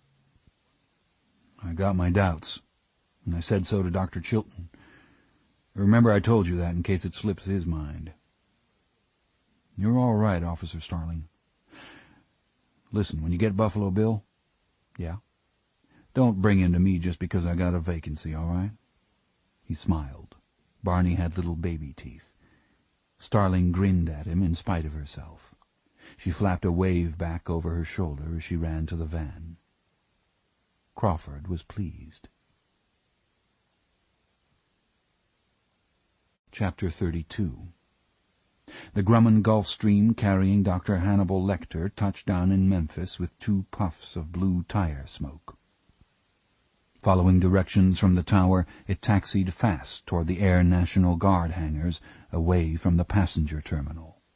An emergency service ambulance and a limousine waited inside the first hangar. Senator Ruth Martin watched through the smoked glass of the limousine as the state troopers rolled Dr. Lecter out of the airplane. She wanted to run up to the bound and masked figure and tear the information out of him, but she was smarter than that. Senator Martin's telephone beeped. Her assistant, Brian Gossage, reached it from the jump seat. "It's the FBI, Jack Crawford," Gossage said. Senator Martin held out her hand for the phone without taking her eyes off Dr. Lecter. "Why didn't you tell me about Dr. Lecter, Mr. Crawford?" "I was afraid you'd do just what you're doing, Senator." "I'm not fighting you, Mr. Crawford. If you fight me, you'll be sorry." "Where's Lecter now?" "I'm looking at him." "Can he hear you?" "No." "Senator Martin, listen to me. You want to make personal guarantees to Lecter. All right, fine. But do this for me. Let Dr. Alan Bloom brief you before you go up against Lecter. Bloom can help you, believe me." "I've got professional advice." "Better than Chilton, I hope." Dr. Chilton was pecking on the window of the limousine. Senator Martin sent Brian Gossage out to take care of him. "Infighting wastes time, Mr. Crawford. You sent a green recruit to Lecter with a phony offer. I can do better than that. Dr. Chilton says Lecter's capable of responding to a straight offer, and I'm giving him one. No red tape, no personalities, no questions of credit. If we get Catherine back safe, everybody smells like a rose, you included. If she dies, I don't give a goddamn about excuses." "Use us, then, Senator Martin." She heard no anger in his voice, only a professional, cut-your-losses cool that she recognized. She responded to it. "Go on." "If you get something, let us act on it. Make sure we have everything. Make sure the local police share. Don't let them think they'll please you by cutting us out." "Paul Krendler from Justice is coming. He'll see to it." "Who's your ranking officer there now?" "Major Bachman from the Tennessee Bureau of Investigation." "Good. If it's not too late, try for a media blackout. You better threaten Chilton about that. He likes attention. We don't want Buffalo Bill to know anything. When we find him, we want to use the hostage rescue team. We want to hit him fast and avoid a standoff." "You mean to question Lecter yourself?" "Yes." "Will you talk to Clarice Starling first? She's on the way." "To what purpose?" "Dr. Chilton summarized that material for me. We've fooled around enough." Chilton was pecking on the window again, mouthing words through the glass. Brian Gossage put a hand on his wrist and shook his head. "I want access to Lecter after you've talked to him," Crawford said. "Mr. Crawford, he's promised he'll name Buffalo Bill in exchange for privileges. Amenities, really. If he doesn't do that, you can have him forever." "Senator Martin, I know this is sensitive, but I have to say it to you. Whatever you do, don't beg him." "Right, Mr. Crawford. I really can't talk right now." She hung up the phone.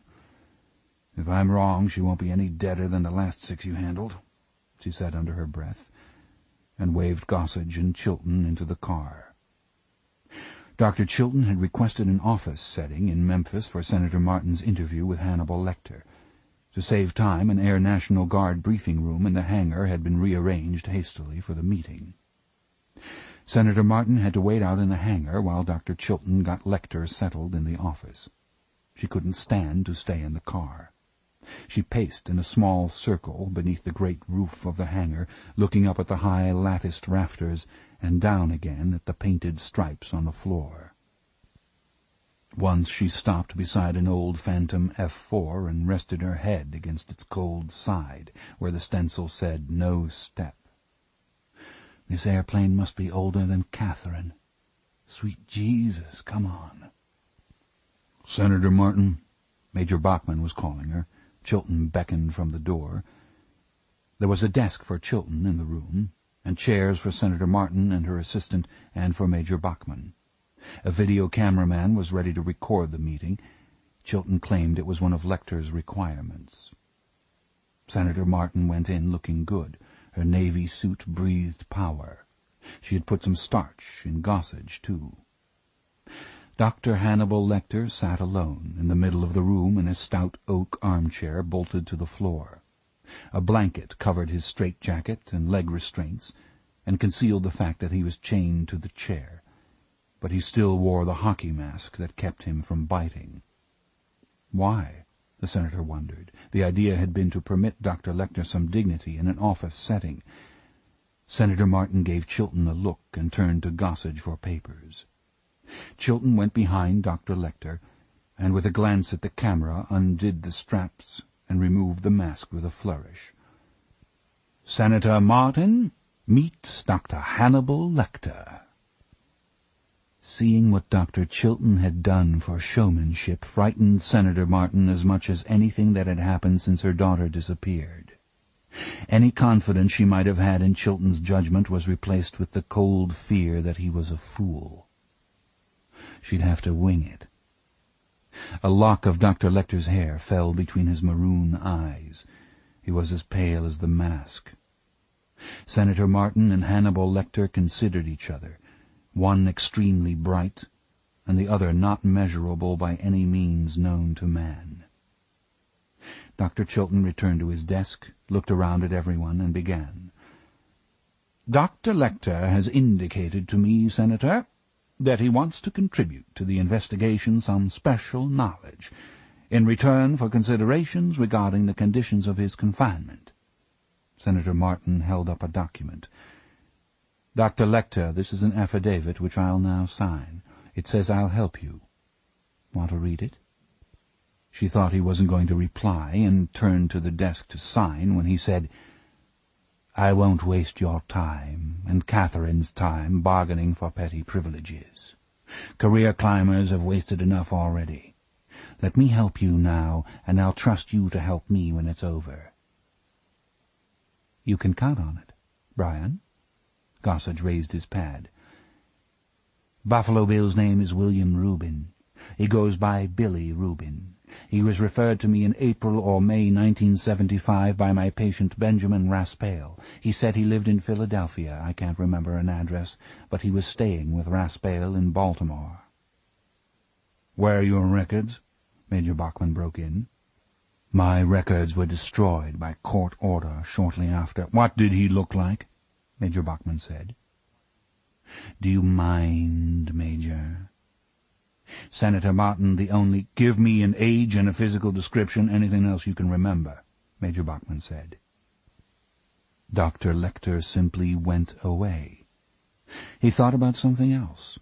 Jericho's anatomical studies for The Raft of the Medusa, and if he heard the questions that followed, he didn't show it. When Senator Martin regained his attention, they were alone in the room. She had Gossage's pad. Dr. Lecter's eyes focused on her.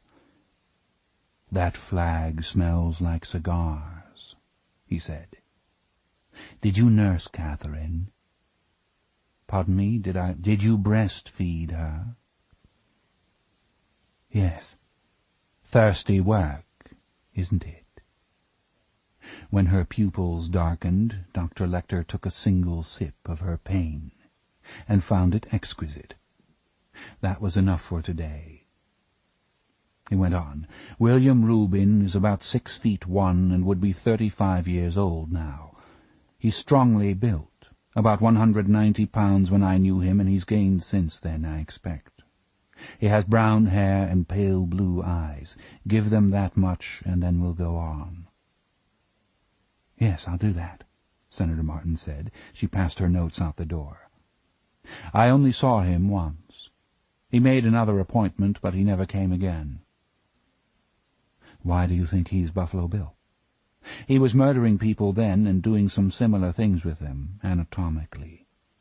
He said he wanted some help to stop, but actually he just wanted to schmooze about it, to rap. And you didn't... He was sure you wouldn't turn him in? He didn't think I would, and he likes to take chances. I had honored the confidences of his friend, Raspail. Raspail knew he was doing this? Raspail's appetites ran to the louche. He was covered with scars. Billy Rubin told me he had a criminal record, but no details. I took a brief medical history. It was unexceptional, except for one thing. Rubin told me he once suffered from elephant ivory anthrax. That's all I remember, Senator Martin, and I expect you're anxious to go. If anything else occurs to me, I'll send you word. Did Billy Rubin kill the person whose head was in the car? I believe so. Do you know who that is? No. Raspail called him Klaus. Were the other things you told the FBI true? At least as true as what the FBI told me, Senator Martin. I've made some temporary arrangements for you here in Memphis. We'll talk about your situation, and you'll go on to Brushy Mountain when we've got it settled. Thank you. I'd like a telephone if I think of something. You'll have it. And music. Glenn Gould, the Goldberg Variations. Would that be too much? Fine. Senator Martin, don't entrust any leads solely to the FBI. Jack Crawford never plays fair with the other agencies. It's such a game with those people. He's determined to have the arrest himself. A collar, they call it. Thank you, Dr. Lecter. Love your suit, he said as she went out the door. Chapter 33. Room into room, James Gumm's basement rambles like the maze that thwarts us in dreams. When he was still shy, lives and lives ago, Mr. Gumm took his pleasure in the rooms most hidden, far from the stairs. There are rooms in the farthest corners, rooms from other lives that Gumm hasn't opened in years. Some of them are still occupied, so to speak, though the sounds from behind the doors peaked and trailed off to silence long ago. The levels of the floors vary from room to room by as much as a foot. There are thresholds to step over, lintels to duck. Loads are impossible to roll and difficult to drag. To march something ahead of you, it stumbling and crying, begging, banging its dazed head, is difficult, dangerous even. As he grew in wisdom and in confidence, Mr. Gumm no longer felt he had to meet his needs in the hidden parts of the basement. He now uses a suite of basement rooms around the stairs, large rooms with running water and electricity. The basement is in total darkness now. Beneath the sand-floored room in the oubliette, Catherine Martin is quiet. Mr. Gumm is here in the basement, but he is not in this chamber. The room beyond the stairs is black to human vision, but it is full of small sounds. Water trickles here, and small pumps hum. In little echoes the room sounds large. The air is moist and cool. Smell the greenery. A flutter of wings against the cheek, a few clicks across the air. A low nasal sound of pleasure, a human sound. The room has none of the wavelengths of light the human eye can use, but Mr. Gumm is here, and he can see very well, though he sees everything in shades and intensities of green. He's wearing an excellent pair of infrared goggles, Israeli military surplus, less than $400, and he directs the beam of an infrared flashlight on the wire cage in front of him. He is sitting on the edge of a straight chair, rapt, watching an insect climb a plant in the screen cage. The young imago has just emerged from a split chrysalis in the moist earth of the cage floor. She climbs carefully on a stalk of nightshade, seeking space to unfurl the damp new wings still wadded on her back. She selects a horizontal twig. Mr. Gumm must tilt his head to see. Little by little the wings are pumped full of blood and air. They are still stuck together over the insect's back. 2 hours pass. Mr. Gumm has hardly moved. He turns the infrared flashlight on and off to surprise himself with the progress the insect has made. To pass the time, he plays the light over the rest of the room, over his big aquariums full of vegetable tanning solution. On forms and stretchers in the tanks his recent acquisitions stand like broken classic statuary green beneath the sea. His light moves over the big galvanized work table with its metal pillow block and backsplash and drains, touches the hoist above it. Against the wall his long industrial sinks, all in the green images of filtered infrared.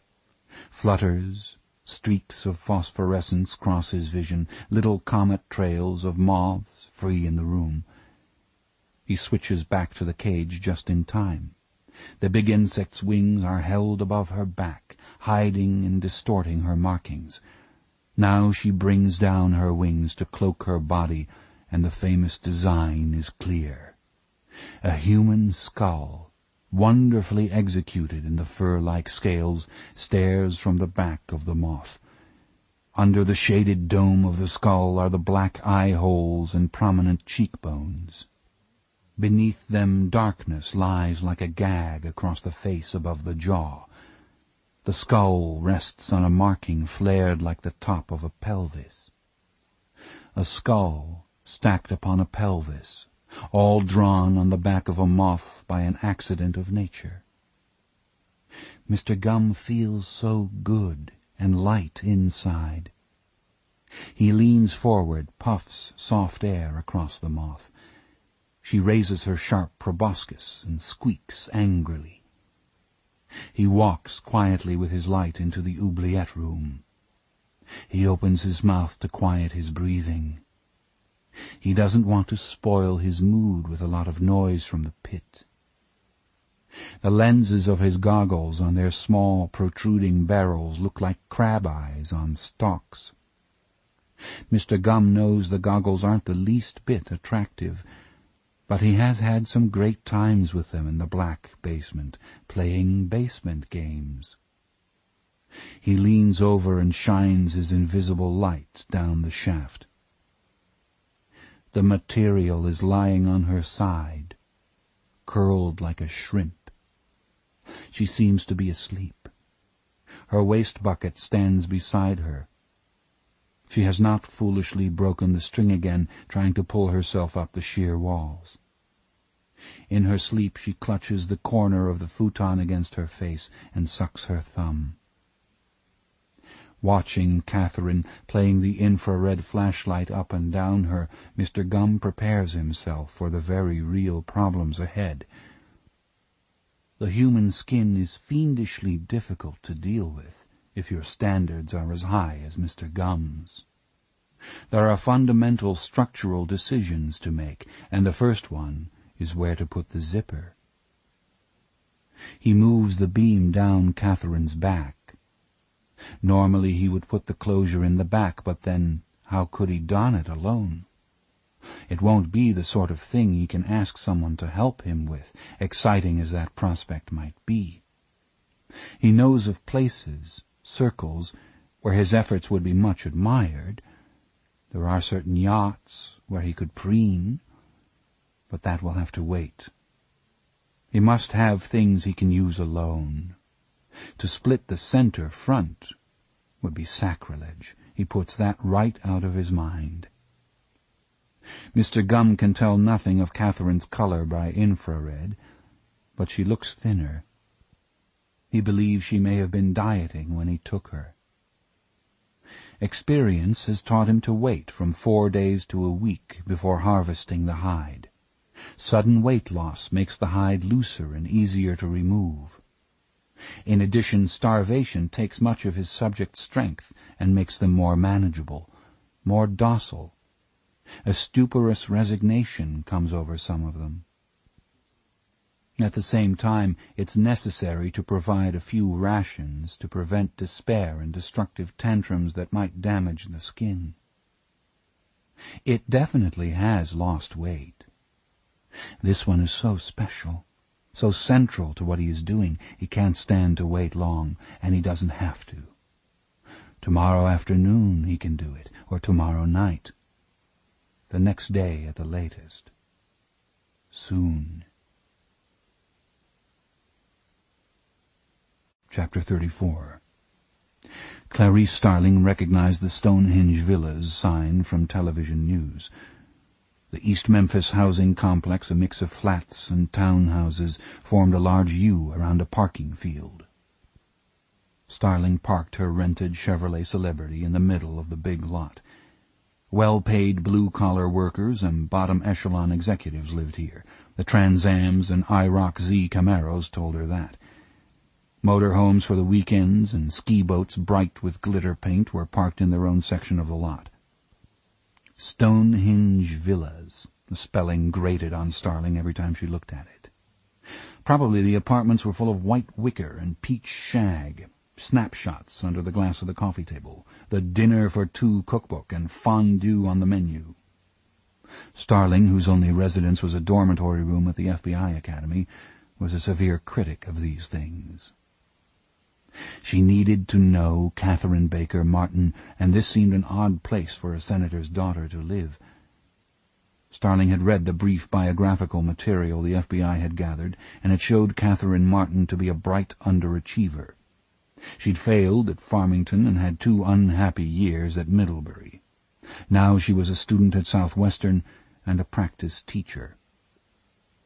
Starling could easily have pictured her as a self-absorbed, blunted boarding-school kid, one of those people who never listen. Starling knew she had to be careful here because she had her own prejudices and resentments. Starling had done her time in boarding schools, living on scholarships, her grades much better than her clothes. She had seen a lot of kids from rich, troubled families with too much boarding school time.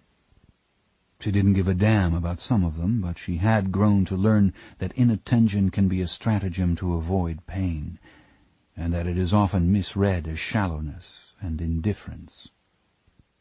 Better to think of Catherine as a child sailing with her father, as she was in the film they showed with Senator Martin's plea on television. She wondered if Catherine tried to please her father when she was little. She wondered what Catherine was doing when they came and told her that her father was dead of a heart attack at 42. Starling was positive Catherine missed him. Missing your father, the common wound, made Starling feel close to this young woman.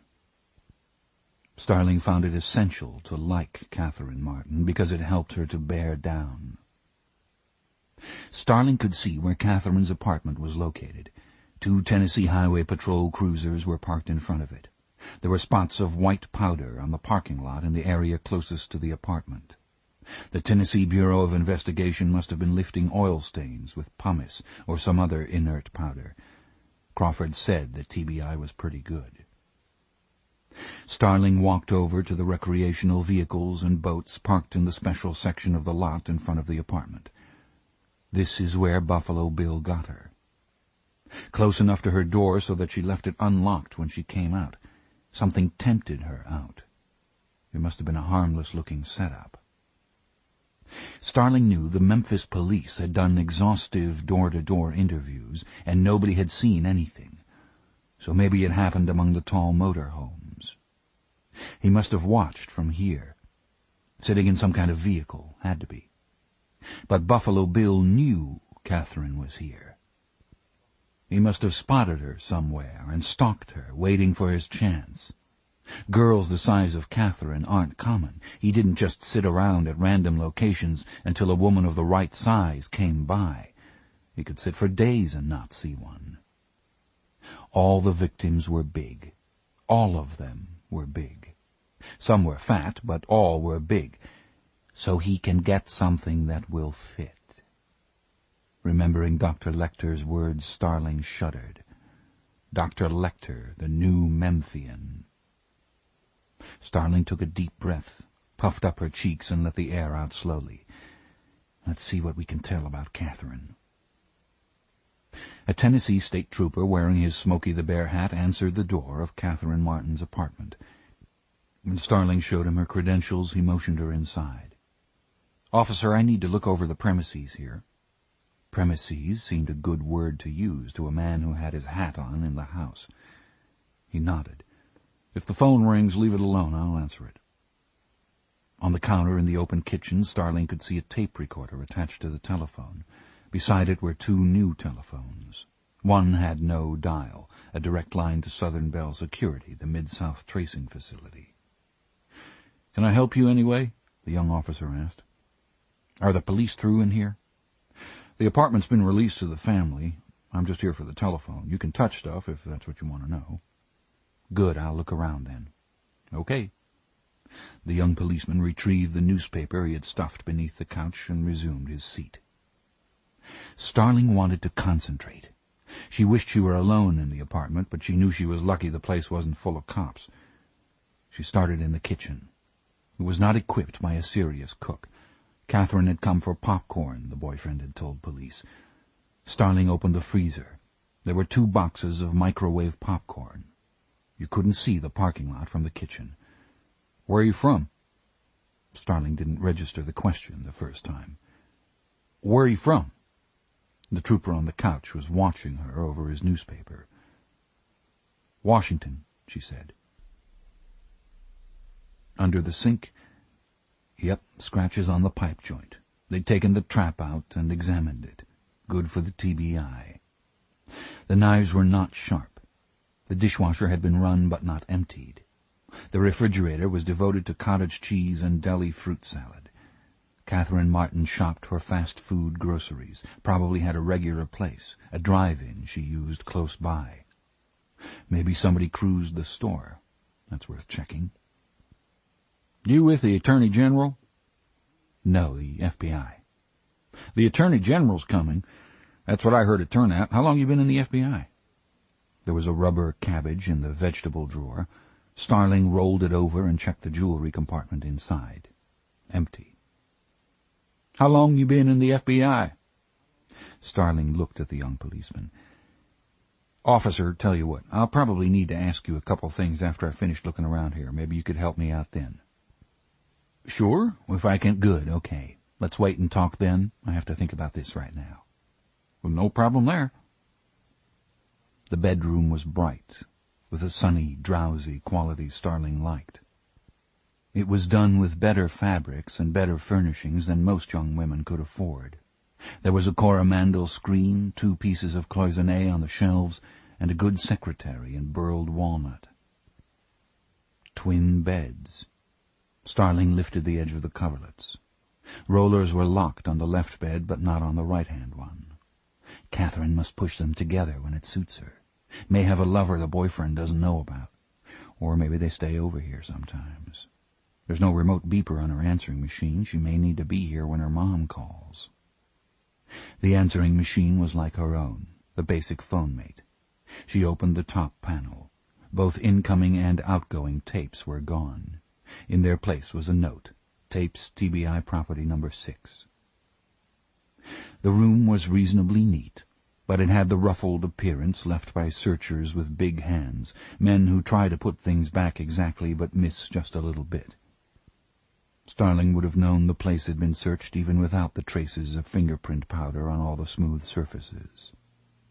Starling didn't believe that any part of the crime had happened in the bedroom. Crawford probably was right. Catherine had been grabbed in the parking lot. But Starling wanted to know her, and this is where she lived. Lives. Starling corrected herself. She lives here. In the cabinet of the nightstand were a telephone book, Kleenex, a box of grooming items, and behind the box a Polaroid SX-70 camera with a cable release and a short tripod folded beside it. Intent as a lizard, Starling looked at the camera. She blinked as a lizard blinks, and didn't touch it. The closet interested Starling most. Catherine Baker Martin, laundry mark CBM, had a lot of clothes, and some of them were very good.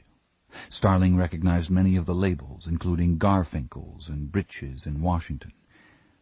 Presents from Mommy, Starling said to herself.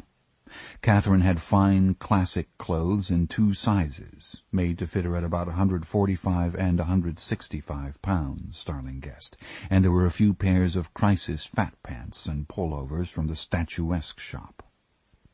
In a hanging rack were 23 pairs of shoes. 7 pairs were Ferragamos in 10C, and there were some Reeboks and run-over loafers. A light backpack and a tennis racket were on the top shelf. The belongings of a privileged kid, a student and practice teacher who lived better than most. Lots of letters in the secretary. Loopy backhand notes from former classmates in the East, stamps, mailing labels, gift wrapping paper in the bottom drawer, a sheaf in various colors and patterns. Starling's fingers walked through it.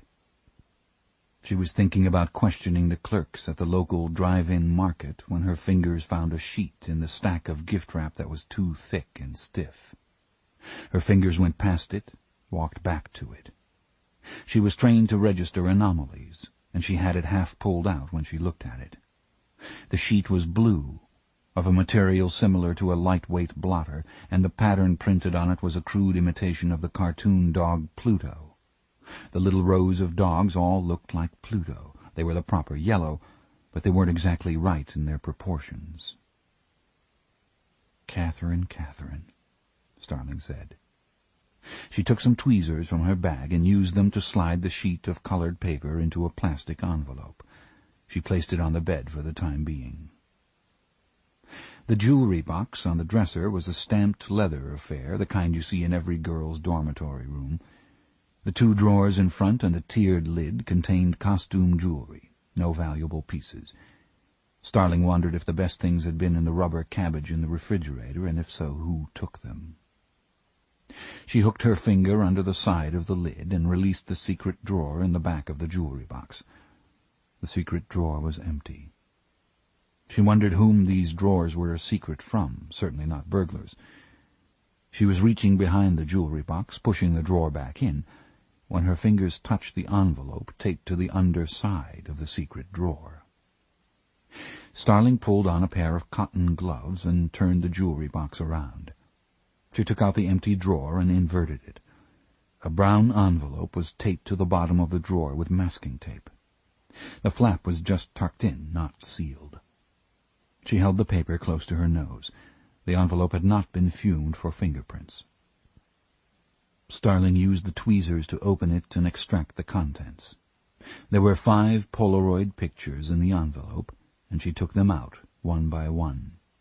The pictures were of a man and woman coupling. No heads or faces appeared. 2 of the pictures were taken by the woman, 2 by the man, and one appeared to have been shot from the tripod set up on the nightstand.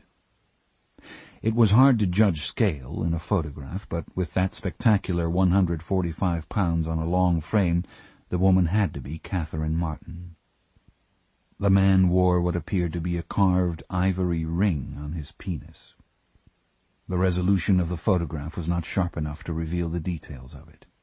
The man had had his appendix out. Starling bagged the photographs, each in a sandwich bag, and put them in her own brown envelope. She returned the drawer to the jewelry box. "I have the good stuff in my pocketbook," said a voice behind her. "I don't think anything was taken." Starling looked in the mirror. Senator Ruth Martin stood in the bedroom door. She looked drained. Starling turned around. "Hello, Senator Martin. Would you like to lie down? I'm almost finished." Even exhausted, Senator Martin had a lot of presence. Under her careful finish, Starling saw a scrapper. "Who are you, please? I thought the police were through in here." "I'm Clarice Starling, FBI. Did you talk to Dr. Lecter, Senator?" "He gave me a name." Senator Martin lit a cigarette and looked Starling up and down. "We'll see what it's worth." "And what did you find in the jewelry box, Officer Starling? What's it worth?" "Some documentation we can check out in just a few minutes," was the best Starling could do. "In my daughter's jewelry box? Let's see it." Starling heard voices in the next room and hoped for an interruption. "Is Mr. Copley with you, the Memphis special agent in—" "No, he's not, and that's not an answer. No offense, officer, but I'll see what you got out of my daughter's jewelry box." She turned her head and called over her shoulder, Paul, would you come in here?"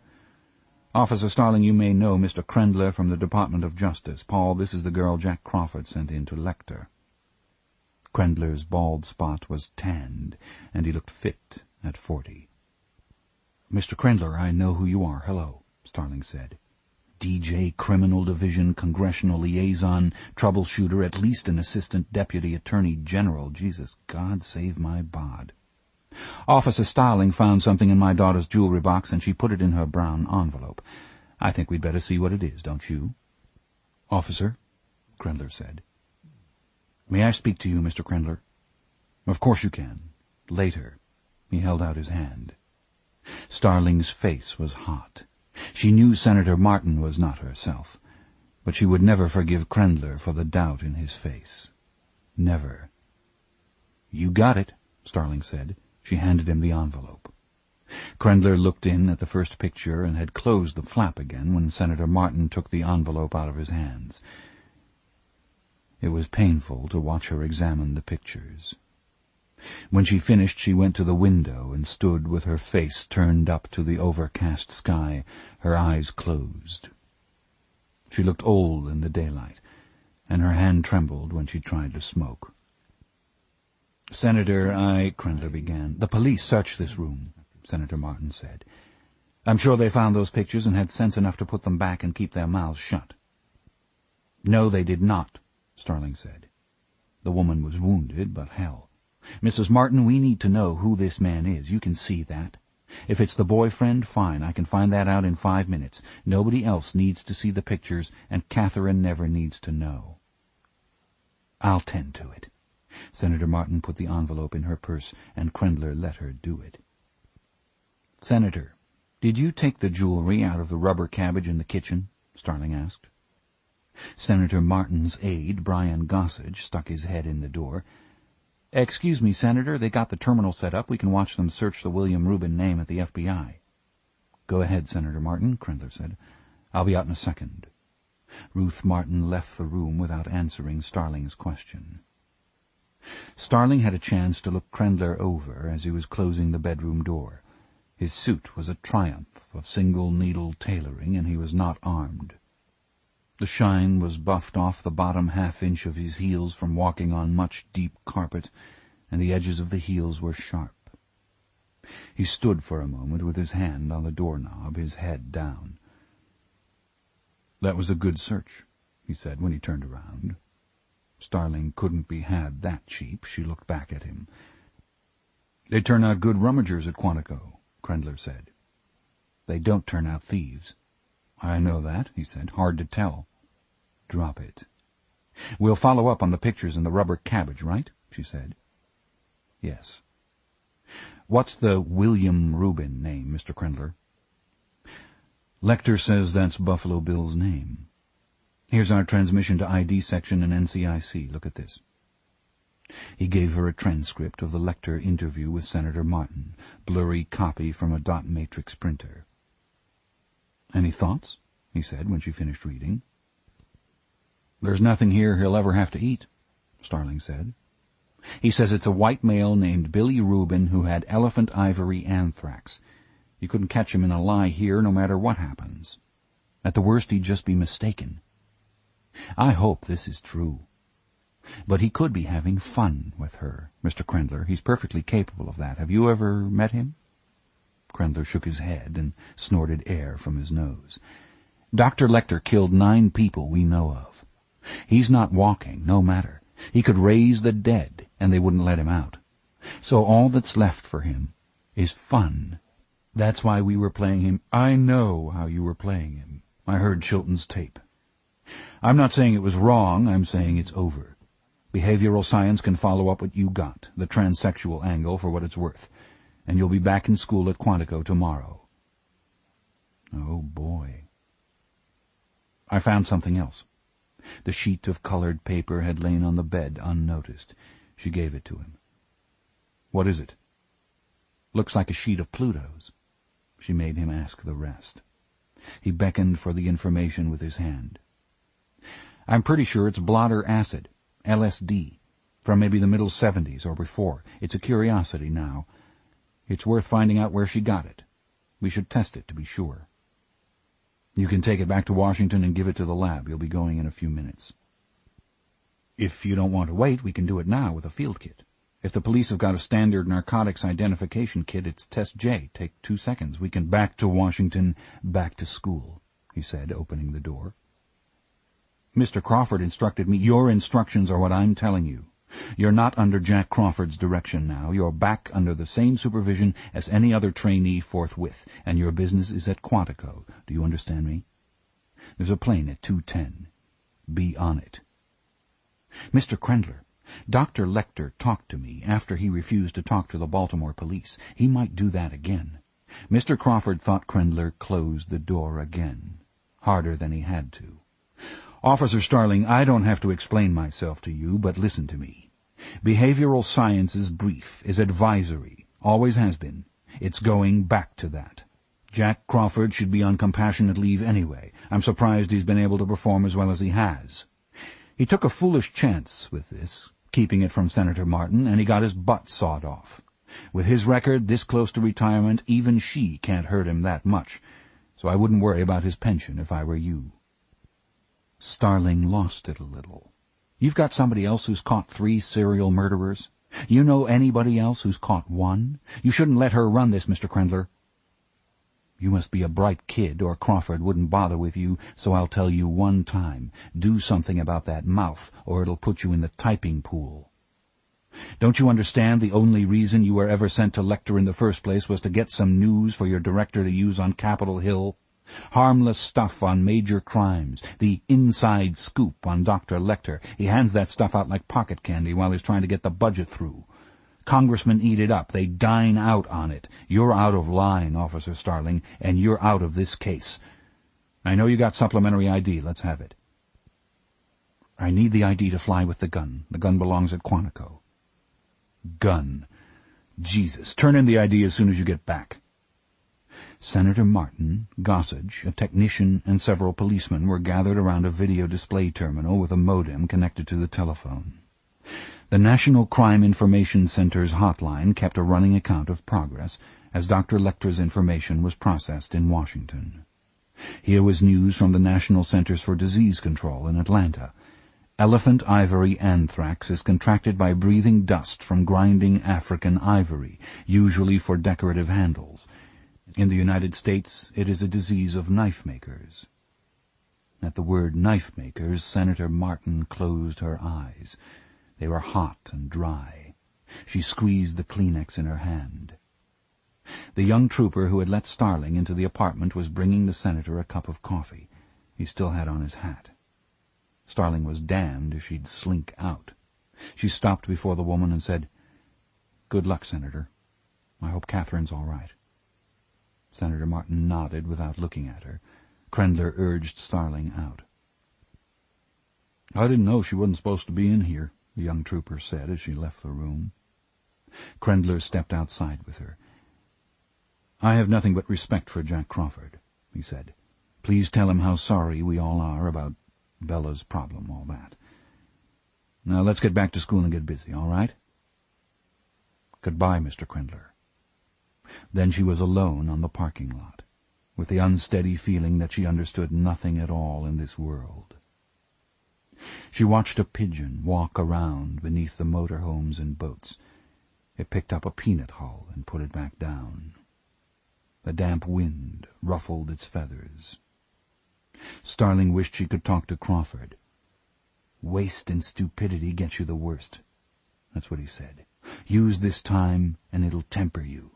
Now's the hardest test, not letting rage and frustration keep you from thinking. It's the core of whether you can command or not." She didn't give a damn about commanding. She found she didn't give a damn, or a shit for that matter, about being Special Agent Starling. Not if you play this way. She thought about the poor, fat, sad, dead girl she saw on the table in the funeral home at Potter, West Virginia. Painted her nails with glitter, just like these goddamned redneck ski boats. What was her name? Kimberly. Damn if these assholes are going to see me cry. Jesus, everybody was named Kimberly, 4 in her class. 3 guys named Sean. Kimberly, with her soap opera name, tried to fix herself, punched all those holes in her ears, trying to look pretty, trying to decorate herself. And Buffalo Bill looked at her sad, flat tits and stuck the muzzle of a gun between them and blew a starfish in her chest. Kimberly, her sad, fat sister who waxed her legs. No wonder, judging from her face and her arms and legs, her skin was her best feature. "Kimberly, are you angry somewhere?" No senators looking out for her. No jets to carry crazy men around. Crazy was a word she wasn't supposed to use. Lots of stuff she wasn't supposed to do. Crazy men. Starling looked at her watch. She had an hour and a half before the plane, and there was one small thing she could do. She wanted to look in Dr. Lecter's face when he said, "Billy Rubin." If she could stand to meet those strange maroon eyes for long enough, if she looked deeply where the dark sucks in the sparks, she might see something useful. She thought she might see glee. Thank God I've still got the ID. She laid 12 feet of rubber pulling out of the parking lot. Chapter 35. Clarice Starling, driving in a hurry through the perilous Memphis traffic, 2 tears of anger dried stiff on her cheeks. She felt oddly floaty and free now. An unnatural clarity in her vision warned her that she was inclined to fight, so she was careful of herself. She had passed the old courthouse earlier on her way from the airport, and she found it again without trouble. The Tennessee authorities were taking no chances with Hannibal Lecter. They were determined to hold him securely without exposing him to the dangers of the city jail. Their answer was the former courthouse and jail, a massive Gothic-style structure built of granite back when labor was free. It was a city office building now, somewhat over-restored in this prosperous, history-conscious town. Today it looked like a medieval stronghold surrounded by police. A mix of law enforcement cruisers, Highway Patrol, Shelby County Sheriff's Department, Tennessee Bureau of Investigation, and Department of Corrections crowded the parking lot. There was a police post to pass before Starling could even get in to park her rented car. Dr. Lecter presented an additional security problem from outside. Threatening calls had been coming in ever since the mid-morning newscasts reported his whereabouts. His victims had many friends and relatives who would love to see him dead. Starling hoped the resident FBI agent, Copley, wasn't here. She didn't want to get him in trouble. She saw the back of Chilton's head in a knot of reporters on the grass beside the main steps. There were 2 television minicams in the crowd. Starling wished her head were covered. She turned her face away as she approached the entrance to the tower. A state trooper stationed in front of the door examined her ID card before she could go into the foyer. The foyer of the tower looked like a guard room now. A city policeman was stationed at the single tower elevator and another at the stairs. State troopers, the relief for the patrol units stationed around the building, read the commercial appeal on the couches where the public could not see them. A sergeant manned the desk opposite the elevator. His name tag said Tate, C.L. "No press," Sergeant Tate said when he saw Starling. "No," she said. "You with the Attorney General's people?" he said when he looked at her card. "Deputy Assistant Attorney General Krendler," she said. "I just left him." He nodded. "We've had every kind of cop in West Tennessee in here wanting to look at Dr. Lecter. Don't see something like that very often, thank God. You need to talk to Dr. Chilton before you go up." "I saw him outside," Starling said. "We were working on this in Baltimore earlier today. Is this where I log in, Sergeant Tate?" The sergeant briefly checked a molar with his tongue. "Right there," he said. "Detention rules, miss. Visitors check weapons, cops or not." Starling nodded. She dumped the cartridges from her revolver, the sergeant glad to watch her hands move on the gun. She gave it to him butt first, and he locked it in his drawer. "Vernon, take her up." He dialed 3 digits and spoke her name into the phone. The elevator, an addition from the 1920s, creaked up to the top floor. It opened onto a stair landing and a short corridor. "Right straight across, ma'am," the trooper said. Painted on the frosted glass of the door was Shelby County Historical Society. Almost all the top floor of the tower was one octagonal room painted white, with a floor and moldings of polished oak. It smelled of wax and library paste. With its few furnishings, the room had a spare, congregational feeling. It looked better now than it ever had as a bailiff's office. 2 men in the uniform of the Tennessee Department of Corrections were on duty. The small one stood up at his desk when Starling came in. The bigger one sat in a folding chair at the far end of the room, facing the door of the cell. He was the suicide watch. "You're authorized to talk with the prisoner, ma'am," the officer at the desk said. His nameplate read Pembry, T.W., and his desk set included a telephone, 2 riot batons, and chemical mace.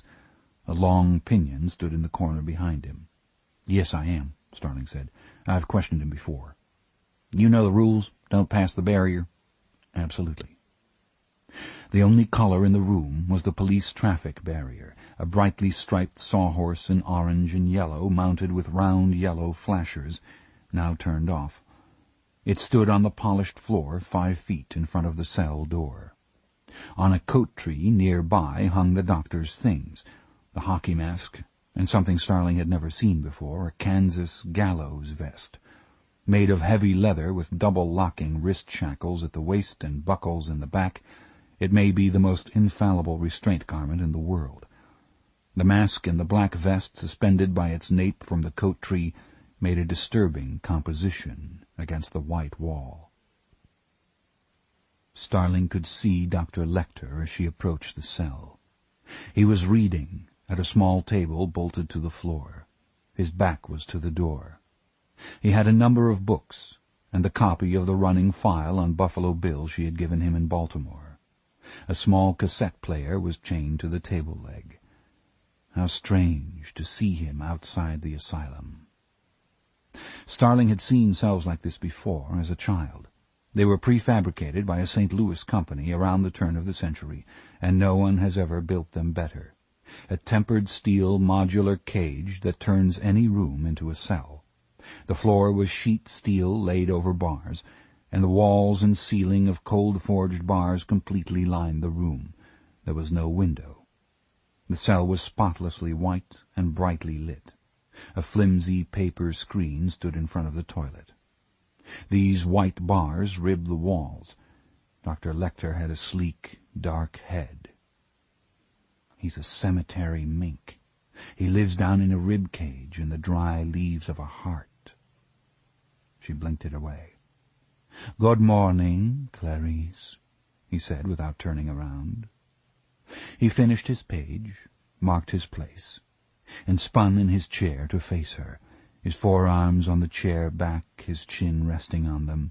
Dumas tells us that the addition of a crow to bouillon in the fall, when the crow has fattened on juniper berries, greatly improves the color and flavor of stock. How do you like it in the soup, Clarice? "I thought you might want your drawings, the stuff from your cell, just until you get your view." "How thoughtful. Dr. Chilton's euphoric about you and Jack Crawford being put off the case, or did they send you in for one last wheedle?" The officer on suicide watch had strolled back to talk to Officer Pembry at the desk. Starling hoped they couldn't hear. "They didn't send me, I just came." "People will say we're in love." "Don't you want to ask about Billy Rubin, Clarice?" "Dr. Lecter, without in any way impugning what you've told Senator Martin, would you advise me to go on with your idea about—" "Impugning. I love it. I wouldn't advise you at all. You tried to fool me, Clarice. Do you think I'm playing with these people?" "I think you were telling me the truth." "Pity you tried to fool me, isn't it?" Dr. Lecter's face sank behind his arms until only his eyes were visible. "Pity Catherine Martin won't ever see the sun again. The sun's a mattress fire her God died in, Clarice." "Pity you have to pander now and lick a few tears when you can," Starling said. "It's a pity we didn't get to finish what we were talking about. Your idea of the imago, the structure of it, had a kind of elegance that's hard to get away from. Now it's like a ruin, half an arch standing there." "Half an arch won't stand. Speaking of arches, will they still let you pound a beat, Clarice? Did they take your badge?" "No." "What's that under your jacket, a watchman's clock just like Dad's?" "No, that's a speed loader." "So you go around armed?" "Yes." "Then you should let your jacket out. Do you sew at all?" "Yes." "Did you make that costume?" "No." "Dr. Lecter, you find out everything. You couldn't have talked intimately with this Billy Rubin and come out knowing so little about him." "You think not? If you met him, you know everything. But today you happen to remember just one detail. He'd had elephant ivory anthrax. You should have seen them jump when Atlanta said it's a disease of knife-makers. They ate it up just like you knew they would. You should have gotten a suite at the Peabody for that. Dr. Lecter, if you met him, you know about him. I think maybe you didn't meet him and Raspail told you about him. Second-hand stuff wouldn't sell as well to Senator Martin, would it?" Starling took a quick look over her shoulder. One of the officers was showing the other something in Guns and Ammo magazine. "You had more to tell me in Baltimore, Dr. Lecter. I believe that stuff was valid. Tell me the rest." "I've read the cases, Clarice. Have you? Everything you need to know to find him is right there if you're paying attention. Even Inspector Emeritus Crawford should have figured it out. Incidentally, did you read Crawford's stupefying speech last year to the National Police Academy? Spouting Marcus Aurelius on duty and honor and fortitude? We'll see what kind of a stoic Crawford is when Bella bites the big one. He copies his philosophy out of Bartlett's Familiar, I think. If he understood Marcus Aurelius, he might solve his case. Tell me how." "When you show the odd flash of contextual intelligence, I forget your generation can't read, Clarice. The Emperor counsels simplicity. First principles. Of each particular thing ask, what is it in itself, in its own constitution? What is its causal nature? That doesn't mean anything to me. What does he do, the man you want?" "He kills—" "Ah!" he said sharply, averting his face for a moment from her wrong-headedness. "That's incidental. What is the first and principal thing he does? What need does he serve by killing? Anger, social resentment, sexual frustration? No. What then? He covets. In fact, he covets being the very thing you are. It's his nature to covet. How do we begin to covet, Clarice? Do we seek out things to covet? Make an effort at an answer. No. We just know, precisely so. We begin by coveting what we see every day. Don't you feel eyes moving over you every day, Clarice, in chance encounters? I hardly see how you could not. And don't your eyes move over things? All right. Then tell me how. It's your turn to tell me, Clarice. You don't have any beach vacations at the hoof-and-mouth disease station to offer me any more. It's strictly quid pro quo from here on out. I have to be careful doing business with you. Tell me, Clarice. Tell you what? The two things you owe me from before. What happened to you and the horse? And what you do with your anger? Dr. Lecter, when there's time, we don't reckon time the same way, Clarice. This is all the time you'll ever have. Later, listen, I'll listen now. 2 years after your father's death, your mother sent you to live with her cousin and her husband on a ranch in Montana. You were 10 years old. You discovered they fed out slaughter horses. You ran away with a horse that couldn't see very well. And it was summer, and we could sleep out. We got as far as Bozeman by a back road. Did the horse have a name? Probably, but you don't find that out when you're feeding out slaughter horses. I called her Hannah. That seemed like a good name. Were you leading her or riding? Some of both. I had to lead her up beside a fence to climb on. You rode and walked to Bozeman. There was a liveried stable dude ranch riding academy sort of thing just outside of town. I tried to see about them keeping her. It was $20 a week in the corral, more for a stall. They could tell right off she couldn't see. I said, okay, I'll lead her around. Little kids can sit on her, and I'll lead her around while their parents are, regular riding. I can stay right here and muck out stalls. One of them, the man, agreed to everything I said while his wife called the sheriff. The sheriff was a policeman, like your father. That didn't keep me from being scared of him at first. He had a big, red face. The sheriff finally put up $20 for the week's board while he straightened things out. He said there was no use going for the stall in warm weather. The papers picked it up. There was a flap. My mother's cousin agreed to let me go. I wound up going to the Lutheran home in Bozeman. It's an orphanage? Yes. And Hannah? She went, too. A big Lutheran rancher put up the hay. They already had a barn at the orphanage. We plowed the garden with her. You had to watch where she was going, though. She'd walk through the butterbean trellises and step on any kind of plant that was too short for her to feel it against her legs. And we led her around pulling kids in a cart. She died, though. Well, yes. Tell me about that. It was last year. They wrote me at school.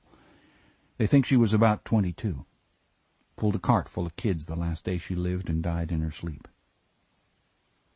Dr. Lecter seemed disappointed. How heartwarming, he said. Did your foster father in Montana fuck you, Clarice? No. Did he try? No. What made you run away with the horse? They were going to kill her. Did you know when? Not exactly.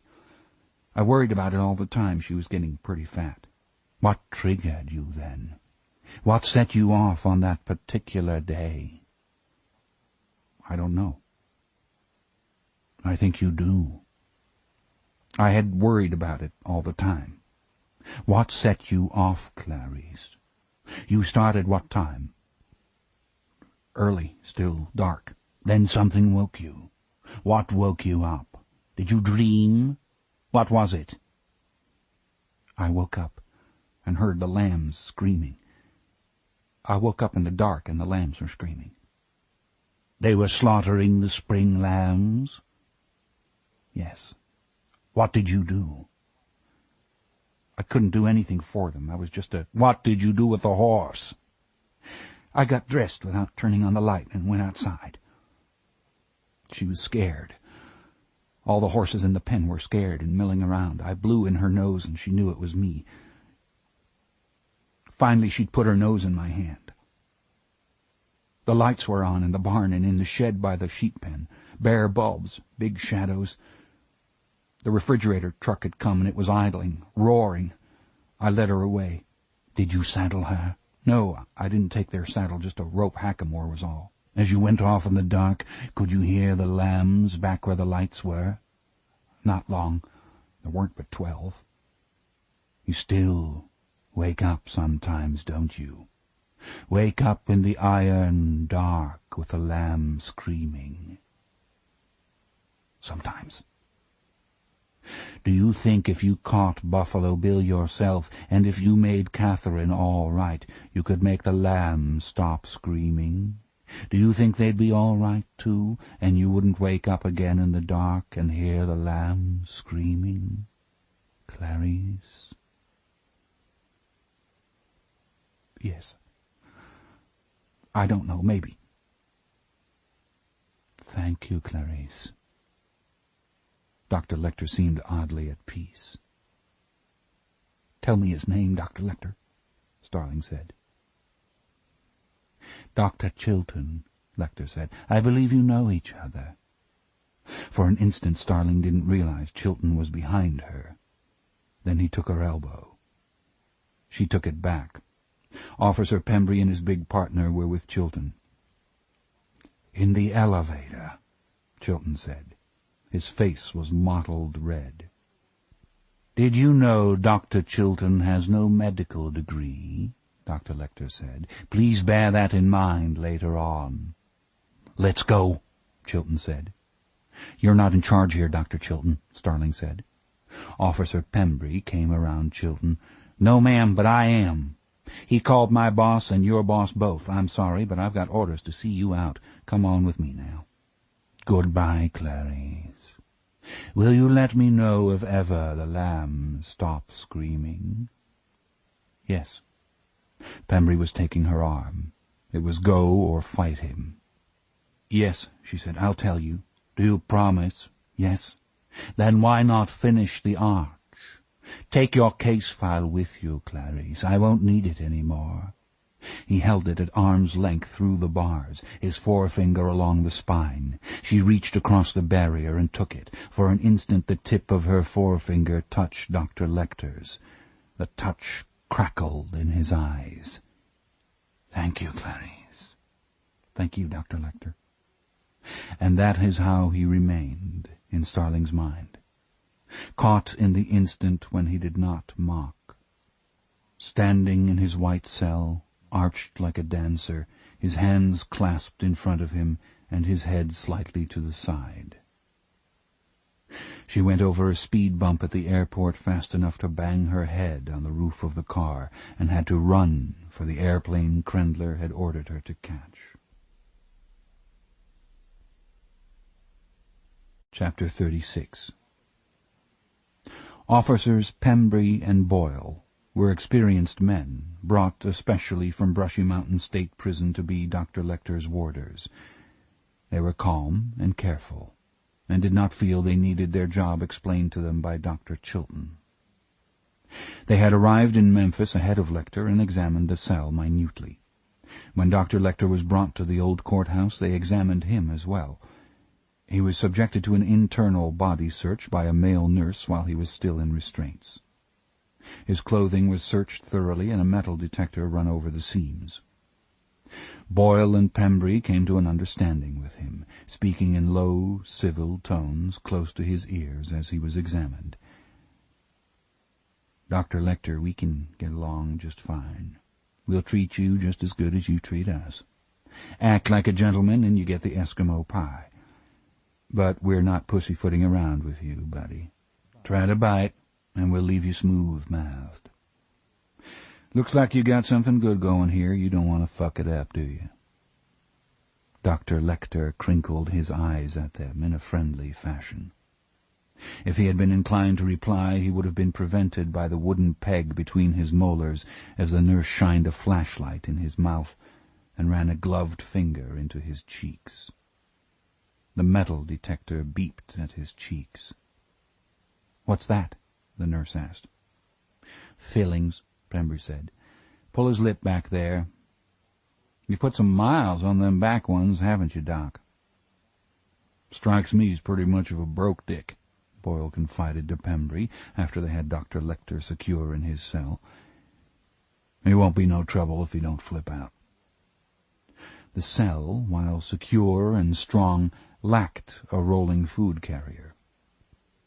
At lunchtime, in the unpleasant atmosphere that followed Starling's visit, Dr. Chilton inconvenienced everyone, making Boyle and Pembry go through the long process of securing the compliant Dr. Lecter in the straitjacket and leg restraints as he stood with his back to the bars, Chilton poised with the mace, before they opened the door to carry in his tray. Chilton refused to use Boyle's and Pembry's names, though they wore nameplates, and addressed them indiscriminately as "You there." For their part, after the warders heard Chilton was not a real M.D., Boyle observed to Pembry that he was just some kind of goddamn school-teacher.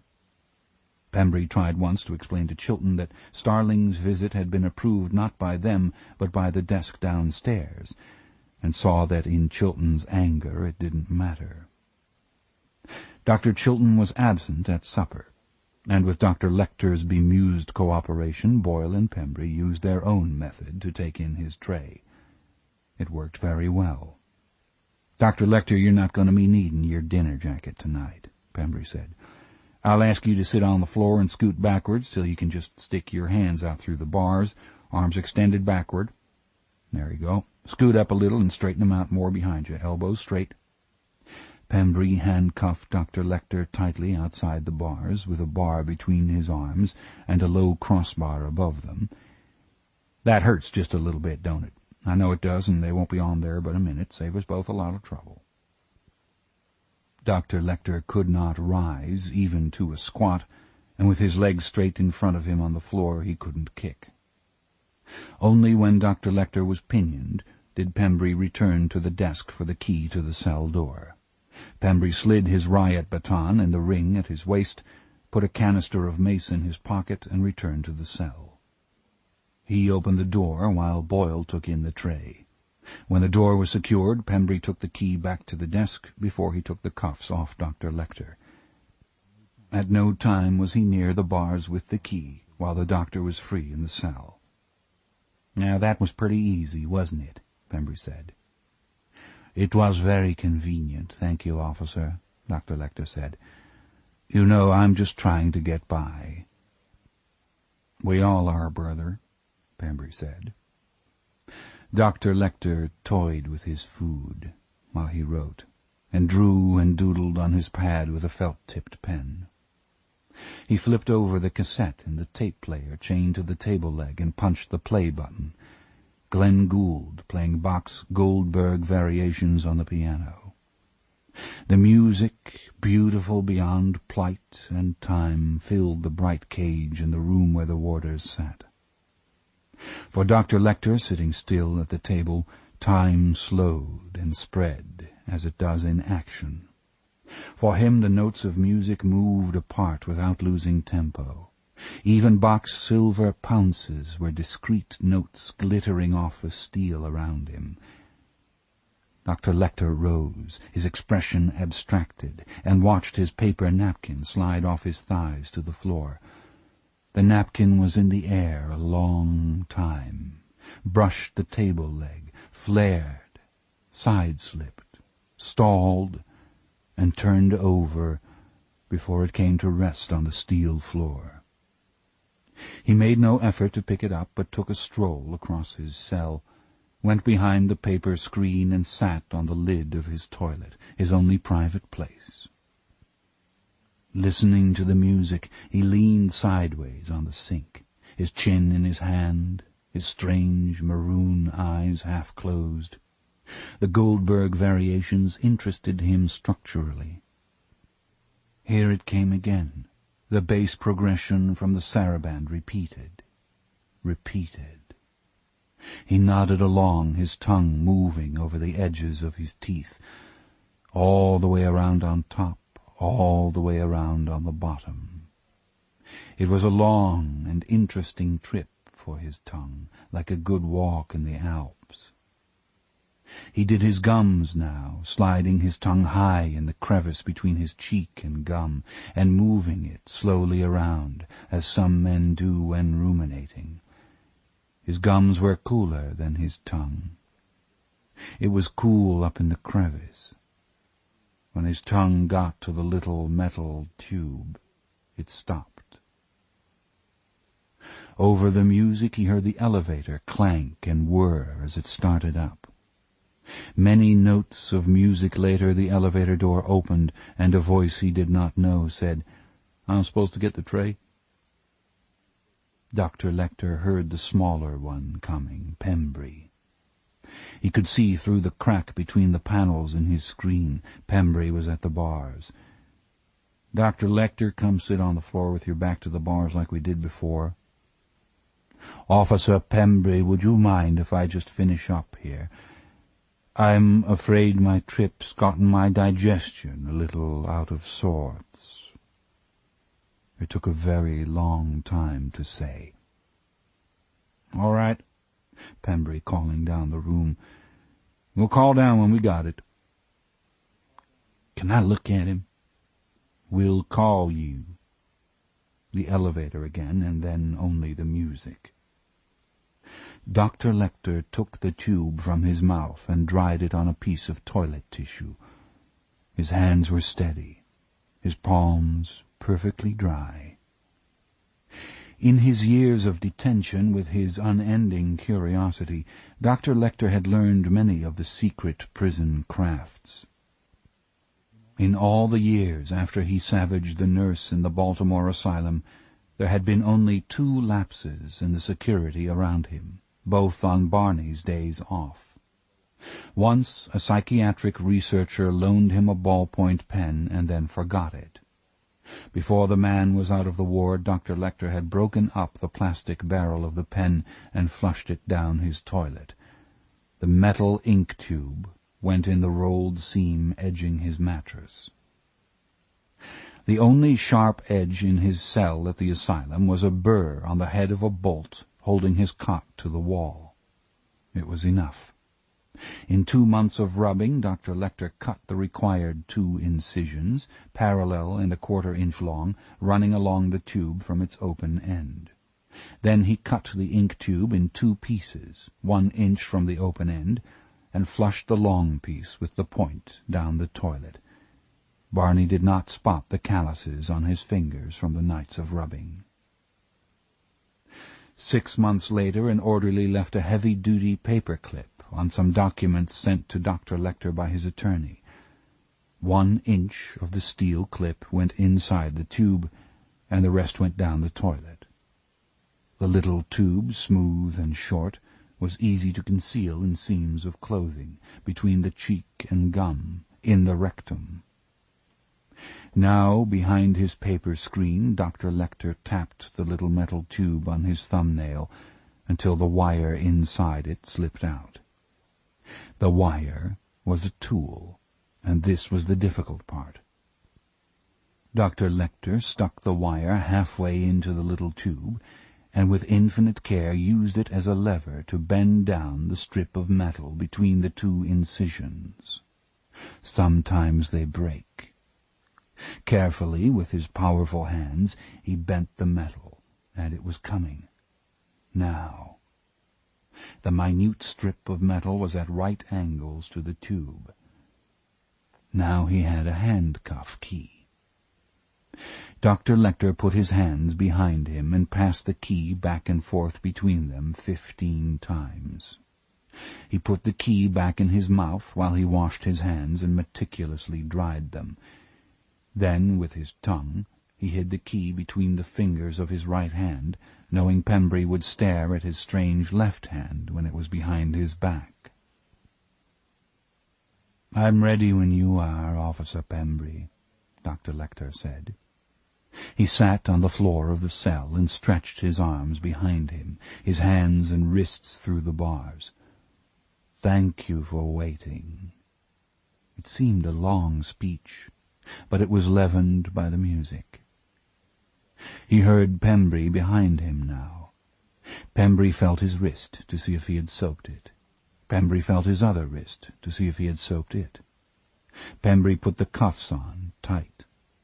He went back to the desk for the key to the cell. Over the piano, Dr. Lecter heard the clink of the key-ring as Pembry took it from the desk drawer.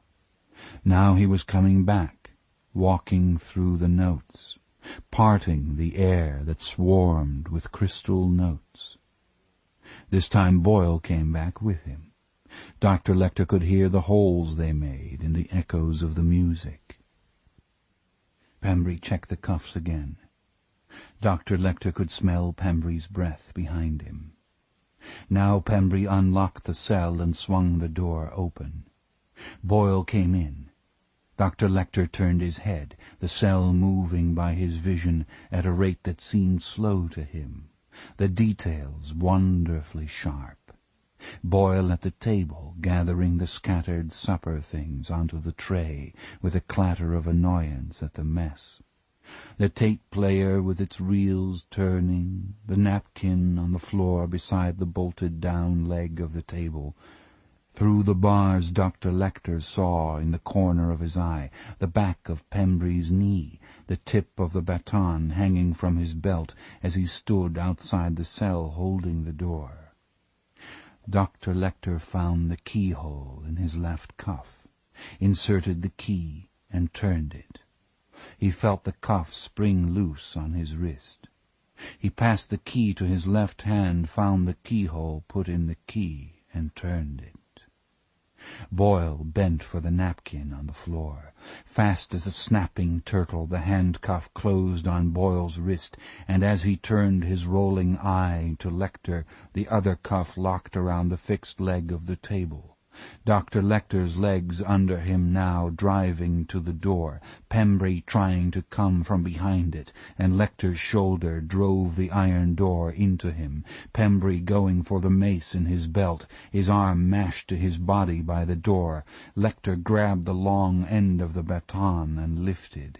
With the leverage twisting Pembry's belt tight around him, he hit Pembry in the throat with his elbow and sank his teeth in Pembry's face. Pembry trying to claw at Lecter, his nose and upper lip caught between the tearing teeth. Lecter shook his head like a rat-killing dog and pulled the riot baton from Pembry's belt. In the cell, Boyle, bellowing now, sitting on the floor, digging desperately in his pocket for his handcuff key, fumbling, dropping it, finding it again.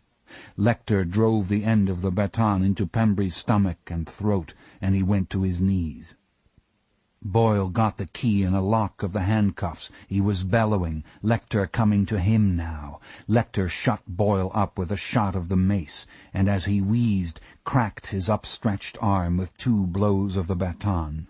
Boyle tried to get under the table, but blinded by the mace, he crawled the wrong way, and it was easy, with 5 judicious blows, to beat him to death. Pembry had managed to sit up, and he was crying. Dr. Lecter looked down at him with his red smile. "I'm ready if you are, Officer Pembry," he said. The baton, whistling in a flat arc, caught Pembry, pock, on the back of the head, and he shivered out straight like a clubbed fish.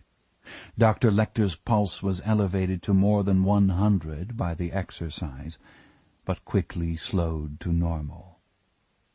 He turned off the music and listened. He went to the stairs and listened again. He turned out Pembry's pockets, got the desk key and opened all its drawers. In the bottom drawer were Boyle's and Pembry's duty weapons, a pair of .38 special revolvers. Even better, in Boyle's pocket he found a pocket knife. Chapter 37. The lobby was full of policemen. It was 6:30 p.m., and the police at the outside guard posts had just been relieved at their regular 2-hour interval. The men coming into the lobby from the raw evening warmed their hands at several electric heaters. Some of them had money down on the Memphis State basketball game in progress and were anxious to know how it was going. Sergeant Tate would not allow a radio to be played aloud in the lobby, but one officer had a Walkman plugged in his ear. He reported the score often, but not often enough to suit the betters. In all, there were 15 armed policemen in the lobby, plus 2 corrections officers set to relieve Pembry and Boyle at 7 p.m. Sergeant Tate himself was looking forward to going off duty with the 11 to 7 shift. All posts reported quiet. None of the nut calls threatening Lecter had come to anything. At 6:45, Tate heard the elevator start up. He saw the bronze arrow above the door begin to crawl around the dial. It stopped at 5. Tate looked around the lobby. "Did Sweeney go up for the tray?" "No, I'm here, Sarge. You mind calling, see if they're through? I need to get going." Sergeant Tate dialed 3 digits and listened. "Phone's busy," he said. "Go ahead up and see." He turned back to the log he was completing for the 11 to 7 shift. Patrolman Sweeney pushed the elevator button. It didn't come. "Had to have lamb chops tonight, rare," Sweeney said. "What do you reckon he'll want for breakfast? Some fucking thing from the zoo? And who'll have to catch it for him? Sweeney." The bronze arrow above the door stayed on 5. Sweeney waited another minute. "What is this shit?" he said. The .38 boomed somewhere above them, the reports echoing down the stone stairs. 2 fast shots, and then a third. Sergeant Tate, on his feet at the third one, microphone in his hand. "CP, shots fired upstairs at the tower. Outside post look sharp. We're going up." Yelling, milling in the lobby. Tate saw the bronze arrow of the elevator moving then. It was already down to 4. Tate roared over the racket. "Hold it! Guard, mount, double up at your outside posts. First squad stays with me. Barry and Howard, cover that fucking elevator if it comes." The needles stopped at 3. "First squad, here we go. Don't pass a door without checking it. Bobby, outside, get a shotgun and the vest and bring 'em up." Tate's mind was racing on the first flight of stairs. Caution fought with the terrible need to help the officers upstairs. God, don't let him be out. Nobody wearing vests. Shit. Fucking correction screws. The offices on 2, 3, and 4 were supposed to be empty and locked. You could get from the tower to the main building on those floors, if you went through the offices. You couldn't on 5. Tate had been to the excellent Tennessee SWAT school, and he knew how to do it. He went first and took the young ones in hand. Fast and careful, they took the stairs, covering each other from landing to landing. "You turn your back on a door before you check it, I'll ream your ass." The doors off the second-floor landing were dark and locked. Up to 3 now, the little corridor dim. One rectangle of light on the floor from the open elevator car. Tate moved down the wall opposite the open elevator. No mirrors in the car to help him. With 2 pounds pressure on a 9-pound trigger, he looked inside the car. Empty. Tate yelled up the stairs. "Boyle? Pembry?" Shit. He posted a man on 3 and moved up. 4 was flooded with the music of the piano coming from above. The door into the offices opened at a push. Beyond the offices, the beam of the long flashlight shined on a door open wide into the great dark building beyond. "Boyle! Pembry!" He left 2 on the landing. "Cover the door. Vests are coming. Don't show your ass in that doorway." Tate climbed the stone stairs into the music. At the top of the tower now, the 5th-floor landing, light dim in the short corridor. Bright light through the frosted glass that said Shelby County Historical Society. Tate moved low beneath the door glass to the side opposite the hinges. He nodded to Jacobs on the other side, turned the knob, and shoved hard, the door swinging all the way back, hard enough for the glass to shatter. Tate inside, fast and out of the doorframe, covering the room over the wide sights of his revolver. Tate had seen many things. He had seen accidents beyond reckoning, fights, murders.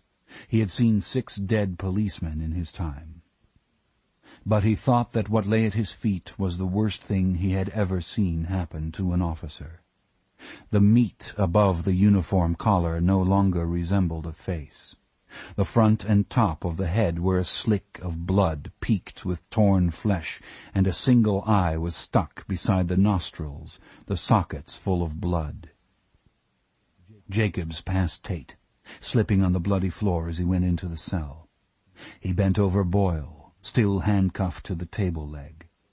Boyle, partly eviscerated, his face hacked to pieces, seemed to have exploded blood in the cell, the walls and the stripped cot covered with gouts and splashes. Jacobs put his fingers on the neck. "This one's dead," he called over the music. "Sarge?" Tate, back at himself, ashamed of a second's lapse, and he was talking into his radio.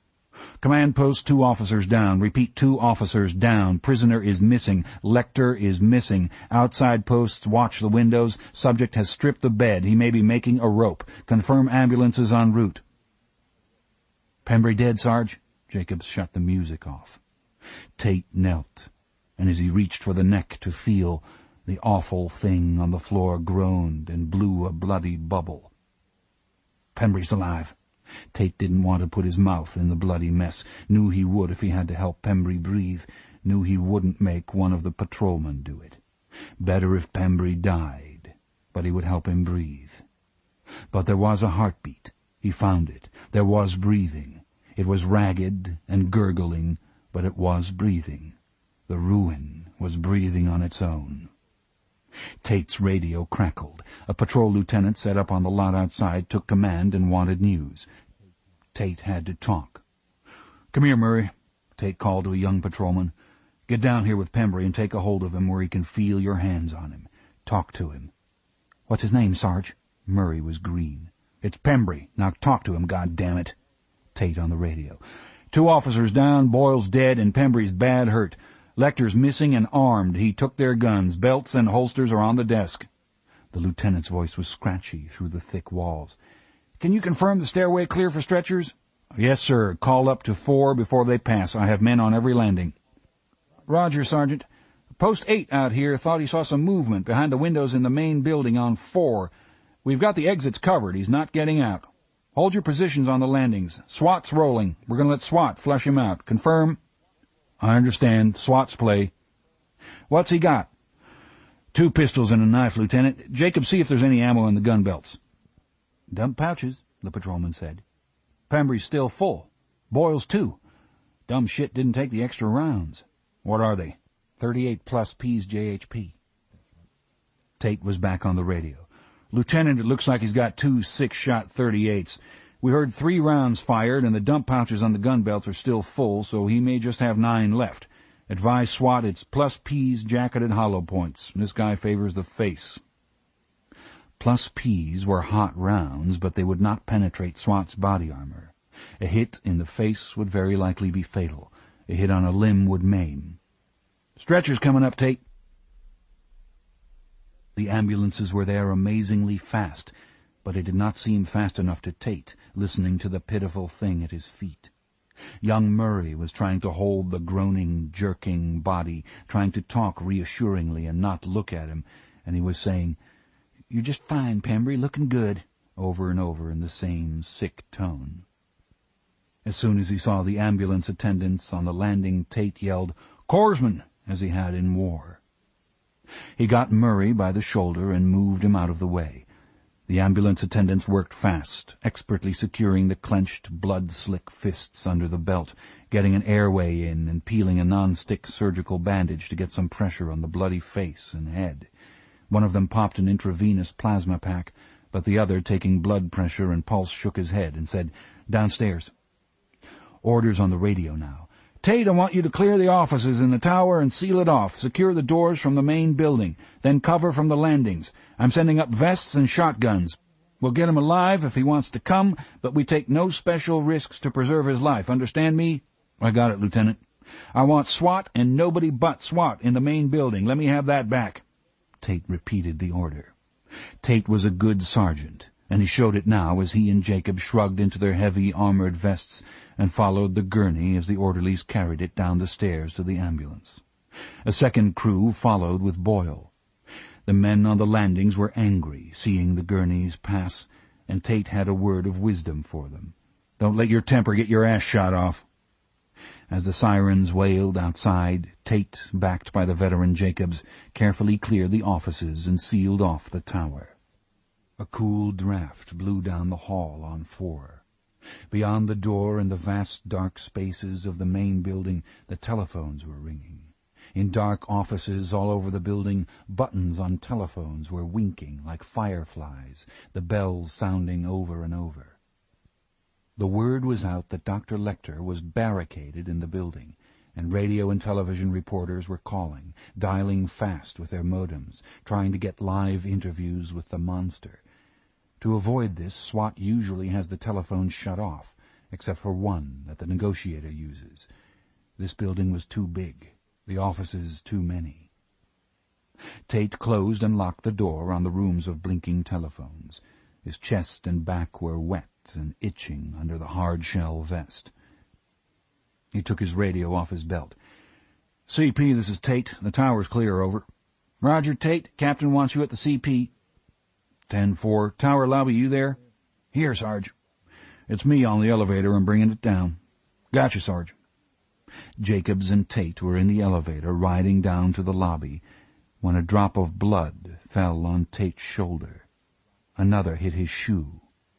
He looked at the ceiling of the car, touched Jacobs, motioning for silence. Blood was dripping from the crack around the service hatch in the top of the car. It seemed a long ride down to the lobby. Tate and Jacobs stepped off backwards, guns pointed at the ceiling of the elevator. Tate reached back in and locked the car. "Shh," Tate said in the lobby. Quietly, "Barry, Howard, he's on the roof of the elevator. Keep it covered." Tate went outside. The black SWAT van was on the lot. SWAT always had a variety of elevator keys. They were set up in moments, 2 SWAT officers in black body armor and headsets climbing the stairs to the third-floor landing. With Tate in the lobby were 2 more, their assault rifles pointed at the elevator ceiling. Like the big ants that fight, Tate thought. The SWAT commander was talking into his headset. "Okay, Johnny." On the 3rd floor, high above the elevator, Officer Johnny Peterson turned his key in the lock, and the elevator door slid open. The shaft was dark. Lying on his back in the corridor, he took a stun grenade from his tactical vest and put it on the floor beside him. "Okay, I'll take a look now." He took out his mirror with its long handle and stuck it over the edge, while his partner shined a powerful flashlight down the shaft. "I see him. He's on top of the elevator. I see a weapon beside him. He's not moving." The question in Peterson's earphone. "Can you see his hands?" "I see one hand. The other one's under him. He's got the sheets around him." "Tell him." "Put your hands on top of your head and freeze," Peterson yelled down the shaft. "He didn't move, Lieutenant." "Right. If you don't put your hands on top of your head, I'll drop a stun grenade on you. I'll give you 3 seconds, Peterson called. He took from his vest one of the doorstops every SWAT officer carries. "Okay, guys, watch out down there. Here comes the grenade." He dropped the doorstop over the edge, saw it bounce on the figure. "He didn't move, Lieutenant." "Okay, Johnny, we're going to push the hatch up with a pole from outside the car. Can you get the drop?" Peterson rolled over, his .45 automatic cocked and locked, pointed straight down at the figure. "Got the drop," he said. Looking down the elevator shaft, Peterson could see the crack of light appear below as the officers in the foyer pushed up on the hatch with a SWAT boathook. The still figure was partly over the hatch, and one of the arms moved as the officers pushed from below. Peterson's thumb pressed a shade harder on the safety of the Colt. His arm moved, Lieutenant, but I think it's just the hatch moving it. Roger. Heave. The hatch banged backward and lay against the wall of the elevator shaft. It was hard for Peterson to look down into the light. He hasn't moved. His hand's not on the weapon. The calm voice in his ear.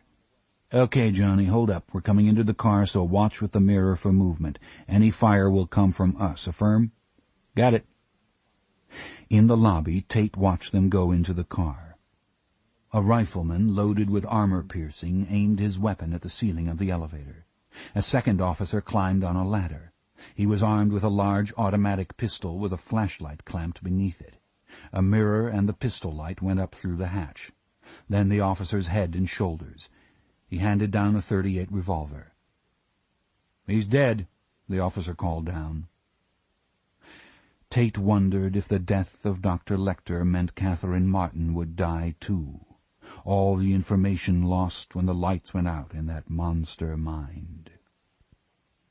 The officers were pulling him down now. The body, coming upside down through the elevator hatch, eased down into many arms, an odd deposition in a lighted box. The lobby was filling up, policemen crowding up to see. A corrections officer pushed forward, looked at the body's outflung, tattooed arms. "That's Pembry," he said. Chapter 38. In the back of the howling ambulance, the young attendant braced himself against the sway and turned to his radio to report to his emergency room supervisor, talking loud above the siren. "He's comatose, but the vital signs are good. He's got good pressure, 130/90. Yeah, 90. Pulse 85. He's got severe facial cuts with elevated flaps, one eye enucleated. I've got pressure on the face and an airway in place. Possible gunshot in the head. I can't tell." Behind him, on the stretcher, the bald and bloody fists relax inside the waistband. The right hand slides out, finds the buckle on the strap across the chest. "I'm scared to put much pressure on the head. He showed some convulsive movement before we put him on the gurney. Yeah, I got him in the Fowler position." Behind the young man, the hand gripped the surgical bandage and wiped out the eyes. The attendant heard the airway hiss close behind him, turned and saw the bloody face in his, did not see the pistol descending, and it caught him hard over the ear. The ambulance slowing to a stop in traffic on the 6-lane freeway, drivers behind it confused and honking, hesitant to pull around an emergency vehicle. 2 small pops, like backfires in the traffic, and the ambulance started up again, weaving, straightening out, moving to the right lane. The airport exit coming up. The ambulance piddled along in the right lane, various emergency lights going on the outside of it, wipers on and off, then the siren wailing down, starting up, wailing down to silence, and the flashing lights going off. The ambulance proceeding quietly, taking the exit to Memphis International Airport, the beautiful building floodlit in the winter evening. It took the curving drive as far as the automated gates to the vast underground parking field. A bloody hand came out to take a ticket, and the ambulance disappeared down the tunnel to the parking field beneath the ground. Chapter 39. Normally Clarice Starling would have been curious to see Crawford's house in Arlington, but the bulletin on the car radio about Dr. Lecter's escape knocked all that out of her. Lips numb and scalp prickling, she drove by rote, saw the neat 1950s ranch house without looking at it, and only wondered dimly if the lit, curtained windows on the left were where Bella was lying. The doorbell seemed too loud. Crawford opened the door on the second ring. He wore a baggy cardigan, and he was talking on a wireless phone. "Copley in Memphis," he said. Motioning for her to follow, he led her through the house, grunting into the telephone as he went. In the kitchen, a nurse took a tiny bottle from the refrigerator and held it to the light. When Crawford raised his eyebrows to the nurse, she shook her head. She didn't need him.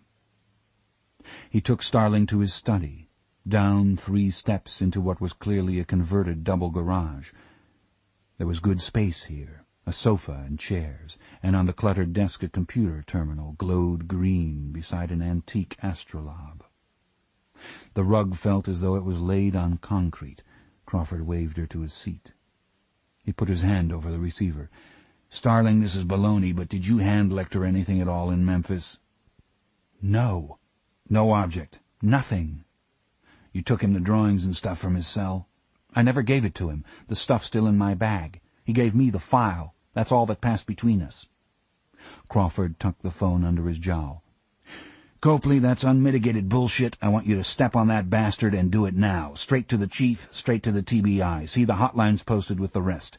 Burroughs is on it." "Yes." He turned off the phone and stuffed it in his pocket. "Want some coffee, Starling? Coke?" What was that about handing things to Dr. Lecter? "Chilton's saying you must have given Lecter something he used to slip the ratchet on the cuffs. You didn't do it on purpose, he says. It was just ignorance." Sometimes Crawford had angry little turtle eyes. He watched how she took it. "Did Chilton try to snap your garter, Starling? Is that what's the matter with him?" "Maybe. I'll take black with sugar, please." While he was in the kitchen, she took deep breaths and looked around the room. If you live in a dormitory or a barracks, it's comforting to be in a home. Even with the ground shaking under Starling, her sense of the Crawfords' lives in this house helped her. Crawford was coming, careful down the steps in his bifocals, carrying the cups. He was half an inch shorter in his moccasins. When Starling stood to take her coffee, their eyes were almost level. He smelled like soap, and his hair looked fluffy and gray. "Copley said they haven't found the ambulance yet. Police barracks are turning out all over the South." She shook her head. "I don't know any details. The radio just had the bulletin. Dr. Lecter killed 2 policemen and got away." 2 corrections officers." Crawford punched up the crawling text on his computer screen. "Names were Boyle and Pembry. You deal with them?" She nodded. "They put me out of the lockup. They were okay about it." Pembry coming around Chilton, uncomfortably determined but country courteous. "Come on with me now," he said. He had liver spots on his hands and forehead. Dead now, pale beneath his spots. Suddenly Starling had to put her coffee down. She filled her lungs deep and looked at the ceiling for a moment. "How'd he do it?" "He got away in an ambulance," Copley said. "We'll go into it. How did you make out with the blotter acid?" Starling had spent the late afternoon and early evening walking the sheet of Pluto's through scientific analysis on Krendler's orders. "Nothing. They're trying the DEA files for a batch match, but the stuff's 10 years old. Documents may do better with the printing than DEA can do with the dope." "But it was blotter acid." "Yes." "How'd he do it, Mr. Crawford?" "Want to know?" She nodded. "Then I'll tell you. They loaded Lecter into an ambulance by mistake. They thought he was Pembry, badly injured."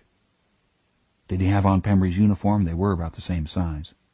"He put on Pembry's uniform and part of Pembry's face, and about a pound off Boyle, too. He wrapped Pembry's body in the waterproof mattress cover and the sheets from his cell to keep it from dripping, and stuffed it on top of the elevator. He put on the uniform, got himself fixed up, laid on the floor, and fired shots into the ceiling to start the stampede. I don't know what he did with the gun, stuffed it down the back of his pants, maybe. The ambulance comes, cops everywhere with their guns out. The ambulance crew came in fast and did what they're trained to do under fire. They stuffed in an airway, slapped a bandage over the worst of it, pressured to stop bleeding, and hauled out of there. They did their job. The ambulance never made it to the hospital. The police are still looking for it. I don't feel good about those medics. Copley said they're playing the dispatcher's tapes. The ambulances were called a couple of times. They think Lecter called the ambulances himself before he fired the shots so he wouldn't have to lie around too long. Dr. Lecter likes his fun. Starling had never heard the bitter snarl in Crawford's voice before. Because she associated bitter with weak, it frightened her. "This escape doesn't mean Dr. Lecter was lying," Starling said. "Sure, he was lying to somebody, us or Senator Martin, but maybe he wasn't lying to both of us. He told Senator Martin it was Billy Rubin and claimed that's all he knew. He told me it was somebody with delusions of being a transsexual. About the last thing he said to me was, 'Why not finish the arch?' He was talking about following the sex change theory that—" "I know, I saw your summary. There's nowhere to go with that until we get names from the clinics. Alan Bloom's gone personally to the department heads. They say they're looking. I have to believe it." "Mr. Crawford, are you in the glue?"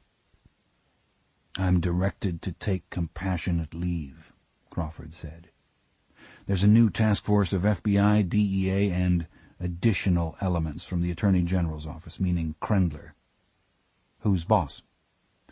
"Officially FBI Assistant Director John Golby. Let's say he and I are in close consultation. John's a good man." "What about you? Are you in the glue?" "Krendler told me to turn in my ID and the Roscoe and report back to school." "That was all he did before your visit to Lecter. Starling, he sent a rocket this afternoon to the Office of Professional Responsibility. It was a request, without prejudice, that the Academy suspend you pending a reevaluation of your fitness for the service. It's a chicken-shit backshot. The chief gunny, John Brigham, saw it in the faculty meeting at Quantico a little while ago. He gave him an earful and got on the horn to me." "How bad is that?" "You're entitled to a hearing. I'll vouch for your fitness, and that'll be enough. But if you spend any more time away, you'll definitely be recycled, regardless of any finding at a hearing. Do you know what happens when you're recycled?" "Sure, you're sent back to the regional office that recruited you. You get to file reports and make coffee until you get another spot in a class." "I can promise you a place in a later class, but I can't keep them from recycling you if you miss the time." "So I go back to school and stop working on this, or—" "Yeah." "What do you want me to do?" "Your job was Lecter. You did it. I'm not asking you to take a recycle. It could cost you maybe half a year, maybe more." "What about Catherine Martin?" "He's had her almost 48 hours. Be 48 hours at midnight. If we don't catch him, he'll probably do her tomorrow or the next day, if it's like last time." "Lecter's not all we had." "They got 6 William Rubins so far, all with priors of one kind or another. None of them look like much. No Billy Rubins on the Bug Journal subscription lists. The Knife Makers Guild knows about 5 cases of anthrax in the last 10 years.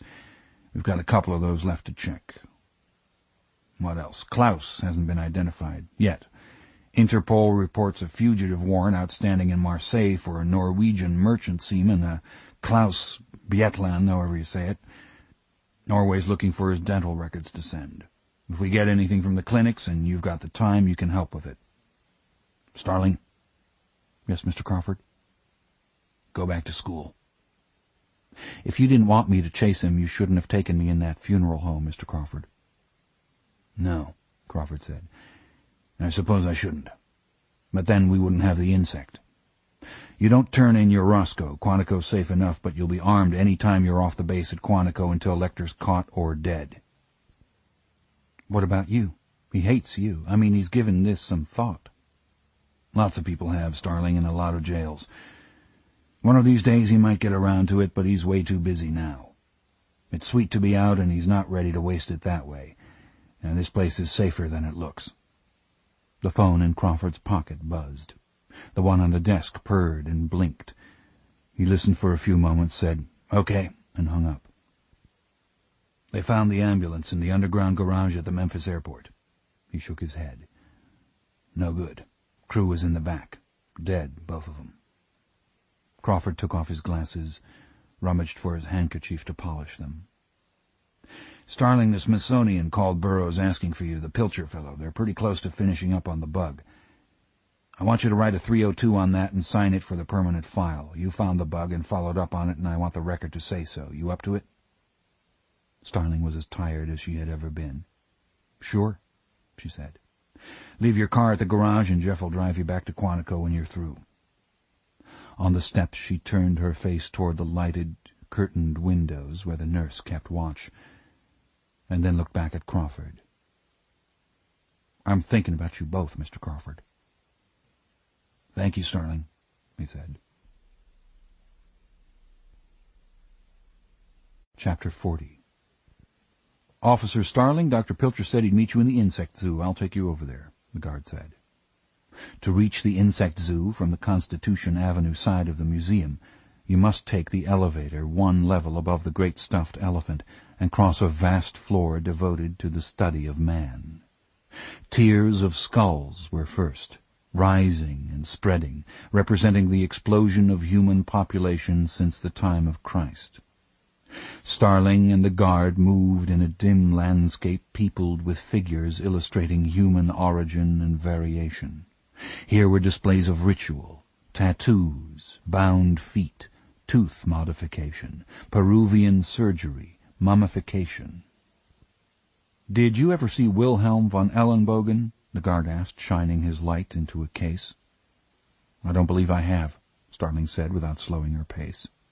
"You should come sometime when the lights are up and take a look at him. Buried him in Philadelphia in the 18th century, turned right to soap when the groundwater hit him." The insect zoo is a large room, dim now and loud with chirps and whirs. Cages and cases of live insects fill it. Children particularly like the zoo and troop through it all day. At night, left to themselves, the insects are busy. A few of the cases were lit with red, and the fire exit signs burned fiercely red in the dim room. "Dr. Pilcher?" the guard called from the door. "Here," Pilcher said, holding a penlight up as a beacon. "Will you bring this lady out?" "Oh, yes, thank you, officer." Starling took her own small flashlight out of her purse and found the switch already on, the batteries dead. The flash of anger she felt reminded her that she was tired and she had to bear down. "Hello, Officer Starling." "Dr. Pilcher." "How about Professor Pilcher?" "Are you a professor?" "No, but I'm not a doctor either. What I am is glad to see you. Want to look at some bugs?" "Sure. Where's Dr. Roden?" "He made most of the progress over the last 2 nights with key taxi, and finally he had to crash. Did you see the bug before we started on it?" "No. It was just mush, really." "But you got it. You figured it out." "Yep, just now." He stopped at a mesh cage. "First let me show you a moth like the one you brought in Monday. This is not exactly the same as yours, but the same family, an owlet." The beam of his flashlight found the large, sheeny blue moth sitting on a small branch, its wings folded. Pilcher blew air at it, and instantly the fierce face of an owl appeared, as the moth flared the undersides of its wings at them, the eye spots on the wings glaring like the last sight a rat ever sees. "This one's Caligo beltrau, fairly common.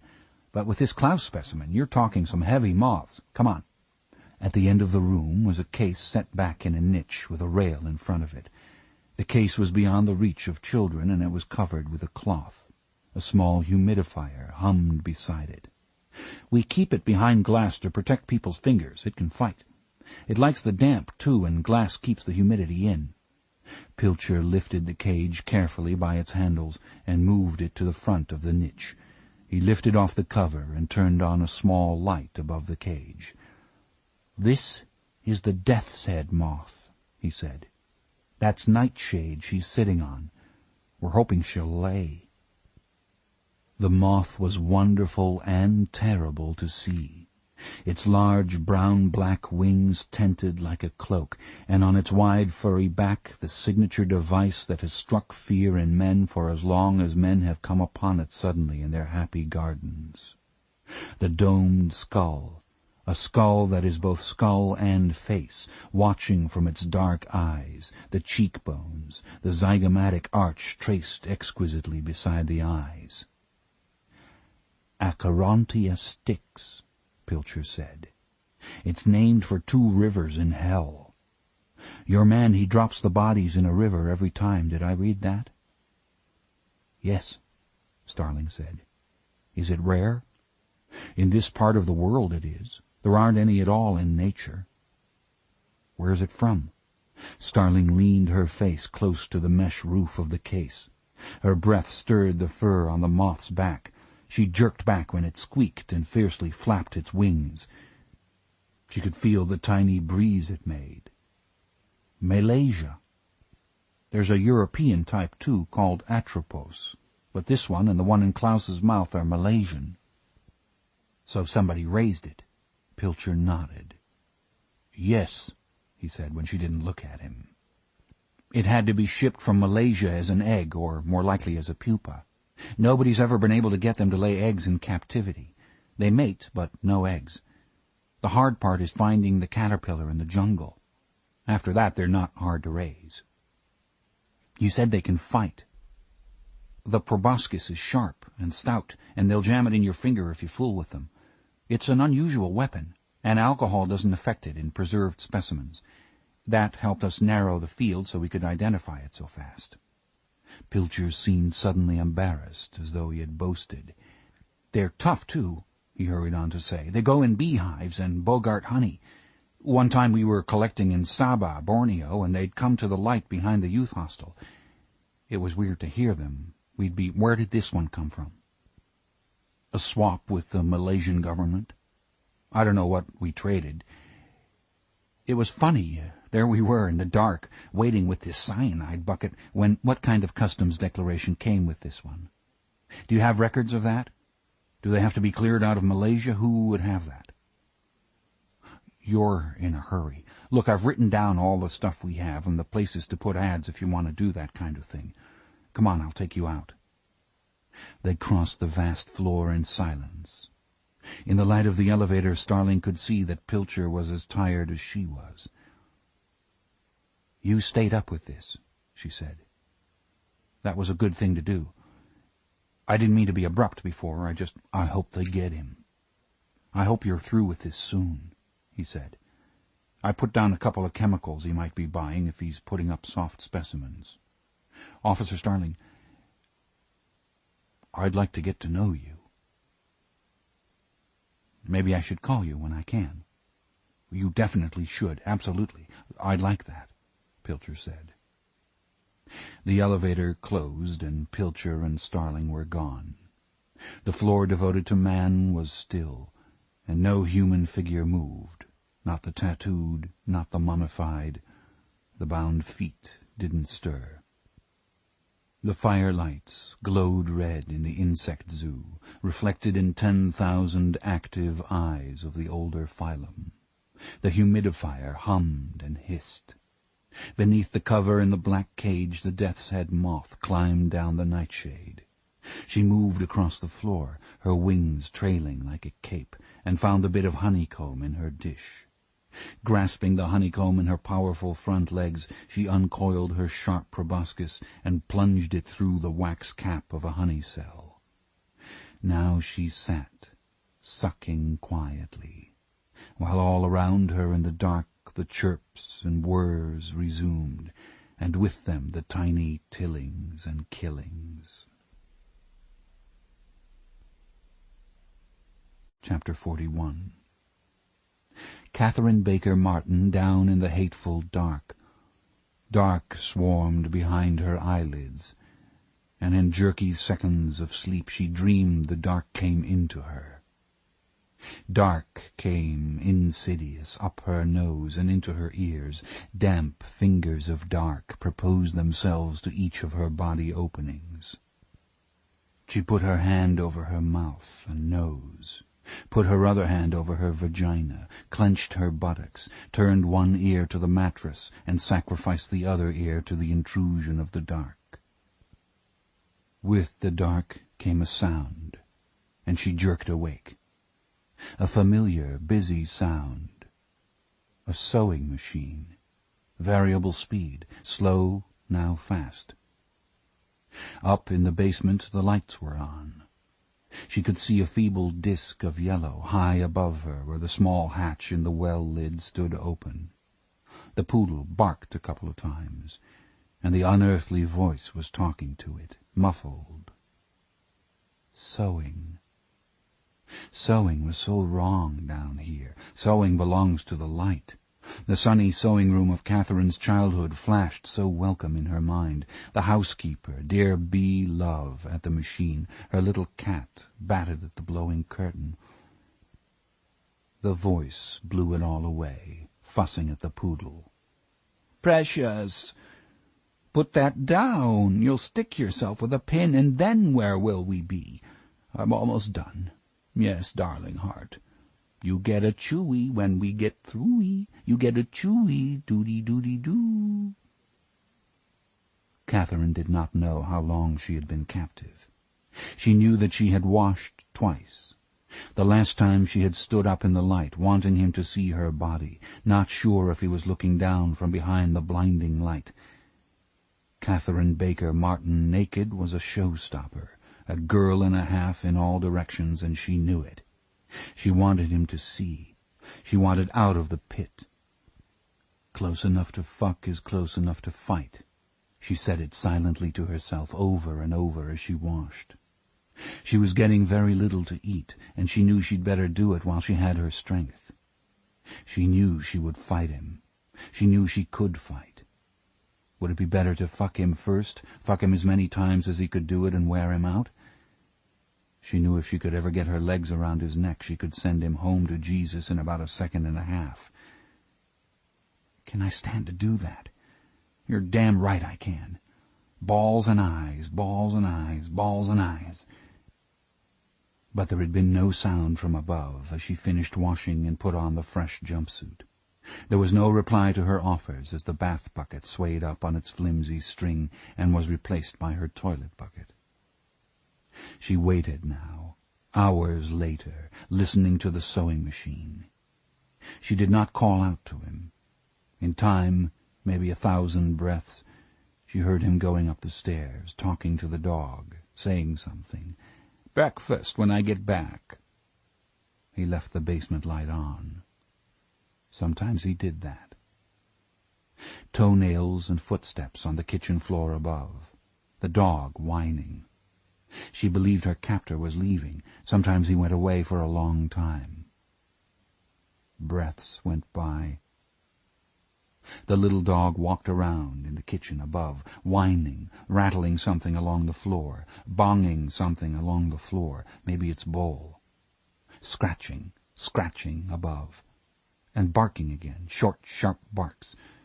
This time not as clear as the sounds had been when the dog was above her in the kitchen. Because the little dog was not in the kitchen. It had nosed the door open, and it was down in the basement chasing mice, as it had done before when he was out. Down in the dark, Catherine Martin felt beneath her mattress. She found the piece of chicken bone and sniffed it. It was hard not to eat the little shreds of meat and gristle on it. She put it in her mouth to get it warm. She stood up now, swaying a little in the dizzy dark. With her in the sheer pit was nothing but her futon, the jumpsuit she was wearing, the plastic toilet bucket, and its flimsy cotton string stretching upward toward the pale yellow light. She had thought about it in every interval when she could think. Catherine stretched as high as she could and grasped the string. Better to jerk or to pull? She had thought about it through thousands of breaths. Better to pull steadily. The cotton string stretched more than she expected. She got a new grip, as high as she could, and pulled, swinging her arm from side to side, hoping the string was fraying where it passed over the wooden lip of the opening above her. She frayed until her shoulder ached. She pulled, the string stretching, now not stretching. No more stretch. Please break high. Pop. And it fell, hanks of it, across her face. Squatting on the floor, the string lying on her head and shoulder, not enough light from the hole far above to see the string piled on her. She didn't know how much she had. Must not tangle. Carefully she laid the string out on the floor in bites, measuring them on her forearm. She counted 14 forearms. The string had broken at the lip of the well. She tied the chicken bone with its shredded morsels of flesh securely into the line where it attached to the bucket handle. Now, the harder part. Work carefully. She was in her heavy weather mindset. It was like taking care of yourself in a small boat in heavy weather. She tied the broken end of the string to her wrist, tightening the knot with her teeth. She stood as clear of the string as possible. Holding the bucket by the handle, she swung it in a big circle and threw it straight upward at the faint disk of light above her. The plastic bucket missed the open hatch, hit the underside of the lid, and fell back, hitting her in the face and shoulder. The little dog barked louder. She took the time to lay out the line, and threw again, and again. On the third throw, the bucket hit her broken finger when it fell, and she had to lean against the in-sloping wall and breathe until the nausea went away. Throw 4 banged down on her, but 5 did not. It was out. The bucket was somewhere on the wooden cover of the well beside the open trap. How far from the hole? Get steady. Gently she pulled. She twitched the string to hear the bucket handle rattle against the wood above her. The little dog barked louder. She mustn't pull the bucket over the edge of the hole, but she must pull it close. She pulled it close. The little dog among the mirrors and the mannequins in a nearby basement room, sniffing at the threads and shreds beneath the sewing machine, nosing around the great black armoire, looking toward the end of the basement where the sounds were coming from, dashing toward the gloomy section to bark and dash back again. Now a voice, echoing faintly through the basement, "Precious." The little dog barked and jumped in place. Its fat little body quivered with the barks. Now a wet kissing sound. The dog looked up at the kitchen floor above, but that wasn't where the sound came from. A smack-smack sound, like eating. "Come on, precious. Come on, sweetheart." On its tiptoes, ears up, the dog went into the gloom. Slurp, slurp. "Come on, sweetums. Come on, precious." The poodle could smell the chicken bone tied to the bucket handle. It scratched at the side of the well and whined. Smack, smack, smack. The small poodle jumped up onto the wooden cover of the well. The smell was over here, between the bucket and the hole. The little dog barked at the bucket, whined in indecision. The chicken bone twitched ever so slightly. The poodle crouched, with its nose between its front paws, behind in the air, wagging furiously. It barked twice and pounced on the chicken bone, gripping it with its teeth. The bucket seemed to be trying to nose the little dog away from the chicken. The poodle growled at the bucket and held on, straddling the handle, teeth firmly clamped on the bone. Suddenly the bucket bumped the poodle over, off its feet, pushed it. It struggled to get up, bumped again. It struggled with the bucket. A back foot and haunch went off in the hole. Its claws scrabbled frantically at the wood, the bucket sliding, wedging in the hole with the dog's hindquarters, and the little dog pulled free, the bucket slipping over the edge and plunging, the bucket escaping down the hole with the chicken bone. The poodle barked angrily down the hole, barks ringing down in the well. Then it stopped barking and cocked its head at a sound only it could hear. It scrambled off the top of the well and went up the stairs, yipping as a door slammed somewhere upstairs. Catherine Baker Martin's tears spread hot on her cheeks and fell, plucking at the front of her jumpsuit, soaking through, warm on her breasts, and she believed that she would surely die. Chapter 42. Crawford stood alone in the center of his study, with his hands jammed deep in his pockets. He stood there from 12:30 a.m. to 12:33, demanding an idea. Then he telexed the California Department of Motor Vehicles requesting a trace on the motorhome Dr. Lecter said Raspail had bought in California, the one Raspail used in his romance with Klaus. Crawford asked the DMV to check for traffic tickets issued to any driver other than Benjamin Raspail. Then he sat on the sofa with a clipboard and worked out a provocative personal ad to run in the major papers.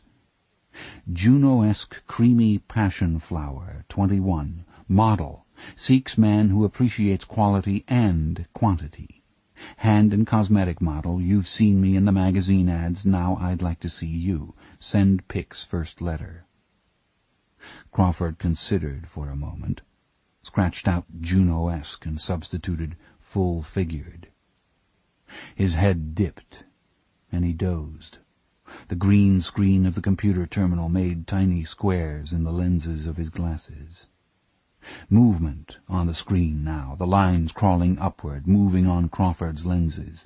In his sleep he shook his head as though the image tickled him. The message was, Memphis POX recovered 2 items in search of Lecter's cell. 1. Improvised handcuff key made from ballpoint tube.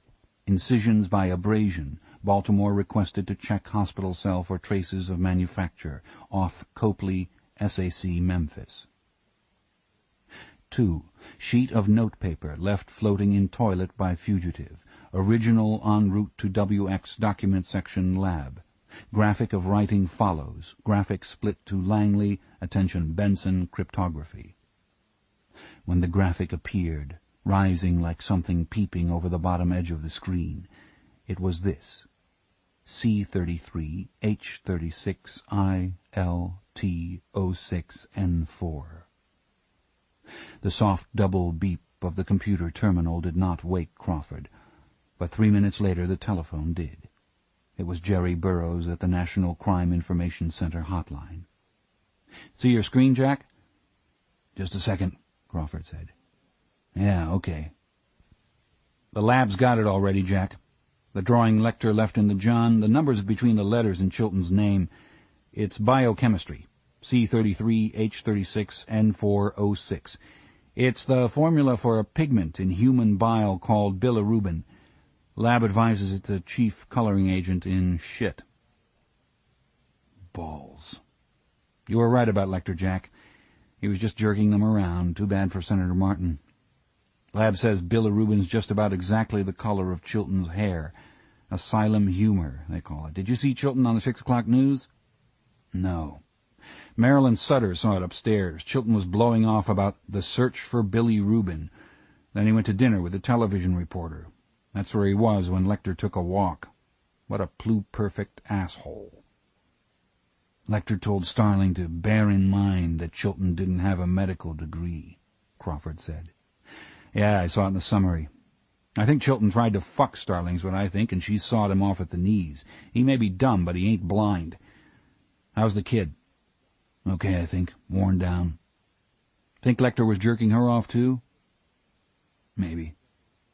We'll stay with it, though. I don't know what the clinics are doing. I keep thinking I should have gone after the records in court. I hate to have to depend on them. Mid-morning, if we haven't heard anything, we'll go the court route. Say, Jack, you got some people outside that know what Lecter looks like, right?" "Sure. Don't you know he's laughing somewhere?" "Maybe not for long," Crawford said. Chapter 43. Dr. Hannibal Lecter stood at the registration desk of the elegant Marcus Hotel in St. Louis. He wore a brown hat and a raincoat buttoned to the neck. A neat surgical bandage covered his nose and cheeks. He signed the register Lloyd Wyman, a signature he had practiced in Wyman's car. "How will you be paying, Mr. Wyman?" the clerk said. "American Express." Dr. Lecter handed the man Lloyd Wyman's credit card. Soft piano music came from the lounge. At the bar, Dr. Lecter could see 2 people with bandages across their noses. A middle-aged couple crossed to the elevators humming a Cole Porter tune. The woman wore a gauze patch over her eye. The clerk finished making the credit card impression.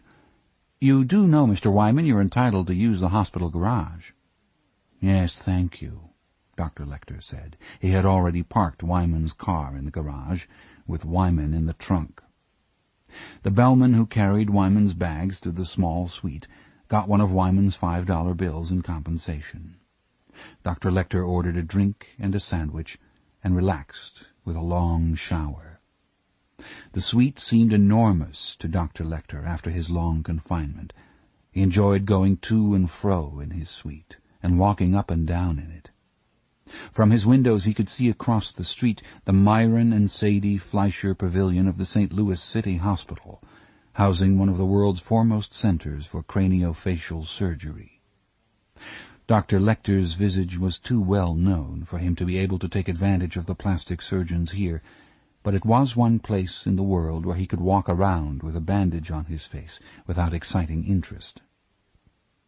He had stayed here once before, years ago, when he was doing psychiatric research in the superb Robert J. Brockman Memorial Library. Heady to have a window, several windows. He stood at his windows in the dark, watching the car lights move across the MacArthur Bridge and savoring his drink. He was pleasantly fatigued by the 5-hour drive from Memphis. The only real rush of the evening had been in the underground garage at Memphis International Airport. Cleaning up with cotton pads and alcohol and distilled water in the back of the parked ambulance was not at all convenient. Once he was in the attendant's whites, it was just a matter of catching a single traveler in a deserted aisle of long-term parking in the great garage. The man obligingly leaned into the trunk of his car for his sample case, and never saw Dr. Lecter come up behind him. Dr. Lecter wondered if the police believed he was fool enough to fly from the airport. The only problem on the drive to St. Louis was finding the lights, the dimmers, and the wipers in the foreign car, as Dr. Lecter was unfamiliar with stock controls beside the steering wheel. Tomorrow he would shop for things he needed: hair bleach, barbering supplies, a sun lamp, and there were other prescription items that he would obtain to make some immediate changes in his appearance. When it was convenient, he would move on. There was no reason to hurry. Chapter 44. Ardelia Mapp was in her usual position, propped up in bed with a book. She was listening to All News Radio. She turned it off when Clarice Starling trudged in. Looking into Starling's drawn face, blessedly she didn't ask anything except, "Want some tea?" When she was studying, Mapp drank a beverage she brewed of mixed loose leaves her grandmother sent her, which she called smart people's tea. Of the two brightest people Starling knew, one was also the steadiest person she knew, and the other was the most frightening. Starling hoped that gave her some balance in her acquaintance. "You were lucky to miss today," Mapp said. "That damn Kim Won ran us right into the ground. I'm not lying. I believe they must have more gravity in Korea than we do. Then they come over here and get light, get jobs teaching P.E. because there's not any work for them." John Brigham came by. "When?" "Tonight, a little while ago. Wanted to know if you were back yet." He had his hair slicked down, shifted around like a freshman in the lobby. We had a little talk. He said if you're behind and we need to jam instead of shoot during the range period next couple of days, he'll open up the range this weekend and let us make it up. I said I'd let him know. He's a nice man. Yeah, he is. Did you know he wants you to shoot against the DEA and Customs in the inter-service match? Nope. Not the women's, the open. Next question. Do you know the Fourth Amendment stuff for Friday? A lot of it I do. Okay, what's Chamel versus California? Searches in secondary schools. What about school searches? I don't know. It's the immediate reach concept. Who was Sheckcloth? Hell, I don't know. Sheckcloth versus Bustamante. Is it the reasonable expectation of privacy? Boo to you. Expectation of privacy is the cat's principle. Sheckcloth is consent to search. I can see we've got a jam on the books, my girl. I've got the notes. Not tonight. No, but tomorrow you'll wake up with your mind fertile and ignorant, and then we'll begin to plant the harvest for Friday. Starling, Brigham said, he's not supposed to tell, so I promised. He said you'll beat the hearing. He thinks that signifying son of a bitch Krendler won't remember you 2 days from now. Your grades are good, we'll knock this stuff out easy. Mapp studied Starling's tired face. You did the best anybody could for that poor soul, Starling. You stuck your neck out for her, and you got your butt kicked for her, and you moved things along. You deserve a chance yourself. Why don't you go ahead and crash? I'm fixing to shut this down myself. "Ardelia, thanks." And after the lights were out, "Starling?" "Yeah." "Who do you think's prettiest, Brigham or Hot Bobby Lawrence?" "That's a hard one. Brigham's got a tattoo on his shoulder. I could see it through his shirt. What does it say?" "I wouldn't have any idea." "Will you let me know as soon as you find out?" "Probably not." "I told you about Hot Bobby's python briefs." "You just saw him through the window when he was lifting weights." "Did Gracie tell you that? That girl's mouth is gonna—" Starling was asleep. Chapter 45. Shortly before 3 a.m., Crawford, dozing beside his wife, came awake. There was a catch in Bella's breathing, and she had stirred on her bed. He sat up and took her hand. "Bella." She took a deep breath and let it out. Her eyes were open for the first time in days. Crawford put his face close before hers, but he didn't think she could see him.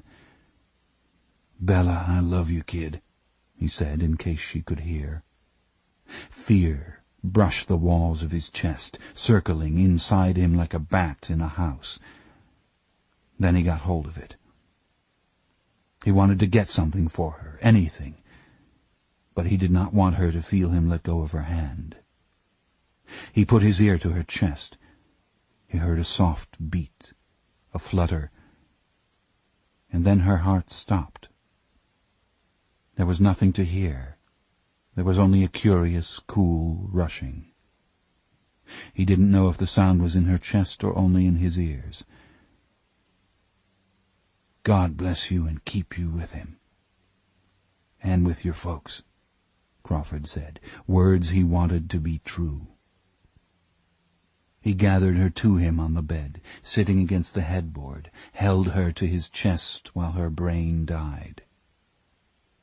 His chin pushed back the scarf from the remnants of her hair. He did not cry. He had done all that. Crawford changed her into her favorite, her best bedgown, and sat for a while beside the high bed, holding her hand against his cheek. It was a square, clever hand, marked with a lifetime of gardening, marked by IV needles now. When she came in from the garden, her hand smelled like thyme. "Think about it like egg white on your fingers," the girls at school had counseled Bella about sex. She and Crawford had joked about it in bed years ago, years later, last year. "Don't think about that. Think about the good stuff, the pure stuff." That was the pure stuff.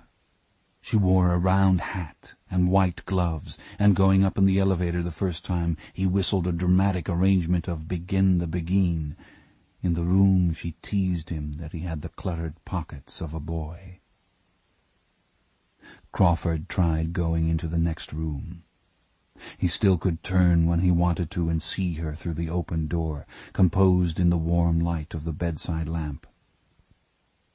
He was waiting for her body to become a ceremonial object apart from him, separate from the person he had held upon the bed, and separate from the life's companion he held now in his mind, so he could call them to come for her.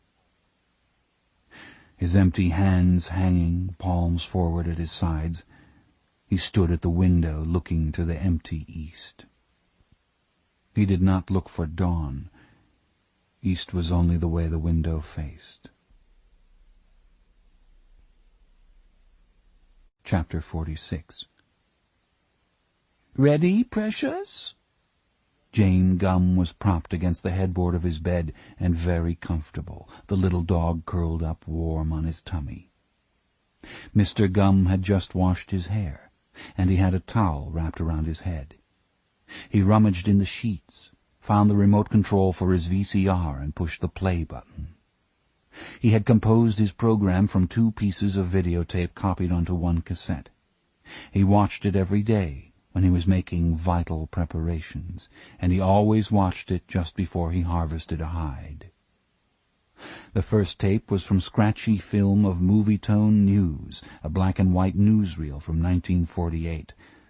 It was the quarter-finals of the Miss Sacramento contest, a preliminary event on the long road to the Miss America pageant in Atlantic City. This was the swimsuit competition, and all the girls carried flowers as they came in a file to the stairs and mounted to the stage. Mr. Gumm's poodle had been through this many times, and she squinted her eyes when she heard the music, knowing she'd be squeezed. The beauty contestants looked very World War II. They wore Rosemary Reed swimsuits, and some of the faces were lovely. Their legs were nicely shaped, too, some of them, but they lacked muscle tone and seemed to lap a little at the knee. Gum squeezed the poodle. "Precious, here she comes, here she comes, here she comes." And here she came, approaching the stairs in her white swimsuit, with a radiant smile for the young man who assisted at the stairs, then quick on her high heels away, the camera following the backs of her thighs. Mom. There was Mom. Mr. Gum didn't have to touch his remote control. He'd done it all when he dubbed this copy. In reverse, here she came backward down the stairs, took back her smile from the young man, backed up the aisle, now forward again, and back, and forward and back. When she smiled at the young man, Gum smiled too. There was one more shot of her in a group, but it always blurred in freeze frame. Better just to run it at speed and get the glimpse. Mom was with the other girls, congratulating the winners. The next item he'd taped off a cable television in a motel in Chicago. He'd had to rush out and buy a VCR and stay an extra night to get it. This was the loop film they run on CD cable channels late at night as background for the sex ads that crawl up the screen in print. The loops are made of junk film, fairly innocuous, naughty movies from the 40s and 50s, and there was nudist camp volleyball and the less explicit parts of 30s sex movies where the male actors wore false noses and still had their socks on. The sound was any music at all. Right now it was The Look of Love, totally out of sync with the sprightly action. There was nothing Mr. Gum could do about the ads crawling up the screen. He just had to put up with them. Here it is, an outdoor pool. In California, judging from the foliage. Good pool furniture, everything very 50s. Naked swimming, some graceful girls. A few of them might have appeared in a couple of B pictures. Sprightly and bouncing, they climbed out of the pool and ran, much faster than the music, to the ladder of a water slide. Climbed up, down they came. Whee! Breasts lifting as they plunged down the slide, laughing, legs out straight, splash. Here came Mom. Here she came, climbing out of the pool behind the girl with the curly hair. Her face was partly covered by a crawl ad from Cinderella, a sex boutique, but here you saw her going away, and there she went up the ladder, all shiny and wet, wonderfully buxom and supple, with a small cesarean scar, and down the slide, whee! So beautiful. And even if he couldn't see her face, Mr. Gum knew in his heart it was Mom, filmed after the last time in his life that he ever got to really see her, except in his mind, of course. The scene switched to a filmed ad for a marital aid and abruptly ended. The poodle squinted her eyes 2 seconds before Mr. Gum hugged her tight. "Oh, precious! Come here to Mommy. Mommy's going to be so beautiful." Much to do, much to do, much to do to get ready for tomorrow. He could never hear it from the kitchen, even at the top of its voice, thank goodness, but he could hear it on the stairs as he went down to the basement. He had hoped it would be quiet and asleep. The poodle, riding beneath his arm, growled back at the sounds from the pit. "You've been raised better than that," he said into the fur on the back of her head. The oubliette room is through a door to the left at the bottom of the stairs. He didn't spare it a glance, nor did he listen to the words from the pit. As far as he was concerned, they bore not the slightest resemblance to English. Mr. Gum turned right into the workroom, put the poodle down and turned on the lights. A few moths fluttered and lit harmlessly on the wire mesh covering the ceiling lights. Mr. Gum was meticulous in the workroom. He always mixed his fresh solutions in stainless steel, never in aluminum. He had learned to do everything well ahead of time. As he worked, he admonished himself. You have to be orderly, you have to be precise, you have to be expeditious, because the problems are formidable. The human skin is heavy, 16 to 18% of body weight, and slippery. An entire hide is hard to handle and easy to drop when it's still wet. Time is important, too. Skin begins to shrink immediately after it has been harvested, most notably from young adults, whose skin is tightest to begin with. Add to that the fact that the skin is not perfectly elastic, even in the young. If you stretch it, it never regains its original proportions. Stitch something perfectly smooth, then pull it too hard over a tailor's ham, and it bulges and puckers. Sitting at the machine and crying your eyes out won't remove one pucker. Then there are the cleavage lines, and you'd better know where they are. Skin doesn't stretch the same amount in all directions before the collagen bundles deform and the fibers tear. Pull the wrong way, and you get a stretch mark. Green material is simply impossible to work with. Much experimentation went into this, along with much heartbreak, before Mr. Gum got it right. In the end he found the old ways were best. His procedures were these. First he soaked his items in the aquariums, in vegetable extracts developed by the Native Americans, all natural substances that contain no mineral salts whatsoever.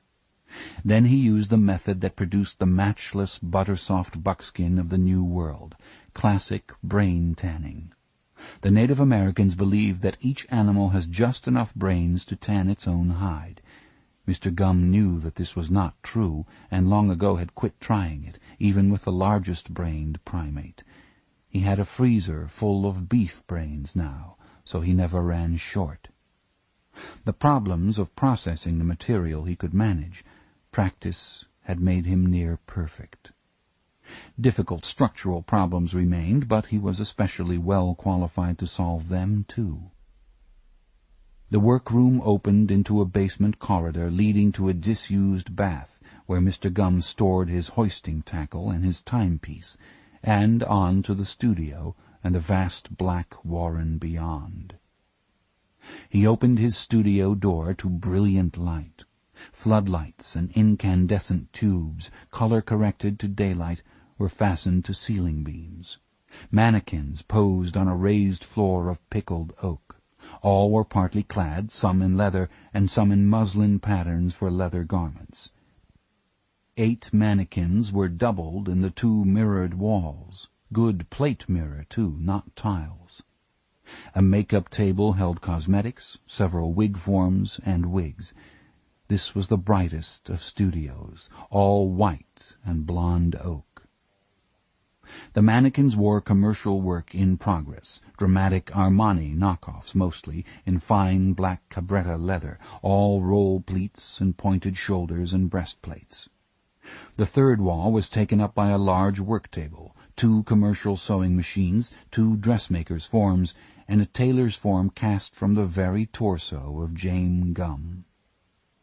Against the fourth wall, dominating this bright room, was a great black armoire in Chinese lacquer that rose almost to the 8-foot ceiling. It was old, and the designs on it had faded.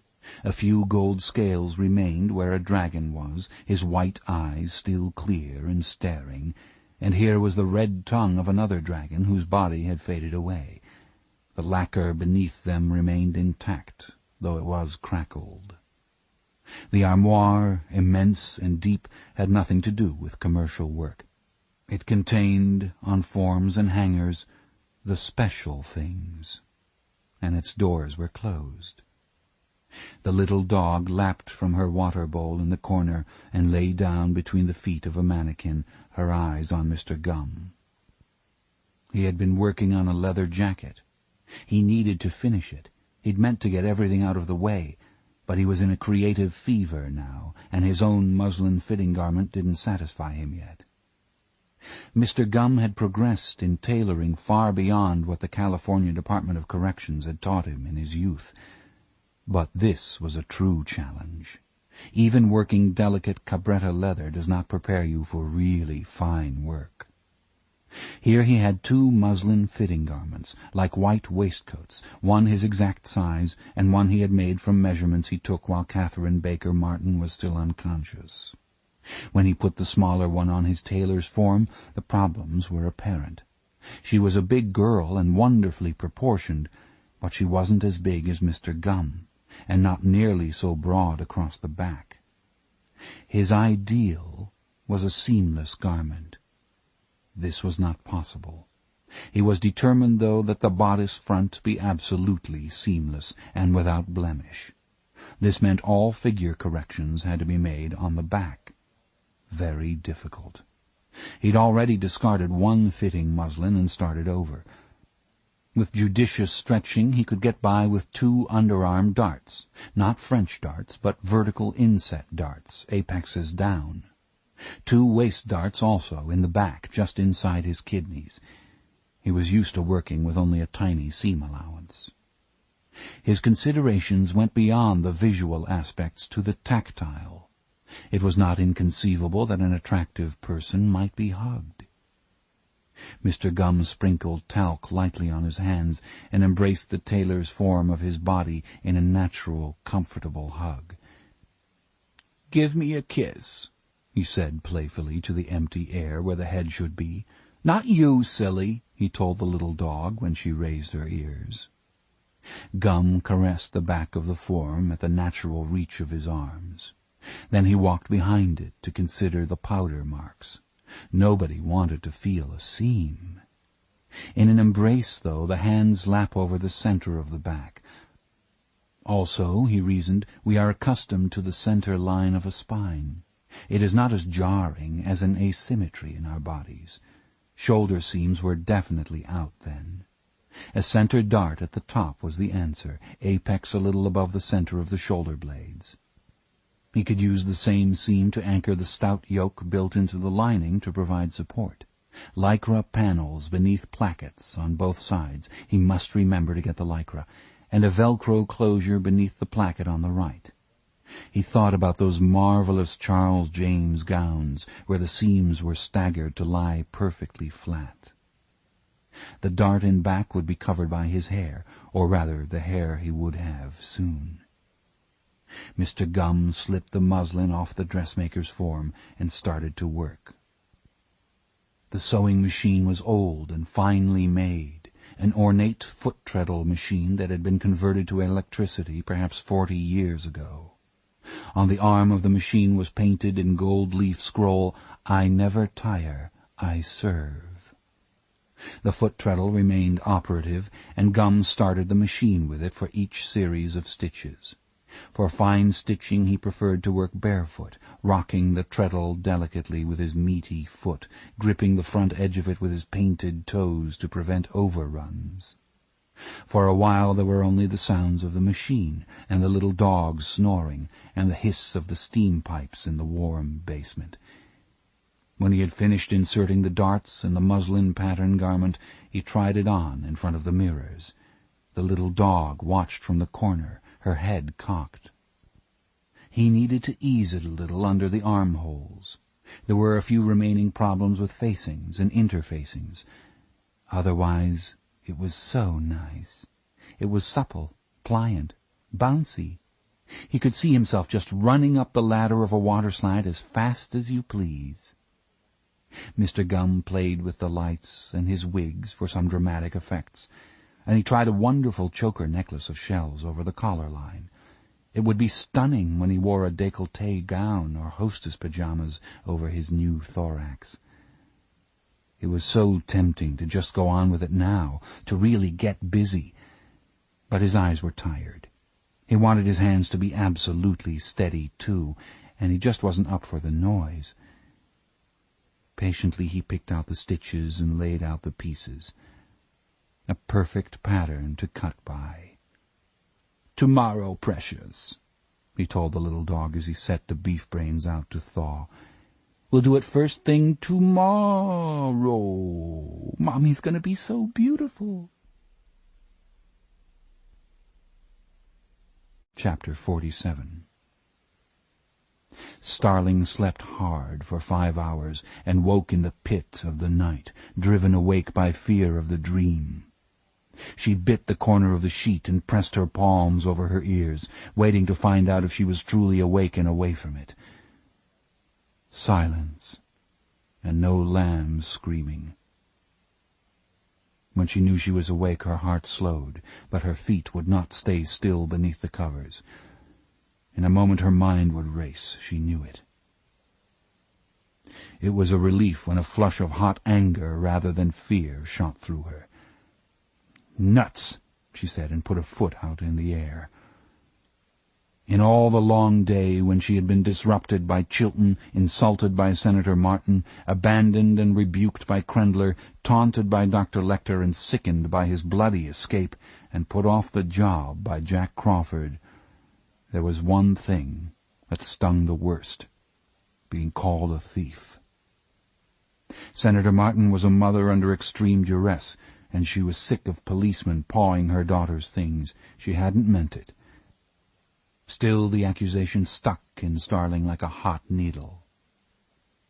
As a small child, Starling had been taught that thieving is the cheapest, most despicable act short of rape and murder for money. Some kinds of manslaughter were preferable to theft. As a child in institutions where there were few prizes and many hungers, she had learned to hate a thief. Lying in the dark, she faced another reason Senator Martin's implication bothered her so.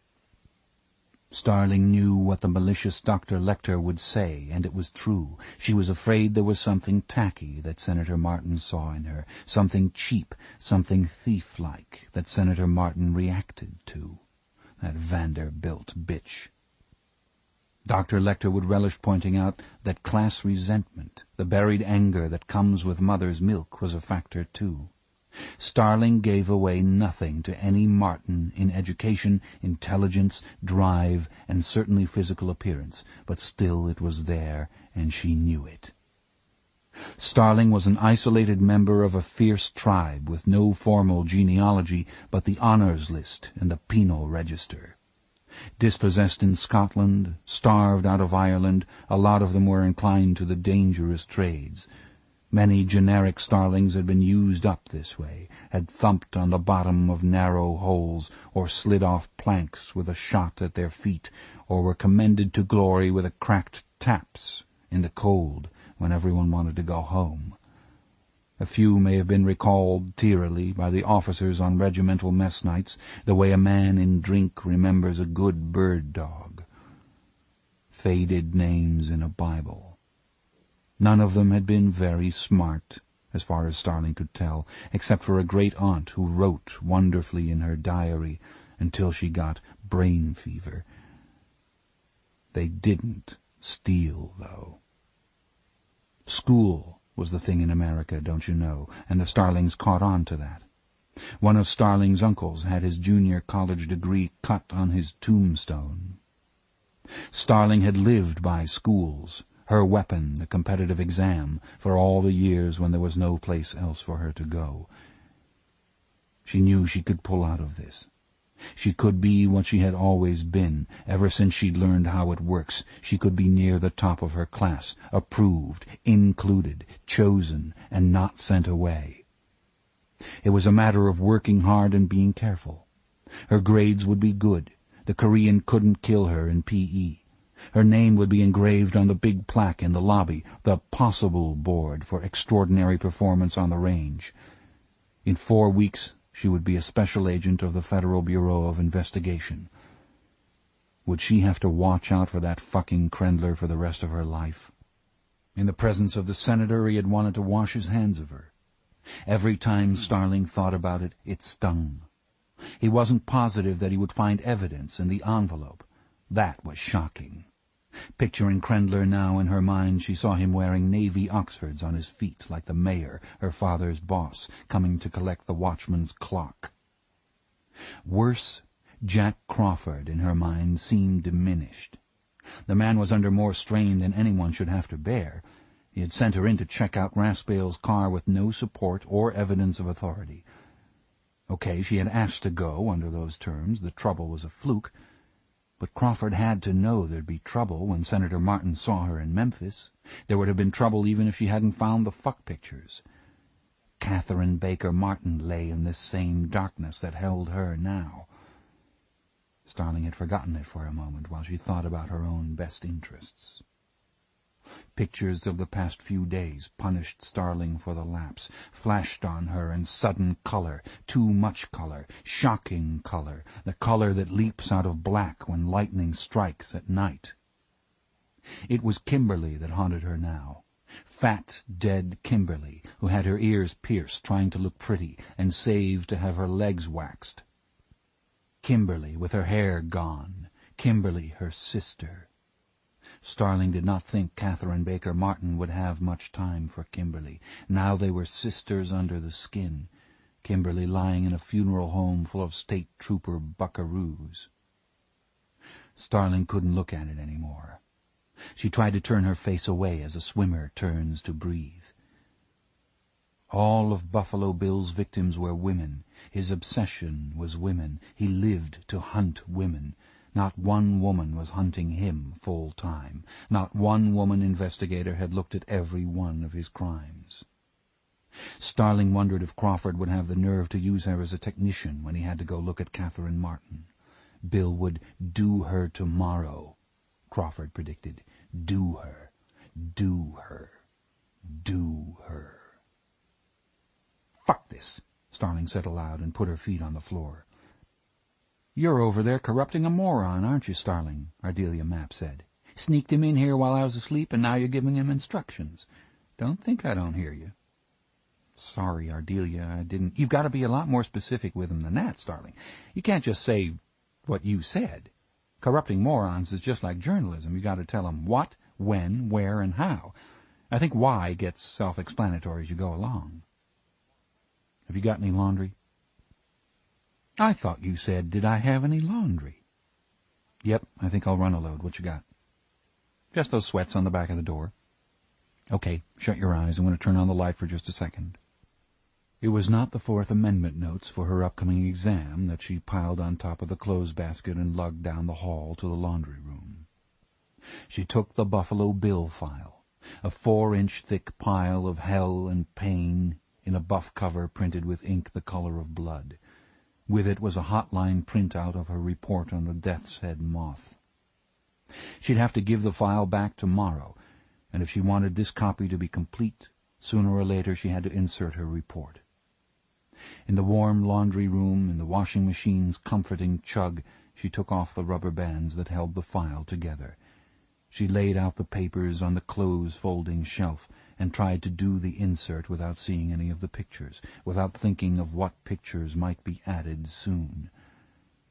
The map was on top, that was fine. But there was handwriting on the map. Dr. Lecter's elegant script ran across the Great Lakes, and it said, "Clarice, does this random scattering of sites seem overdone to you? Doesn't it seem desperately random? Random past all possible convenience? Does it suggest to you the elaborations of a bad liar? Ta. Hannibal Lecter. P.S. Don't bother to flip through. There isn't anything else." It took 20 minutes of page-turning to be sure there wasn't anything else. Starling called the hotline from the payphone in the hall and read the message to Burroughs. She wondered when Burroughs slept. "I have to tell you, Starling, the market in Lecter information is way down," Burroughs said. "Did Jack call you about Billy Rubin?" "No." She leaned against the wall with her eyes closed while he described Dr. Lecter's joke. "I don't know," he said at last. "Jack says they'll go on with the sex-change clinics, but how hard? If you look at the information in the computer, the way the field entries are styled, you can see that all the Lecter information, yours and the stuff from Memphis, has special prefixes. All the Baltimore stuff or all the Memphis stuff or both can be knocked out of consideration with one button. I think Justice wants to push the button on all of it. I got a memo here suggesting the bug in Klaus's throat was, let's see, flotsam.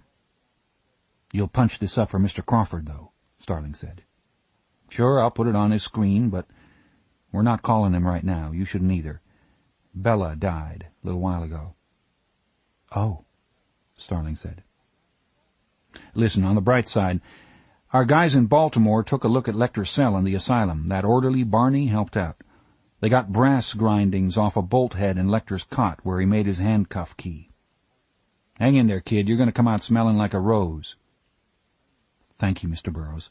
Good night." Smelling like a rose, putting Vicks Vapor Rub under her nostrils. Daylight coming, on the last day of Catherine Martin's life. What could Dr. Lecter mean? There was no knowing what Dr. Lecter knew.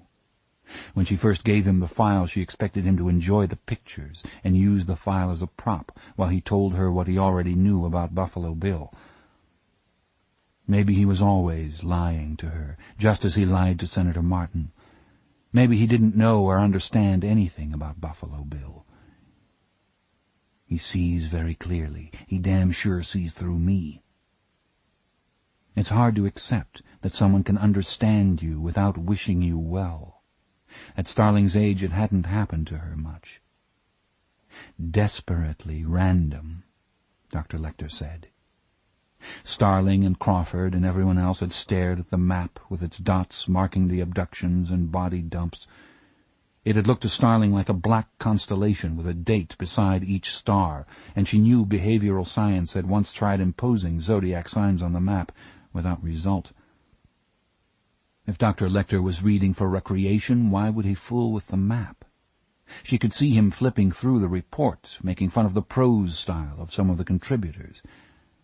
There was no pattern in the abductions and body dumps, no relationships of convenience, no coordination in time with any known business conventions, any spate of burglaries or clothesline thefts or other fetish-oriented crimes.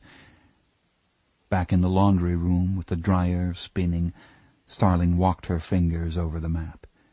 Here an abduction, there the dump. Here the second abduction, there the dump. Here the third and... But are these dates backward, or... No, the second body was discovered first. That fact was recorded, unremarked, in smudged ink beside the location on the map. The body of the second woman abducted was found first, floating in the Wabash River in downtown Lafayette, Indiana, just below Interstate 65. The first young woman reported missing was taken from Belvedere, Ohio, near Columbus, and found much later in the Blackwater River in Missouri, outside of Lone Jack. The body was weighted. No others were weighted. The body of the first victim was sunk in water in a remote area. The second was dumped in a river upstream from a city where quick discovery was certain. Why? The one he started with was well hidden, the second one not. Why? What does desperately random mean? The first. What did Dr. Lecter say about first? What did anything mean that Dr. Lecter said? Starling looked at the note she had scribbled on the airplane from Memphis. Dr. Lecter said there was enough in the file to locate the killer. Simplicity, he said. What about first? Where was first? Here, first principles were important. First principles sounded like pretentious bullshit when he said it. What does he do, Clarice? What is the first and principal thing he does? What need does he serve by killing? He covets. How do we begin to covet?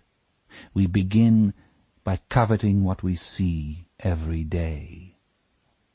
It was easier to think about Dr. Lecter's statements when she wasn't feeling his eyes on her skin. It was easier here in the safe heart of Quantico. If we begin to covet by coveting what we see every day, did Buffalo Bill surprise himself when he killed the first one? Did he do someone close around him? Is that why he hid the first body well and the second one poorly? Did he abduct the second one far from home and dump her where she'd be found quickly because he wanted to establish early the belief that the abduction sites were random? When Starling thought of the victims, Kimberly Emberg came first to mind because she had seen Kimberly dead and, in a sense, had taken Kimberly's part. Here was the first one. Frederica Bimmel, 22, Belvedere, Ohio. There were 2 photos. In her yearbook picture she looked large and plain, with good thick hair and a good complexion. In the second photo, taken at the Kansas City morgue, she looked like nothing human. Starling called Burroughs again. He was sounding a little hoarse by now, but he listened. "So, what are you saying, Starling?" "Maybe he lives in Belvedere, Ohio, where the first victim lived. Maybe he saw her every day, and he killed her sort of spontaneously. Maybe he just meant to give her a 7-Up and talk about the choir. So he did a good job of hiding the body, and then he grabbed another one far from home. He didn't hide that one very well, so it would be found first, and the attention would be directed away from him. You know how much attention a missing person report gets. It gets zip until the body's found." "Starling, the return's better where the trail is fresh. People remember better. Witnesses—" "That's what I'm saying. He knows that." "Or, for instance, you won't be able to sneeze today without spraying a cop in that last one's hometown, Kimberly Emberg from Detroit. A lot of interest in Kimberly Emberg all of a sudden since little Martin disappeared. All of a sudden they're working the hell out of it. You never heard me say that." "Will you put it up for Mr. Crawford about the first town?" "Sure. Hell, I'll put it on the hotline for everybody. I'm not saying it's bad thinking, Starling, but the town was picked over pretty good as soon as the woman— what's her name, Bimmel, is it? As soon as Bimmel was identified. The Columbus office worked Belvedere, and so did a lot of locals. You got it all there. You're not going to raise much interest in Belvedere or any other theory of Dr. Lecter's this morning. Starling, we're sending a gift to UNICEF for Bella. You want in, I'll put your name on the card." "Sure, thanks, Mr. Burroughs." Starling got the clothes out of the dryer.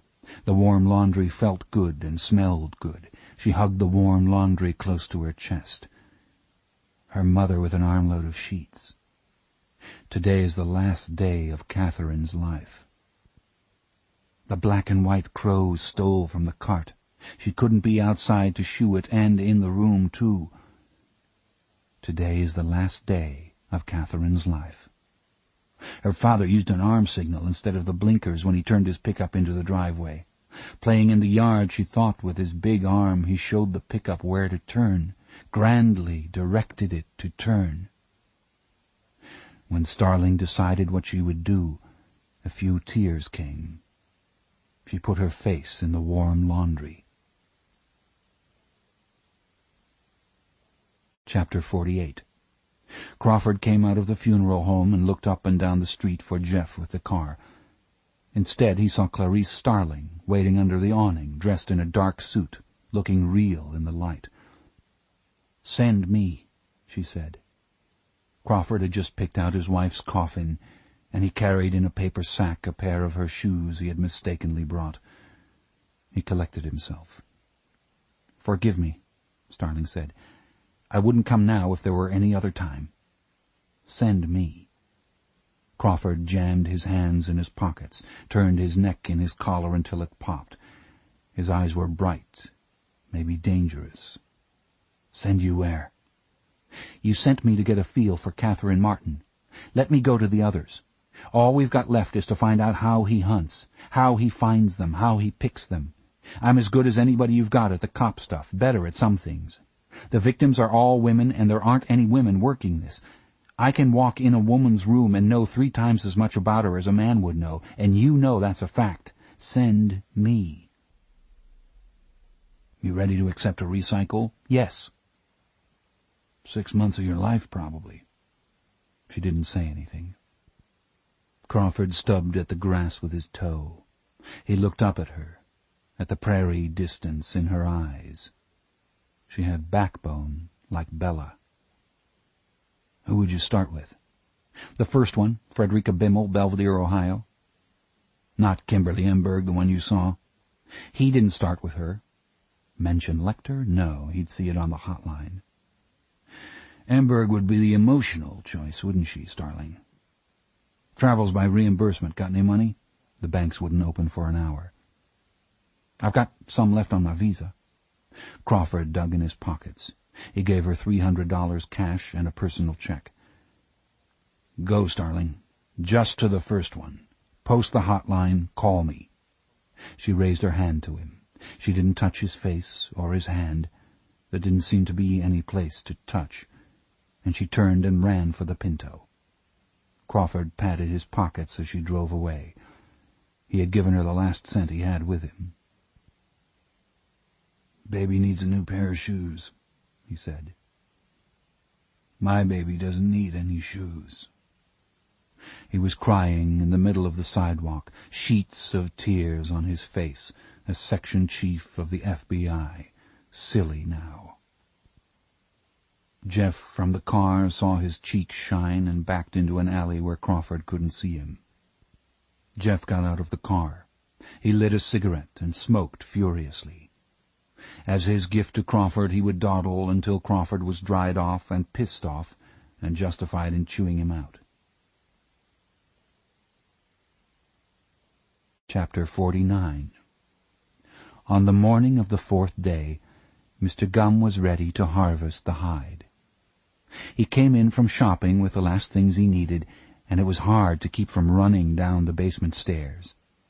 In the studio he unpacked his shopping bags, new bias seam binding, panels of stretchy lycra to go under the plackets, a box of kosher salt. He had forgotten nothing. In the workroom he laid out his knives on a clean towel beside the long sinks. The knives were four: a sway-backed skinning knife, a delicate drop-point caper that perfectly followed the curve of the index finger in close places, a scalpel for the closest work, and a World War I-era bayonet. The rolled edge of the bayonet is the finest tool for fleshing a hide without tearing it. In addition, he had a Stryker autopsy saw, which he hardly ever used and regretted buying. Now he greased the head of a wig stand, packed coarse salt over the grease, and set the stand in a shallow drip pan. Playfully he tweaked the nose on the face of the wig stand and blew it a kiss. It was hard to behave in a responsible manner. He wanted to fly about the room like Danny Kaye. He laughed and blew a moth away from his face with a gentle puff of air. Time to start the aquarium pumps in his fresh tanks of solution. Oh, was there a nice chrysalis buried in the humus in the cage? He poked with his finger. Yes, there was. The pistol now. The problem of killing this one had perplexed Mr. Gumm for days. Hanging her was out because he didn't want the pectoral mottling, and besides he couldn't risk the knot tearing her behind the ear. Mr. Gumm had learned from each of his previous efforts, sometimes painfully. He was determined to avoid some of the nightmares he'd gone through before. One cardinal principle: no matter how weak from hunger or faint with fright, they always fought you when they saw the apparatus. He had in the past hunted young women through the blacked-out basement, using his infrared goggles and light, and it was wonderful to do, watching them feel their way around, seeing them try to scrunch into corners. He liked to hunt them with the pistol. He liked to use the pistol. Always they became disoriented, lost their balance, ran into things. He could stand in absolute darkness with his goggles on, wait until they took their hands down from their faces, and shoot them right in the head. Or in the legs first, below the knee, so they could still crawl. That was childish, and a waste. They were useless afterward, and he had quit doing it altogether. In his current project, he had offered showers upstairs through the first three, before he booted them down the staircase with a noose around their necks. No problem. But the fourth had been a disaster. He'd had to use the pistol in the bathroom, and it had taken an hour to clean up. He thought about the girl, wet, goosebumps on her, and how she shivered when he cocked the pistol. He liked to cock it. Snick, snick, one big bang, and no more racket. He liked his pistol, and well he should, because it was a very handsome piece, a stainless steel Colt Python with a 6-inch barrel. All Python actions are tuned at the Colt Custom Shop, and this one was a pleasure to feel. He cocked it now and squeezed it off, catching the hammer with his thumb. He loaded the python and put it on the workroom counter. Mr. Gum wanted very much to offer this one a shampoo, because he wanted to watch it comb out the hair. He could learn much for his own grooming about how the hair lay on the head. But this one was tall and probably strong. This one was too rare to risk having to waste the whole thing with gunshot wounds. No, he'd get his hoisting tackle from the bathroom, offer her a bath, and when she had put herself securely in the hoisting sling, he'd bring her halfway up the shaft of the oubliette and shoot her several times low in the spine. When she lost consciousness, he could do the rest with chloroform. That's it. He'd go upstairs now and get out of his clothes. He'd wake up Precious and watch his video with her and then go to work, naked in the warm basement. Naked as the day he was born. He felt almost giddy going up the stairs. Quickly out of his clothes and into his robe, he plugged in his video cassette. "Precious! Come on, Precious! Busy, busy day! Come on, sweetheart!" He'd have to shut her up here in the upstairs bedroom while he got through with the noisy part in the basement. She hated the noise and got terribly upset. To keep her occupied, he'd gotten her a whole box of Chewies while he was out shopping. "Precious!" When she didn't come, he called in the hall. "Precious!" And then in the kitchen and in the basement, "Precious!" When he called at the door of the oubliette room, he got an answer. "She's down here, you son of a bitch," Catherine Martin said. Mr. Gum sickened all over in a plunge of fear for Precious. Then rage tightened him again, and fists against the sides of his head, he pressed his forehead into the door-frame and tried to get hold of himself. One sound between a retch and a groan escaped him, and the little dog answered with a yip. He went to the workroom and got his pistol. The string to the sanitation bucket was broken. He still wasn't sure how she'd done it. Last time the string was broken, he'd assumed she'd broken it in an absurd attempt to climb. They had tried to climb it before. They had done every fool thing imaginable. He leaned over the opening, his voice carefully controlled. "Precious, are you all right? Answer me." Catherine pinched the dog's plump behind. It yipped and paid her back with a nip on the arm. "How's that?" Catherine said. It seemed very unnatural to Mr. Gum to speak to Catherine in this way, but he overcame his distaste. "I'll lower a basket. You'll put her in it." "You'll lower a telephone or I'll have to break her neck." "I don't want to hurt you. I don't want to hurt this little dog. Just give me the telephone." Mr. Gum brought the pistol up. Catherine saw the muzzle extending past the light. She crouched, holding the dog above her, weaving it between her and the gun. She heard him cock the pistol. "You shoot, motherfucker! You better kill me quick or I'll break her fucking neck, I swear to God!" She put the dog under her arm, put her hand around its muzzle, raised its head. "Back off, you son of a bitch!" The little dog whined. The gun withdrew. Catherine brushed the hair back from her wet forehead with her free hand. "I didn't mean to insult you," she said. "Just lower me a phone. I want a live phone. You can go away. I don't care about you. I never saw you. I'll take good care of Precious." "No." "I'll see she has everything. Think about her welfare, not just yourself. You shoot in here, she'll be deaf, whatever happens. All I want's a live telephone.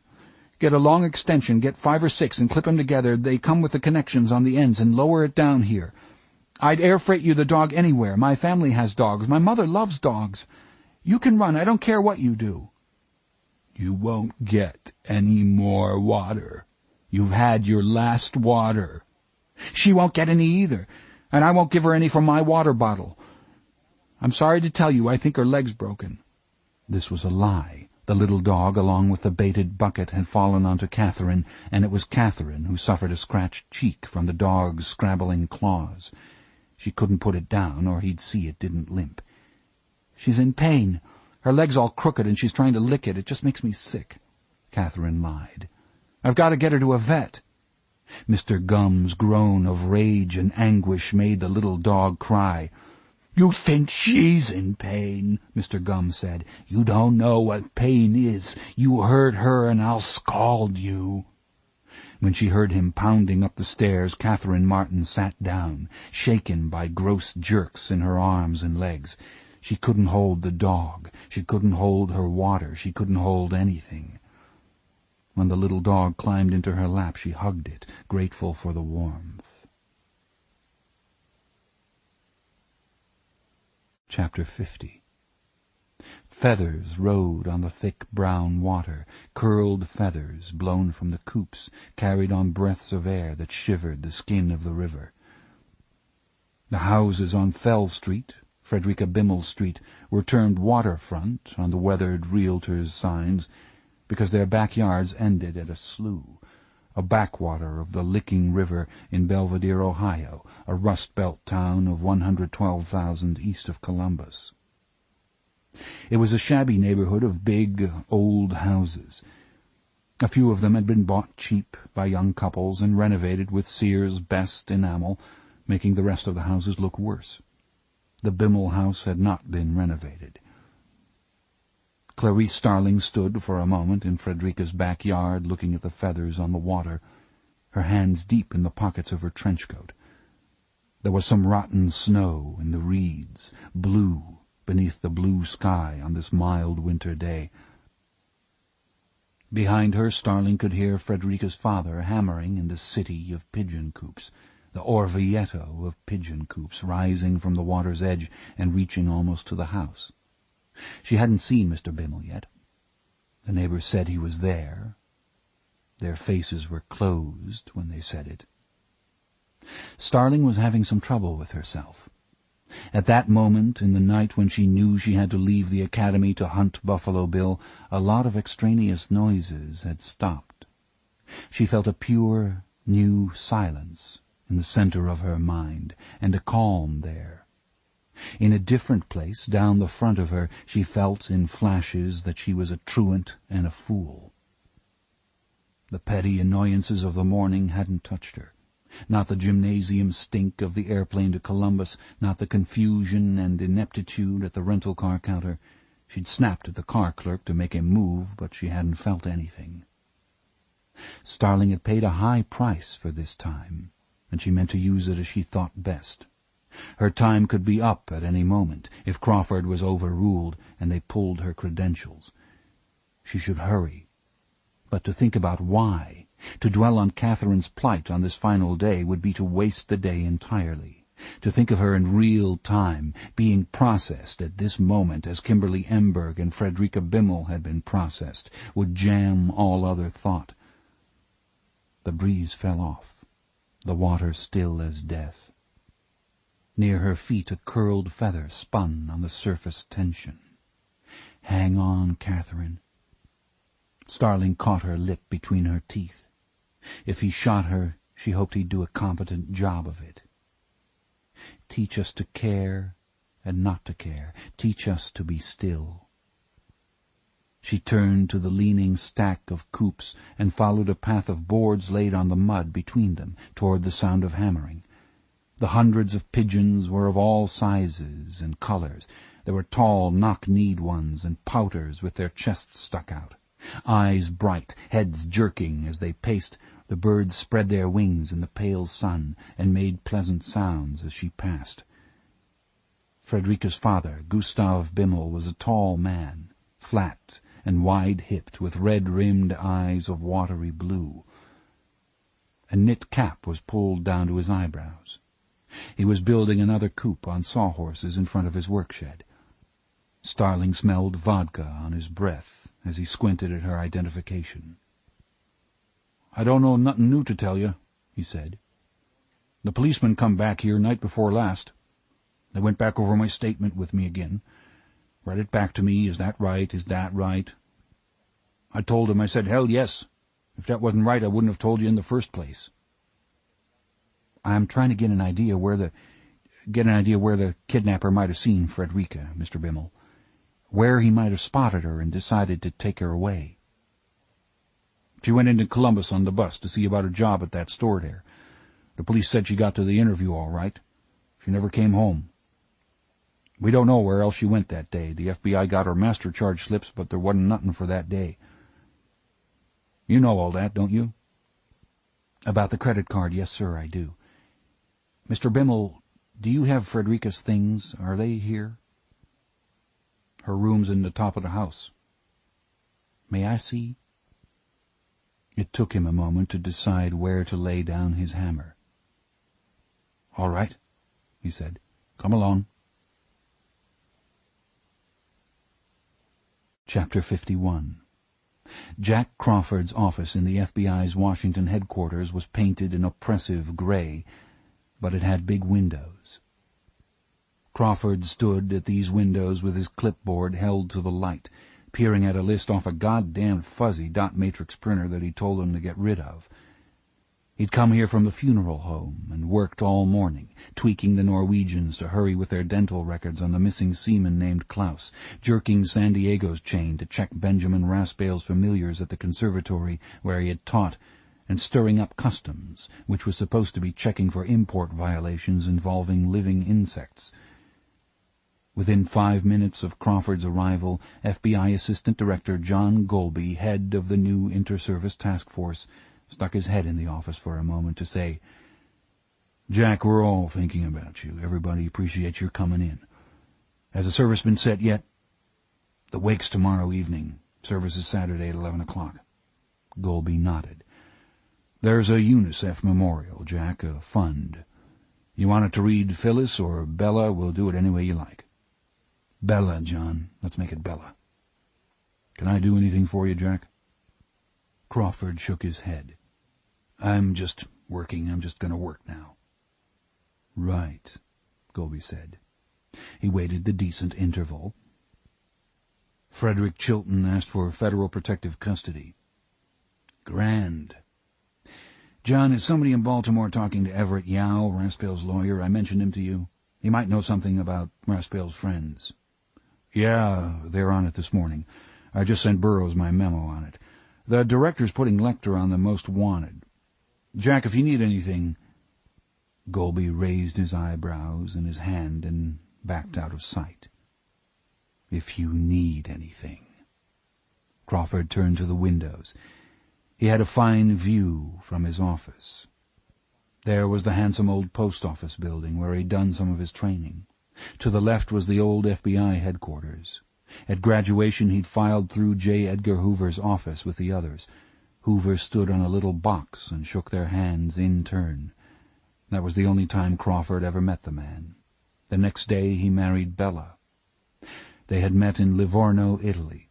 He was Army, she NATO staff, and she was Phyllis then. They walked on the quays, and a boatman called Bella across the glittering water, and she was always Bella to him after that. She was only Phyllis when they disagreed. Bella's dead. That should change the view from these windows. It wasn't right this view stayed the same. Had to fucking die on me. Jesus, kid, I knew it was coming, but it smarts. What do they say about forced retirement at 55? You fall in love with the Bureau, but it doesn't fall in love with you. He'd seen it. Thank God Bella had saved him from that. He hoped she was somewhere today, and that she was comfortable at last. He hoped she could see in his heart. The phone was buzzing its intra-office buzz. "Mr. Crawford, Dr. Danielson from—" "Right." Punch. "Jack Crawford, doctor." "Is this line secure, Mr. Crawford?" "Yes, on this end it is." "You're not taping, are you?" "No, Dr. Danielson. Tell me what's on your mind." "I want to make it clear this has nothing to do with anybody who was ever a patient at Johns Hopkins." "Understood." "If anything comes of it, I want you to make it clear to the public he's not a transsexual. He had nothing to do with this institution." "Fine. You got it, absolutely." "Come on, you stuffy bastard." Crawford would have said anything. He shoved Dr. Purvis down. "Who, Dr. Danielson?" "He applied to the program 3 years ago as John Grant of Harrisburg, Pennsylvania." "Description?" "Caucasian male, He was 31, 6 feet 1, 190 pounds. He came to be tested and did very well on the Wechsler intelligence scale, bright, normal, but the psychological testing and the interviews were another story. In fact, his house tree person and his TAT were spot on with the sheet you gave me. You let me think Alan Bloom authored that little theory, but it was Hannibal Lecter, wasn't it? Go on with Grant, Doctor. The board would have turned him down anyway, but by the time we met to discuss it, the question was moot, because the background checks got him. Got him how? We routinely check with the police in an applicant's hometown. The Harrisburg police were after him for 2 assaults on homosexual men. The last one nearly died. He'd given us an address that turned out to be a boarding house he stayed in from time to time. The police got his fingerprints there and a credit card gas receipt with his license number on it. His name wasn't John Grant at all, he'd just told us that. About a week later he waited outside the building here and shoved Dr. Purvis down just for spite. What was his name, Dr. Danielson? I'd better spell it for you. It's Jamegumb.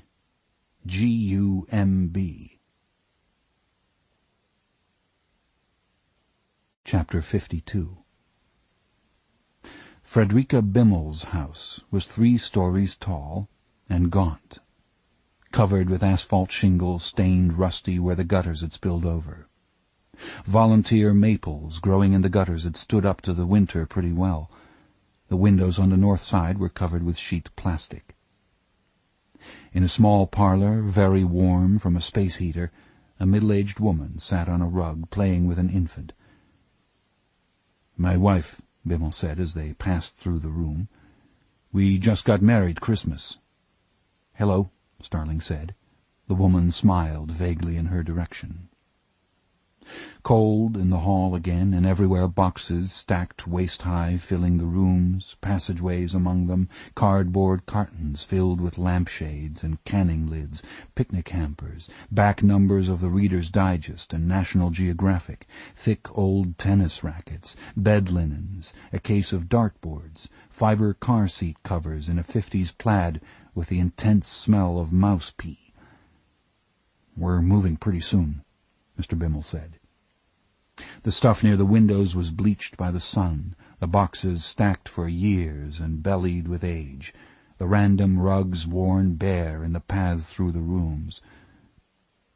Sunlight dappled the banister as Starling climbed the stairs behind Fredrika's father. His clothes smelled stale in the cold air.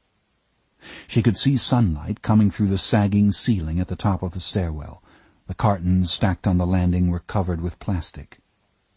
Fredrika's room was small, under the eaves on the 3rd floor. "You want me any more?" "Later I'd like to talk to you, Mr. Bimmel. What about Fredrika's mother? The file said deceased. It didn't say when." "What do you mean, what about her? She died when Fredrika was 12. "I see. Did you think that was Fredrika's mother downstairs, after I told you we'd just been married since Christmas? That's what you thought, isn't it? I guess the law's used to handling a different class of people, Missy. She never knew Fredrika at all." "Mr. Bimmel, is the room pretty much like Fredrika left it?" The anger wandered somewhere else in him. "Yeah," he said softly. "We just left it alone. Nobody much could wear her stuff. Plug in the heater if you want it. Remember and unplug it before you come down." He didn't want to see the room. He left her on the landing. Starling stood for a moment with her hand on the cold porcelain knob. She needed to organize a little before her head was full of Fredrika's things. Okay, the premise is Buffalo Bill did Fredrika first, weighted her and hid her well, in a river far from home. He hid her better than the others. She was the only one weighted, because he wanted the later ones found first. He wanted the idea of random selection of victims in widely scattered towns well established before Fredrika of Belvedere was found. It was important to take attention away from Belvedere. Because he lives here. Or maybe in Columbus. He started with Fredrika because he coveted her hide. We don't begin to covet with imagined things. Coveting is a very literal sin. We begin to covet with tangibles. We begin with what we see every day. He saw Frederica in the course of his daily life. He saw her in the course of her daily life. What was the course of Frederica's daily life? All right. Starling pushed the door open. Here it was, this still room smelling of mildew in the cold. On the wall, last year's calendar was forever turned to April. Frederica had been dead 10 months. Cat food, hard and black, was in a saucer in the corner. Starling, veteran yard sale decorator, stood in the center of the room and turned slowly around. Frederica had done a pretty good job with what she had. There were curtains of flowered chintz. Judging from the piped edges, she had recycled some slip covers to make the curtains. There was a bulletin board with a sash pinned to it. BHS Band was printed on the sash in glitter. A poster of the performer Madonna was on the wall, and another of Deborah Harry and Blondie. On a shelf above the desk, Starling could see a roll of the bright self-adhesive wallpaper Frederica had used to cover her walls. It was not a great job of papering, but better than her own first effort, Starling thought. In an average home, Frederica's room would have been cheerful. In this bleak house, it was shrill. There was an echo of desperation in it. Frederica did not display photographs of herself in the room. Starling found one in the school yearbook on the small bookcase. Glee Club, Home Ec Club, so-and-so, band, 4-H Club. Maybe the pigeon served as her 4-H project. Frederica's school annual had some signatures. To a great pal, and a great gal, and my chemistry buddy, and remember the bake sale. Could Frederica bring her friends up here? Did she have a friend good enough to bring up those stairs beneath the drip? There was an umbrella beside the door. Look at this picture of Frederica. Here she's in the front row of the band. Frederica is wide and fat, but her uniform fits better than the others. She's big and she has beautiful skin. Her irregular features combine to make a pleasant face, but she is not attractive-looking by conventional standards. Kimberly Emberg wasn't what you would call fetching either, not to the mindless gape of high school, and neither were a couple of the others. Catherine Martin, though, would be attractive to anybody, a big, good-looking young woman who would have to fight the fat when she was 30. Remember, he doesn't look at women as a man looks at them. Conventionally attractive doesn't count. They just have to be smooth and roomy. Starling wondered if he thought of women as skins, the way some cretins call them cunts. She became aware of her own hand tracing the line of credits beneath the yearbook picture, became aware of her entire body, the space she filled, her figure and her face, their effect, the power in them, her breasts above the book, her hard belly against it, her legs below it. What of her experience applied? Starling saw herself in the full-length mirror on the end wall, and was glad to be different from Frederica. But she knew the difference was a matrix in her thinking. What might it keep her from seeing? How did Frederica want to appear? What was she hungry for? Where did she seek it? What did she try to do about herself? Here were a couple of diet plans. The fruit juice diet, the rice diet, and a crackpot plan where you don't eat and drink at the same sitting. Organized diet groups. Did Buffalo Bill watch them to find big girls? Hard to check. Starling knew from the file that 2 of the victims had belonged to diet groups and that the membership rosters had been compared. An agent from the Kansas City office, the FBI's traditional Fat Boys Bureau, and some overweight police were sent around to work out at Slenderella and Diet Center and join Weight Watchers and other diet denominations in the victims' towns. She didn't know if Catherine Martin belonged to a diet group. Money would have been a problem for Frederica in organized dieting. Frederica had several issues of Big Beautiful Girl, a magazine for large women. Here she was advised to come to New York City, where you can meet newcomers from parts of the world where your size is considered a prized asset. Right. Alternatively, you could travel to Italy or Germany where you won't be alone after the first day. You bet. Here's what to do if your toes hang out over the ends of your shoes. Jesus. All Frederica needed was to meet Buffalo Bill, who considered her size a prized asset. How did Frederica manage? She had some makeup, a lot of skin stuff. Good for you, use that asset. Starling found herself rooting for Frederica, as though it mattered any more. She had some junk jewelry in a white owl cigar box. Here was a gold-filled circle pin that most likely had belonged to her late mother. She'd tried to cut the fingers off some old gloves of machine lace to wear them Madonna style, but they'd raveled on her. She had some music, a single-shot Decca record player from the 50s with a jackknife attached to the tone arm with rubber bands for weight. Yard sale records. Love themes by Zamfir, master of the pan flute. When she pulled the string to light the closet, Starling was surprised at Frederica's wardrobe. She had nice clothes, not a great many, but plenty for school, enough to get along in a fairly formal office or even a dressy retail job. A quick look inside them, and Starling saw the reason. Frederica made her own, and made them well. The seams were bound with a serger, the facings carefully fitted.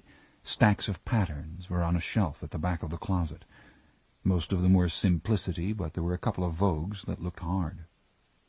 She probably wore her best thing to the job interview. What had she worn? Starling flipped through her file. Here, last seen wearing a green outfit.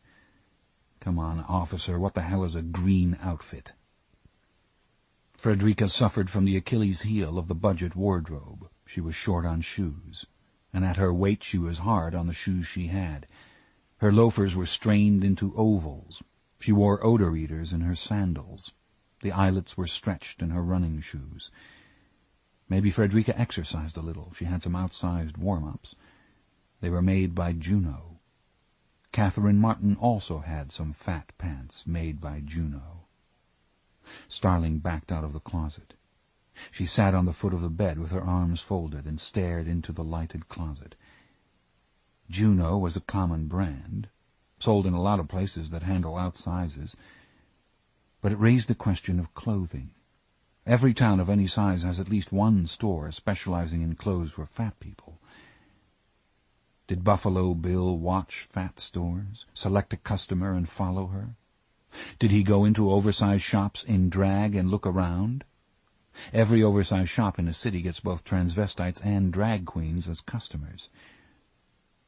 The idea of Buffalo Bill trying to cross over sexually had just been applied to the investigation very recently, since Dr. Lecter gave Starling his theory. What about his clothes?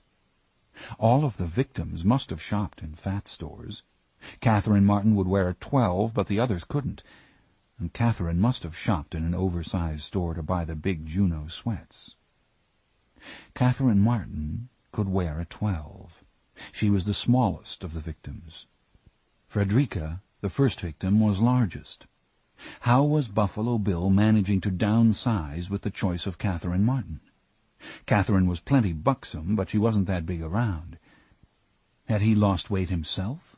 Might he have joined a diet group lately? Kimberly Emberg was sort of in between, big, but with a good waist indention. Starling had specifically avoided thinking about Kimberly Emberg, but now the memory swamped her for a second. Starling saw Kimberly on the slab in Potter. Buffalo Bill hadn't cared about her waxed legs, her carefully glittered fingernails.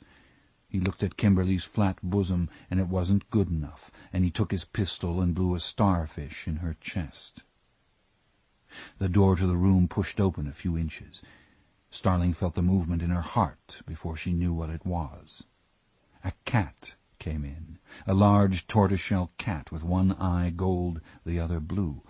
It hopped up on the bed and rubbed against her, looking for Frederica. Loneliness. Big, lonesome girls trying to satisfy somebody.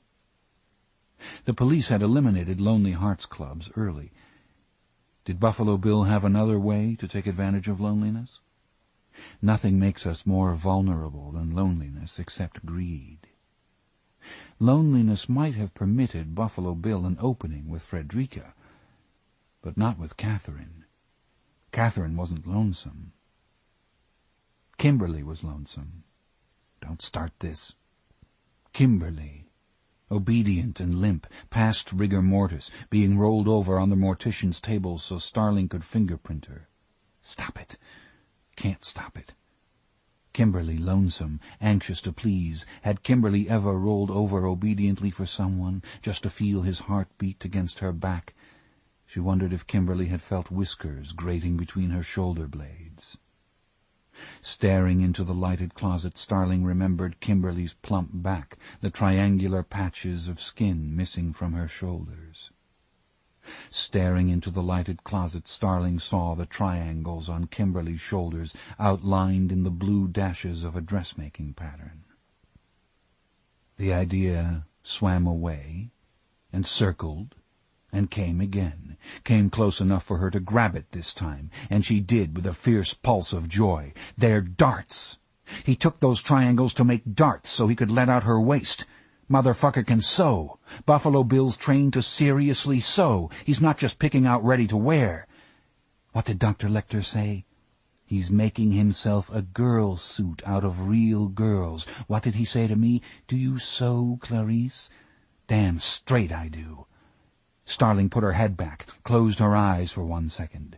Problem-solving is hunting. It is savage pleasure, and we are born to it. She'd seen a telephone in the parlor. She started downstairs to use it, but Mrs. Bimmel's reedy voice was calling up to her already, calling her to the phone.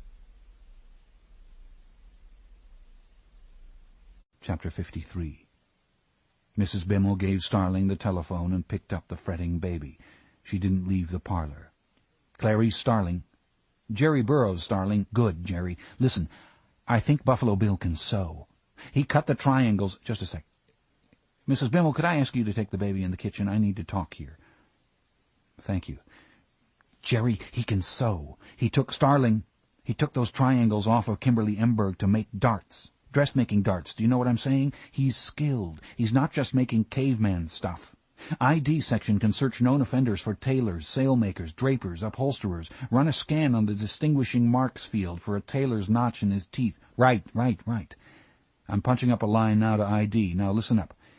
I may have to get off the phone here. Jack wanted me to brief you. We got a name and a place that looks not bad. The hostage rescue team's airborne from Andrews. Jack's briefing them on the Scrambler. Going where? Calumet City, edge of Chicago. Subject's Jane, like name with a J. Last name Gum, a.k.a. John Grant.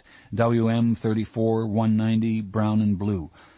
Jack got a beep from Johns Hopkins. Your profile, and how he'd be different from a transsexual, it rang the cherries at Johns Hopkins. Guy applied for a sex reassignment 3 years ago.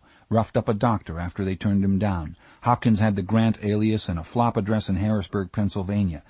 The cops had a gas receipt with his tag number, and we went from there. Big jacket in California as a juvenile. He killed his grandparents when he was 12 and did 6 years in Tulare Psychiatric. The state let him out 16 years ago when they shut down the asylum. He disappeared a long time. He's a fag basher, had a couple of scrapes in Harrisburg and faded out again. Chicago, you said. How do you know Chicago? Customs. They had some paper on the John Grant alias. Customs stopped a suitcase at LAX a couple of years ago, shipped from Suriname with live pupae, is that how you say it? Insects, anyway, moths in it. The addressee was John Grant, care of a business in Calumet called, get this, called Mr. Hyde. Leather goods. Maybe the sewing fits with that. I'm relaying the sewing to Chicago and Calumet. No home address yet on Grant or Gum. The business is closed, but we're close. Any pictures? Just the juveniles from Sacramento PD so far. They're not much use. He was 12. Looked like Beaver Cleaver. The wire room's faxing them around anyway. Can I go? No. Jack said you'd ask. They've got 2 female marshals from Chicago and a nurse to take charge of Martin if they get her. You'd never be in time anyway, Starling. What if he's barricaded? It could take. There won't be any standoff. They find him, they fall on him. Crawford's authorized an explosive entry. Special problems with this guy, Starling. He's been in a hostage situation before. His juvenile homicides, they got him in a barricade situation in Sacramento with his grandmother as hostage. He'd already killed his grand-F already, but say we're lucky. Say he had a lot on his mind. One thing and another, he didn't get around to it yet. If he sees us coming, he'll do her right in our faces for spite. Cost him nothing, right? So they find him, and boom, the door's down. The room was too damned hot, and it smelled of baby ammonia. Burroughs was still talking. We're looking for both names on the Entomology magazine subscription lists. Knife Makers Guild, known offenders, the works. Nobody stands down until it's over. You're doing Bimmel's acquaintances, right? Right. Justice says it's a tricky case to make if we don't catch him dirty. We need him with Martin or with something identifiable, something with teeth or fingers, frankly. Goes without saying, if he's dumped Martin already, we need witnesses to put him with a victim before the fact. We can use your stuff from Bimmel regardless. Starling, I wish to God this had happened yesterday for more reasons than the Martin kid. They throw the switch on you at Quantico?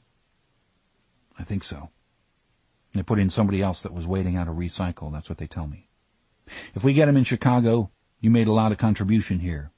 They're hard asses at Quantico like they're supposed to be, but they have to see that. Wait a minute. Starling could hear Burroughs barking away from the phone, then he was back again. Nothing. They can deploy in Calumet City in 40 to 55, depends on the winds aloft. Chicago SWAT's deputized in case they find him sooner. Calumet Power and Lights come up with 4 possible addresses. Starling, watch for anything they can use up there to narrow it down. You see anything about Chicago or Calumet, get to me fast. Righto. Now listen, I gotta go. If it happens, if we get him in Calumet City, you fall in at Quantico 0800 mañana with your Mary Jane shined. Jack's going before the board with you, so is the Chief Gunny Brigham. It don't hurt to ask. Jerry, one other thing. Frederica Bimmel had some warm-ups made by Juno. It's a brand of fat clothes. Catherine Martin had some, too, for what it's worth. He might watch fat stores to find large victims. We could ask Memphis, Akron, the other places. Got it. Keep smiling. Starling walked out in the junkie yard in Belvedere, Ohio, 380 long miles from the action in Chicago. The cold air felt good on her face. She threw a small punch in the air, rooting hard for the hostage rescue team. At the same time, she felt a little trembly in her chin and cheeks.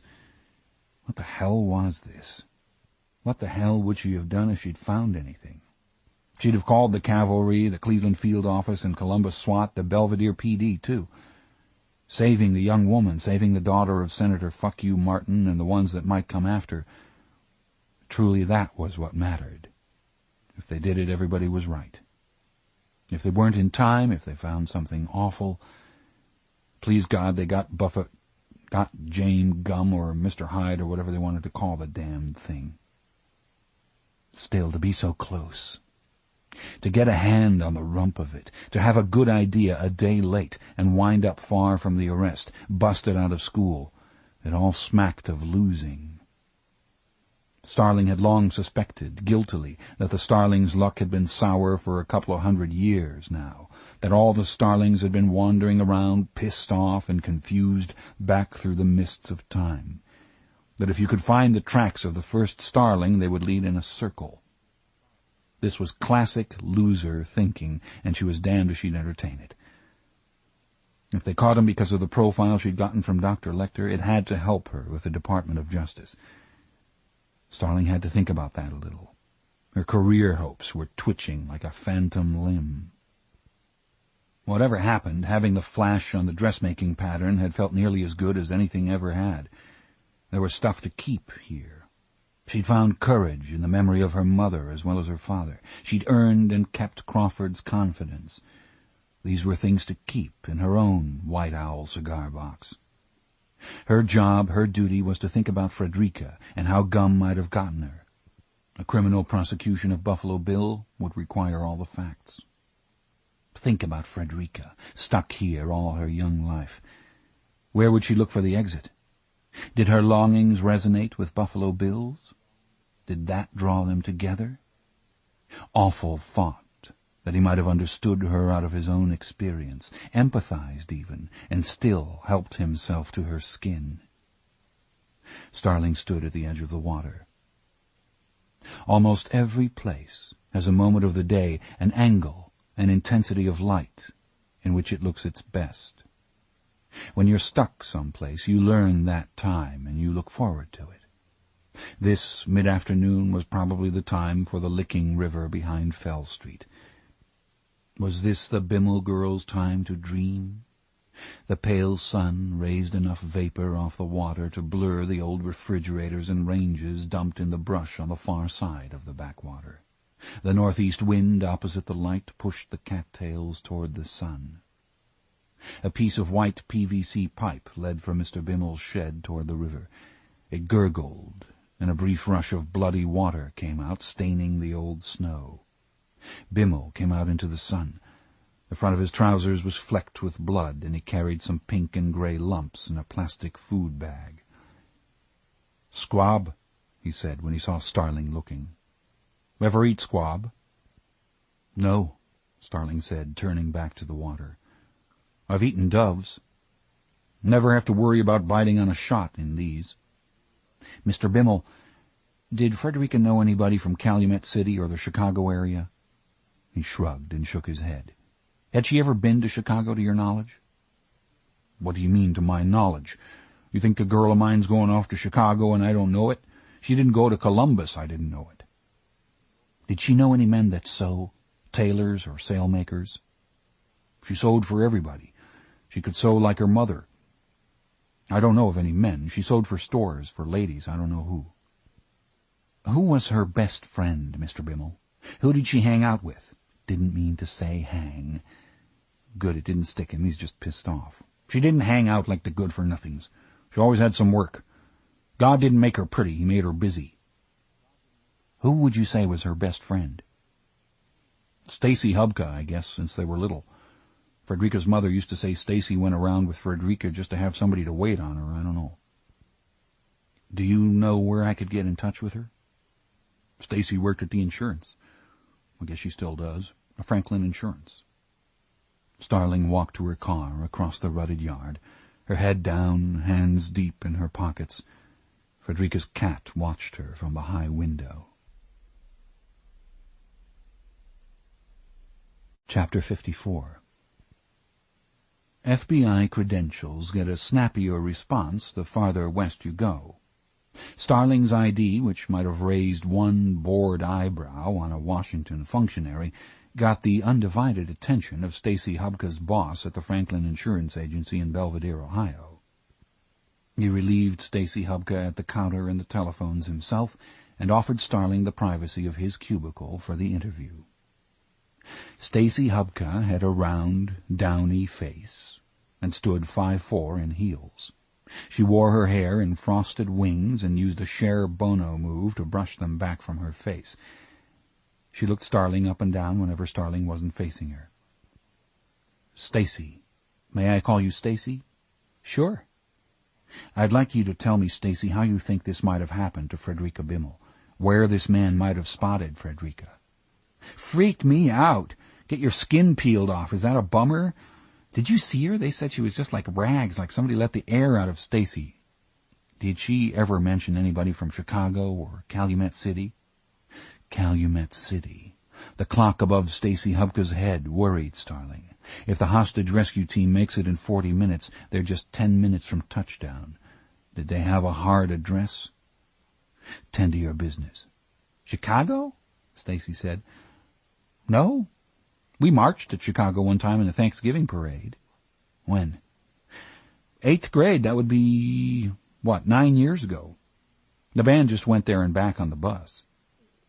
"What did you think last spring when she first disappeared?" "I just didn't know."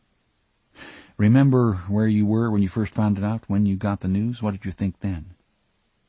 "That first night she was gone, Skip and me went to the show, and then we went to Mr. Toad's for a drink, and Pam Malvisi came in and said Frederica disappeared, and Skip goes, 'Houdini could make Frederica disappear.' And then he's got to tell everybody who Houdini was. He's always showing off how much he knows. And we just sort of blew it off. I thought she's just mad at her dad. Did you see her house? Is that the pets? I mean, wherever she is, I know she's embarrassed. You saw it. Wouldn't you run away?" Did you think maybe she'd run away with somebody? Did anybody pop into your mind, even if it was wrong? Skip said maybe she'd found her a chubby chaser, but no, she never had anybody like that. She had one boyfriend, but that's like ancient history. He was in the band in the 10th grade. I say boyfriend, but they just talked and giggled like a couple of girls and did homework. He was a big sissy, though, wore one of these little Greek fisherman's caps. Skip thought he was a queer. She got kidded about going out with a queer. Him and his sister got killed in a car wreck, though, and she never got anybody else. What did you think when she didn't come back? Pam thought maybe it was some Moonies got her. I didn't know. I was scared every time I thought about it. I wouldn't any more go out at night without Skip. I told him, I said, buddy, when the sun goes down, we go out. Did you ever hear her mention anybody named Jane Gum or John Grant? No. Do you think she could have had a friend you didn't know about? Were there gaps in time, days when you didn't see her? No. She had a guy I'd have known, believe me. She never had a guy. Do you think it might be just possible, let's say she could have had a friend and didn't say anything about it? Why wouldn't she? Scared she'd get kidded, maybe? Kidded by us? What are you saying, because of the other time, the sissy kid in high school? Stacy reddened. No. No way we would hurt her. I just mentioned that together. She didn't... Everybody was, kind to her after he died. Did you work with Frederica, Stacy? Me and her and Pam Malavisi and Geronda Askew all worked down at the Bargain Center summers in high school. Then Pam and me went to Richards to see could we get on. It's real nice clothes, and they hired me. And then Pam says to Frederica, come on, they need another girl, and she came. But Mrs. Burdine, the merchandising manager, she goes, well, Frederica, we need somebody that, people can relate to, that they come in and say, I want to look like her, and you can give them advice how they look in this and stuff. And if you want to get yourself together and lose your weight, I want you to come right back here and see me, she says. But right now, if you want to take over some of our alterations, I'll try you at that. I'll put in a word with Mrs. Lippman. Mrs. Burdine talked in this sweetie voice, but she turned out to be a bitch, really. But I didn't know it right at first. So Frederica did alterations for Richards, the store where you worked? It hurt her feelings, but sure. Old Mrs. Lippman did everybody's alterations. She had the business, and she had more than she could do, and Frederica worked for her. She did them for old Mrs. Lippman. Mrs. Lippman sewed for everybody, made dresses. After Mrs. Lippman retired, her kid or whatever didn't want to do it, and Frederica got it all and just kept sewing for everybody. That's all she did. She'd meet me and Pam. We'd go to Pam's house on lunch and watch The Young and the Restless, and she'd bring something and be working in her lap the whole time. Did Frederica ever work at the store, taking measurements? Did she meet customers or the wholesale people? Sometimes. Not much. I didn't work every day. Did Mrs. Burdine work every day? Would she know? Yeah, I guess.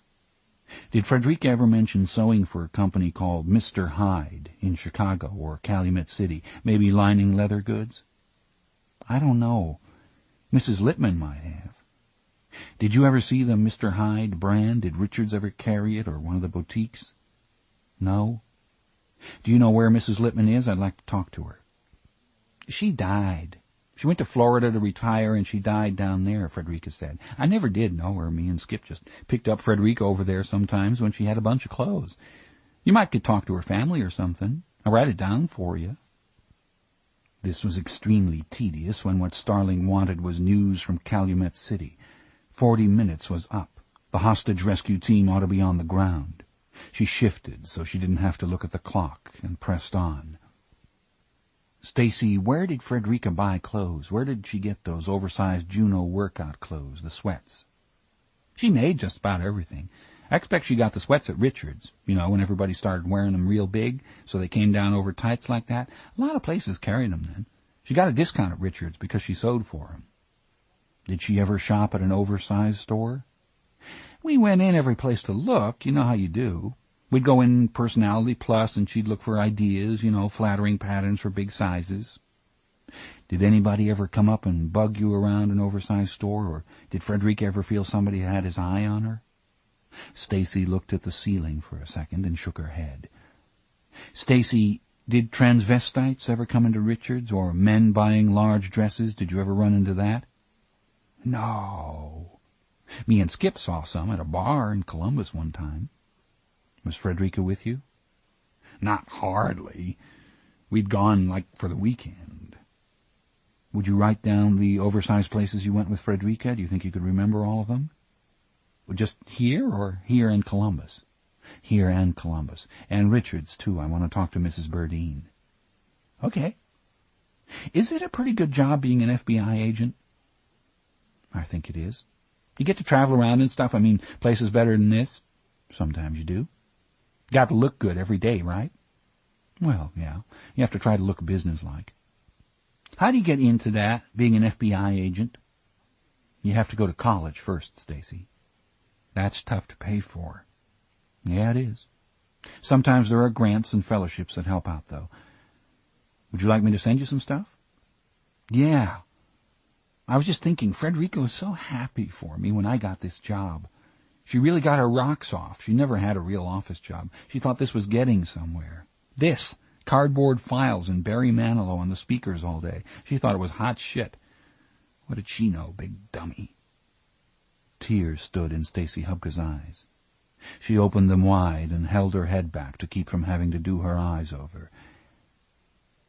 How about my list now?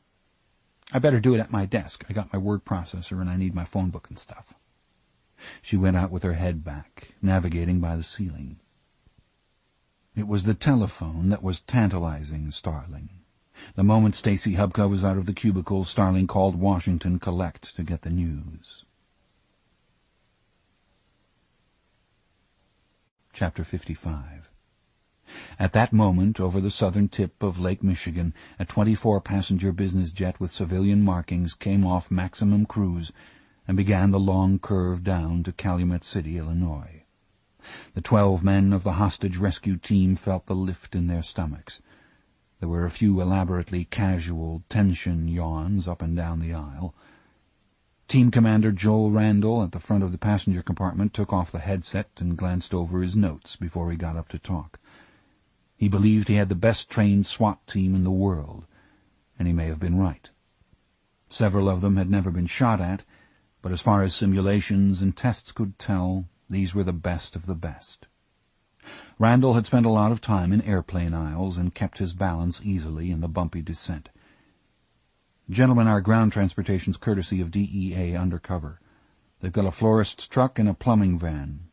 So, Vernon, Eddie, into your long handles and your civvies. If we go in behind stun grenades, remember you've got no flash protection on your faces." Vernon muttered to Eddie, "Make sure you cover up your cheeks." "Did he say don't moon? I thought he said don't flash," Eddie murmured back. Vernon and Eddie, who would make the initial approach to the door, had to wear thin ballistic armor beneath civilian clothes. The rest could go in hard shell armor, proof against rifle fire. "Bobby, make sure and put one of those handsets in each van for the driver so we don't get fucked up talking to those DEA guys," Randall said. "The Drug Enforcement Administration uses UHF radios in raids, while the FBI has VHF. There had been problems in the past." They were equipped for most eventualities, day or night. For walls they had basic rappelling equipment, to listen they had wolf's ears and a Van Sleek Farfoon, to see they had night vision devices. The weapons with night scopes looked like band instruments in their bulging cases. This was to be a precise surgical operation, and the weapons reflected it. There was nothing that fired from an open bolt. The team shrugged into their web gear as the flaps went down. Randall got news from Calumet on his headset. He covered the microphone and spoke to the team again. "Guys, they got it down to 2 addresses. We take the best one and Chicago SWAT's on the other." The field was Lansing Municipal, the closest to Calumet on the southeast side of Chicago. The plane was cleared straight in.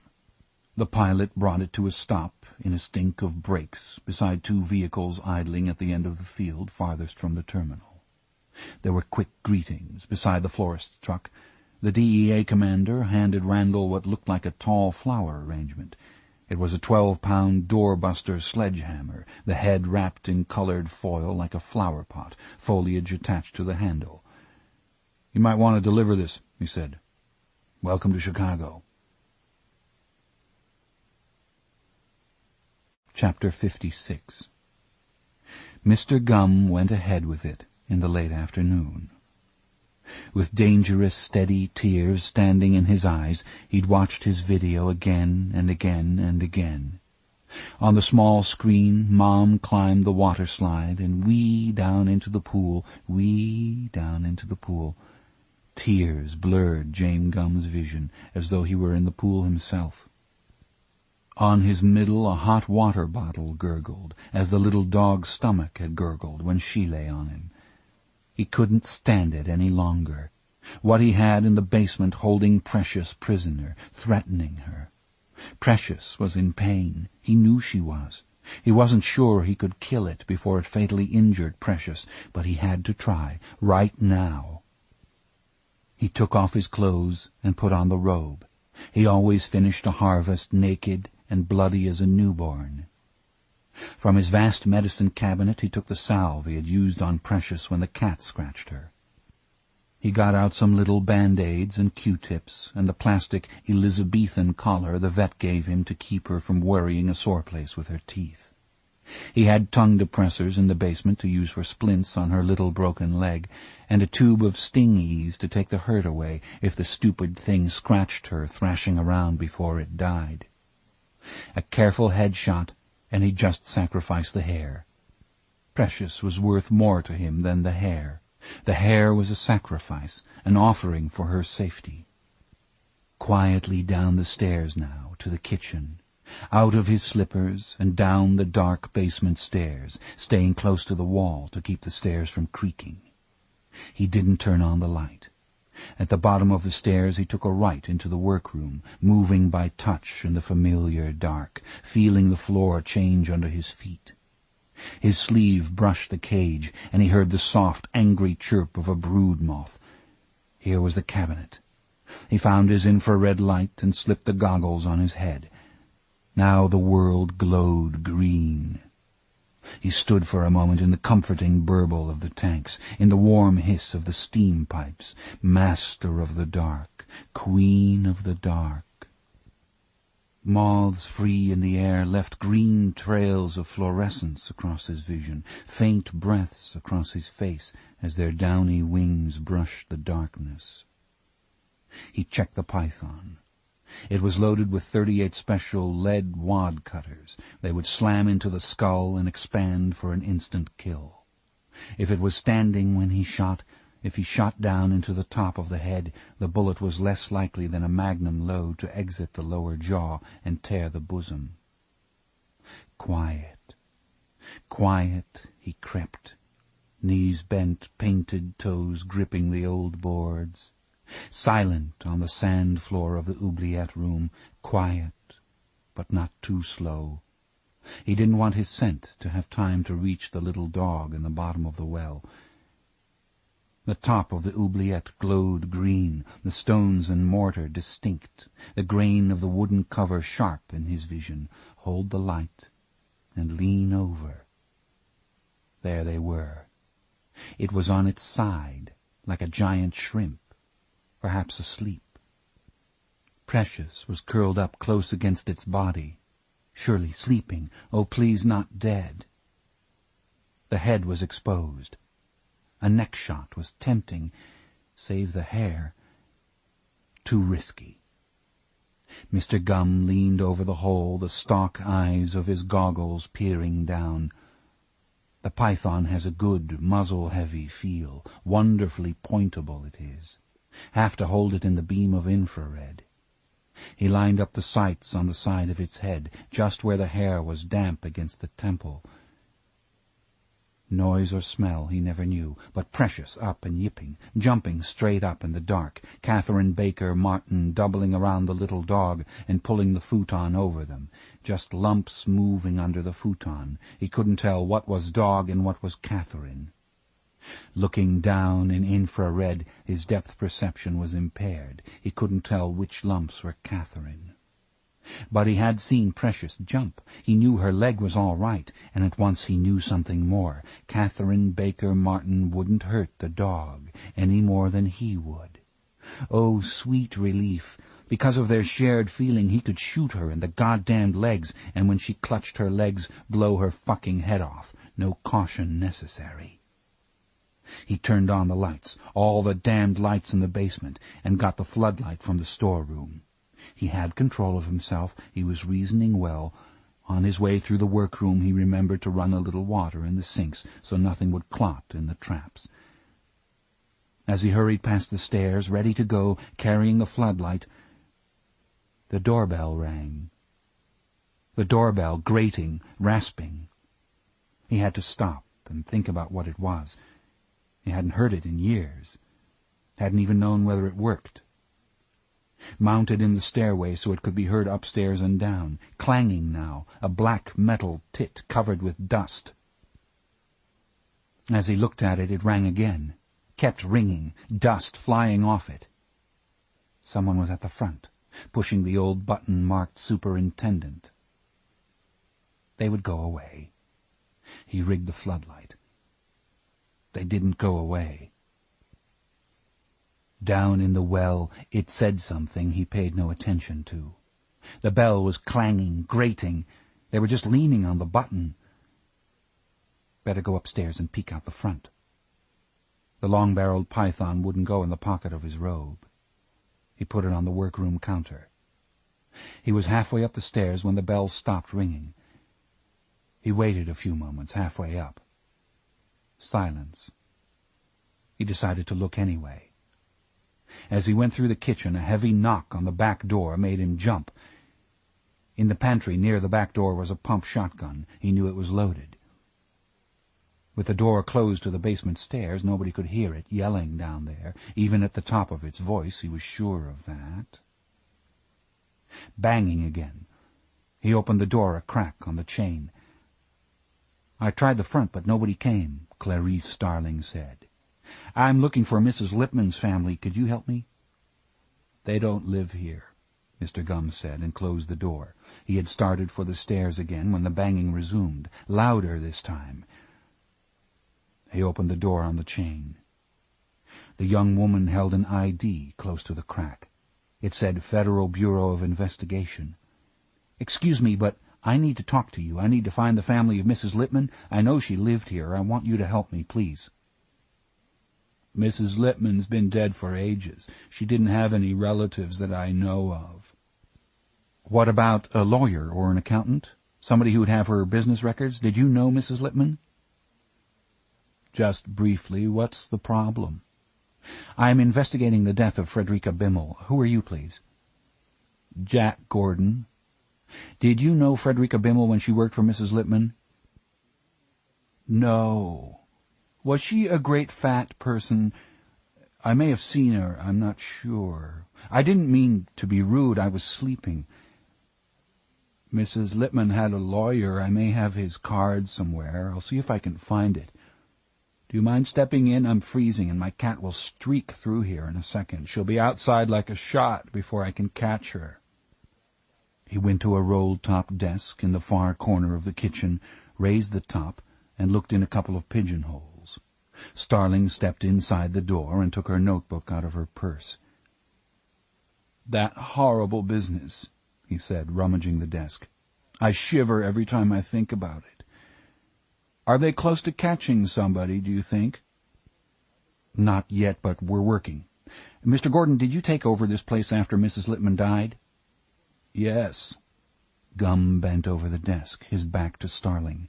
He opened a drawer and poked around in it. "Were there any records left here, business records?" "No, nothing at all. Does the FBI have any ideas? The police here don't seem to know the first thing. Do they have a description or fingerprints?" Out of the folds in the back of Mr. Gumm's robe crawled a death's head moth. It stopped in the center of his back, about where his heart would be, and adjusted its wings. Starling dropped her notebook into the bag. "Mr. Gumm, thank God my coat's open. Talk out of here, go to a phone. No, he knows I'm FBI. If I let him out of my sight, he'll kill her. Do her kidneys. They find him, they fall on him. His phone. Don't see it. Not in here. Ask for his phone. Get the connection, then throw down on him. Make him lie face down, wait for the cops. That's it. Do it. He's turning around. "Here's the number," he said. He had a business card. "Take it?" "No." "Good, thank you. Mr. Gordon, do you have a telephone I could use?" As he put the card on the table, the moth flew. It came from behind him, past his head, and lit between them on a cabinet above the sink. He looked at it. When she didn't look at it, when her eyes never left his face, he knew. Their eyes met, and they knew each other. Mr. Gumm tilted his head a little to the side. He smiled. "I have a cordless phone in the pantry. I'll get it for you." "No, do it." She went for the gun. One smooth move she'd done 4,000 times, and it was right where it was supposed to be. Good two-hand hold. Her whirled the front sight and the center of his chest. "Freeze!" He pursed his lips. "Now, slowly, put up your hands." Move him outside, keep the table between us. Walk him to the front, face down in the middle of the street, and hold up the badge. Mr. Gumm, you're under arrest. I want you to walk slowly outside for me." Instead, he walked out of the room. If he had reached for his pocket, reached behind him, if she'd seen a weapon she could have fired, he just walked out of the room. She heard him down the basement stairs, fast, she around the table and to the door at the top of the stairwell. He was gone, the stairwell brightly lit and empty. Trap! Be a sitting duck on the stairs. From the basement, then, a thin paper cut of a scream. She didn't like the stairs, Clarice Starling in the quick where you give it or you don't. Catherine Martin screamed again. "He's killing her," and Starling went down them anyway, one hand on the banister, gun arm out, the gun just under her line of vision, floor below, bounding over the gun sight, gun arm swinging with her head as she tried to cover the two facing doors open at the bottom of the staircase. Lights blazing in the basement. She couldn't go through one door without turning her back on the other. Do it quick, then. To the left, toward the scream. Into the sand-floored oubliette room, clearing the door frame, fast. Eyes wider than they had ever been. Only place to hide was behind the well, she sliding sideways around the wall, both hands on the gun, arms out straight, a little pressure on the trigger, on around the well and nobody behind it. A small scream rising from the well like thin smoke. Yipping now. A dog. She approached the well, eyes on the door, got to the rim, looked over the edge, saw the girl, looked up again, down again, said what she was trained to say, calm the hostage. "FBI, you're safe." "Safe shit! He's got a gun! Get me out! Get me out!" "Catherine, you'll be all right. Shut up. Do you know where he is?" "Get me out! I don't give a shit where he is! Get me out!" "I'll get you out. Be quiet. Help me. Be quiet so I can hear. Try and shut that dog up." Braced behind the well, covering the door, her heart pounded, and her breath blew dust off the stone. She could not leave Catherine Martin to get help when she didn't know where Gumm was. She moved up to the door and took cover behind the frame. She could see across the foot of the stairs and into part of the workroom beyond. Either she found Gumm, or she made sure he'd fled, or she took Catherine out with her. Those were the only choices. A quick look over her shoulder, around the oubliette room. Catherine, is there a ladder?" "I don't know. I woke up down here. He let the bucket down on strings." Bolted to a wall beam was a small hand winch. There was no line on the drum of the winch. "Catherine, I have to find something to get you out with. Can you walk?" "Yes. Don't leave me." "I have to leave the room for just a minute." "You fucking bitch, don't leave me down here. My mother will tear your goddamn shit brains out." "Catherine, shut up. I want you to be quiet so I can hear. To save yourself, be quiet. Do you understand?" Then louder. "The other officers will be here any minute. Now shut up. We won't leave you down there." He had to have a rope. Where was it? Go see. Starling moved across the stairwell in one rush to the door of the workroom. Door's the worst place. In fast, back and forth along the near wall until she had seen all the room, familiar shapes swimming in the glass tanks, she too alert to be startled. Quickly through the room, past the tanks, the sinks, past the cage, a few big moths flying, she ignored them. Approaching the corridor beyond, it blazing with light. The refrigerator turned on behind her, and she spun in a crouch, hammer lifting off the frame of the Magnum, eased the pressure off. onto the corridor. She wasn't taught to peek. Head and gun at once, but low. The corridor empty. The studio blazing with light at the end of it. Fast along it, gambling past the closed door, onto the studio door. The room all white and blonde oak. Hell to clear from the doorway. Make sure every mannequin is a mannequin, every reflection is a mannequin. Only movement in the mirrors your movement. The great armoire stood open and empty. The far door open onto darkness, the basement beyond. No rope, no ladder anywhere. No lights beyond the studio. She closed the door into the dark part of the basement, pushed a chair under the knob, and pushed a sewing machine against it. If she could be positive he wasn't in this part of the basement, she'd risk going upstairs for a moment to find a phone. Back down the corridor. One door she'd passed. Get on the side opposite the hinges. All the way open in one move. The door slammed back. Nobody behind it. An old bathroom. In it, rope, hooks, a sling. Get Catherine or go for the phone? In the bottom of the well, Catherine wouldn't get shot by accident. But if Starling got killed, Catherine was dead too. Take Catherine with her to the phone. Starling didn't want to stay in the bathroom long. He could come to the door and hose her. She looked both ways and ducked inside for the rope. There was a big bathtub in the room. The tub was almost filled with hard red-purple plaster. A hand and wrist stuck up from the plaster. The hand turned dark and shriveled, the fingernails painted pink. On the wrist was a dainty watch. Starling was seeing everything at once, the rope, the tub, the hand, the watch. The tiny insect crawl of the second hand was the last thing she saw before the lights went out. Her heart knocked hard enough to shake her chest and arms. Dizzy, dark. Need to touch something. The edge of the tub. The bathroom. Get out of the bathroom. If he can find the door, he can hose this room. Nothing to get behind. Oh, dear Jesus, go out. Go out. Down, low, and out in the hall. Every light out? Every light. He must have done it at the fuse box. Pulled the lever. Where would it be? Where would the fuse box be? Near the stairs. Lots of times near the stairs. If it is, he'll come from that way. But he's between me and Catherine. Catherine Martin was keening again. Wait here? Wait forever? Maybe he's gone. He can't be sure no backup's coming. Yes, he can. But soon I'll be missed. Tonight. The stairs are in the direction of the screams. Solve it, now. She moved quietly, her shoulder barely brushing the wall, brushing it too lightly for sound, one hand extended ahead, the gun at waist level, close to her in the confined hallway. Out into the workroom now. Feel the space opening up. Open room. In the crouch in the open room, arms out, both hands on the gun. You know exactly where the gun is. It's just below eye level. Stop. Listen. Head and body and arms turning together like a turret. Stop. Listen. In absolute black, the hiss of steam pipes, trickle of water. Heavy in her nostrils the smell of the goat. Catherine keening. Against the wall stood Mr. Gum, with his goggles on. There was no danger she'd bump into him. There was an equipment table between them. He played his infrared light up and down her. She was too slender to be of great utility to him.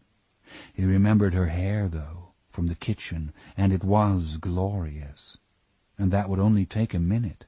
He could slip it right off, put it on himself. He could lean over the well wearing it and tell that thing, "Surprise!" It was fun to watch her trying to sneak along. She had her hip against the sinks now, creeping toward the screams with her gun stuck out. It would have been fun to hunt her for a long time. He'd never hunted one armed before. He would have thoroughly enjoyed it. No time for that. Pity. A shot in the face would be fine and easy at 8 feet. Now. He cocked the python as he brought it up. Snick, snick. And the figure blurred, bloomed green in his vision, and his gun bucked in his right hand, and the floor hit him hard in the back, and his light was on, and he saw the ceiling, Starling on the floor, flash-blind, ears ringing, deafened by the blast of the guns.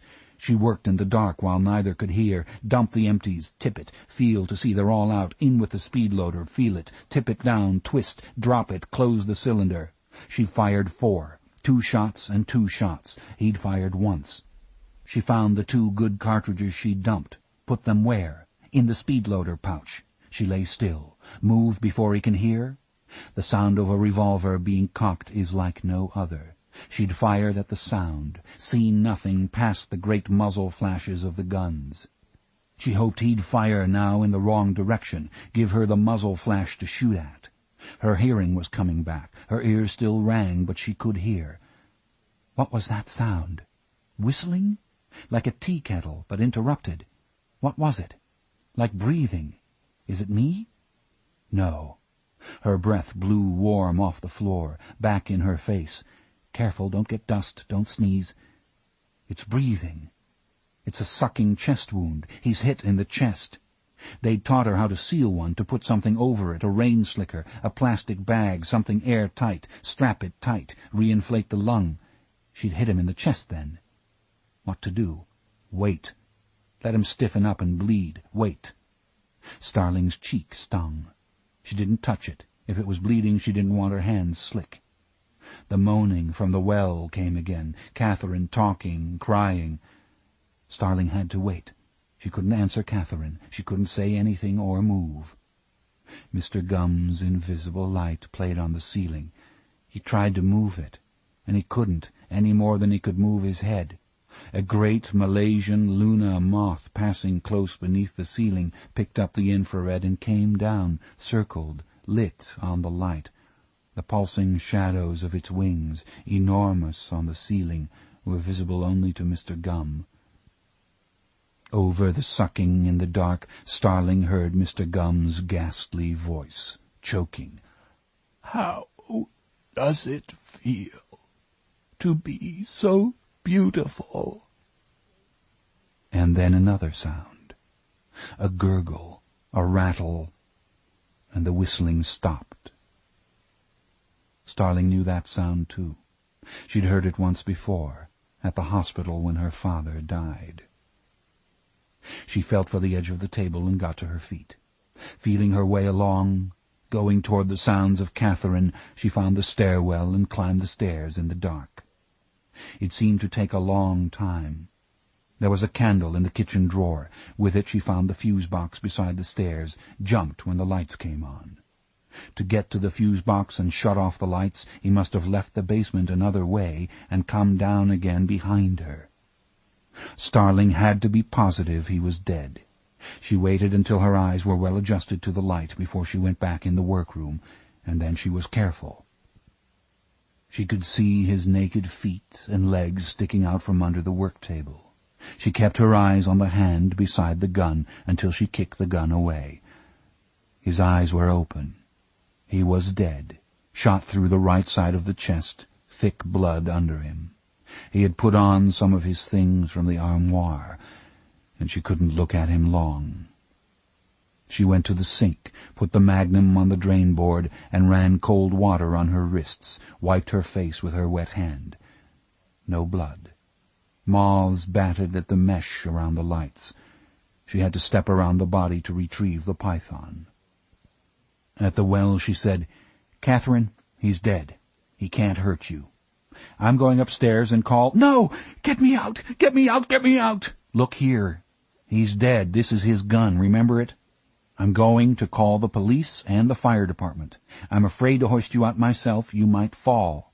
Soon as I call them, I'll come back down and wait with you. Okay? Okay. Try to shut that dog up, okay? Okay." The local television crews arrived just after the fire department and before the Belvedere police. The fire captain, angered at the glare from the lights, drove the television crews back up the stairs and out of the basement, while he rigged a pipe frame to hoist out Catherine Martin, not trusting Mr. Gumm's hook in the ceiling joist. The fireman went down into the well and put her in the rescue chair. Catherine came out holding the dog, kept the dog in the ambulance. They drew the line on dogs at the hospital and wouldn't let the dog in. A fireman, instructed to drop it off at the animal shelter, took it home with him instead. Chapter 57. There were about 50 people at National Airport in Washington meeting the red-eye flight from Columbus, Ohio. Most of them were meeting relatives, and they looked sleepy and grumpy enough, with their shirt-tails sticking out below their jackets. From the crowd, Ardelia Mapp had a chance to look Starling over as she came off the plane. Starling was pasty, dark under the eyes. Some black grains of gunpowder were in her cheek. Starling spotted Mapp, and they hugged. "Hey, sport," Mapp said. "You check anything?" Starling shook her head. "Jeff's outside in the van. Let's go home."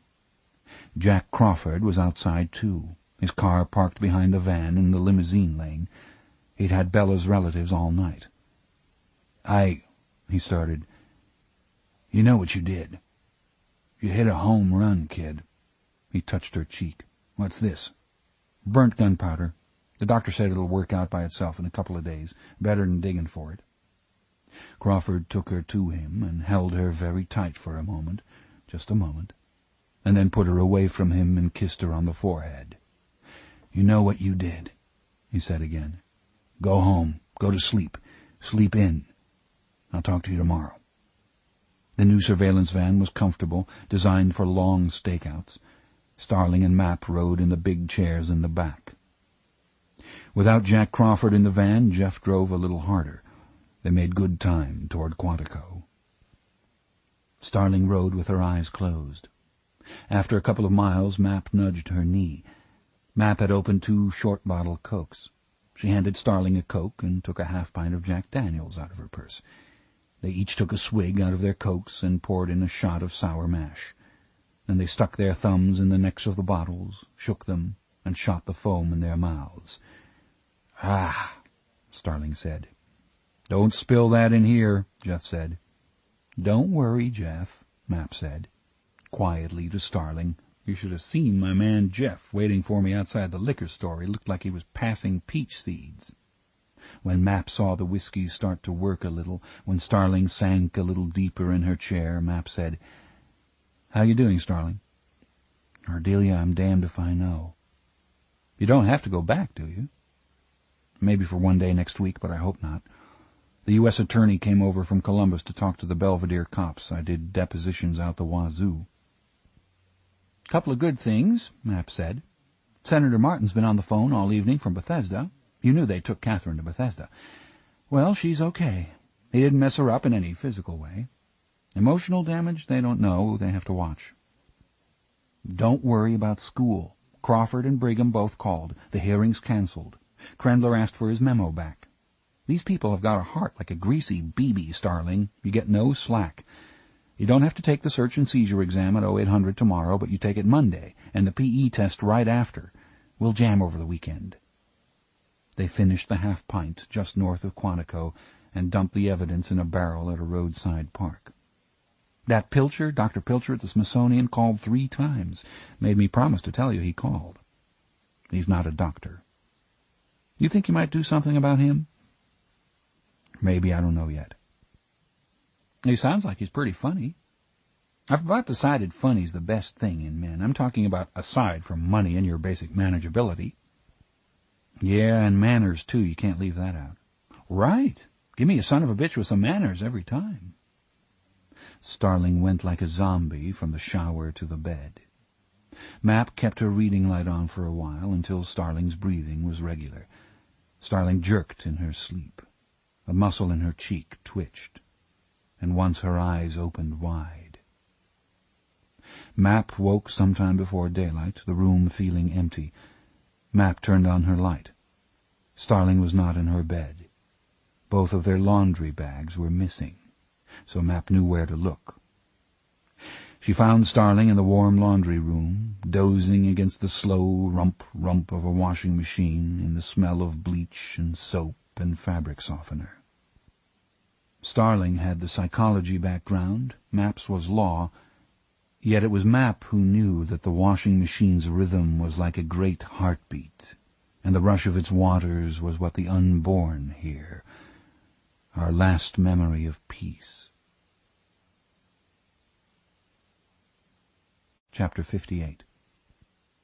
Jack Crawford woke early on the sofa in his study and heard the snoring of his in-laws in his house. In the free moment before the weight of the day came on him, He remembered not Bella's death, but the last thing she'd said to him, her eyes clear and calm. "What's going on in the yard?" He took Bella's grain scoop, and in his bathrobe went out and fed the birds as he had promised to do. Leaving a note for his sleeping in-laws, he eased out of the house before sunrise. Crawford had always gotten along with Bella's relatives, more or less, and it helped to have the noise in the house, but he was glad to get away to Quantico. He was going through the overnight telex traffic and watching the early news in his office when Starling pressed her nose to the glass of the door. He dumped some reports out of a chair for her, and they watched the news together without saying anything. Here it came. The outside of James Gumm's old building in Belvedere, with its empty storefront and soaked windows covered with heavy gates. Starling hardly recognized it. "Dungeon of Horrors," the newsreader called it.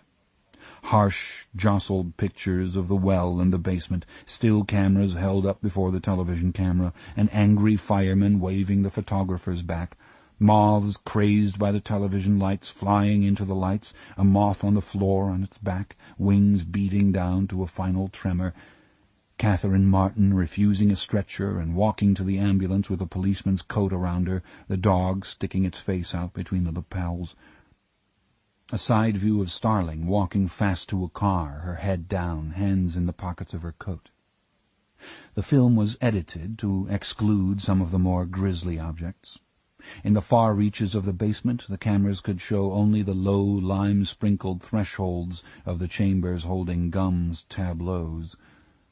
The body count in that part of the basement stood at 6 so far. Twice Crawford heard Starling expel air through her nose. The news went to a commercial break. "Good morning, Starling." "Hello," she said, as though it were later in the day. "The U.S. Attorney in Columbus faxed me your depositions overnight. You'll have to sign some copies for him. So you went from Frederica Bimmel's house to Stacy Hubka and then to the Burdine woman at the store Bimmel sewed for, Richard's Fashions, and Mrs. Burdine gave you Mrs. Lippman's old address, the building there." Starling nodded.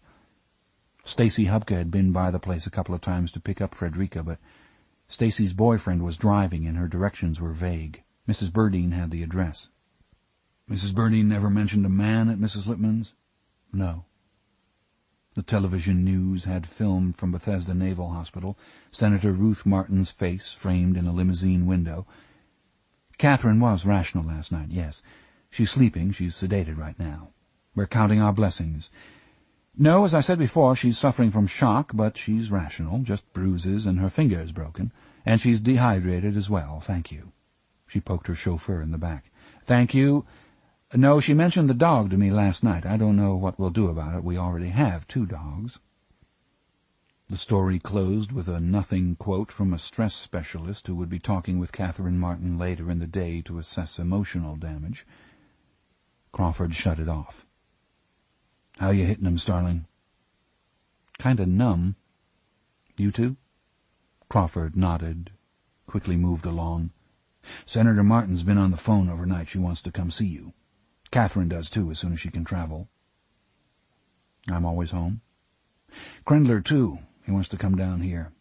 He asked for his memo back." "Come to think of it, I'm not always home." "Here's some free advice. Use Senator Martin. Let her tell you how grateful she is. Let her hand you the markers. Do it soon. Gratitude has a short half-life. You'll need her one of these days, the way you act." "That's what Ardelia says." "Your roomie, Map? The superintendent told me Map's set to cram you for your makeup exams on Monday. She just pulled a 1.5 ahead of her arch-rival Stringfellow, he tells me." "For valedictorian?" "He's tough, though, Stringfellow. He's saying she can't hold him off."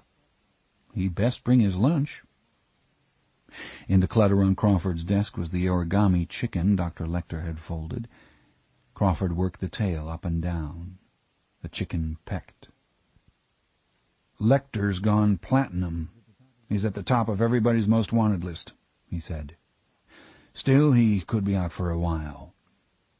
Off the post, you need some good habits." She nodded.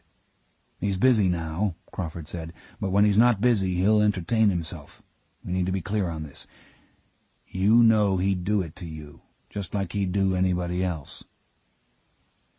"I don't think he'd ever bushwhack me. It's rude, and he wouldn't get to ask any questions that way. Sure, he'd do it as soon as I bored him." "Maintain good habits, is all I'm saying. When you go off the post, flag your 3 card. No phone queries on your whereabouts without positive ID. I want to put a trace alert on your telephone if you don't mind. It'll be private unless you push the button." "I don't look for him to come after me, Mr. Crawford." "But you heard what I said." I did hear." "Take these depositions and look them over. Add if you want to. We'll witness your signatures here when you're ready. Starling, I'm proud of you. So is Brigham. So is the director." It sounded stiff, not like he wanted it to sound. He went to his office door. She was going away from him, down the deserted hall. He managed to hail her from his berg of grief. "Starling, your father sees you." Chapter 59. James Gum was news for weeks after he was lowered into his final hole. Reporters pieced together his history, beginning with the records of Sacramento County. His mother had been carrying him a month when she failed to place in the Miss Sacramento contest in 1948. The James on his birth certificate apparently was a clerical error that no one bothered to correct. When her acting career failed to materialize, his mother went into an alcoholic decline. Gum was 2 when Los Angeles County placed him in a foster home. At least 2 scholarly journals explained that this unhappy childhood was the reason he killed women in his basement for their skins. The words crazy and evil do not appear in either article. The film of the beauty contest that James Gum watched as an adult was real footage of his mother. But the woman in the swimming pool film was not his mother, comparative measurements revealed. Gum's grandparents retrieved him from an unsatisfactory foster home when he was 10, and he killed them 2 years later. Tulare Vocational Rehabilitation taught Gum to be a tailor during his years at the psychiatric hospital. He demonstrated definite aptitude for the work. Gum's employment record is broken and incomplete. Reporters found at least 2 restaurants where he worked off the books, and he worked sporadically in the clothing business. It has not been proven that he killed during this period, but Benjamin Raspail said he did. He was working at the curio store where the butterfly ornaments were made when he met Raspail, and he lived off the musician for some time. It was then that Gum became obsessed with moths and butterflies and the changes they go through. After Raspail left him, Gum killed Raspail's next lover, Klaus, beheaded and partially flayed him. Later he dropped in on Raspail in the East. Raspail, ever thrilled by bad boys, introduced him to Dr. Lecter. This was proven in the week after Gum's death, when the FBI seized from Raspail's next of kin the tapes of Raspail's therapy sessions with Dr. Lecter. Years ago, when Dr. Lecter was declared insane, the therapy session tapes had been turned over to the families of the victims to be destroyed. But Raspail's wrangling relatives kept the tapes, hoping to use them to attack Raspail's will. They had lost interest listening to the early tapes, which are only Raspail's boring reminiscences of school life. After the news coverage of James Gum, the Raspail family listened to the rest. When the relatives called the lawyer Everett Yao and threatened to use the tapes in a renewed assault on Raspail's will, Yao called Clarice Starling. The tapes include the final session when Lecter killed Raspail. More important, they reveal how much Raspail told Lecter about James Gum. Raspail told Dr. Lecter that Gum was obsessed with moths, that he had flayed people in the past, that he had killed Klaus, that he had a job with the Mr. Hyde leather goods company in Calumet City, but was taking money from an old lady in Belvedere, Ohio, who had made linings for Mr. Hyde, Inc. One day Gum would take everything the old lady had, Raspail predicted. When Lecter read that the first victim was from Belvedere and she was flayed, he knew who was doing it. Crawford told Starling as they listened together to the tape. "He'd have given you gum and looked like a genius if Chilton had stayed out of it." "He hinted to me by writing in the file that the sights were too random," Starling said, "and in Memphis he asked me if I sew." "What did he want to happen?" "He wanted to amuse himself," Crawford said. "He's been amusing himself for a long, long time." No tape of James Gum was ever found, and his activities in the years after Raspail's death were established piecemeal through business correspondence, gas receipts, interviews with boutique owners. When Mrs. Lippman died on a trip to Florida with Gum, he inherited everything: the old building with its living quarters, an empty storefront and vast basement, and a comfortable amount of money. He stopped working for Mr. Hyde, but maintained an apartment in Calumet City for a while, and used the business address to receive packages in the John Grant name. He kept favored customers and continued to travel to boutiques around the country, as he had for Mr. Hyde, measuring for custom garments he made in Belvedere.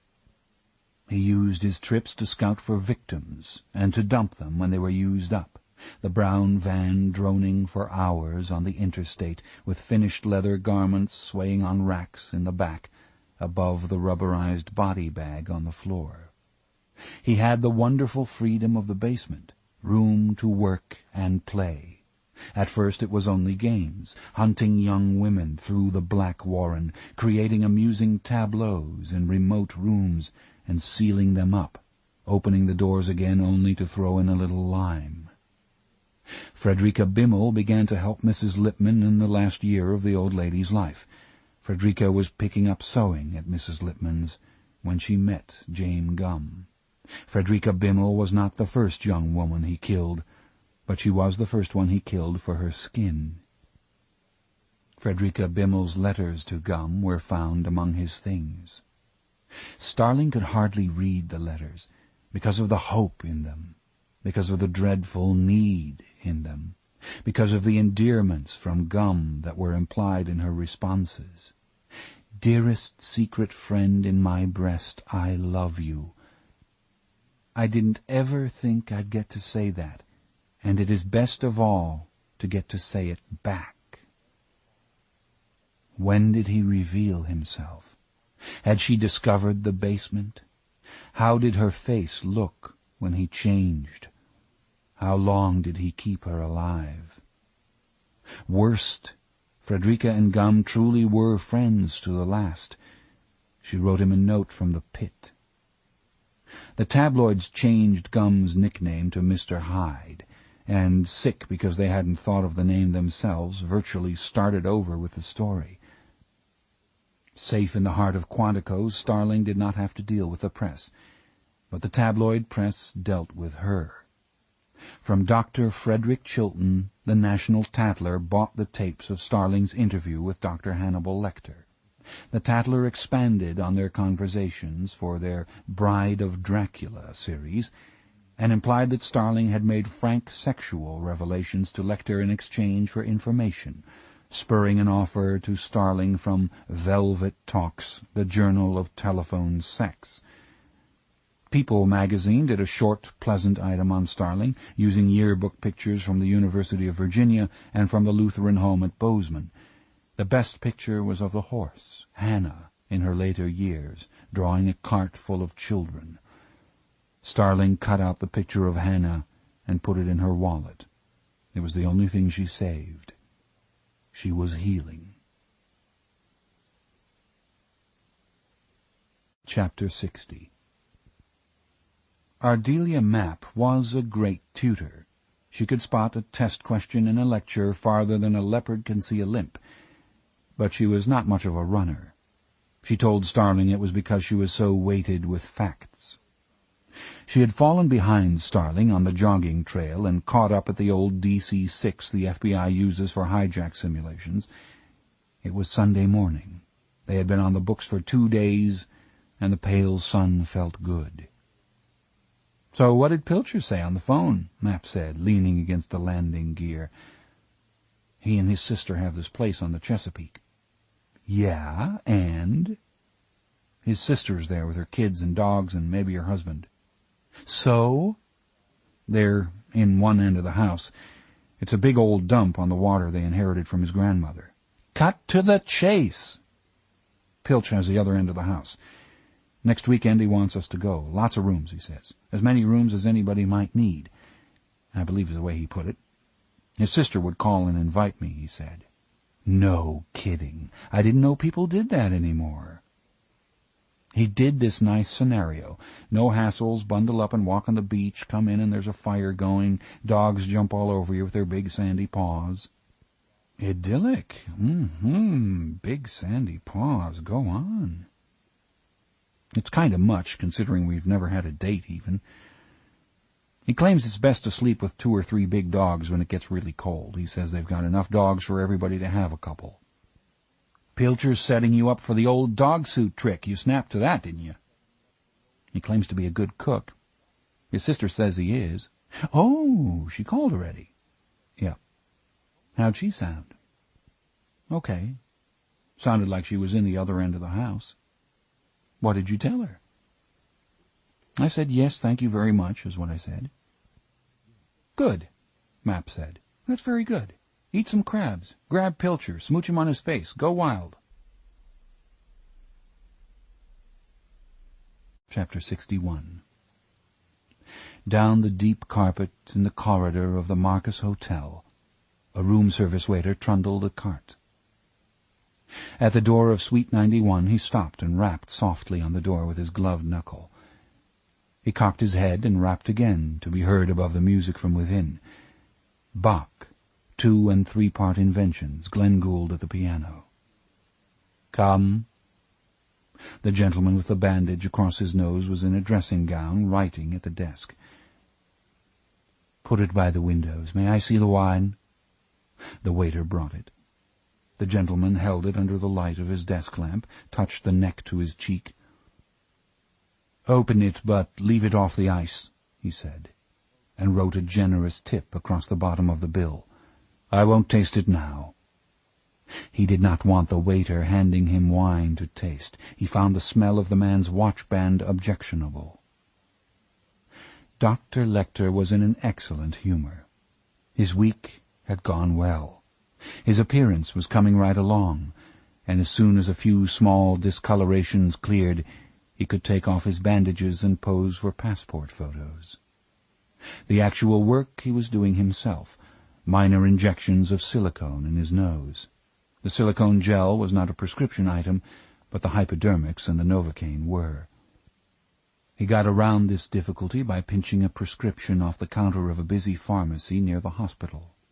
He blanked out the chicken scratches of the legitimate physician with typist's correction fluid and photocopied the blank prescription form. The first prescription he wrote was a copy of the one he stole, and he returned it to the pharmacy so nothing was missing.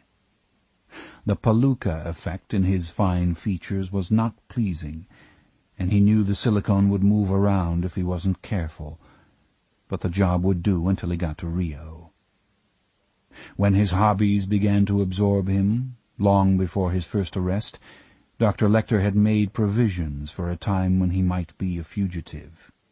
In the wall of a vacation cottage on the banks of the Susquehanna River were money and the credentials of another identity, including a passport and the cosmetic aids he'd worn in the passport photos. The passport would have expired by now, but it could be renewed very quickly. Preferring to be herded through customs with a big tour badge on his chest, he'd already signed up for a ghastly-sounding tour called South American Splendor that would take him as far as Rio. He reminded himself to write a check on the late Lloyd Wyman for the hotel bill and get the extra 5 days lead while the check plodded through the bank rather than sending an Amex charge into the computer. This evening he was catching up on his correspondence, which he would have to send through a remailing service in London. First he sent to Barney a generous tip and a thank-you note for his many courtesies at the asylum. Next, he dropped a note to Dr. Frederick Chilton in federal protective custody, suggesting that he would be paying Dr. Chilton a visit in the near future. After this visit, he wrote, it would make sense for the hospital to tattoo feeding instructions on Chilton's forehead to save paperwork. Last, he poured himself a glass of the excellent Bâtard Montrachet and addressed Clarice Starling. "Well, Clarice, have the lambs stopped screaming? You owe me a piece of information, you know, and that's what I'd like. An ad in the national edition of the Times and in the International Herald Tribune on the 1st of any month will be fine. Better put it in the China Mail as well. I won't be surprised if the answer is yes and no. The lambs will stop for now. But, Clarice, you judge yourself with all the mercy of the dungeon scales at Thrieve. You'll have to earn it again and again, the blessed silence, because it's the plight that drives you, seeing the plight, and the plight will not end, ever. I have no plans to call on you, Clarice, the world being more interesting with you in it. Be sure you extend me the same courtesy." Dr. Lecter touched his pen to his lips. He looked out at the night sky and smiled. "I have windows. Orion is above the horizon now, and near it Jupiter, brighter than it will ever be again before the year 2000. I have no intention of telling you the time and how high it is, but I expect you can see it too. Some of our stars are the same. Clarice." Hannibal Lecter. Far to the east, on the Chesapeake shore, Orion stood high in the clear night, above a big old house, and a room where a fire is banked for the night, its light pulsing gently with the wind above the chimneys. On a large bed there are many quilts, and on the quilts and under them are several large dogs. Additional mounds beneath the covers may or may not be noble pilcher. It is impossible to determine in the ambient light. But the face on the pillow, rosy in the firelight, is certainly that of Clarice Starling, and she sleeps deeply, sweetly, in the silence of the lambs.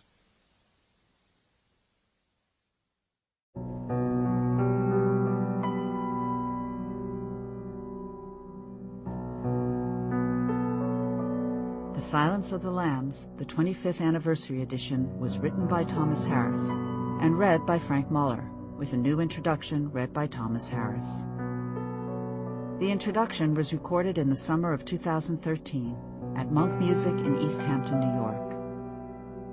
Editing and post-production by Frog Pond Productions. The mix engineer was Terry Hogan. The associate producer was Joanna Solitaroff. The author introduction was produced and directed by Christina Zarafanidis. The Silence of the Lambs was produced by Recorded Books, LLC, for Simon & Schuster Audio. This has been a presentation of Recorded Books and Simon & Schuster Audio.